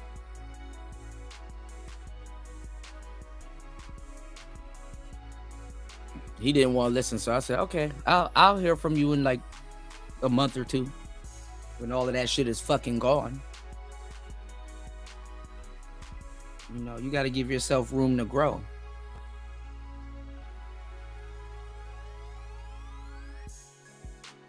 It's a bigger world out here, y'all. Stop worrying about women in the West selling coochie. They're bad at it. Let's go. Can't say that this is just a microcosm of black women. I'm talking to my sisters in terms of look at things differently. I'm not telling you to sell buns or anything like that, but I don't want you to be disingenuous in terms of what you're doing. If a man needs to come out with money and all this other weirdo stuff just to be with you, just say, yo, hey, let's cut all the BS like these women do it in third world countries. I don't want to do dinner. I don't want to do lunch. I don't want to be showing off, but this is the vanity of Western I was women. telling him, I'm like, where the hell are you gonna live? Like, have you ran into some Bloods and Crips? Like, if you ain't established in Cali, don't do it. I was talking to one of my Japanese students. And I guess I forgot what team he got signed to, but it was this baseball player, and he made a fuckload of money. I think he's from Sacramento, right?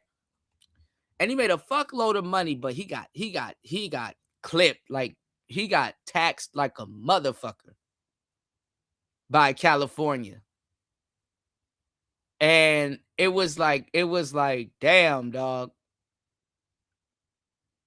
I wouldn't want to play and live in Cali at the same time.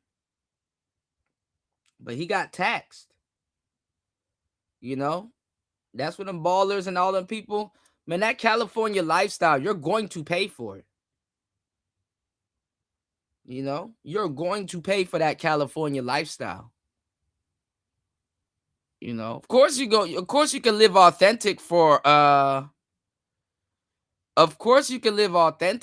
while. But you're going to pay for that lifestyle. You know?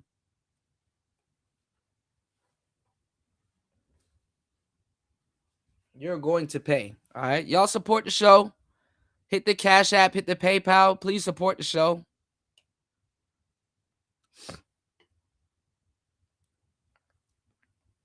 Black people don't know the power of their melanin.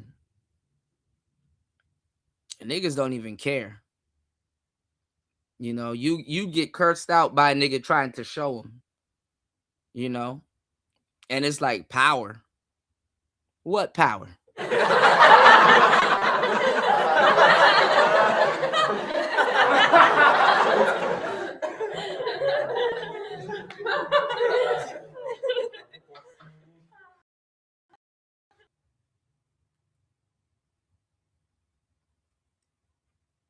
You dig?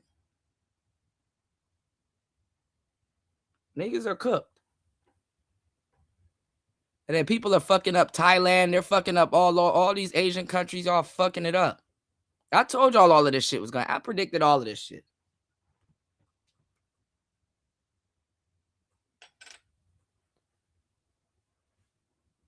I got crucified for going to Thailand. MTR getting praised. I said, look at these fake ass people. You know, do it for yourself, man. Because people will vicariously live through you.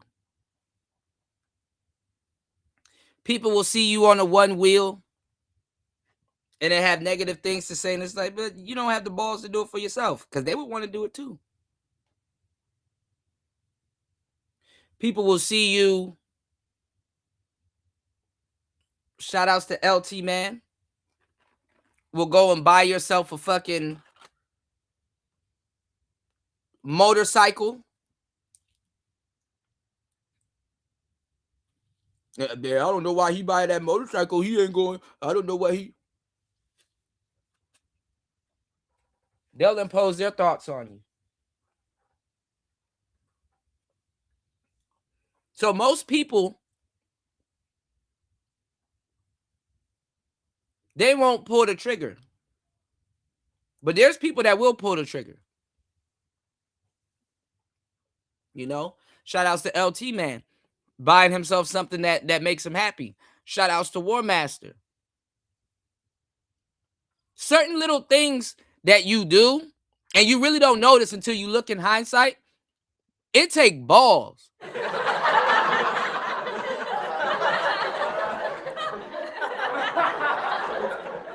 Who's going on, D Chicago? No, black man can travel and make moves, but niggas are fucking a lot of shit up. Wherever you go, there you are. You know? Because black women are doing the same thing white women did with their man. They're following these niggas to Thailand and then making these goofy ass videos talking about some, man, there's nothing in Thailand. And no, bitch, there's nothing for you. There's nothing for you. There's a lot of shit in Thailand. There's nothing for you.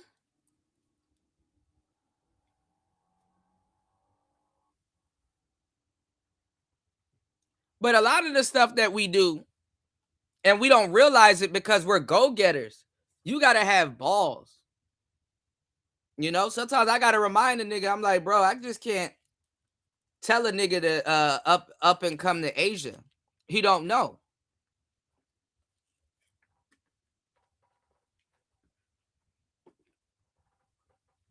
That's a big step for him.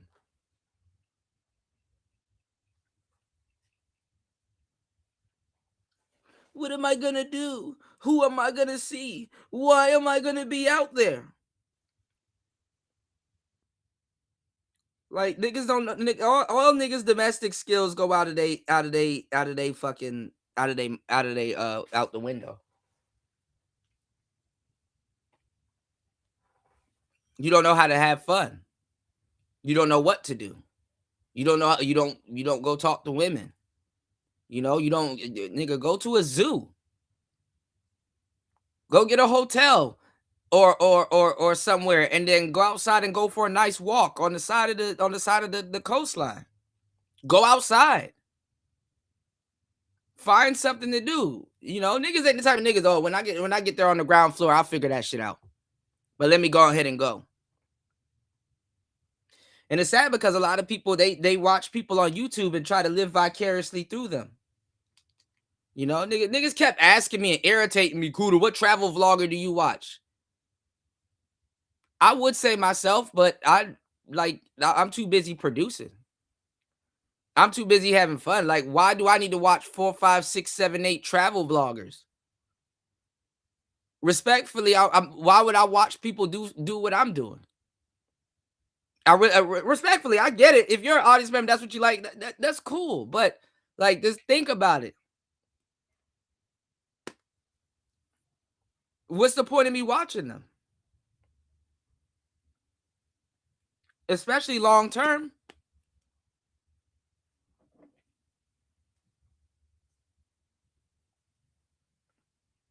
I'm not living vicariously through them.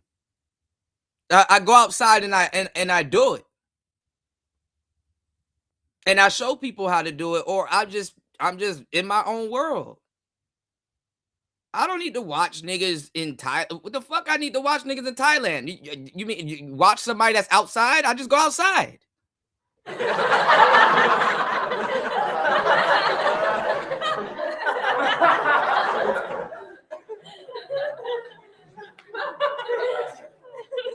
That's a crazy part too, War Master, because they might be right like 10% of the time if you take a spill. But them people are jealous as hell.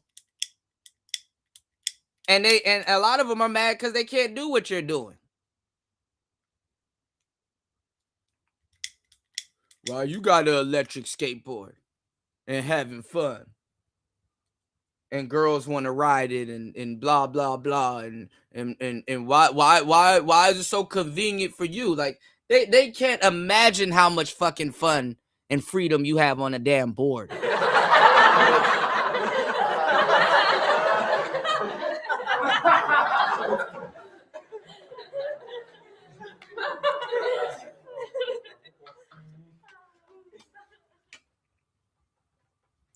If you're gonna have a ball and chain around your leg, at least get what you want out of the game every other week or month. Something gotta give, you know. Okay. Me the money, you can go ahead and clap and go on about your business. It's weird. And how Javon will say, you're terrible, and I think other people said this too. And women in third world country ain't talking about some just give me the money and you can go off and go clap and they're not doing that. Even women in third world countries are like, you know, just can you at least buy a bitch some food? Like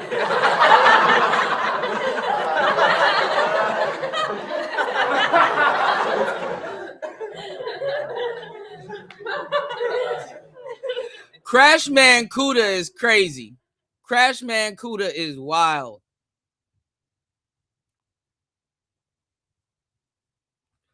I'll give you, all right, I'll take the 10%. I'll give you 5%. You may have a user error maybe 5% of the time. You know?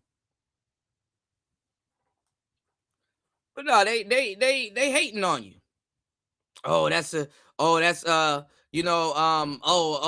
He's going through a midlife crisis or blah blah blah, and I know I'm not going through a midlife crisis. I have a one wheel and I like to go have fun on my board. and enjoy myself and go exploring.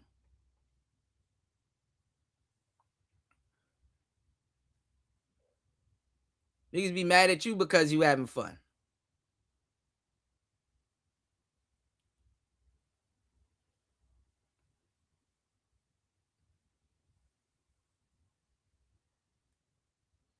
And enjoying yourself.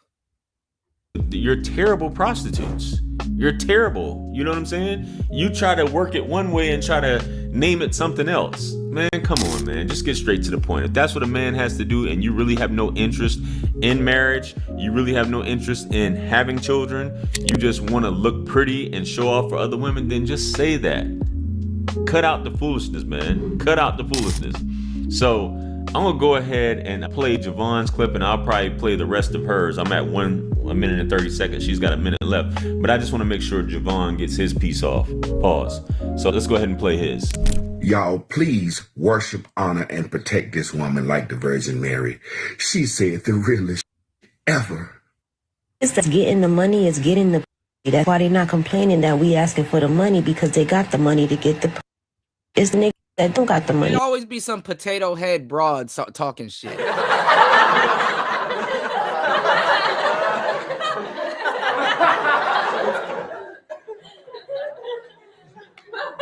There'll always be some Miss Potato Head broad talking shit. Money.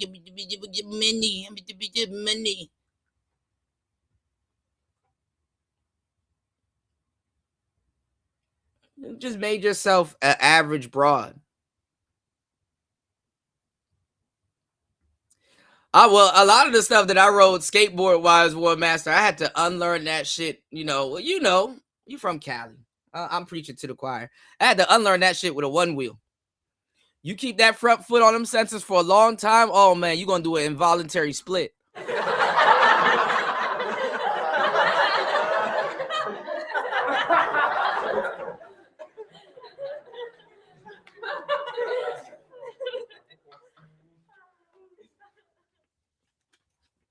Shit. One wheel was the best thing I've ever gotten.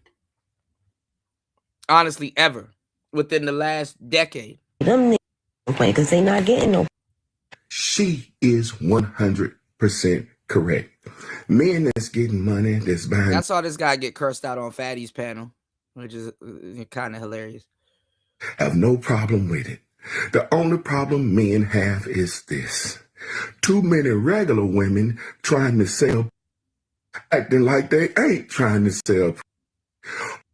Who sell, and we give them exactly what they ask for. We love. This is how this go. Let me give you an example. Scene. What's up, Ma? You look good. You know what I'm saying? You trying to go out for wings, drinks, and hookah barring or something? She like, oh, that nigga, I get money. Oh, you sell? Yeah. How much you want for it? I buy that right now. How much you want for it? Okay, let's go get a room. I done bought the. That's perfect. Wonderful night. This is what we hate. Nah, the shit is goofy. It's all goofy.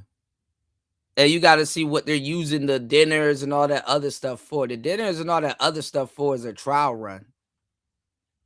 Yeah, she's a prostitute, but don't make her feel like she's a prostitute.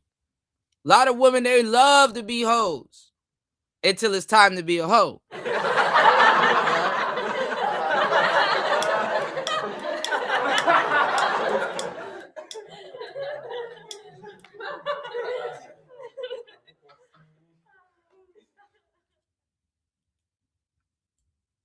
Some women like, look, just come up off the money.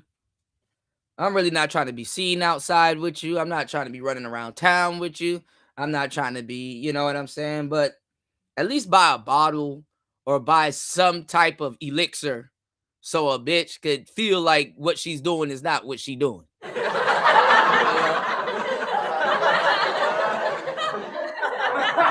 me the GFE.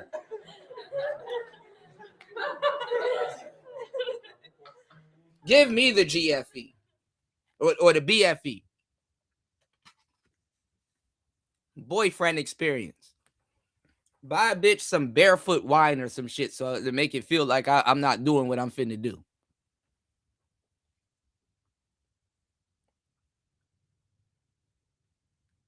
Oh, you put them on already? That's what's up.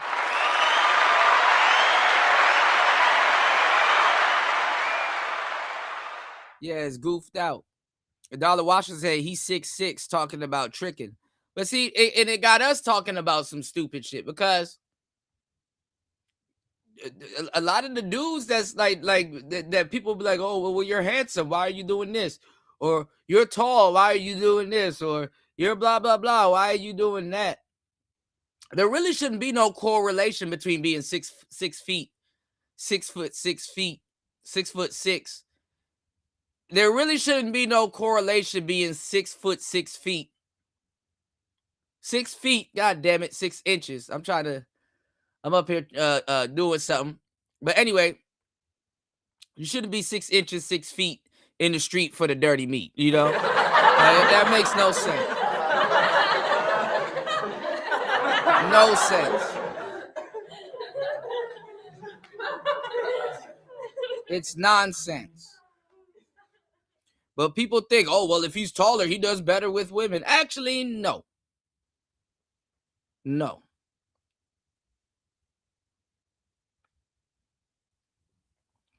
Well, I mean, you gotta do what you've been doing, Chris G. You gotta travel.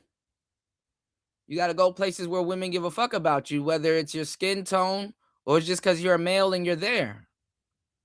Because being in an environment long enough around goofball women that are charging you for being a square, you're gonna start resenting yourself. You're gonna start resenting yourself.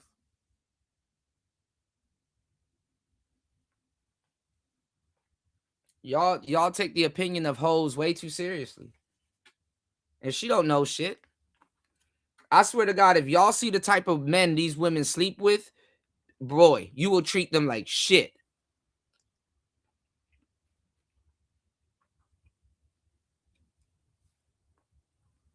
That's why they go out of their way to be hiding the niggas that they deal with. The baby daddy just happened to be a nigga she couldn't hide.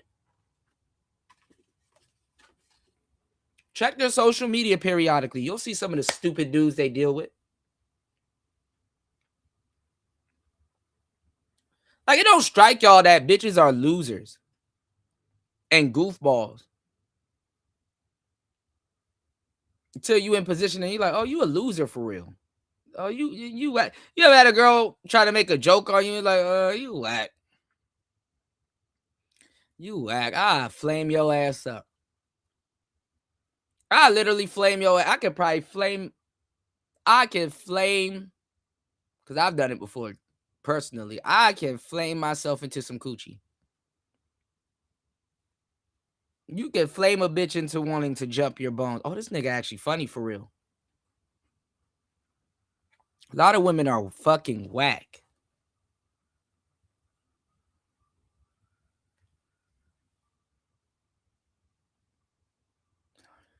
All right, y'all got to stop staying in these environments with these fucking goofy ass hoes. Yeah, they say no woman can be a 10. That's too close to the pimping. But yeah, every woman is some dude's headache somewhere. Every one of them. You know, you're not a woman if you ain't somebody's headache somewhere. You know. But I mean, if there ain't no phantom nigga and you get a whiff of the type of guys that she chases and shit, that shit should fucking, you know. Because women are attracted to a lot of different type of guys, trust me. You know. Some of them, they're like guys too, you know, when you dead set on a certain type of woman, you know, that's probably what you go after in that era of your life. But you might be attracted to something else entirely, or you never know until you walk up on somebody, you know. I remember women saying that. Yeah. War Master, you know, being the giant that he is, War Master said, in my youth, chicks will say you're too tall. Yeah. They would consider you an adult. And you can still look like a kid and everything and blah, blah, blah, but your height made you look a little bit mature. These people don't know what the fuck they want. That's why I try to stop a lot of guys from sounding like this also. You know, I try to stop a lot of guys from sounding like this also. Because a lot of guys don't know what the hell they want either. And I'm like, well, nigga, y'all niggas better figure it out because you're the ones running the ship. You know, if you don't know what the fuck you want, I can't give you no game for real. Well, I can give you some game.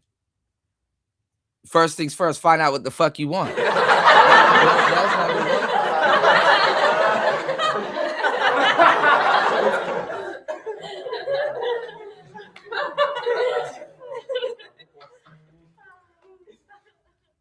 Because women will read you like the Sunday's paper, and they can tell you're winging it. Some of them, they might find it cute. Some of them, they're gonna be like, oh, man. Let me see what other niggas is hollering at me because this ain't it.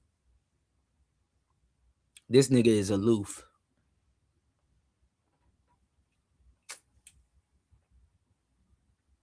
Sometimes to do good with certain women have no type. If you tired of going to the club and going back home empty-handed, do as they do in Rome, my nigga. Figure something out. Go get you some game. You can consult with me. Some of y'all niggas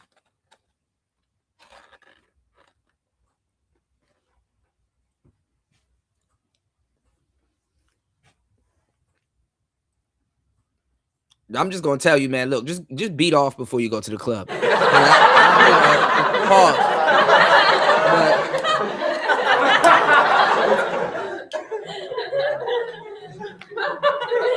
Y'all ain't gonna fucking listen to half the shit I tell y'all. Just listen. When you take a shower or whatever, just get your nigga. Be one nut up. Pause. Be one nut up before you get to the fucking club. So you're not sitting there looking thirsty. All right, y'all hit the Cash App, hit the PayPal. Support good content. All right, War Master said I'm normal size. Cap.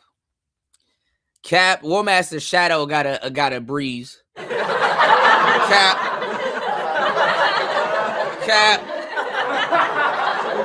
Cap and gown. Cap and gown. Oh, but it's some real shit. You know, it's some real shit. It's some real shit.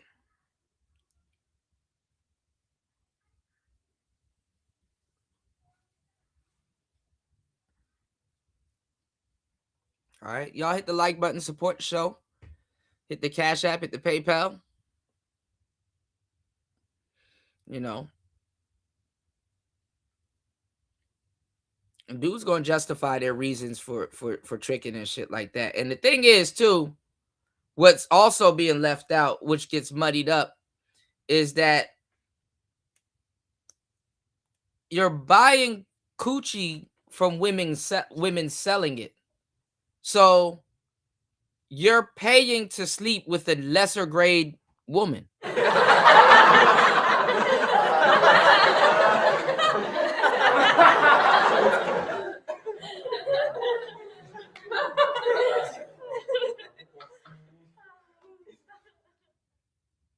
You said one nigga said rub one out and go to sleep. Yeah, that'd probably be the best financial thing for you. I mean, men are that's why you have post-nut clarity. Men are really unaware of how crazy they are and look when they're thirsty. You know, men are unaware personally how crazy they look and how goofy they look when they're thirsty.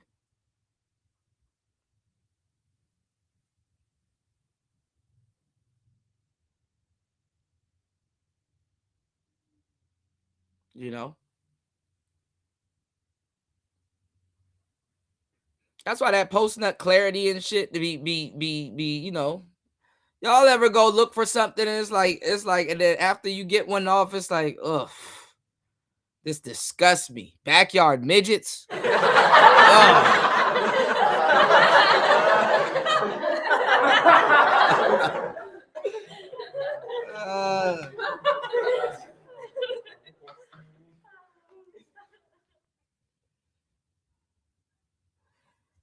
Look at the titles of some of the shit you look at. 12 midgets in a backyard doing unforgivable shit.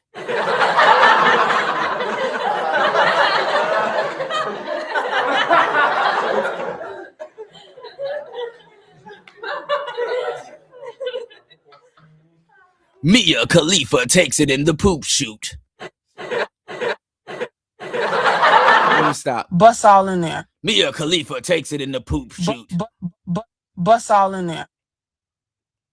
Jade Cargill lookalike gets suplexed. Bust all in there. It is goofy.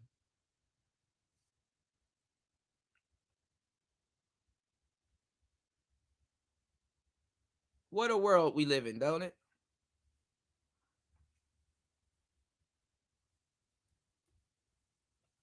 What a world we live in. We trying to talk to what we think is a respectful woman. Get her number, tell her, hey, what's up? You know what I'm saying? The part is that you can't tell these women. A woman will be a bona fide hoe. Like even the women of yesteryear, they kind of knew like, I'm never gonna be somebody's wife.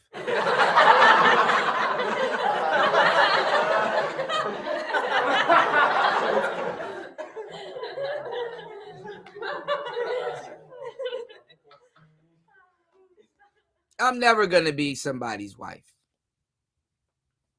But these hoes, they think they're gonna square up in their neighborhood and get up out the game and get wifed up. And some of them do. You know? Oh, that's Bill Burr. Rub one out. Oh, okay. That sounded like Bill Burr. Shout outs to Bill Burr. I quoted him earlier too about how women will never know the real truth about themselves because everybody wants to fuck.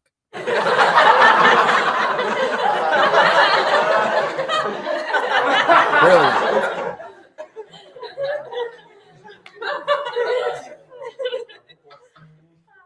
Brilliant. I seen you at the store, you know, I thought you was cool. I was rushing, but I want to get. I mean, the girl that works at say that Besseries, their OnlyFans account is just like a woman having an OnlyFans account is damn near like niggas and rapping. Like niggas always got some type of mixtape or musical track out somewhere. So you think you getting with this regular girl at the damn grocery store and you done stepped into 50 Shades of Tay, you know.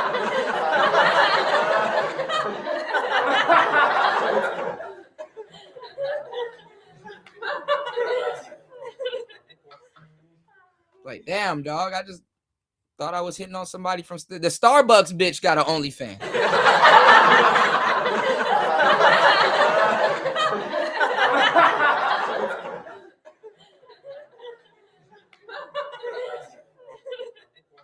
Pussy smell like nutmeg. Like, god damn. She on OnlyFans doing you want to see me in her uniform and shit. Like, god damn. I thought you too, not you too. And then you're gonna click on it, you know, and try to watch her stuff a caramel macchiato up her coochie.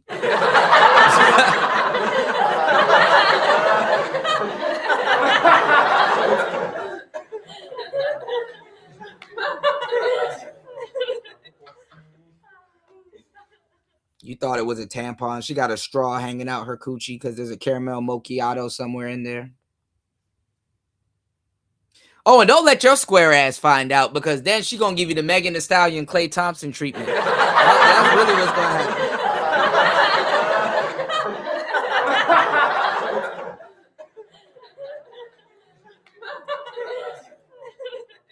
And you gotta go looking for it because she's not gonna tell you she got OnlyFans. Unless she really ain't fucking with you like that and want to turn you into a customer. And somehow that makes y'all niggas want her more. I mean, she was honest, Kuda. No, she don't fuck with. Never mind.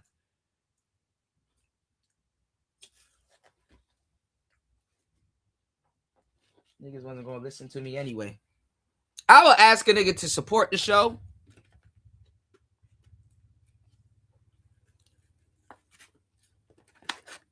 Because I'm giving him game that will save him some dough. And he will trick it off. I'm flabbergasted.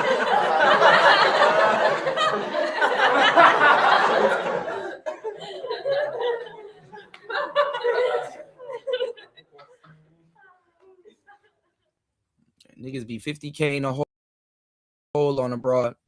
Got some coming for her. And I'm trying to tell this nigga, and he not listening to, wasting both of our time.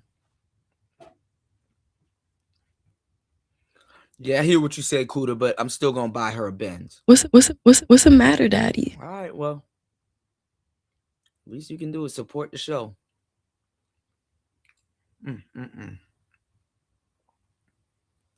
Honestly, I'm not even gonna hold y'all.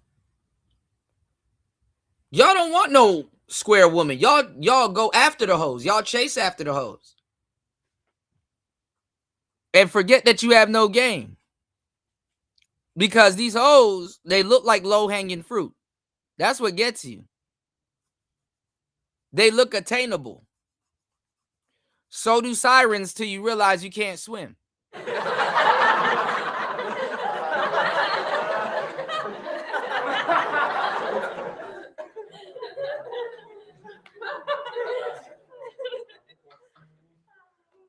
Trying to have some wings, drink, and hookah bar soon? Yeah, I'm trying to do that, but I might need money for a babysitter because, I am a single mother and I'm working by myself doing it all. Like, okay, that's cool. You know what I'm saying? Well, look, let me know when you're trying to hang out. You know what I'm saying? You call her again. Hey, what's up? You know what I'm saying? I'm Man, y'all don't know how dry some of these women's phones be. Believe it or not, a lot of women have a hard time selling coochie. I know.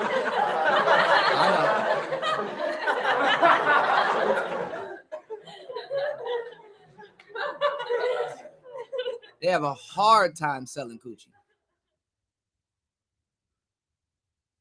And IG, you looking good today. Yeah, you know what I'm saying? I'm a little down and out. What's going on? My rent due to, here we go. Another regular woman selling acting like she ain't no. And when you get past this phase in your life, I'm going to tell you the truth. You're going to be disgusted. You're going to be disgusted. This isn't even a funny thing. What these gentlemen are talking about. When you get past this, when you get your nut, I'll say. I'll just speed up the future for y'all. You're going to be disgusted. Going to be disgusted. Hi, bro. Why you just stay up put the night up? You begging already? I gotta go. I'm gonna talk to you later. Where you going?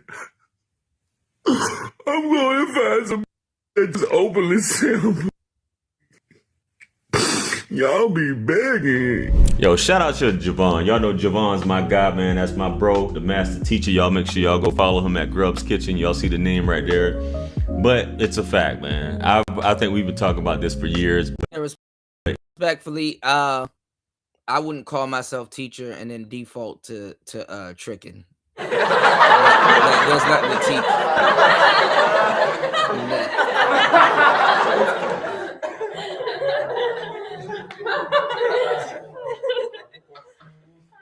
Believe it or not, I got episodes of Trick School recorded. I just haven't put them out yet.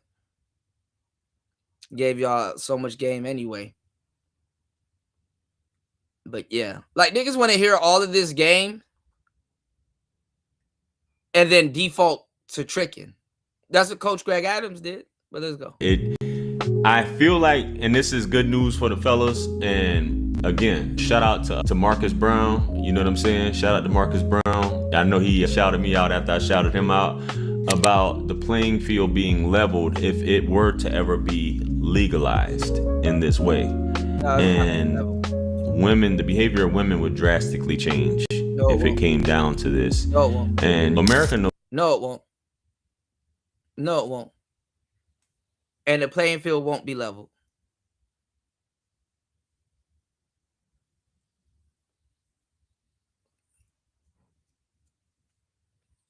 All right. Y'all don't be knowing what y'all talking about, respectfully. No, it won't. And the playing field won't be leveled. And it's not a good thing. Let's go.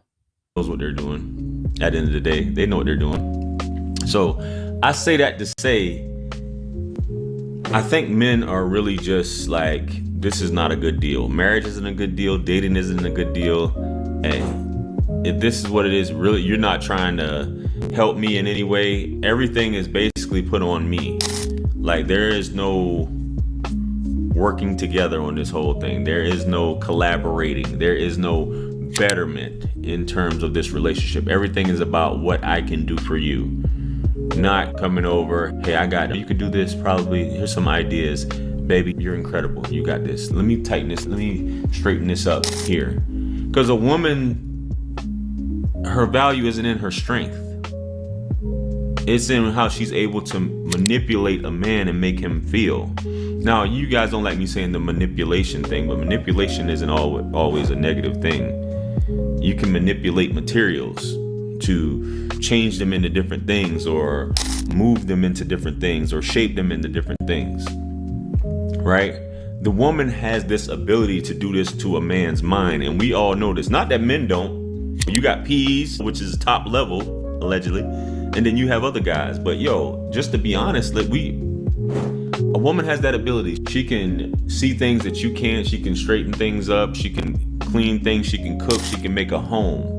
That's why they call some women homemakers or whatever. But let me finish out what the other lady was saying on her video. Let's get back into that.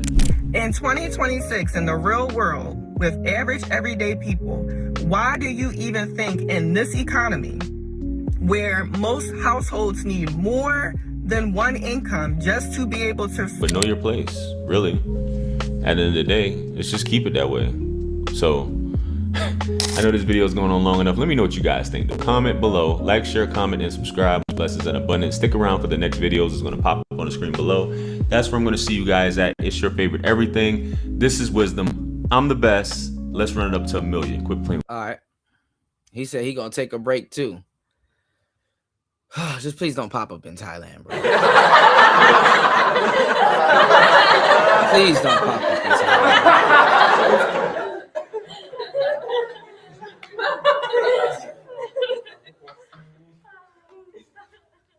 Let me tell y'all the dangers of this shit.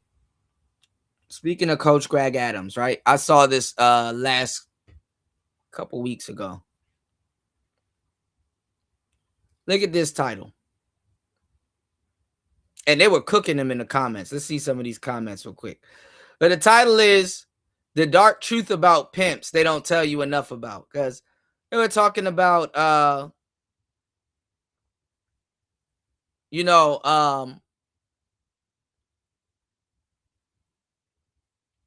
had a lot of he keeps talking about like Pookie is taking a loss and Pookie admits he's losing, and the dark truth about pimps they don't tell you about. And it's like, but you buy pussy.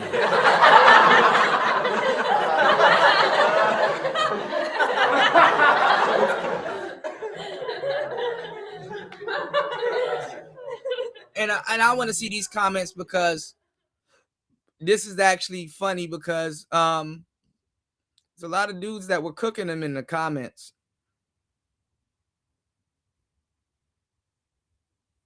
Let me see. See what it looks like on y'all behalf.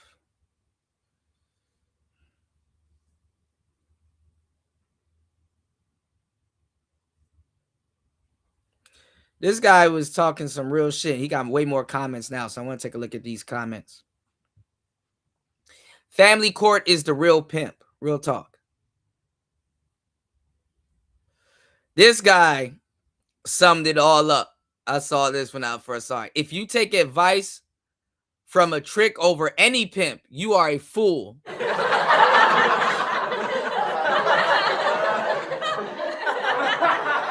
Oh, man.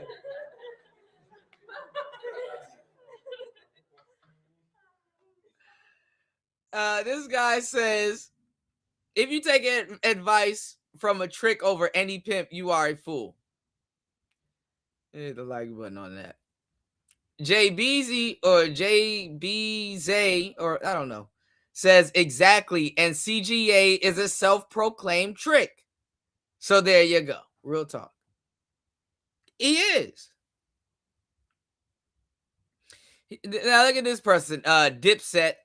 These people be having rapper names and you know, real niggas names and just say the most goofy shit. All right, let's see what he says. Yeah, but honestly, if you're 45 plus with salt and pepper and you want to crack a 18 to 24-year-olds, you're going to have to pay unless you still look youthful. That's not true. And niggas will go out of their way to get all these accolades and still turn around and pay.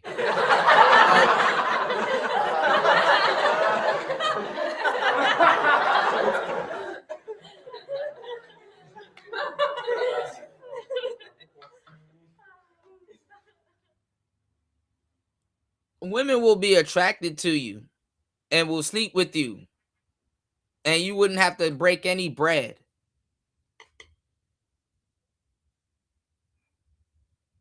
He said, if you're 45 plus with salt and pepper, in good shape, have personality and some good game, real talk, you can easily crack a 18 to 24-year-olds without tricking. I know dudes who have done it. Absolutely. I've seen them pull young 20-year-olds by walking up and talking to them. You said, I've seen the receipts. A trick is going to be a trick and will always have an excuse to cop out to be a trick. And this is true. I've been saying that for years. Exactly. Pimping over lame ass tricking any day. This person said, what's a pimp? Jesus Christ. Preach. 100%. All right.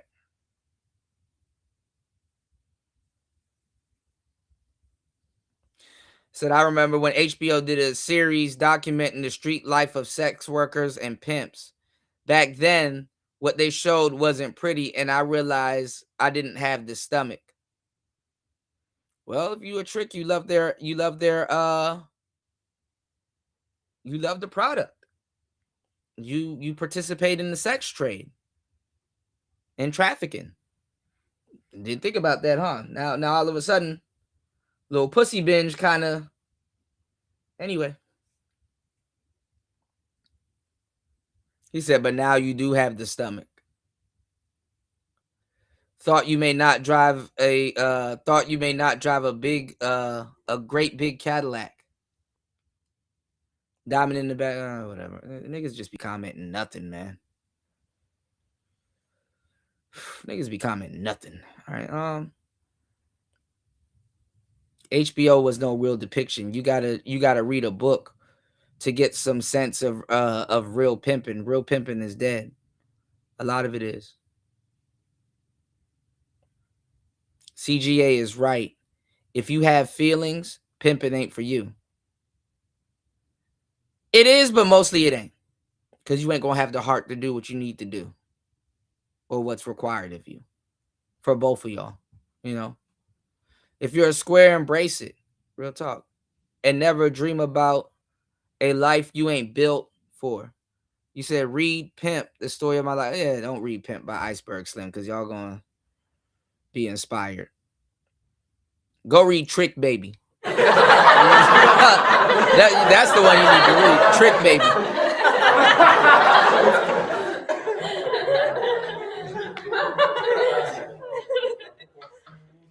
Damn, JBZ going crazy. He said, this dude don't know anything about how the pimp works, which is true.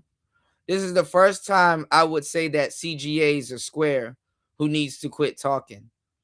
He needs to stick to square, and he needs to stick to the square trick shit that he knows, which is true, respectfully. You said, ha ha, and here we have a self-proclaimed trick hating on pimps. Never thought I'd see or hear CGA hating like this. This person says, you know a lot about a lot, but knowing pimping is not in your wheelhouse. Real talk. Sound like a player hater. The only dark truth about the lifestyle is that it's a cold and lonely life. Can be.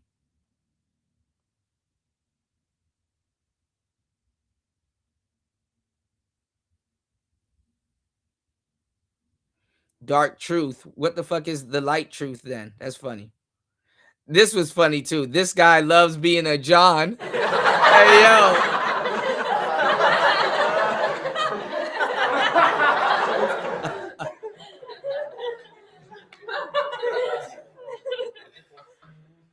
Oh fuck. Look at this other person that don't know what they talking about. Pimps are just cucks with a freelancer with a fancier title. Anyone that tries to argue this is just coping with the fact that they are cucks. They absolutely are not cucks. If that's your square interpretation of it. But they're not cucks. And this girl's starting to use thumbnails now ever since I tagged her in that show. She broke your heart, huh? It's the reason Sugar Free asked wannabes if they have the stomach beyond the glam rap painted of being a P. It's dark. Yeah, I mean pimps are black pill, real ones. Even the fucked up ones too. And these days it's no longer considered pimping. It's human trafficking. And it's a federal crime that carries life.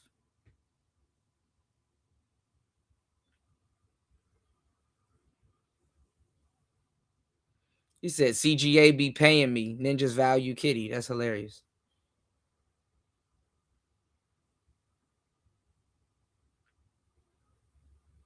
Sitting in your car, burping up the last guy. That's some real shit.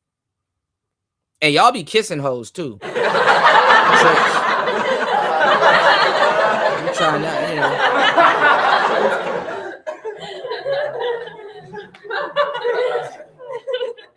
And the funny part is that Coach Greg Adams dressed like he a pimp. That's the funny part, or at least tries to. So God Saves says, what is with you and pimps? This guy says he's a player hater, which is true.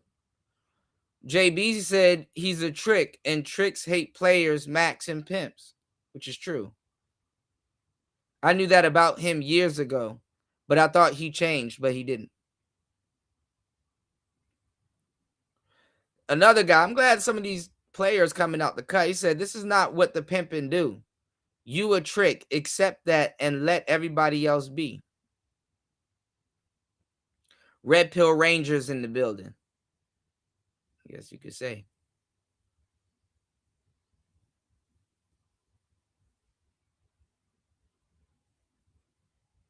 This man said, as an ex-pimp. Get the fuck out of here. Here's another guy trying to convince his pimps are cucks, if you think about it. Actually, tricks are cucks. Because they know about it.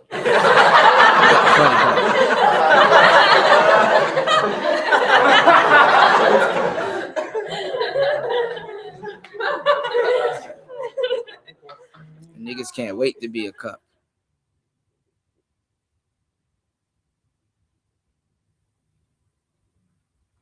All right. And some people, they feel the same way.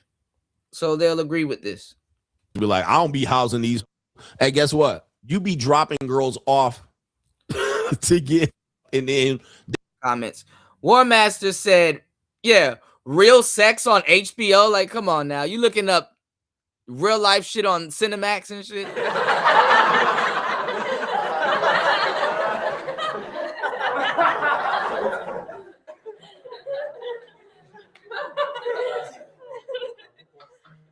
Now, shout outs to War Master. He said, women sucking mannequins Johnson. It was wild as fuck. I wouldn't even be surprised, bro.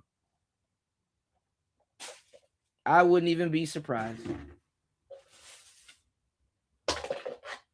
Give me 1 second, y'all. I wouldn't even be surprised, bro. Especially with the type of shit they into nowadays. You know. Give me 1 second, y'all. We'll wash this out. They in the car leaking on your seat. I live a strange lifestyle, but I don't know if I could pick a girl up that I knew just got nutted on or in, have her sitting in my seat, leaking nut on my damn leather. Like, all right, and you pick her up. How did it go? Did you get the money? All right, good. All right. You want me to drop you off at your next appointment? All right, good. Okay, we'll go. All right, who you tonight? Who's the next guy? All right, good. All right, that old dude. All right, good. Make sure you get the money from that. All right, good. I'm gonna get the money. All right, let me drop you off. I'll wait over here. All right, try to make him come fast. Try to make him come down when you sucking him off. Try to make him come in your mouth and he'll pay you the money and leave. All right, and you be sitting there outside in the car, just be like,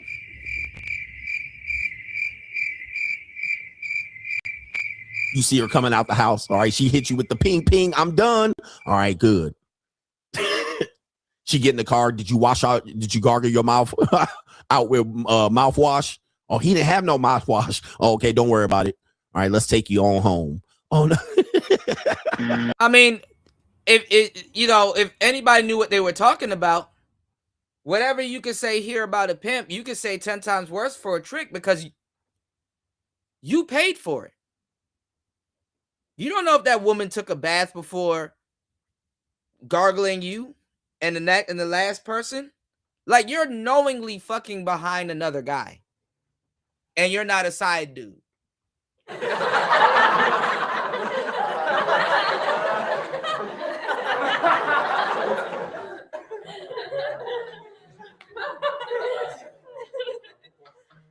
Really think about that. You're playing with you know right before she. You say he's dressed like a Prince of Persia character? Hey, yo.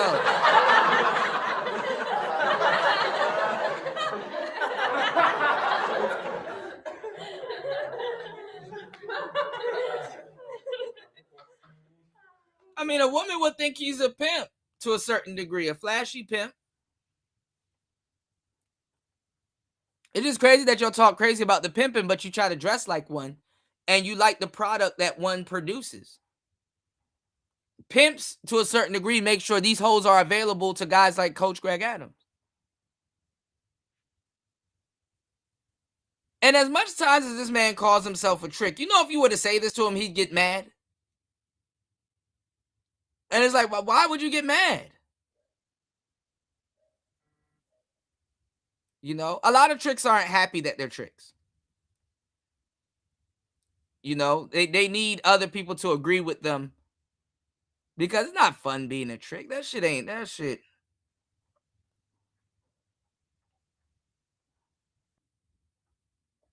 You're paying for something you can easily get for free if nothing was wrong with you. So that's another thing too. Makes it worse for a lot of you guys that quote unquote, because I mean, you know, I get it, but it makes it bad for a lot of you guys that really trick. You know what I'm saying? That need the trick. That you still got handsome dudes and dudes that shouldn't even be there fucking muddying up the lane. You know? Some girls that should be available to other men that probably, I'm not gonna say you need to, but that they're probably better off buying coochie. Now you got somebody that shouldn't have trouble getting with women, getting right, you know, right in front of you. And then at the same time, like I got my book, right? Right. If there's nothing wrong with you, right. Right. If you're willing and able, just a lot of these guys are lazy. Real talk. I got my books here. And they're jam-packed with game and information. Jam-packed.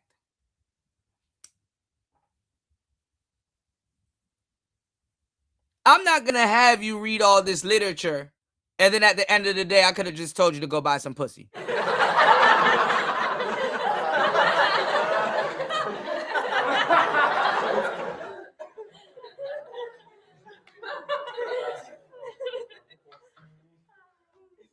Oh, this is hella game that I'm dropping, Chris G. You know this. You know how I get down.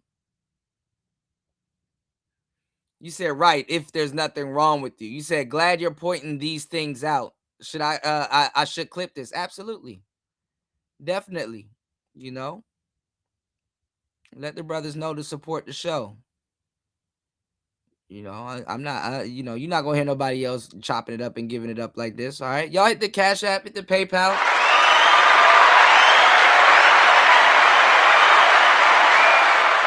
All right. I'm already 9 hours in, but it went by so fast. I don't even feel it. You know, I don't even feel it. I'm here working, bringing y'all some good game, as always. All right. Please support the show, guys.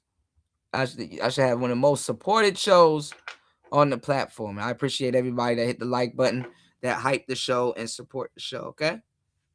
And yeah, let me know if there's some topics y'all want me to cover and stuff like that. Like, you know, I have this stuff open and readily available for you guys. All right. Just took a little bit of a sabbatical and just, you know, trying to get some other things popping off. All right. But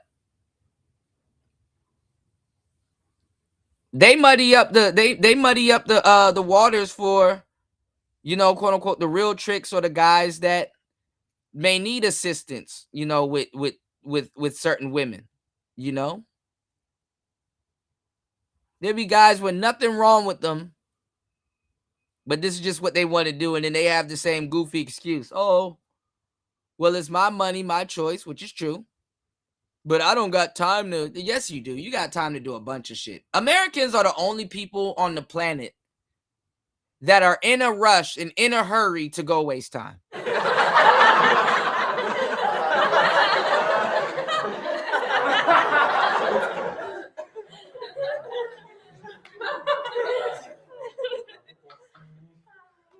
Don't believe me? Get into a car accident on your way or on your way home, on your way to or on your way home from work. People will be in a rush to go home and sit on their phones and destroy your vehicle.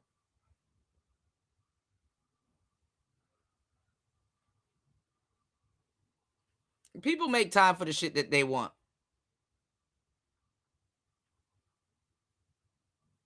And need.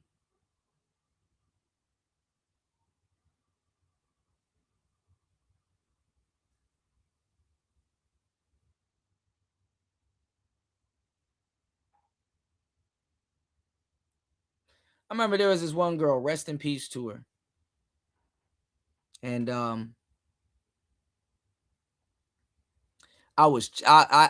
had game, dog. I was chasing after this girl. But it was just something that was off. And I just never really got into proximity with her at the moment, you know, until, you know, I went on a mission and I ended up running into her.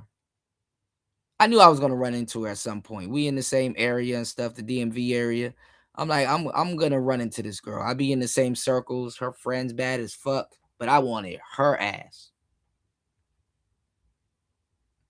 I ain't gonna lie. The first time I ran into her, it was a little bit different, but y'all go look up Brent Fires, what you call it in Paris. I had a ticket and it wasn't bread. I had a ticket on me. And I ended up running into her and I had a ticket on me and I said, dang, I actually really wanted some square shit with this motherfucker. And it's like, dang, that's just how it goes sometime in the game. You end up getting a ticket and it's like, oh, damn, you You in the lifestyle. And I'm like, upon meeting her, I'm like, okay. You know.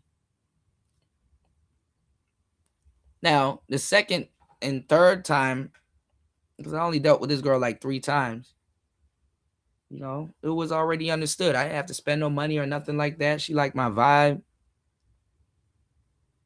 She didn't have to explain shit to me. That's why a lot of you dudes fail with a lot of these square women. These bitches be doing drugs and all kinds of shit. They better off going for what they know. Because a lot of times, the world that you live in, they think they doing something. The world that you live in is goofy to them. They you know, they be trying to pop shit. They be trying to pop shit and feel like they somebody. You stopping her from feeling like she Lotto tonight, nigga.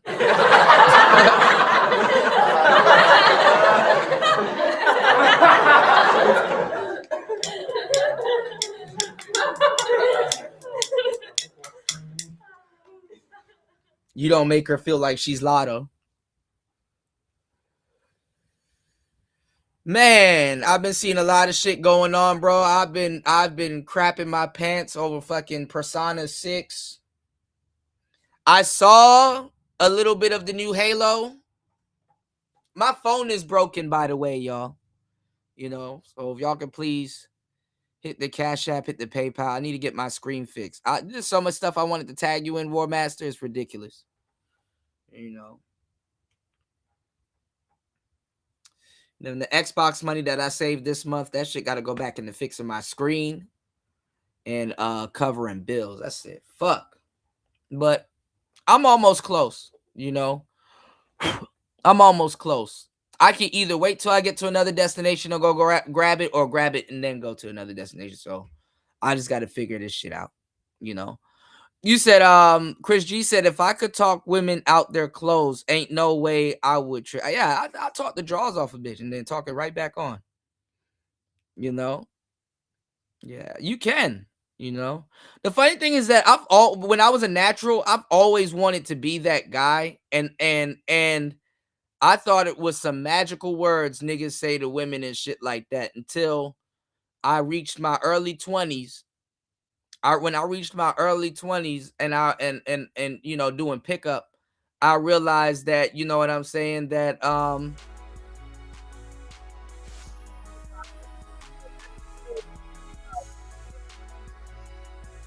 and I've you know, ran so much routines and gambits and stuff like that.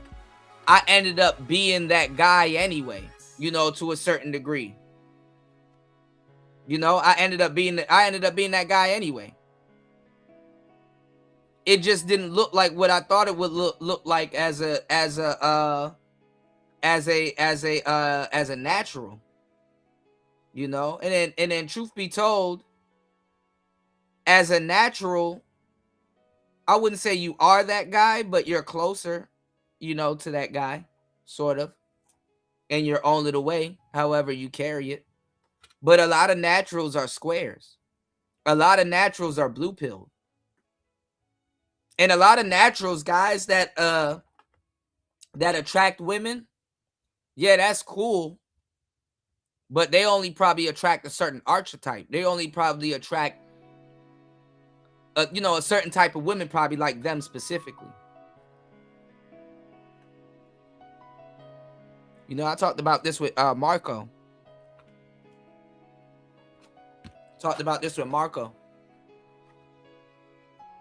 How being a natural doesn't naturally make you a player or gamed up. You're just a natural. You know? And not every natural turns into a player. So I was kind of I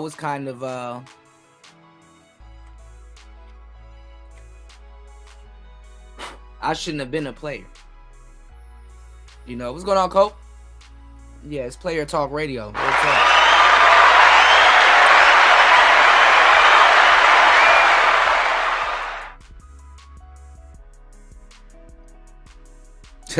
CGA is Himothy. Persona is not real. Oh, it's real. You know what I fear though, because I'm trying to get your ass specifically on the Persona War Master, and I think this new one is gonna be good, but the one that you should have played is 5. But you know, on Steam, I got Persona 4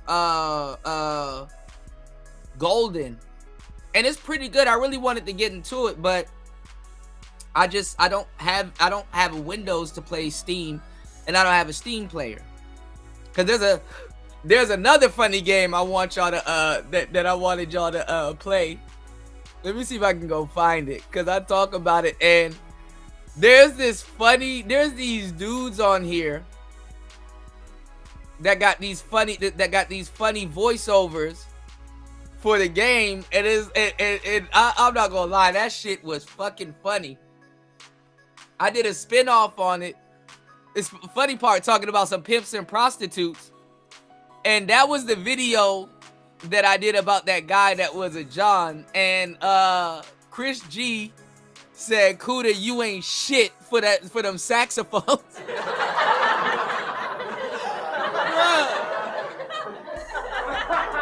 Bruh.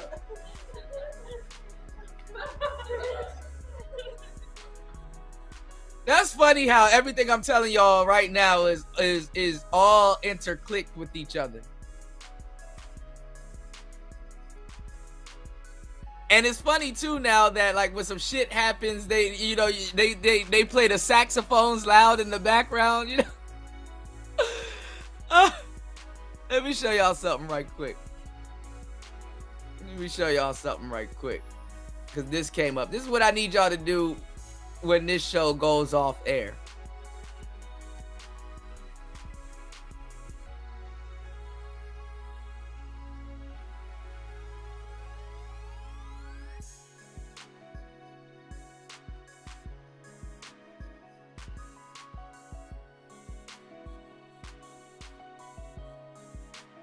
Dang, I did that shit a minute ago.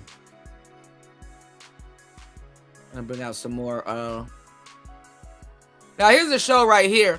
I gotta redo it, but I used the same title that the guy did. I'm gonna retitle it and reproduce this one when I fix my phone. Oh God. But this is the guy right here, and the title is "Pimp Gets Arrested. Pimpin' Ain't Easy. Body Cam?" Question mark, right? And shout outs to Chris G right here. You ain't shit for that saxophone. Hold on, let me pin this to the top. I thought it was already pinned. But this is the guy right here. This is a detective, because you know they were talking about the police and stuff like that. His name is Jack Orlando, and it was a horrible ass game.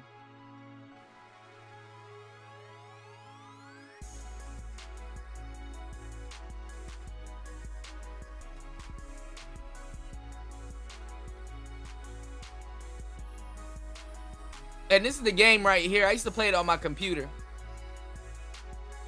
But let me see if I can find these dudes breaking down the game, because that shit was fucking funny. Hold on. There's a couple people breaking it down. Oh, they got all the deaths. That's funny. You gotta fight this black dude named Biff. And you gotta cheat. See, this came out in 97. Jack tries to cancel me. Oh man, I probably gotta take a look at this. Ways to die. Hold on, let's take a look at this real quick. This is the first way you die. If you keep fucking with his car. This lady right here in the window, she snitches on you. Hold on. Why is it so low? Is this black dude? You supposed to put a horseshoe in the boxing gloves. I need your cranking handle. And knock him out. But there's these dudes that make the commentary for it. He was like, "Can I borrow your cranking handle?" Hold on, let me see if I can find it, man. Oh my god. Hold on. Why when you want it, it doesn't come up, man? YouTube is the worst, man.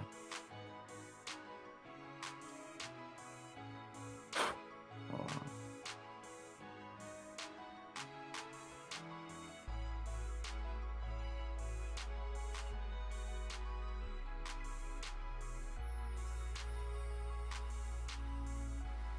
Is this one? Is this it? Team Bro Pill?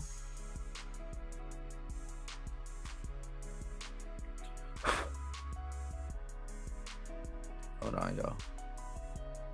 I gotta find it.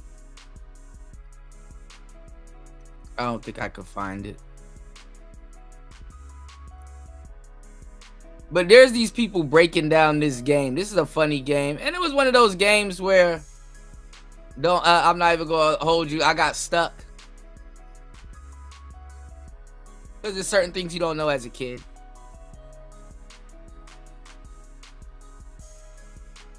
But I can't find it. The commentary is funny because this game is just so bad it's good. Let me see.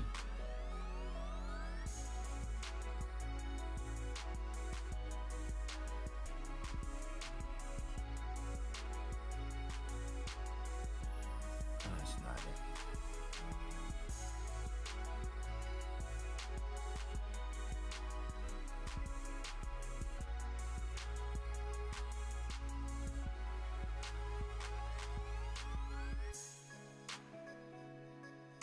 See, YouTube about to send you on a wild goose chase. Hold on.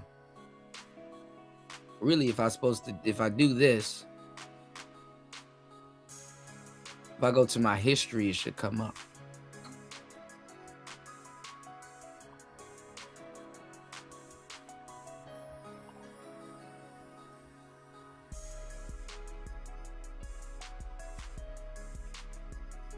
And see how goofy this shit is?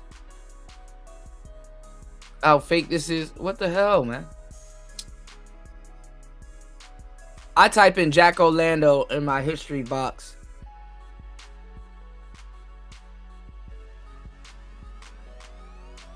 And it doesn't come up. And I know this is not the only video of this that I watch. This only thing comes up. Wow. See? Can't depend on YouTube for shit, man. Really can't.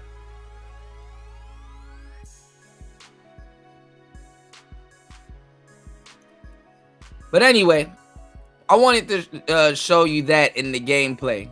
You know, oh, let me show you this.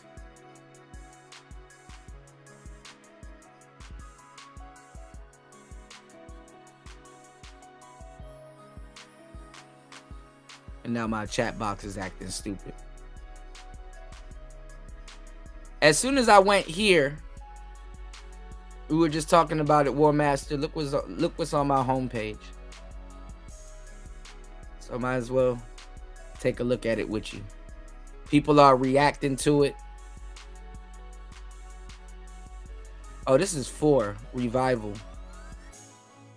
Yeah, they just did a re-release of some of this stuff. Give me 1 second, y'all. We're gonna get back to this Coach Greg Adams shit real quick, but I gotta geek out for a minute. And everybody's responding to this new Final Fantasy trailer that they released, but I don't know, they fucked up 7. I'll make sure I get mad at a later future date. All right, let's get into this real quick. Let's see what this brother's talking about.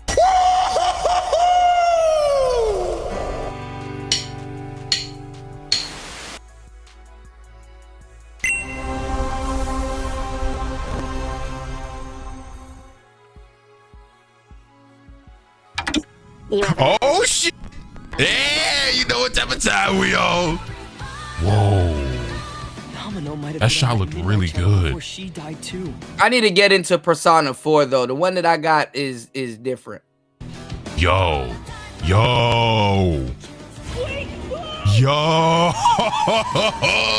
Now Persona 4 is weird because to get into like the to get into like the other world, you have to like what the fuck? Hold on, y'all. To get into like the other world, you have to go through the TV, and on Persona 5, to get into the other world, you damn near had to it was an app on your phone. All right, let's get into it. They initially showed this game way too early, and I guess because of the leaks and stuff. Yo, son, this looks incredible. Whatever's going on here, we're getting to the bottom of it. Yo. All right, so I heard in Persona 6, or maybe it's the old one, because they had an older Persona where like and I think they had to change it for the West. And if you're into Shingami Tensei, this the same creators, you know. But like there was the one in the West, they had to dumb it down, because one of the emotes for one of the kids in one of the games was to take out a pistol and literally like point it at his head, and it didn't blow out his brains, but it was like an emote. You know, it was like a gesture. So for them to like turn into their personas, it's like the emote, like they blew out their brain. And you know, you got real live people out here committing, you know, they're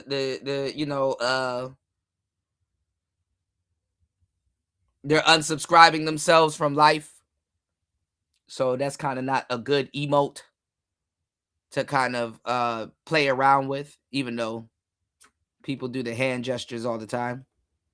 But hey, let's go. So I think this one is like they change it and like they adjust their glasses. Is to wield direct control of one's heart, and the heart is strengthened. Oh man. Oh man. Someone had to see that. I'm glad it was you. I wonder if we get a release date at the end of this trailer. Good times never seem to last long, do they? I hate you, sneaky, stupid bully jerk. I can't wait. Man. We up, chat. We up. We are so up. All shadows were originally born from... I'm so high that I can't see the ground. That means Senpai got killed by her other self. No! Get out of here! Don't look at me! Does that mean you're just gonna stuff me back in your head and pretend I'm Now, not... some people, they kind of don't like the Persona games because they're like based around kids in like high school. And I get it. If you've been an adult for the longest time, you know, it's like high school. I'm closer to adulthood than high school. Oh, this looks so good, dude. It's crazy because like, oh, yo, that was so clean. Oh, it's so clean. Whoever's tossing people in here. I think... Dude, what? I'm not running away from this. Bro. Visually, this is insane. I'll be counting on you, partner. This looks better than Reload and Royal. Dog.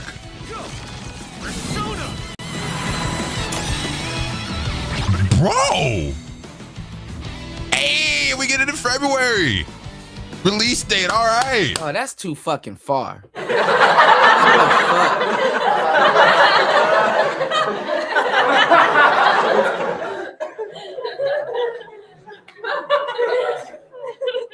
Oh, I know a lot of you bitches gonna be mad on Valentine's Day. Nah, that was incredible. So that's a replay of 4. So I'm somebody who was of the opinion that what they showing next. Do I care about this Xbox Game Studio? I mean, whatever. Look, come on, look, and it's an Xbox exclusive. Oh, War Master.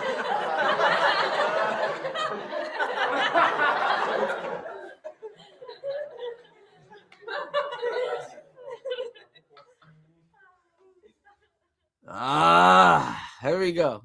I'm somebody that was of the opinion that Golden still holds up really well and is like a really good game, and that it didn't even like need a remake yet. Like I would have rather seen a remake for like the older stuff, like 1 and 2. But I don't get me wrong, I love Persona 4 Golden, so I'm still down for the remake. And that shit looks good from a visual standpoint. I ain't gonna lie, they snap with the show, son. Like nope. That was so gas. That was so unbelievably gas. Oh man, it's crazy too, because like Persona 4 might be my least favorite of 3, 4, and 5, but I still love that game, and I think. Yeah, I gotta play 4, even though I heard 3 is good too. I don't know, man. I think that game looks even better than Reload and Royal, just from a visual standpoint. They really spazzed on those visuals. That yo, that shit was so hard. Oh man.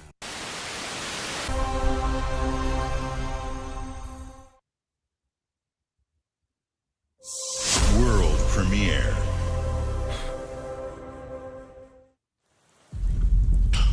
Hold.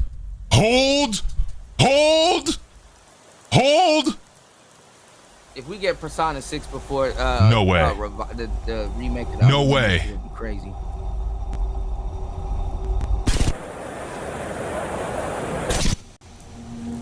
Hold.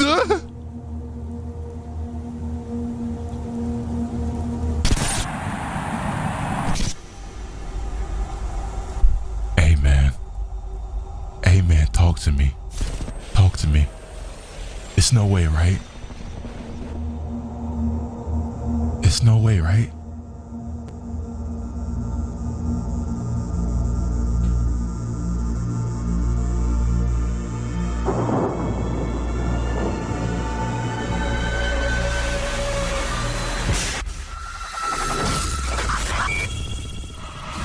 What the hell?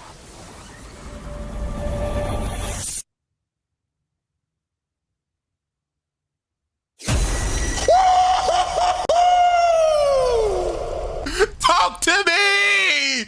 Oh, come on, man. That's gonna be it, ain't it? No, I need more. No! No, you can't. You can't just come. No, come on, man. I wasn't expecting a release date, but I wanted to see something else more than that. Damn it!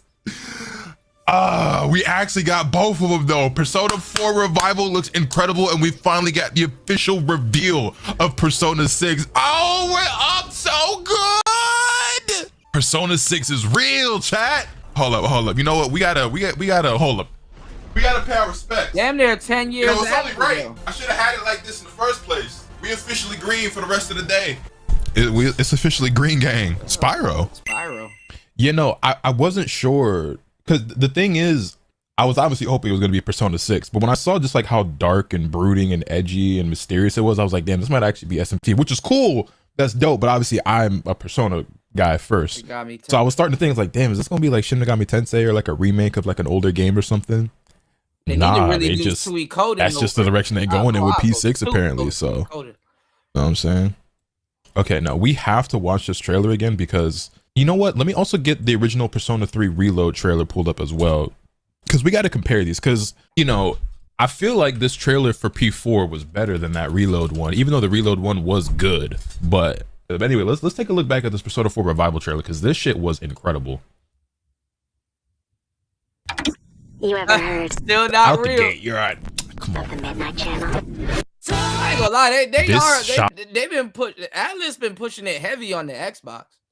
It's so clean. His model looks so good. The It is- lighting. I don't know. Like with me, it does feel weird, and I'm gonna say this a billion times.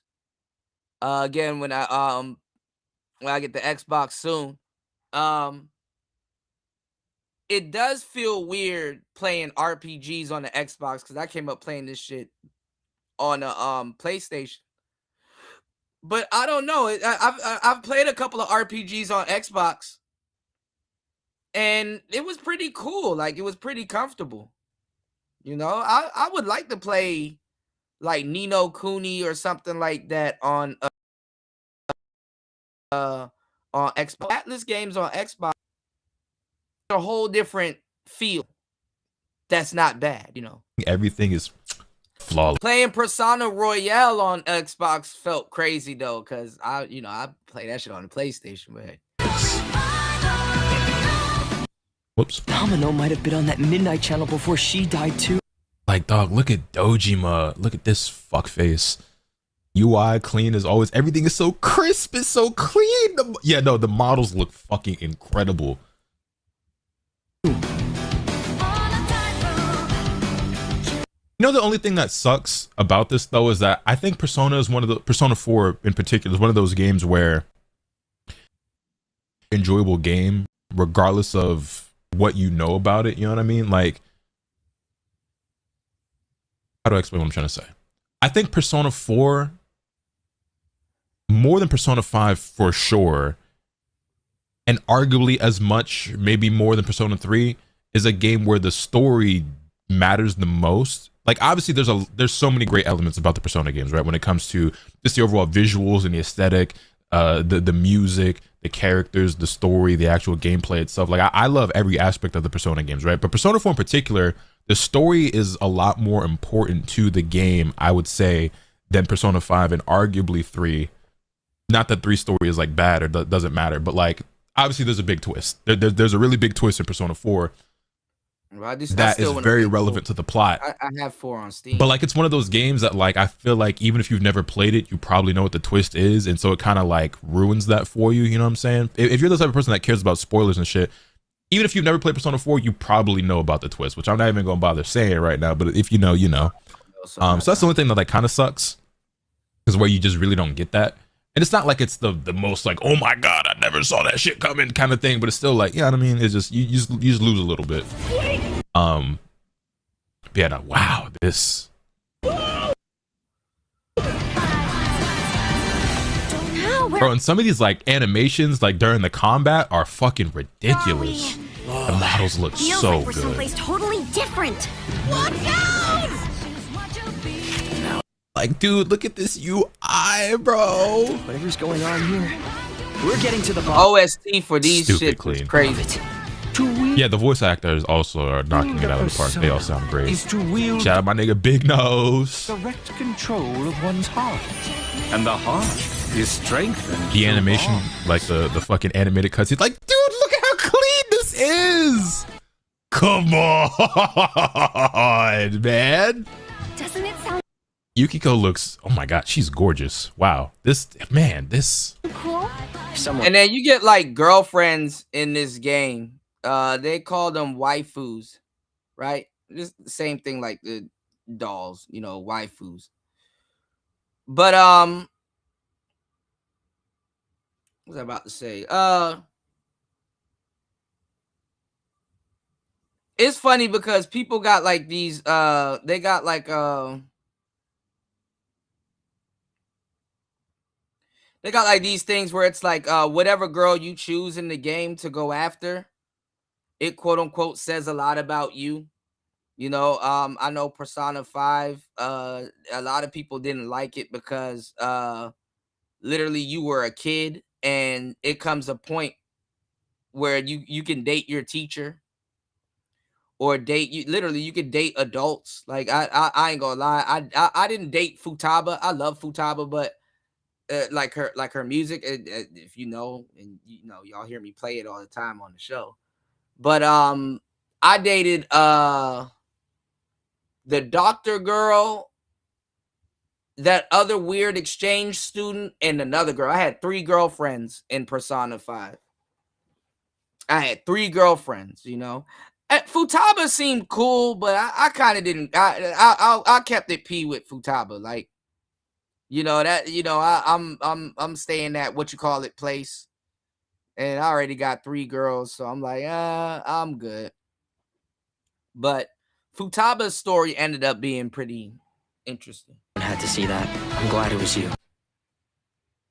Yeah, it's hard to juggle 3 girls. The thing is, too, I've already seen a couple people on Twitter, because obviously y'all been seeing me look over to my other monitors. I've been seeing so many people like lose their mind and gushing and being excited just like I am.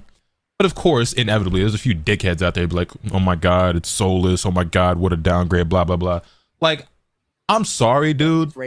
I'm so sorry that you don't like games and you don't even like the games in your favorite franchise, because I don't understand how you could look at this and just not be like, just like incredibly excited and just thinking that this looks so good. You know what I mean? Like, I guess if you wanted to, if you wanted to criticize it and say that it just looks overly bright and cheery and there's like a lack of fog or something or whatever, come on, man. It just reminds me of a nostalgic play on the PlayStation, you know, like just back in the day, you know,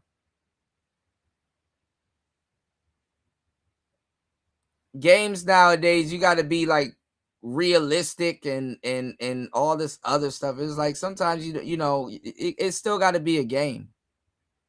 You know, the games nowadays don't necessarily got to be, you know, realistic and you know you still want to at least play a game, you know, and be able to enjoy it as a game. You know, everything don't have to look like a fucking cinema. And believe it or not, you know, these high graphical consoles, you know, they end up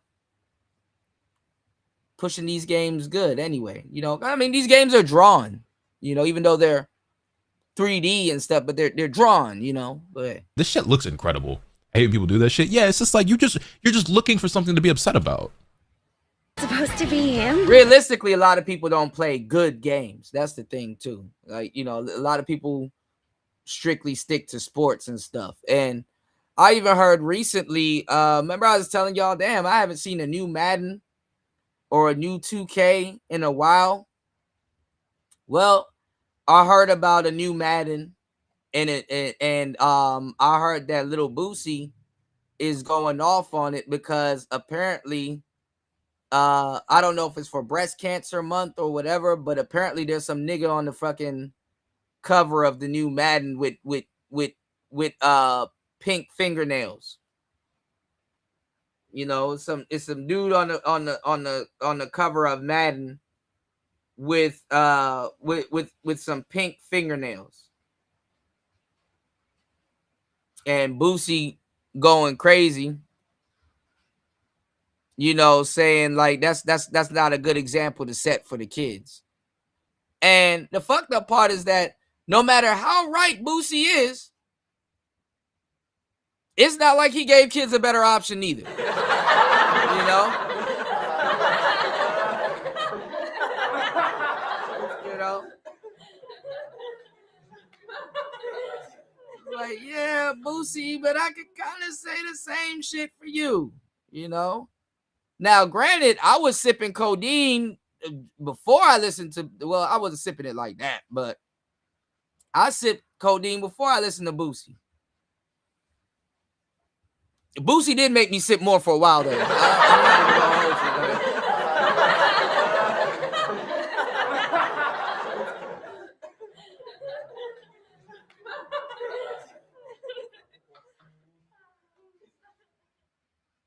I done bought a couple cars because of Boosie. I was the Hemi man too, Boosie.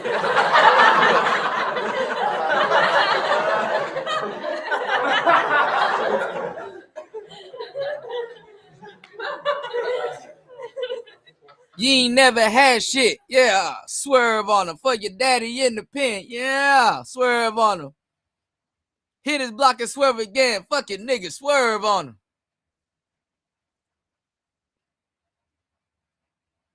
I'm doing 25 in the Bourbon, straight swerving. You said it comes out every year. Yeah, but I haven't seen it. I haven't seen it in a couple years. I'm like, what happened? Like, you know, because after a while, they were selling niggas the same game for like a decade. You know?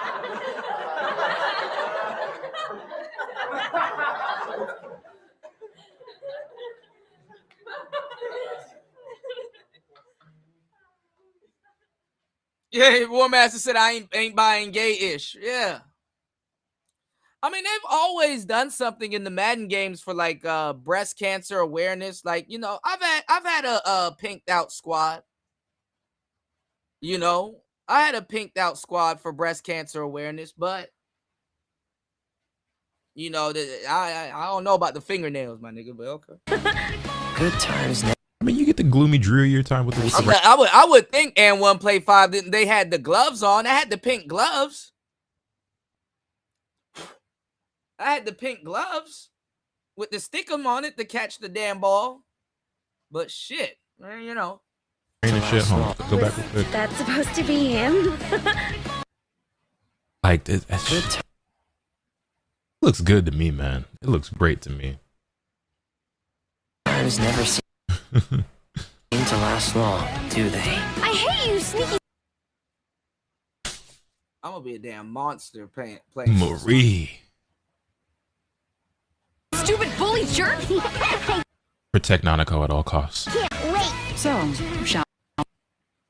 Damn, was Naruto always that short? Whoa. I already know. No, I'm not suspect. I already know what I'm gonna start doing. When I play some of these games, I'm gonna be naming them y'all from the chat and people in the space. So when we go over some of these games, it's gonna be a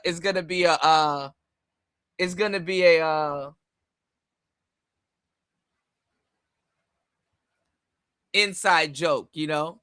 And as soon as I get the persona, the persona and I get the Xbox, the main protagonist in the Persona game gonna be named War Master. And then all the other guys, I'm gonna name them.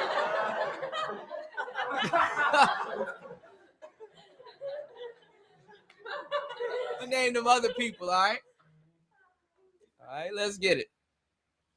But I'm gonna be listening to y'all, man. Y'all don't, you know, because you can get waifus in these games, so. Whoa.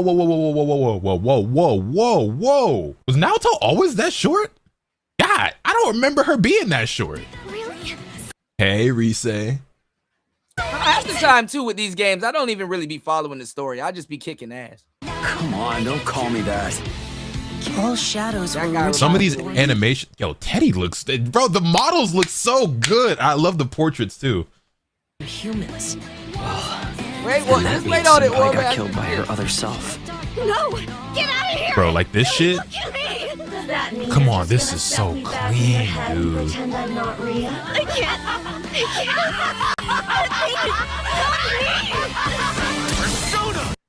This shit right here blew my fucking mind. This is so good. Son. Dude, the baton pass animation is yeah. So I think in this one, this is the one. I think it was Persona 3 was the one where the guy puts like the pistol to his head and blows his brains out into a Persona emote. Fire. Dog. The fucking dynamic camera angle, the way the text come on. What is we talking about? Look at this. I think I'd like to help too. I'm not running. Wait, War Master, the main protagonist bro, is gonna be named War Master. This is a sequel. No. This is a remake of Persona 4 Golden. Away from this.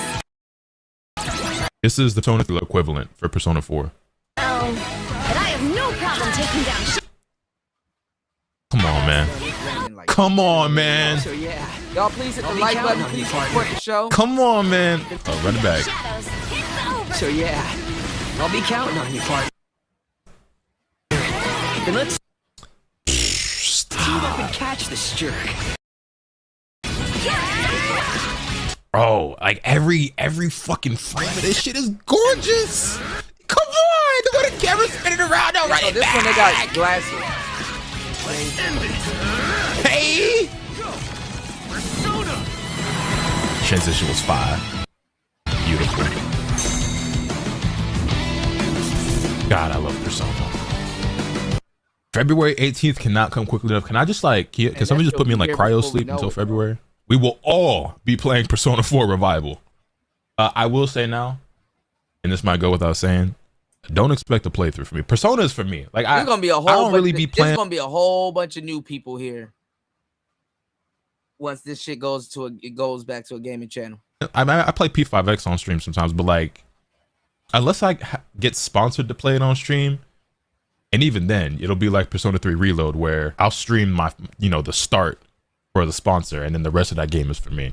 So as excited as hype as I am, I'm not promising no type of playthrough or nothing. Like I know niggas be like, oh, but what?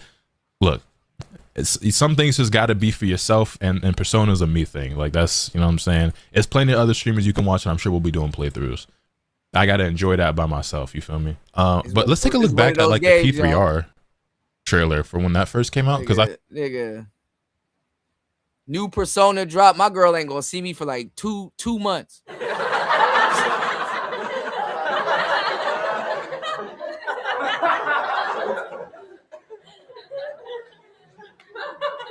Why are you so mad? Because I ain't playing the game. That's why. I feel like it looked really good, but it didn't look that fucking good. It didn't look that good. So this was the announcement trailer for P3R. Yeah, they are taking over everything.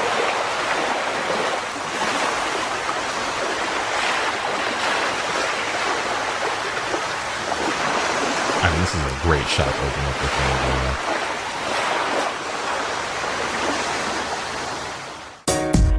I'm not free, but I kept trying. Not strong enough, but I kept going. With all the hardship around, knowing that if I don't fight, I'll forever be. See, this is cool and all, but it like nah. And don't get me wrong, I P3R might be my favorite Persona game. What's going on, Gail?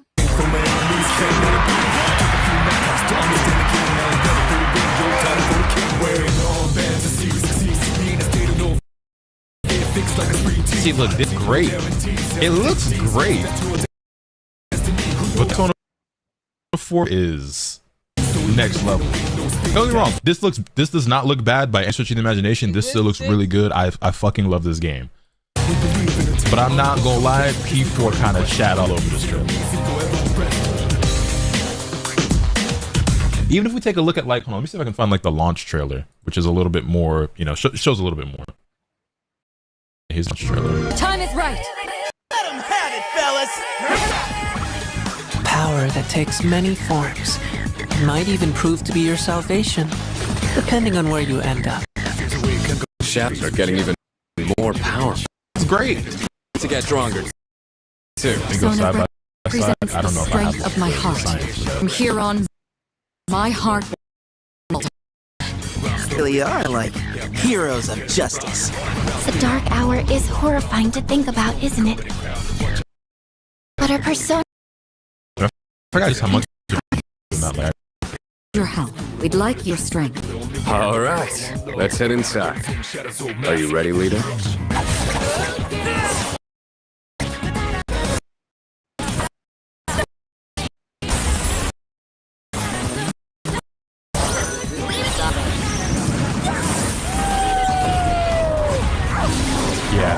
Those who Shout out set Koromaru. foot in I the... cannot stress this enough. I cannot make myself clear enough. This looks great. I love this. I love this trailer. I love this game. This looks really good.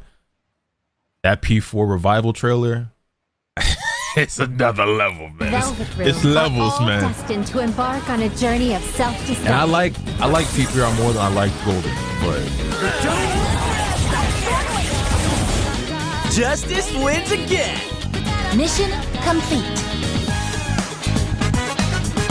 I want to see more music P6 for this cooking game, characters. like, Happy it's green though.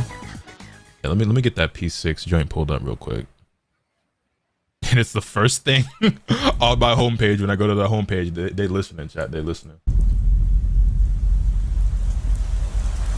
Wait, why is this so much longer? All right, Oh, no, maybe it was always this long. I felt okay. So in real time, this shit felt like it was like 10-15 seconds, but it's actually. This guy's just going over trailer after trailer.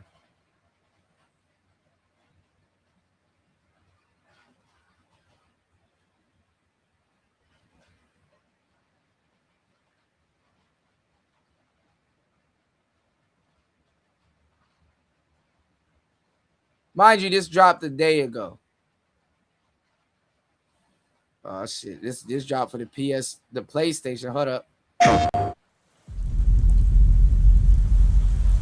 Still the same trailer.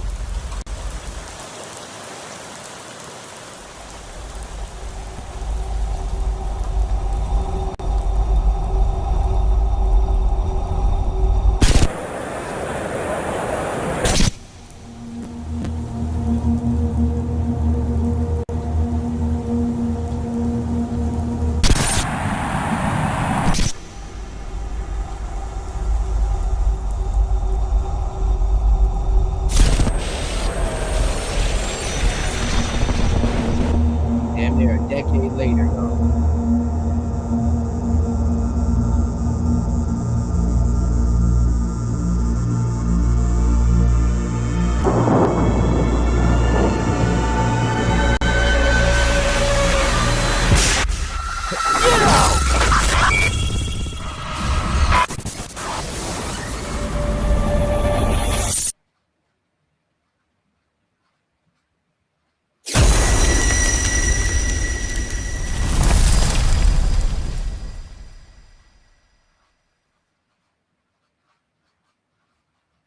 All right, I guess we'll get more a little bit later. All right. Shout outs to everybody here. Please hit the Cash App. It's been a few days. What the fuck? Hit the PayPal. There's a lot of weird looking brothers playing Persona though. All right. All right, let's get back into the tricking. You know. She leaned over, baby, I got that money for you, daddy. All right, good. Give me a kiss. All right, good. Yeah, you know what I mean? Yeah, I be pimping out here. I'm really pimping in full effect. Hey, see, that's what they don't tell you about pimping. They leave all that gory stuff out because it sounds cool. All right, you just drop it all, you just act like look, they just act like they just out here just winning. You know what I mean? Just eating fried chicken all day and just moving around and they ain't got to do nothing but collect money. Nah, it's a very, very disgusting life. They got to drive around 4 a.m. It's all cold and freezing in Detroit, checking this. I mean, but the funny part is that, you know, it's a very disgusting life, but it's like you're a trick though. Like, to a certain degree, you're no better. You're no better. And it's a disgusting life. It's like, yeah. So it's tricking. Like, I don't understand.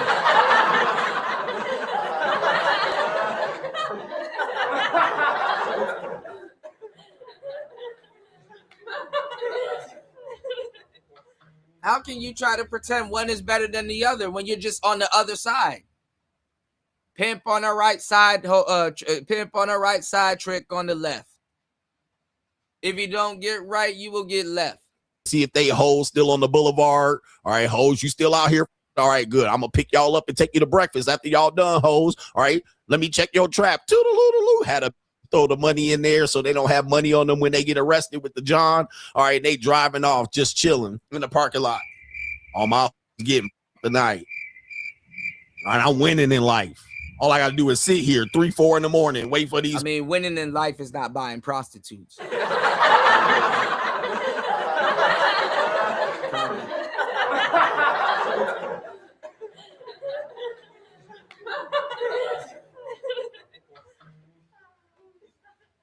Kind of throw that out there, you know.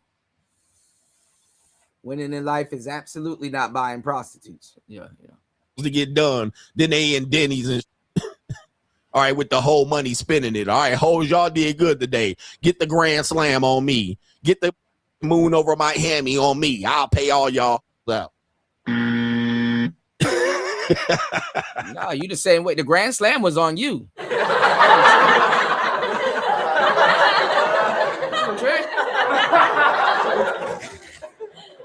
Yeah, I'm being there, bro. I'm in there out of one life. All right, treating bitches the moon over my hammy and shit. Grand slam breakfast for the whole table. I order for y'all. Hey, shut up. Grand slams. Give all these grand slams. That's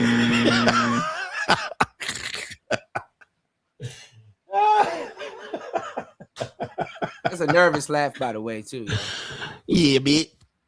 Can we go to Roscoe's, Daddy? Can you take her to Roscoe's and chicken and waffle? Roscoe's ain't open at 6 in the morning. Bitch.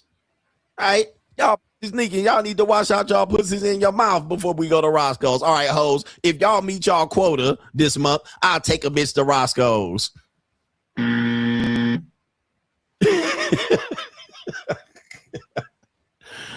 Oh my goodness, man, this don't sound like a great life. Does this sound like something y'all be celebrating? Y'all literally be sitting back listening to these pimps like these make sense. All right, until you get out there, bro, and be like, man, this shit crazy. This shit crazy, bro. She jumping in there. She been to have her just throttling, get sweaty. Just the dude behind her like,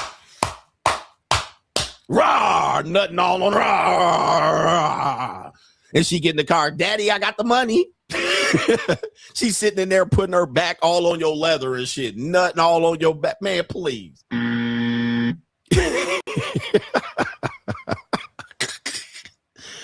Ooh-wee. They'll make it sound glamorized. Look at me. I got the jewelries and the watches and shit and the fur coat. I got all these bitches. They work for me. They on my game. They on my program. I got them like that.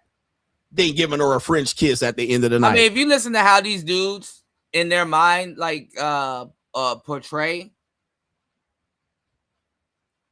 like this, it's not a joke. They really believe this stuff.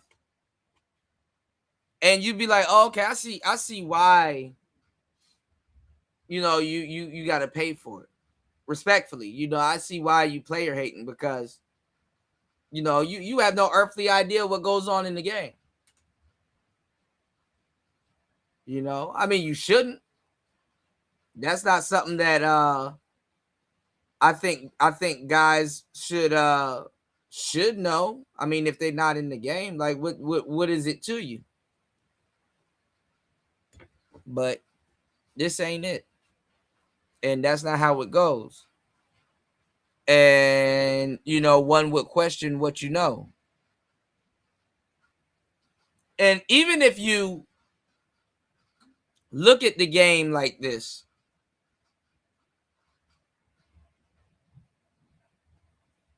where you fit in the game, that's embarrassing.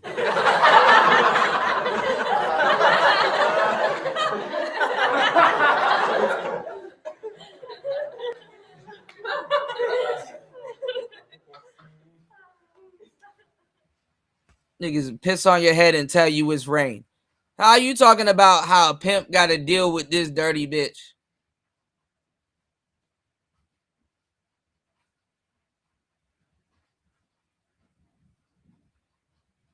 When you were bragging about having sex with her.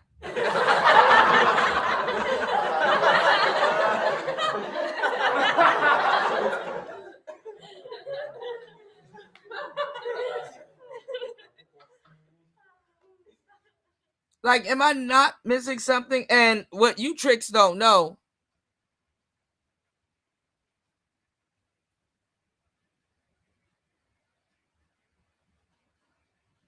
is that you use hoes and prostitutes to stroke your ego. Because, see, you can't provide yourself a variety of women in your life. So the blade gotta, you know, they're all hoes, because there's different types, there's all kinds of hoes. But the blade has to do that work for you. How could you ever hate a pimp when he makes sure that your options are on the table? And these bitches ain't treating you crazy.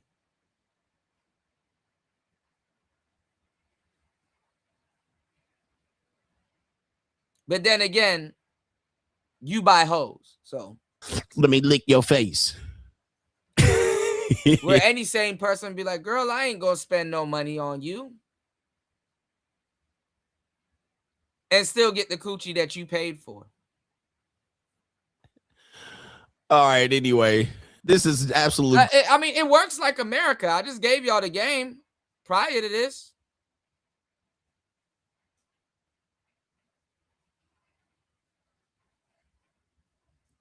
If you want to get somewhere in America, go into debt.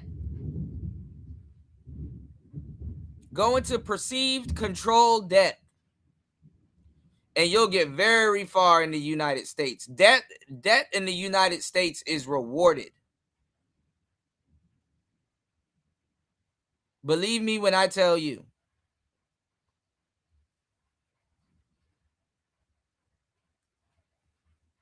Debt in the United States is rewarded. Can't pay your phone bill? Oh, we'll cut it in half and give you a payment plan and blah, blah, blah. If you super responsible in America, good luck. because they reward so-called, they encourage and reward irresponsibility. Crazy work. And y'all be caping for these on a nightly basis. Then I show you a guy doing the exact same thing, y'all, but that's different. That's different. No, it ain't. He describing the same actions as a, well, it's just work. I go to the scene, I go to the set, I watch her get violated, a train ran on her, all right, and I come home and I kiss her on the lips. Do you have the stomach, bruh? Do you have the stomach? I ain't got the stomach. My man said this the part they don't show in the movies. Facts. I've been trying to preach that to y'all. I'm like, bro, there's a side that they do not show you. They why don't you show the audience the real conversation you are having with these lackluster prostitutes, or even the good-looking ones, about how much? You know, because I've always said, if you're gonna encourage men to trick, at least teach them how to break the law without getting locked up. Because I don't want to hear, because that's all guys like Coach Greg and a lot of people do. Pookie this and Ray that, and it's always Jermaine's fault. Pookie this and Ray that, and Jermaine did this. This is the type of girl Jermaine getting. The same girls that they want and will pay for their coochie. And act like they did some fly shit. You know, at what point during your dating career do you start breaking the law? You're a Pookie.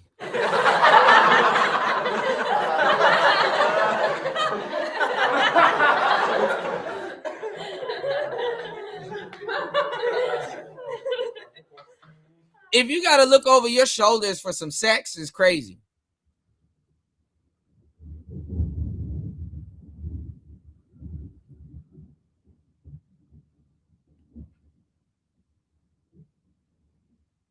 And if a prostitute has open access to you, that's crazy. Memorizing that.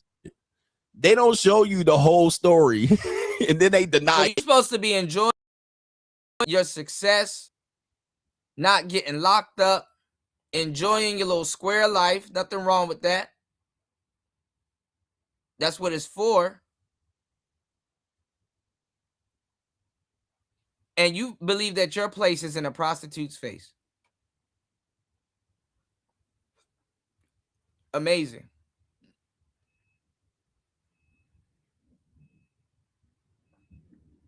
Studied, did all of that late nights, hard work to put it in the glittery hand of a prostitute on a strip in the boulevard you're not even supposed to be on anyway. And got the nerve to say anything to any man, especially ones with game.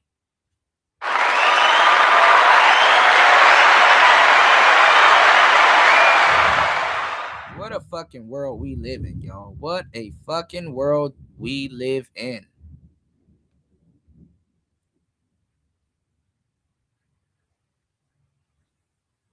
Can't beat it.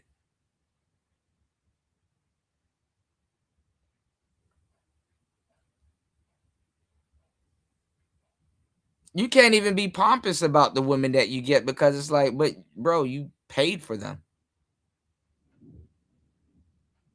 No, I get it. Nothing wrong with that. Yeah, you got her, but like you like the sport is in being the type of guy that she would cooperate with without bread involved like that. Like, paying for someone to be nice is crazy. Because that's really what it is. Oh, I paid for cooperation.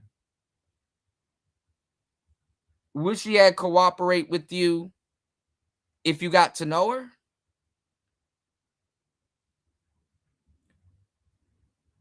What sport you playing? Would you even sleep with this broad if you truly got to know her? Would you even be attracted?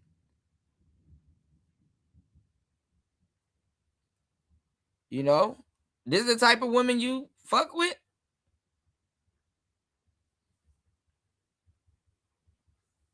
I mean, I hear what you saying. I hear you saying that, you know, you guys don't be getting no pussy, or, you know, insult, you know, insert insult here. But it's like, you paid for cooperation. Okay. It like, no, not me though. Not me. I don't do that. Do you have the stomach to watch a girl that you really love? To watch some that got more money than you, that's more handsome than you, that's built more better than you? Yo, for a fee, anybody could fuck my bitch if the price is right. She happy to go get it. The world only moves for those who take control and force it to respect them. If you're not building, you're declining. If you're not growing, you're shrinking. If you're not winning, you're losing. Every man has two choices: be the hunter or be the hunted. Be the man who writes the checks or the one who waits for payday. Success is not given, it's taken. Wealth is not stumbled upon, it's built brick by brick with discipline and vision. The time for waiting is over. The time for hoping is gone. Now is the time to move, to build, to dominate. A man without money is a man without options. He settles for scraps instead of commanding the feast. All right, so you'll hear all of this motivational talk, all this upper echelon, high class talk, and then go buy hoes.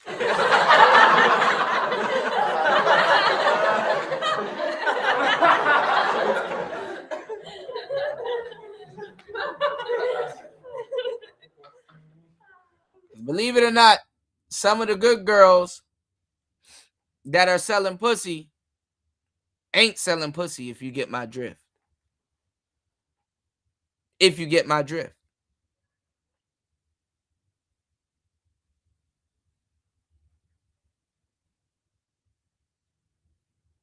Some of the good girls, they, you know, you do got to entertain a date or two. You know, they just not up to, oh, you know, they at least want to talk to you. Hey, can we at least talk a little bit over some drinks?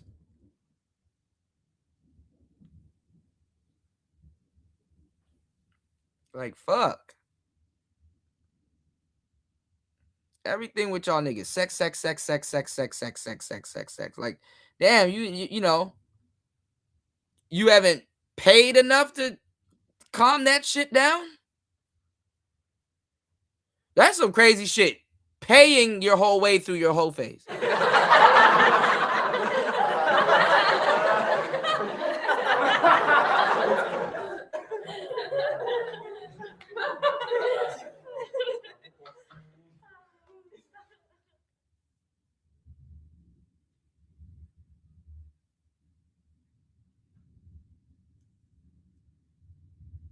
All right. Weak begin, the strong take. Shout outs to Coach Greg Adams.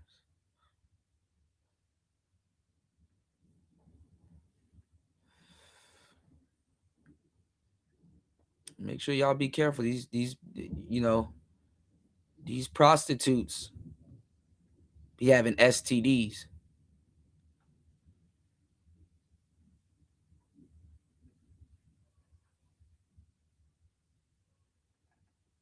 There was one part where I was in Cowgirl on this several years ago. and so I was Kiera Noir.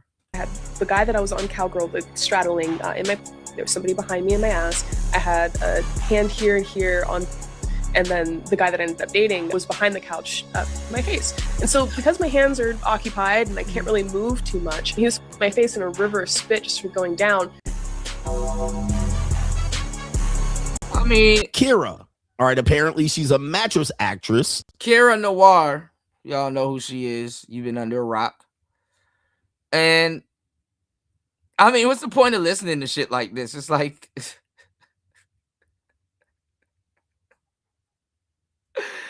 I mean, look, I'm gonna tell you the truth. Number one, I tell you guys, do not develop a habit or a taste for trick sex.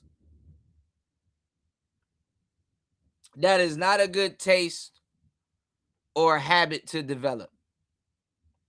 You understand what I'm saying? Trick sex. Second of all,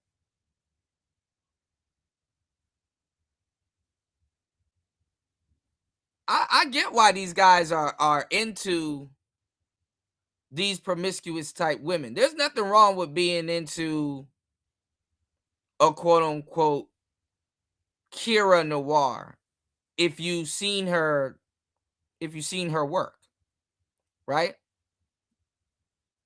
You can, I guess you can do your thing to her work and be a-okay. Cool. That's kind of not where the point of contention is. The point of contention is I could sit here and make fun of or not even make fun, because he talks about this his own damn self. But I could sit here and say, man, Coach Greg is tripping. Why does he have an interest in what a corn star wants and has to say anyway? But then it goes back to what I've been telling you guys. Don't get addicted to trick sex, because you're going to suffer the effects of being addicted to trick sex. One of the is you're going to be attracted to prostitutes more than normal, more than usual. You're definitely not going to be, I mean, I don't understand that. I mean, I do get it. This is player hating content, so it got its place in the space. But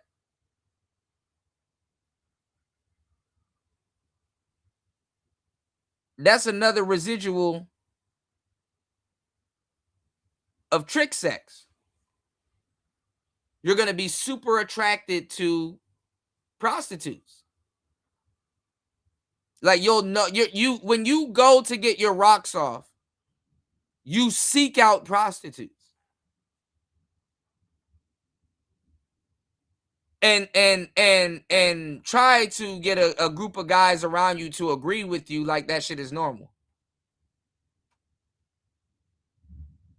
That part.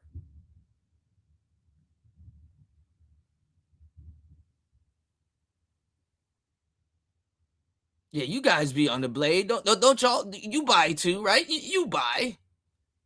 Like, nah, bro, I don't. Why are you buying? Like, aren't you like a successful millionaire? Like, why would you do that? That's like, get rich, become a millionaire, and this happens, so I'm not making fun of people, but that's like, get rich, become a millionaire, get out the hood, and then make sure you go back to your hood and make sure you wear bait around your neck and go around some lions and get killed. Because that's the game you playing with yourself at this point. Because one would ask, okay, you're high quality, you're high level, you're high value.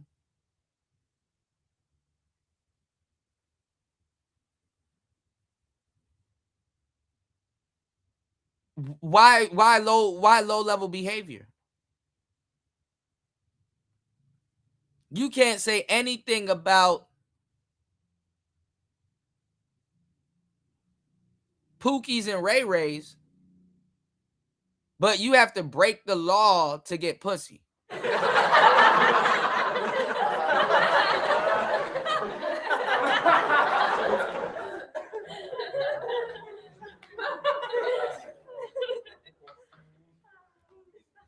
And then the jacket that will get put on you if you were to get caught. Because the police will fuck with you. Oh, we have the pimp here.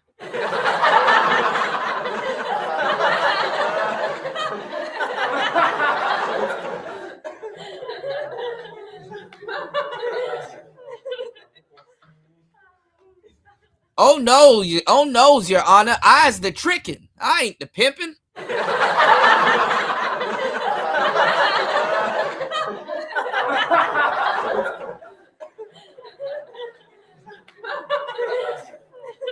Don't send Toby away. Toby be good nigga.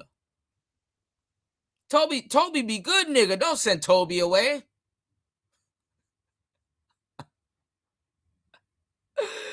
I's the trickin'. Oh no, I's the trick.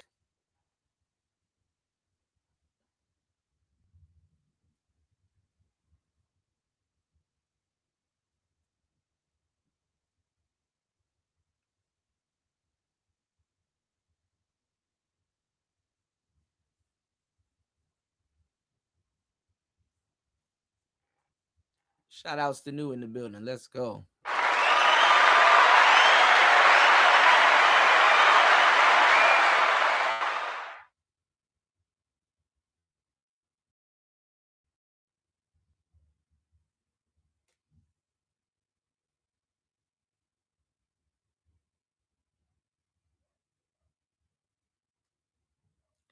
Don't reduce yourself, man. You know? And don't hang around women that will seduce and reduce you.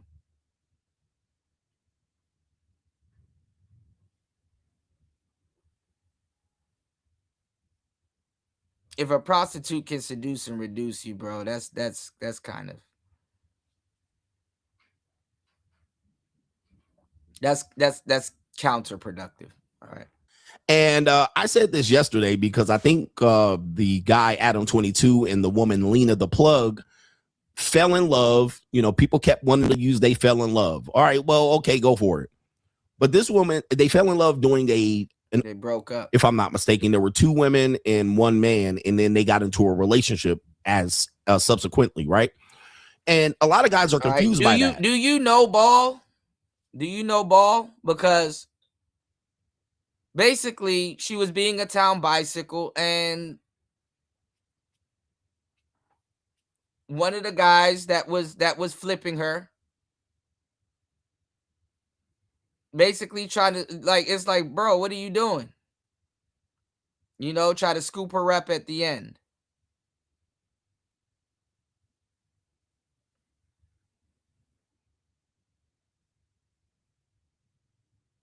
And these dudes will meet a woman in the middle of a damn train.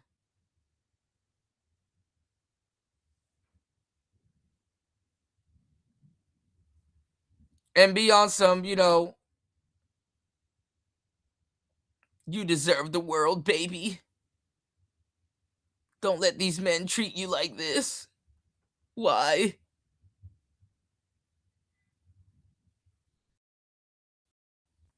Like, nigga, I met you in a train.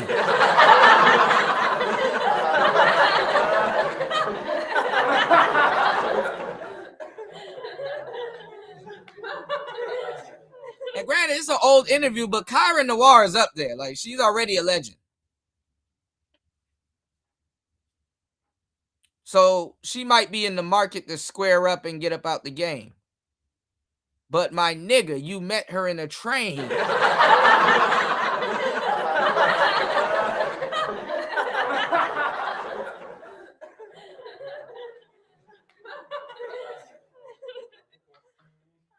Not on one, in one. How could you get into a relationship and fall in love and like with a person like that? Guys, it happens all the time. The same way you will know a woman selling pussy and you spend money on it.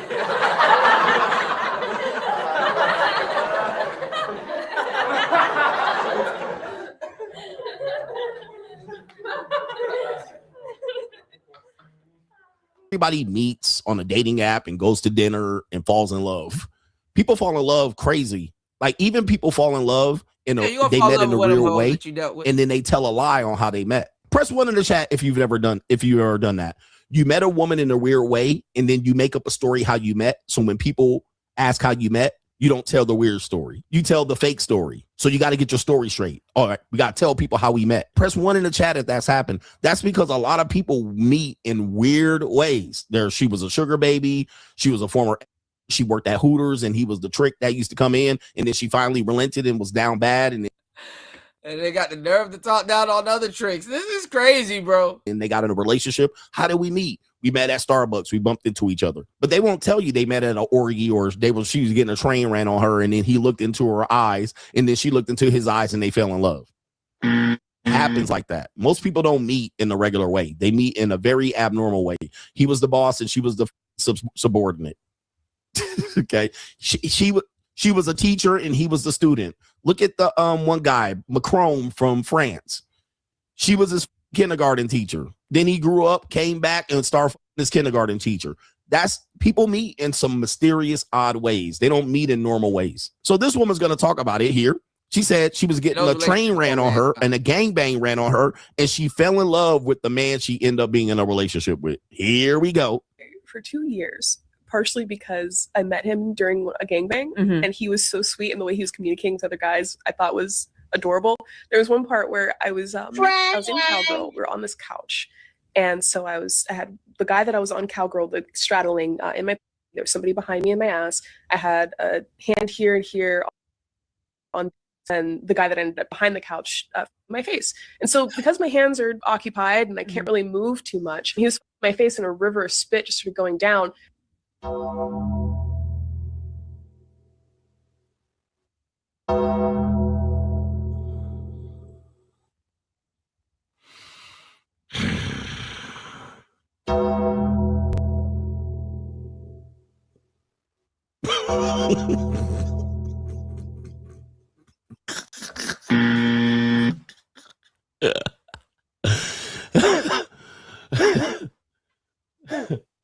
mean, why are you laughing? The type of women you pay. Ma'am, what are you talking about? You just don't get a chance to see it. Wow. You can fall in love in any particular way in this world today, man. You can get your girl in any way, man. But this is the funny part. Same goes for you. And you choose the trick. Okay.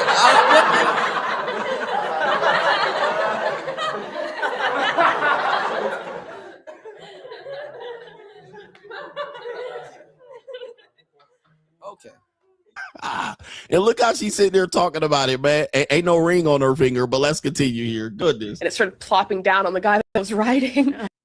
He was sucking, just looked down, he was like, I'm sorry. Like, just trying to apologize, but also not make too much noise. Oh my God, you're so considerate. You see the love story? Look at how they're letting her get away with it. Like, this is what I'm talking about, gentlemen. When I try to hit y'all and tell y'all not to be angry, I'm trying to get y'all to understand. A woman can tell, as long as love exists in the story, anything goes. If they're an older woman with a younger man, it's love. Oh, yo, Chris G and New, he's one of the, hey dude, don't fuck my bitch like that.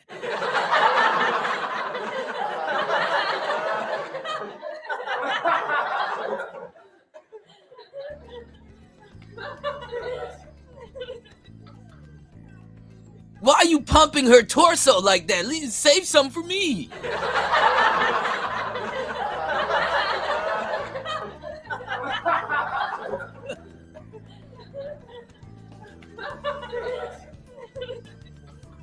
Oh man, we going on 11 hours. I gotta go, y'all. All right, I done gave y'all a little bit of overtime. Please hit the Cash App, support the show. Hit the PayPal. 11 hours and 10 hours and 56 minutes. Give me 1 second. It was so romantic. But if I'm an older man with a younger woman and I just want to fuck her, oh man, that's despicable. A love story always wins when it comes to women. They all give it a pass. Oh, he was so considerate while you was getting a train ran on you. Like, so they will be like, yeah, that's the man. Totally plausible. It's romantic love. He really did love you in the end. He was willing to overlook the fact that you was holding dicks. He was willing to overlook that you was getting sucked in one in your rear and you was getting double cowgirled. And oh yeah, he really loves you then. That was so sweet. I literally like fell in love with him after that. So yeah, the communication between guys during a gangbang it's a real brotherhood thing. I love that. I love that. Like one of the other guys was struggling in it, and every time he was noticing the little struggle, he was like, "Hey," and just like took his place. And, Yeah. You know, I mean, to be fair, like that is a stress situation. I always see like what someone's really like, how they perform in a high stress situation. This is like a great example of like good character. Yeah, you have camaraderie, you know, good teamwork. I dated a guy for 2 years, partially because I met him during a gangbang.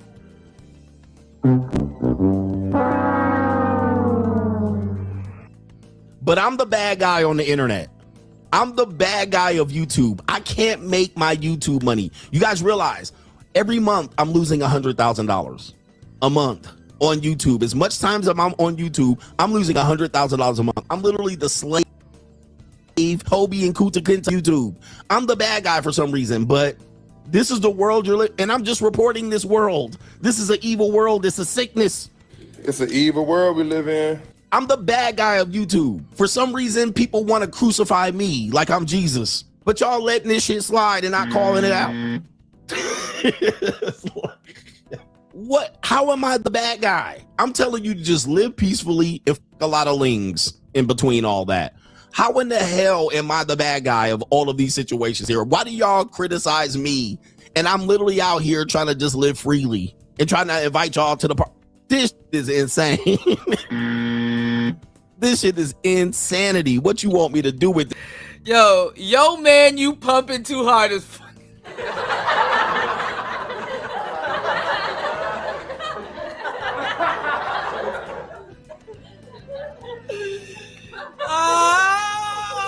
I just had to read this shit over again, dude. Yo, man, you pumping too hard. This information. We got the main event coming up, but we got to get to these super chats and supporters. I'm putting my life on the line. I'm here going broke. I'm here to slave. I'm an indentured servant of YouTube. Yo, man. They out. God damn, man. I literally. Yo.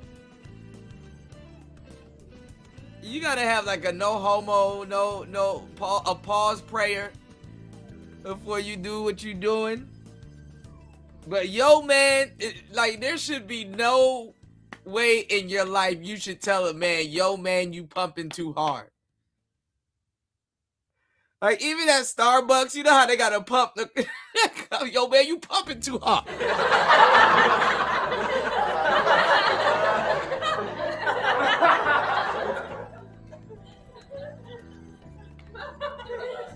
Fuck you, mate. Why you come so fast?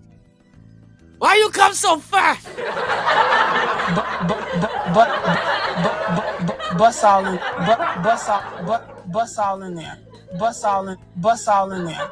Bust all over in there. Bust it all in there. Yo, my brother, you pumping too hard. Get more views than monetized live streams. All right, Anton be on. I get as many views as he does, and he's yo, man, you literally just coasting through the algorithm. Me, on the other hand, not more views. I'm talking about concurrent live stream watchers. God. It's not that much different from him and mine, and actually was doing better than him for a long time, right? But then he came up and he did well, you know, doing his thing. No shade at him. No homo. You know if another man feel that shit, that bitch getting mangled.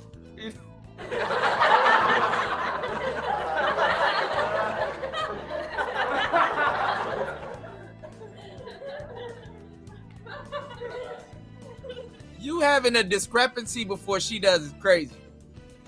Pumping too hard. But our numbers are neck and neck on a daily basis of concurrent live stream people. Now, once my live stream posts is dead in the water, that's what happens when you're demonetized. It doesn't go through the algorithm. So by 2-3 days later, it's double the views. Right? But that's what happens. I'm looking at it like, bro, I got as much reach as him. But guess what? My subscribers numbers will go up. I'm dead. I'm in the basement. Oh, it's tough, man. It's tough. It's sad. You know what I mean? I'll look back and look at all the millions I've lost trying to tell the truth. I guess I should have lied. I should have said I'm a Christian conservative first. And I pray to Jesus Christ. All right. Maybe I should have led with that. All right, maybe I should have led with that. And people would have gave me a pass a long time ago. And then when I would have been caught up at the JUCO, then they would have made 1,000 videos about me. Has the modern dating landscape confused you? Original content don't get rewarded on YouTube, man. Y'all, please hit the like button. Please support the show. Shout outs to all the supporters. Shout outs to the sponsor of today's show. Shout outs to War Master as always. Shout outs to everybody here hitting the like button. Man, it's raining like shit outside, man. All right, let me I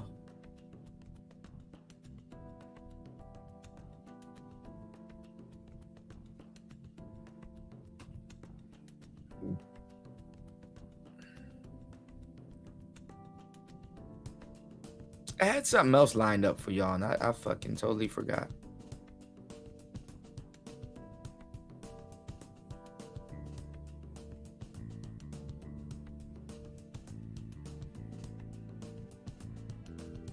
What happened to Lil Chop? Don't tell me he assaulted prison inmates. Well, I don't even want to read. I don't even want to look at that video.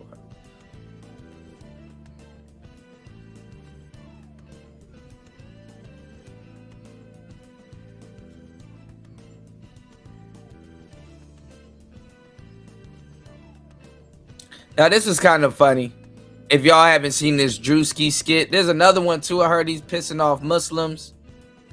But this was kind of funny. There's you know, and somebody gonna comment the angry. There's a lot of dudes on the internet, unfortunately, in the YouTube space that get credibility like this. They're like super old, 45, 50, 55, still talking about gangbanging activity and still talking about how the gangs do this and how to check into that. Like, Straggle Cynical Theater, we have Drewski back with another great skit. All right, a great skit about something that I've been concerned about. And maybe this might not be Generation X, because I see this more in the millennial generation than Gen X. But y'all let me know. Shout out to my Gen Xers. Let's get it. A long time about old heads refusing to grow up. Okay, old heads refusing to grow up. So let's go ahead and take. It's not me enabling it. Gen Xers and millennials, we had the best generation. I know every generation says this, but no, we actually lived through the greatest generation. Despite all the goofy shit that goes on in the world. Like, I think millennial and Gen Xers and early Gen Zs lived in the greatest time it is to be a human. So with the exception of the nigga shit, I think some of this behavior deserves a pass. To Drew, some of it. He with another great skit. Name somebody you know like this. Name somebody you know like this. I raise all these niggas. I raise all these niggas. I raise these niggas.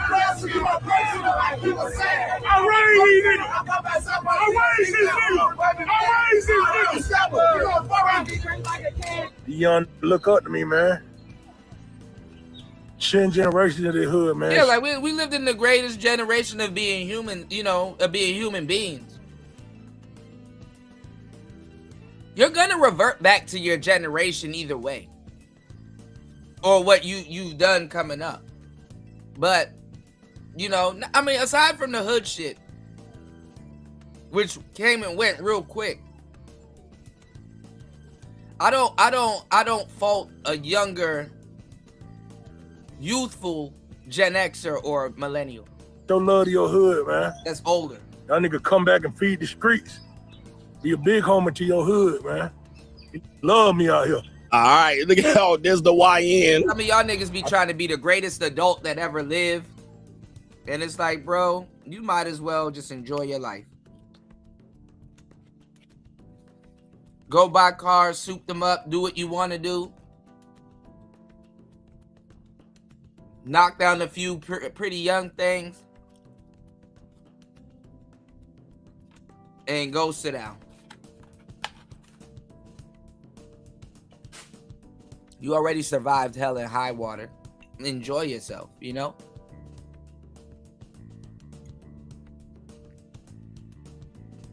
Be that Pyro 1560 bloodhound. Oh yeah, this is bad right here. Yeah. Okay. So we got old heads that never want to leave the hood. Millennials can never blame Gen Xers for shit unless it's like their parents or some shit. But millennials can't blame Gen Xers for shit. There's really nothing that Gen Xers was supposed to do for millennials. The only thing millennials can blame Gen Xers for, and they didn't even have a chance to warn anybody, is that whatever was supposed to fall on that generation fell on millennials.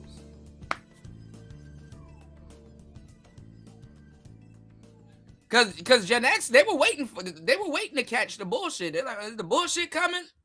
Okay, if it's not, let me go ahead and live my life. Millennials didn't see the shit coming.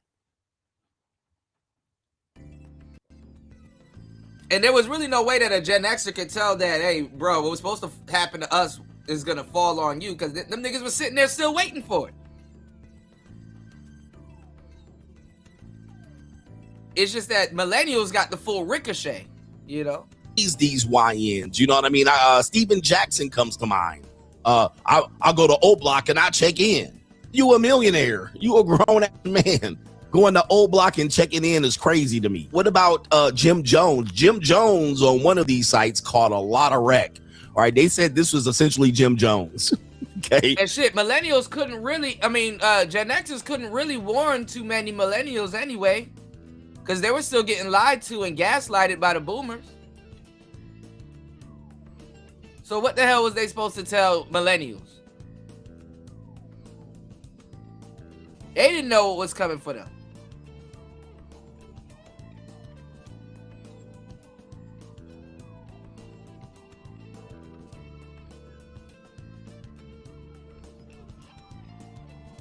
So them niggas wasn't gonna sit around and tell you a Santa Claus story, but hey.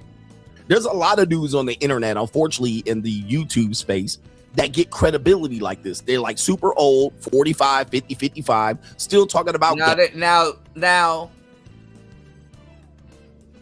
people will talk shit and say the angry man, but Coach Greg Adams, people can look at you and say the same thing. I remember I was playing it and he was showing like a tour of his house, and people were like, why he got an arcade in his house? He need to grow up. Why he got blah, blah, blah? Why he got blah, blah, blah? And it's like, why can't the man live his fucking life? If he wanted to stream video games, which I think would be interesting, I think guys like Coach Greg Adams should stream video games. Cool. You know, if he needed the grift or something, I think the video games would have been good. That would be very interesting.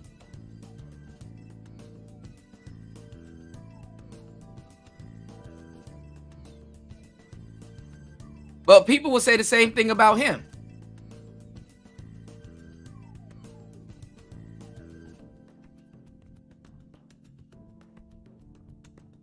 He don't dress his age. Who that? Isaac Hayes?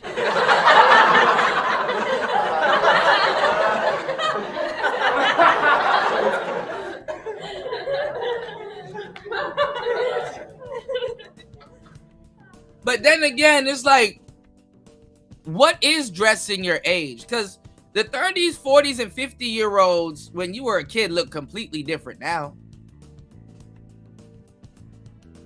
And shit, the shit that we seen in America, man, you better treat yourself and stay childish as long as you can.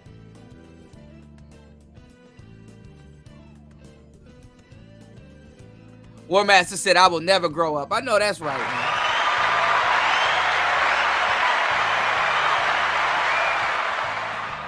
And honestly, when they, oh man, you gotta grow up. What the fuck does that mean? You gotta treat women right.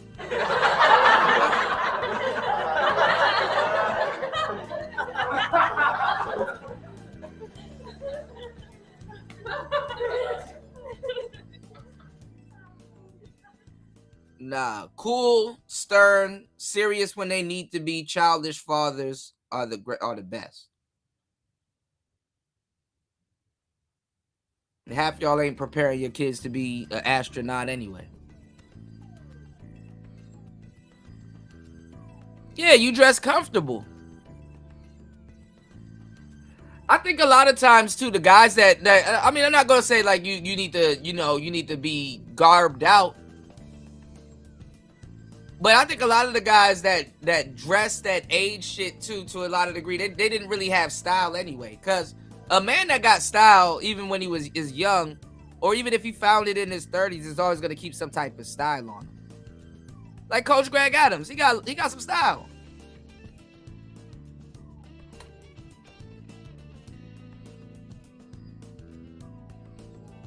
He put something together. But the thing is that you know what they mean when they say, oh, you need to dress like a 50-year-old man. It's like, what the fuck does that mean? And believe it or not, I mean, it's old head with some of this stuff, but 50 is still young. I was just looking at a picture of Kimbo Slice. We lost Kimbo Slice 10 years ago, and he was 42. And when you think about that, it's like, damn, he was still young. All right. Y'all please hit the like button, support the show. Hit the Cash App. 11 hours and 13 minutes into the madness. Let's get it. It's player talk. This is dedication, yo. Ain't banging activity and still talking about how the games do this and how to check into that. Like, you like, what? Like, what are you talking about, bro? You old. Go sit down. Like, what y'all still out here running around in the street with these young musty, like, nobody care about you and these musty. I'm gonna start the streaming. And the funny part is that, yeah, I mean, in your 50s and your 60s, you're older, but I'm not gonna lie, until you get a little bit older, bro, you can't really gauge. Life is short, but until you get to a certain age, you can't really gauge that shit well. Cause I would say Kimbo Slice died an old nigga, even in my 20s, but now I'm like, dang, 42 is still young. Yeah, I'm gonna start getting on live more. All right, so he gonna start streaming. All right, there you go, right there. All right, I mean, listen, I'm an older guy and I stream, but come on, man. All right, I've been streaming since I was a young, or at least a unk. Yeah, bro, you just know how this shit be, bro. Like, I don't ask nobody for dog. I appreciate the unicorn. Y'all send a galaxy. Y'all send a galaxy in the chat. Same partner right here with little same. That same spot. I was with their daddy. I was with their daddy around that time. They don't even know what happened. I do when I listen, people critique when old dudes do this and try to act like they cool in the hood. That is just so crazy to me. I do not understand it, bro. I mean, I get it. You don't have to grow up, but come on, man. Nigga about this tall, man. Let's talk about them allegations. How your lawyer beat a 40? No. I was facing 40. It was a probation violation. Then they be lying about their criminal past. All right. And then they on the internet snitching. All right. Lying about their criminal past at the same time. All right. I called it this and I did 25 years. And then when you go back, they ain't do no 25 years. I caught this and I had a probation violation. What I went when I raised these folks, man. Hell yeah! I raised these niggas. Not one shoe though.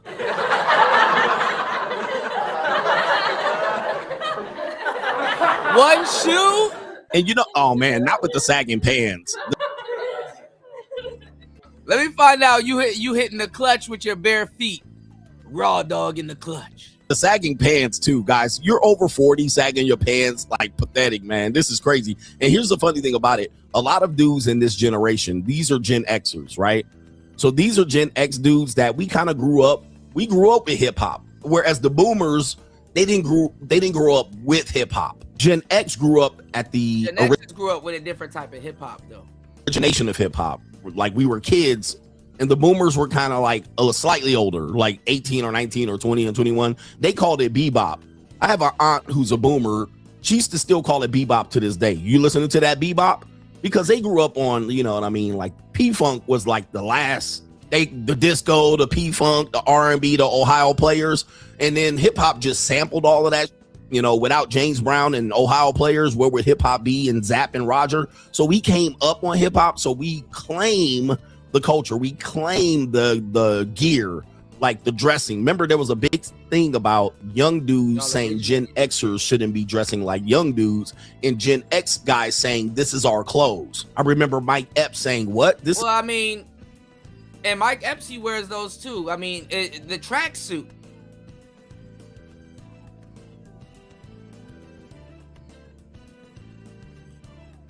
And the funny part is that the shit is still the shit is still stylish. Yeah, and G-Funk, yep. Especially if you're on the West Coast. The shit is still stylish. The shit is still stylish. It's just that a lot of the cats, these young cats now, they don't got no reason to wear no damn tracksuit. They ain't going outside to do shit. They ain't fly. Of course you gonna make fun of a nigga wearing a tracksuit. You don't go outside.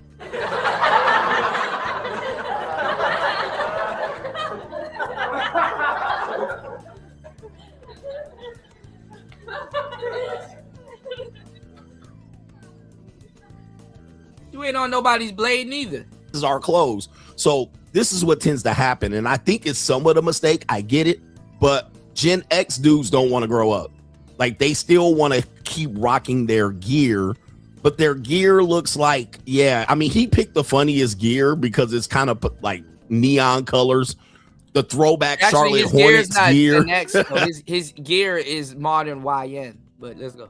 Right? So he picked the right clothes for this skit. So you're old wearing neon clothes and shit, and your hat cocked. Like, it's, yeah, this is funny. This hits home for a lot of people. My first beating and I drunk a Sunny D. Started lurking with my ski. It was 1 degree. Glock 23 on me. I just wanna be. Still freestyling. All right. Still freestyling this. Yeah, what I just did. What I just did. All right, pay for all the Henny for your boys. Go buy some, man. Hey, look, it's the Jay-Z freestyle for me. And shout out to Jigga. When JC did the freestyle, I was looking like, what's going on here? Now, I will say this. Somebody put Jay-Z's freestyle to music and it made sense. All right, so when they put it, and I don't know who did it, they used AI. They took Jay-Z's freestyle and put it to music, and it was actually good. I was like, oh, it's actually good. But when Jay-Z was freestyling against no music, I was like,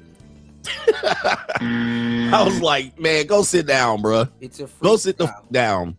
But they put it to music, and it was a good song. All right, so anyway, let's continue. Man, I done came down here, bought everybody bottle. I done came down here, yeah. What I came down here and did. What I came down in the liquor store with Don Julio, with all the OGs. We come in peace. Somebody called them a senior citizen. I've heard that recently. A senior citizen. Oh, no. Not a senior citizen. I mean, but all up into like the mid to late 90s, like 98, going into the 2000s, that's when the clothes start getting a little bit more fitted and not fully fitted, but tighter, not tighter. Cause we had some weird styles. In the 90s, it was still baggy. And then the early 2000s, like the jeans and the women were kind of dressing a little bit more modest. 2001, 2022, they used to do the crop tops with the jeans and the Jordans and stuff. And then we went through like another era, which was fucked in the 2000s, where niggas was wearing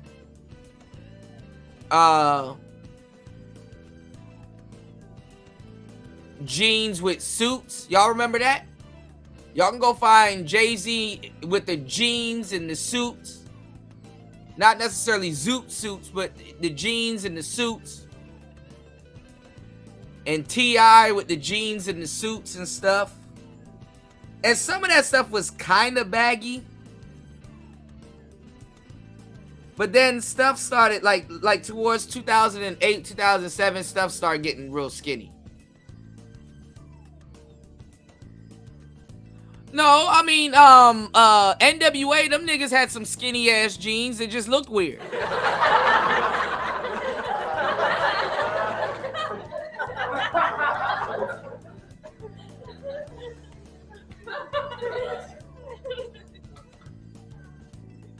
And honestly, I had to suck up where the skinny jeans shit came from. It actually came from skateboard culture. But I didn't know the actual real skinny jeans, they weren't just skinny. They were like elastic. So when you ollied, you know, it was like a bouncing effect. You know. Please hit the like button, y'all. Please hit the Cash App, hit the PayPal's, Player Talk. Let's get it. And if that goes viral, a lot of us Gen X are going to be called senior citizens. Like, that's crazy to me. And no, not him at the mosque. Not him at the mosque. Yeah, no violence. We come in peace. Brotherhood. Family. Okay, Kevin Gates comes to mind. This is the nation of Prislam. As well too, related to this, because, you know, 1 minute they are Muslim, because Gen X suffers from split personality. I will say this: Gen X men, including myself, we suffer from split personality. One day we want to be like going to the league, but we busted RD. Then we want to be like, you know, a Muslim or a hella super Christian and conservative. And then the next minute we were a gangbanger. And then the next minute we were a bookworm and a nerd. And then the next minute we're a philosopher and, and we got degrees. And the next minute we were a coach and a teacher. Like, a Gen X guy and the older millennial will go through a phase of split personalities because we're multi-dimensional. We're multi-dimensional. So we will try to show 1 minute we chase hoes and the next minute we're a Muslim. Like, all in one rip. Somebody called it, Cali West Miami called it the Tupac syndrome. Exactly. Because Tupac definitely had that syndrome. And we all developed this sense of trying to find ourselves as a Gen X. Yeah, like the fitted clothes came in like late 2000s. I was going to say like 2008 it started. Yeah, definitely. Yeah, baggy jeans and skate culture was there too, but in Southern California. But the skinny jeans though, and I mean, and the skinny jeans took over on the West. But it was in the Bay Area. You know, you're a jerk. You're a jerk. Jerk. Jerk. Jerk. Jerk. Jerk. Jerk. Jerking. Jerk. Jerk. Jerk.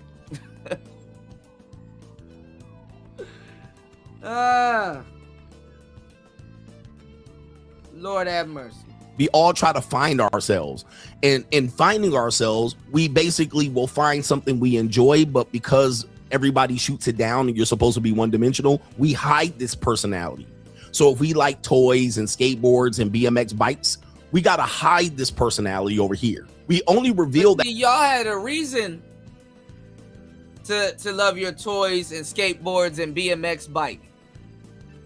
Some of y'all that would have been latchkey kids and would have had to go inside the house and watch your siblings and do whatever.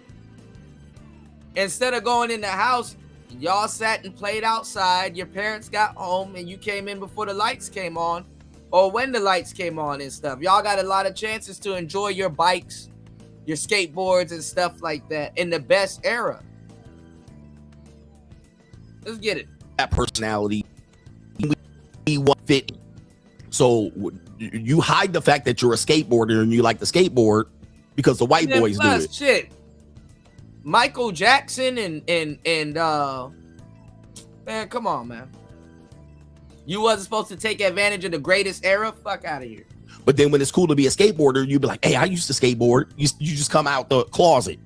You just come out the closet with your nerd side. Oh, I like comic books. I collect baseball cards. You'll just jump out there, but your whole persona is not built based on that, right? You're supposed to be hood and strong. And then you jump out with a different personality. And be confused. All right. First you were a Christian, and then now you jump out here and say you was a. All right. I'm out here, and I used to when I was in the 8th grade, and then you're like, oh, what happened? Nigga, I thought you were a philosopher. Yes, I think very deeply. And then you was a gangbanger the next week, and now you wrote books the next week. You know, that's Gen X. That's the Gen X syndrome. We're multidimensional and multifaceted, but we hide our personalities, and we have bipolar, if you would call it. The jack of all trades. What I call the I call this being what we used to call the I can't even remember the name, but anyway, I'm sort of like this. I have multi personalities as well. 1 minute I'm an Uncle Tom sellout. The next minute, yeah, I cut a demo tape. I used to rap. Right? Yeah, I get it. Yeah, Renaissance man. We're literally like a Renaissance man, but it causes confusion for a lot of people, especially when we just jump out and show this personality just out of nowhere. Well, you're multifaceted because you didn't have a phone to pretend and put on a fake persona like you're multifaceted. Imagine this. A lot of people will hate that you know how to do a lot of the things that they have to pretend to be like. Like, they're like, why aren't you pretending to be someone? When the persona that they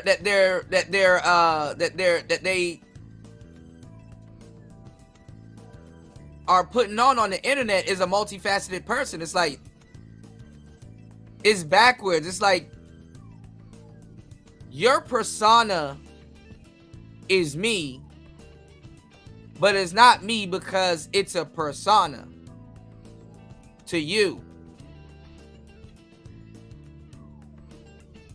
It's like, how do you pretend like you're this multifaceted person,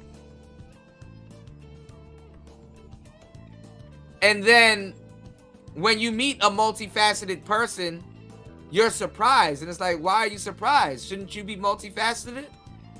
And it's like, oh, you're putting on a persona. You're pretending to be me while I'm just being me. Yeah, I knew you were going to say that. I was waiting for it.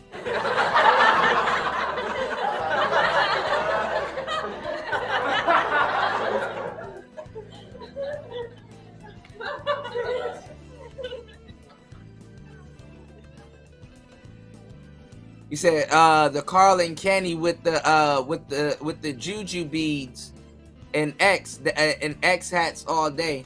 I would say too, the Gen Xers, y'all were the best hoteps.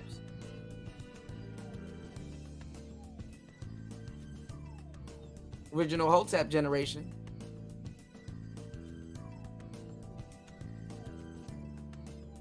You said if you got a different philosophy every few years, you just a follower, right?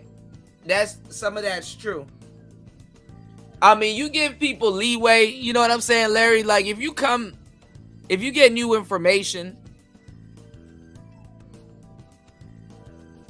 and you apply it,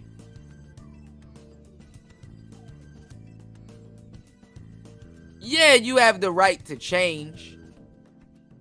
Or there's nothing wrong if you change a little bit, but these people, they grift every few years.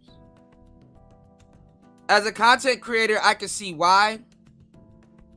As a listener or a follower, I can also, but like that's wild, you know. But then again, when you're listening to different people every few years, you kind of change up also. You know, if you live in righteous and you enjoy your life and the stuff you got going on, that change up shit ain't really, you know. You gotta learn how to have fun with what you got, you know, but easier said than done. And that's the Gen X person. Breaking news. 5 armed gunmen in head wraps are on the loose in Atlanta for attempted robbery. They are considered armed and dangerous, one of which has a history of murder. The situation remains unclear. Charleston Porter, age 57, caught committing crimes. Yeah, 57 committing crimes is crazy. Okay. 57 committing crimes is crazy, but you know, a lot of us, you know, we had to raise ourselves. And so when raising ourselves, we had to have multifaceted personalities. A lot of dudes that grew up in the suburbs want to attract to the streets. You're 50 years old, you grew up in the suburbs, but you want to talk about how you used to gangbang, right? And then you want to go back to the suburbs and then rob, and then now all of a sudden your family loses their house. You know what I mean? Somebody call it like code switching. It's like code switching. And somebody needs to study the Gen X. Somebody needs to study the Gen Xer and make a book on this. Maybe I'll do it. Yeah, Pooh Shiesty's pop. And I called this out. Remember when Anton Daniels and Corey Holcomb was going to fight? And I was like, why y'all trying to make old fight? And then they up there, I'm from Detroit. I'm from Cleveland. And I'm like, and everybody's putting bets on them, looking what these old trying to fight and wolfing and selling wolf tickets when both of these senior citizens need to be in a retirement home somewhere. Talk about they gonna whoop somebody's ass, and I think somebody else gonna whoop they. I think this person would have won. This is what I'm talking about, where we talk about this arrested development of the man, especially when you talk about the black male. It's extreme arrested development, and people don't even understand it when they're trying to say another dude was scared to fight another dude. I'm like, these guys are almost 50 and 60. Like, they need to sit down. Well, I mean, there's a lot of TV shows and people that talked about it. There was a show called Arrested Development. Ironically, right? You had Malcolm in the Middle. If you were a Nickelodeon guy, you had Pete and Pete. Clarissa Explains It All.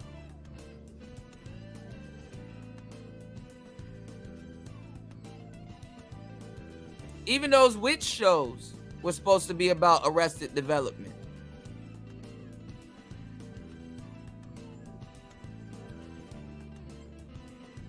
That's So Raven.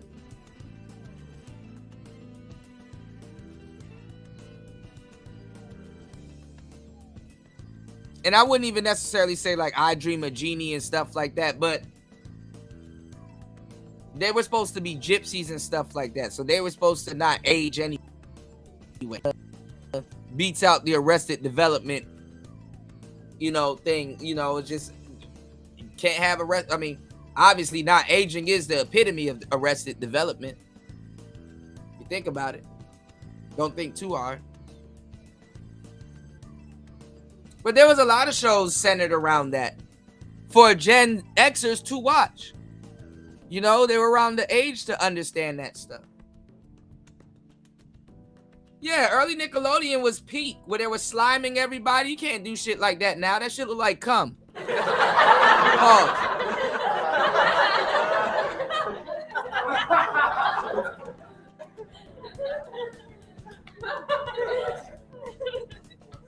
Well, I'd have loved to be a pervert in the in the early 90s. Yeah, slime that bitch.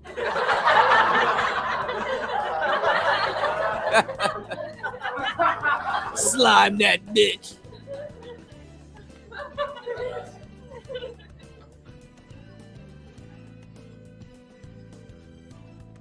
Shit.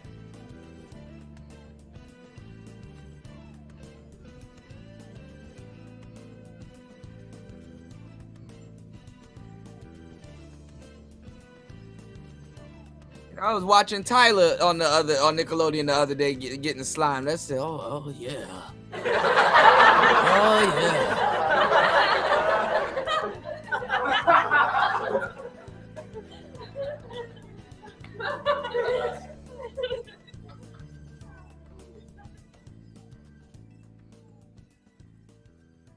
I said, go ahead, Tyler.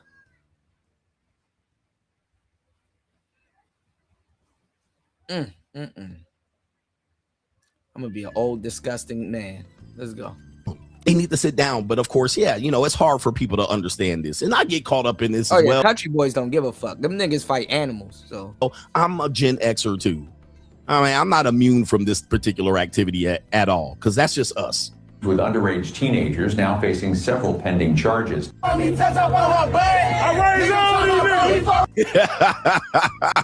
The senior citizen. That is Gen X's. I think we're going to die on that hill, y'all. The senior citizen, Generation X. Yeah, I think that's us. Oh no. And that's you. I thought we were gonna escape the boomer criticism. But our criticism as Gen X is the senior citizen, Jim Jones, Kevin Gates. Oh man. Oh no. Hey man, look. All right. Oh man. This is a cold thing. It's a cold world. It's an evil world we live in. All right. What do we got next? We have somebody here writing, hey man, look, in my chat, there's a Joey T. Are you a bot? Joey T, this is what you're going to do. You're going to sit off on the sideline because if you have something to say that long, you must donate. All right. You go over 2 sentences, you get deleted in the chat. Yes. All right. If you want something to say, you don't ambush my chat with your, you go ahead and donate, you broke ass nigga. All right. That's how we do it over here. More than 2 sentences, you get kicked the f out of the chat. All right. Don't come in here to try to take over my chat and guerrilla attack. You nigga. They ambush my chat with your back, Link. You big boy and pay money. Be a big boy now. Be a big boy now if you got something to say. And I'm gonna tell you, nothing is gonna. All right. Man, we had a great show today, man. Let me see if I got one more topic left in me. All right, y'all, please hit the like button, support the show, hit the Cash App, hit the PayPal. I'm gonna try to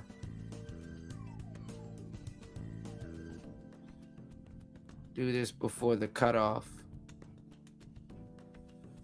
All right, we gonna cover this MTR and AMS thing. Let's go over this 10-minute video of this dude critiquing MTR in Thailand, saying that he looked awkward. It just popped up on my timeline, so I said, fuck it. Be the Super Saiyan dick slinger. All right, you gotta put that thing up on the table. You know, which, you know, from my experience, it's not too bad of expectations, but you know, that corporate Tupac shit it blows my fucking mind. But as a man who is charismatic, you understand that there's a certain game that you have to play. In respect, like, how many of the dudes that are successful in the dating game, some of y'all niggas that can actually become what women want, by the time you become what they want, you don't want them bitches no more.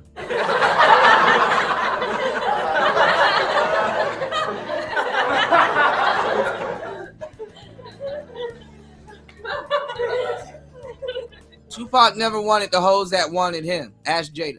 Key are addicted to video games, right? But they don't let they don't let that component of their realness or their personality come out, right? How many dudes that you know what I'm saying, will have like odd little, like they like anime or something like that, right? Like how's that things odd? that are not considered normalized within like what is considered cool. They'll call you a goofy, a lame, corny, like all of these different things that, you know, it's a very narrow-minded pathway that's just formed in bullshit. And it's not an indictment wholly on the mindset of the modern woman, because a lot of men self-select into that mindset as well. But I think like a lot of the men are just seeing what works with the women, and they utilize that as data, and they incorporate components of that into their game. When you're over in a place. And the funny thing is that now you got a bunch of niggas talking crazy about niggas gaming and being internet niggas, and these niggas are literally planted in front of a gaming mic with a gaming chair.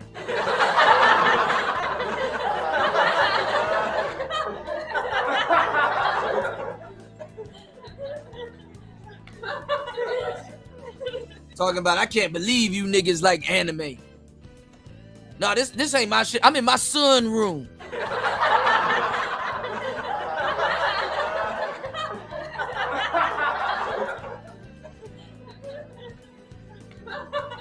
Lying like a motherfucker.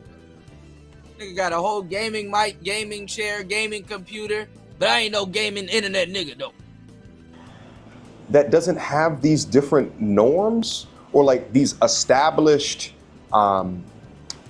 like normal things and expectations when you're in a place where it's completely different and you're not held to the standards or the comparisons of those around you.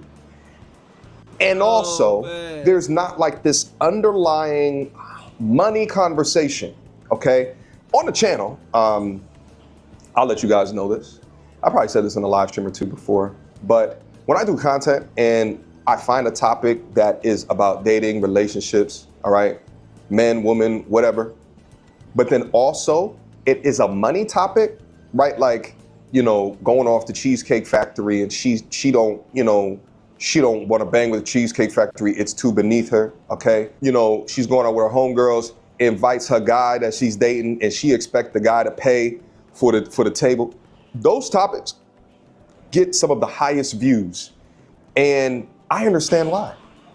Because this money thing in a capitalistic society, it's so important, right? And especially with women within this biological underpinning of hypergamy, right? They're looking to date up and they more than likely want a man that's already finished the race as opposed to running the race with you. What is wrong with that? What is wrong with that? Men worked, women stayed home, men made the money. If you can't provide, you didn't get a mate. Even in the animal kingdom, the animals that all right, this guy kind of sounds foreign. The animal, when you get the money, you date the animal. Bust all in there.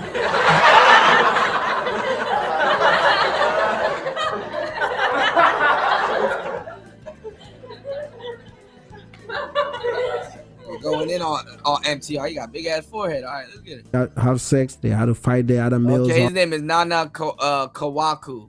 So even the foreign brothers are in on the. Oh, why you see so awkward? Hello. Of the strongest survived, and you can't change that. You can't force women to start dating bums. It's not gonna happen. This is why I get into. You don't have to force women to date bums. They're gonna do it because they want to. Oh my God. Into arguments with this whole red pill ideology. You can't force what a woman wants. She may be overshooting her requirements, but everything falls back to equilibrium. Eventually, she'll settle within that equilibrium of what she qualifies for, or she's just gonna remain single. That is free market economics. It works in dating too. It's the same thing. You need to take the Kenya pill. You can want all you want. You can want a Brad Pitt, but Brad Pitt don't want your ass. Don't fault women for this, because women throughout the world will always want something better. She cannot cook the goosey. If she can't boil better leaf.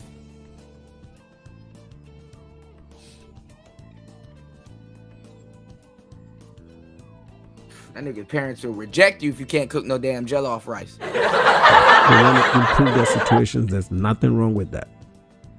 There's absolutely nothing wrong with that. If you don't want to do that, you're not gonna get a mate. I took a month off to really give myself good time to heal. Now the funny part is that these African dudes will be in Thailand. I gave myself, hey, what's up? How y'all doing? Y'all chilling?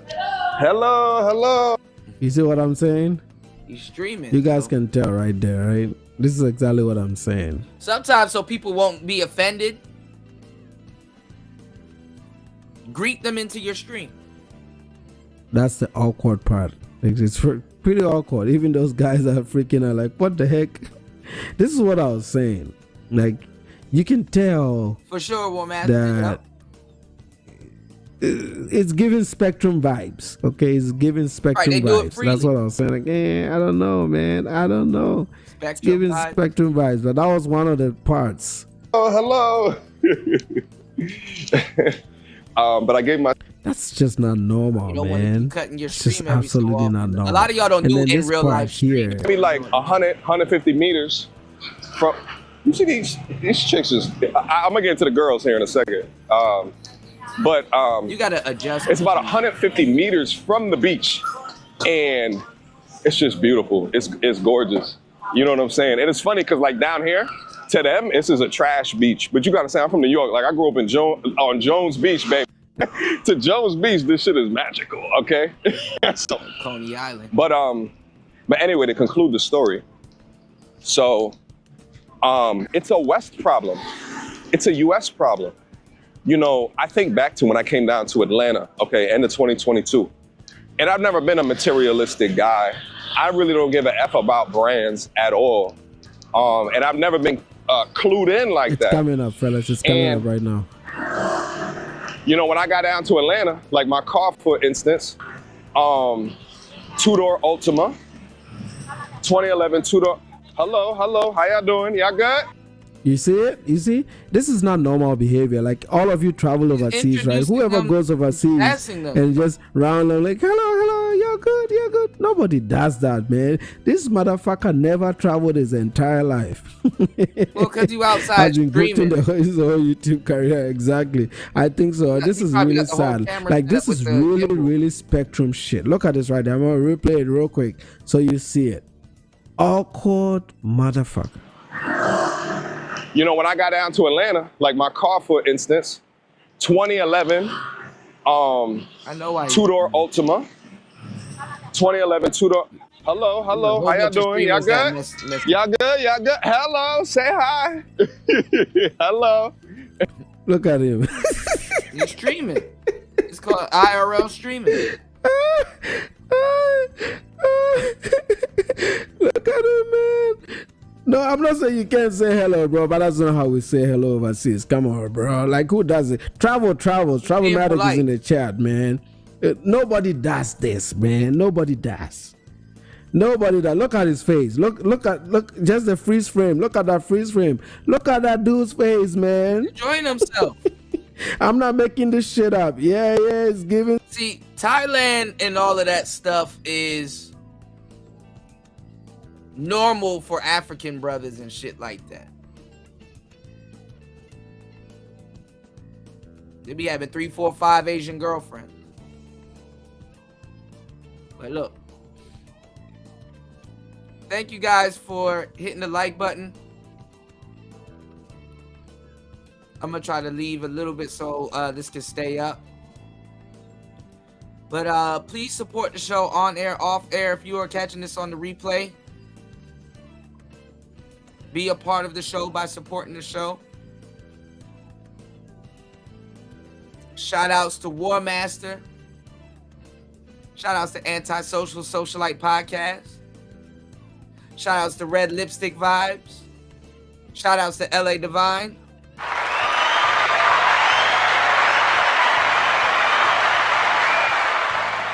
Shout outs to the bros in the building. New and One Play 5. Link, Larry, Chris G. You already know, in the place to be. Shouts to Gail, JR, King Pix, couple brothers in the building. Bronze Flat Power God, Dollar Washer. D Chicago even popped in earlier, you know. And Hood Hobbies, shout outs to you. UFO, Kamikaze. Soul Provider popped in. Shout outs to Tyrone, Degenerate. Shout outs to Ray. A lot of people popped in today. All right. Much love to you guys. Hopefully I didn't forget anybody. Cope Approach. I saw you was in here earlier. It's kind of hard to remember from a almost 12-hour live stream. But please, y'all, support the show on air, especially off air. You support Player Talk Radio because you care. I am your gracious host, DJ Kuda. Right back at the helm of today's show. Please spin the block. What up, fitness fam? Player, Tired of feeling like a stretched out yoga mat after leg day? Okay, I got you, Me, Neil. Hemp for Fitness. Your Actually, What up? I bought some storage, so my email is back open. So hopefully it doesn't return y'all emails back to y'all. I didn't know that shit was weird, but my phone is broken now, so I gotta save up and fix my phone screen. You know, I might have to see. And that's the fucking problem. Every time I'm about to buy a console, a new one comes out. Tis, tis, tis. It's Player Talk Radio. Love you guys. See you guys in a few. It's Player Talk. What up, fitness fam? Tired of feeling like a stretched out yoga mat after leg day? Meet Hemp for Fitness, your new best friend in recovery. Whether you're chasing gains in the gym, chasing relaxation after a long day, or chasing that beautiful woman on the treadmill. What's the matter, Daddy? That somehow still has enough energy to do cardio for 45 minutes straight. Damn. Hemp for Fitness has you covered. CBD gummies, recovery sticks, muscle creams, relaxation capsules, and nighttime tinctures. Even wellness products that might turn date night into an all-star performance. Bust all in there. Yeah, they got that too. And guess what? Use coupon code T-210 and get 10% off your order. And if you mention CUDA, you'll score 2 free gifts with your order. Damn, boy. Girl, thank you, girl. Sprinkle, sprinkle. And listen, no mailbox is safe in America because Hemp for Fitness ships nationwide. To this day. Including Hawaii. To this day. Oh, and keep your eyes peeled. Because if you see LT Man in the chat, that might be your lucky day. Specialized orders, exclusive deals, product recommendation, custom help. If you know, you know. So if you see him in the chat, oh yeah, make sure you hit him up. So don't just stretch, thrive. Head over to hempforfitness.com. That's hempforfitness.com and thank me later. Thank you. Let's get it. Let's go. Raul. And let's get back to the show.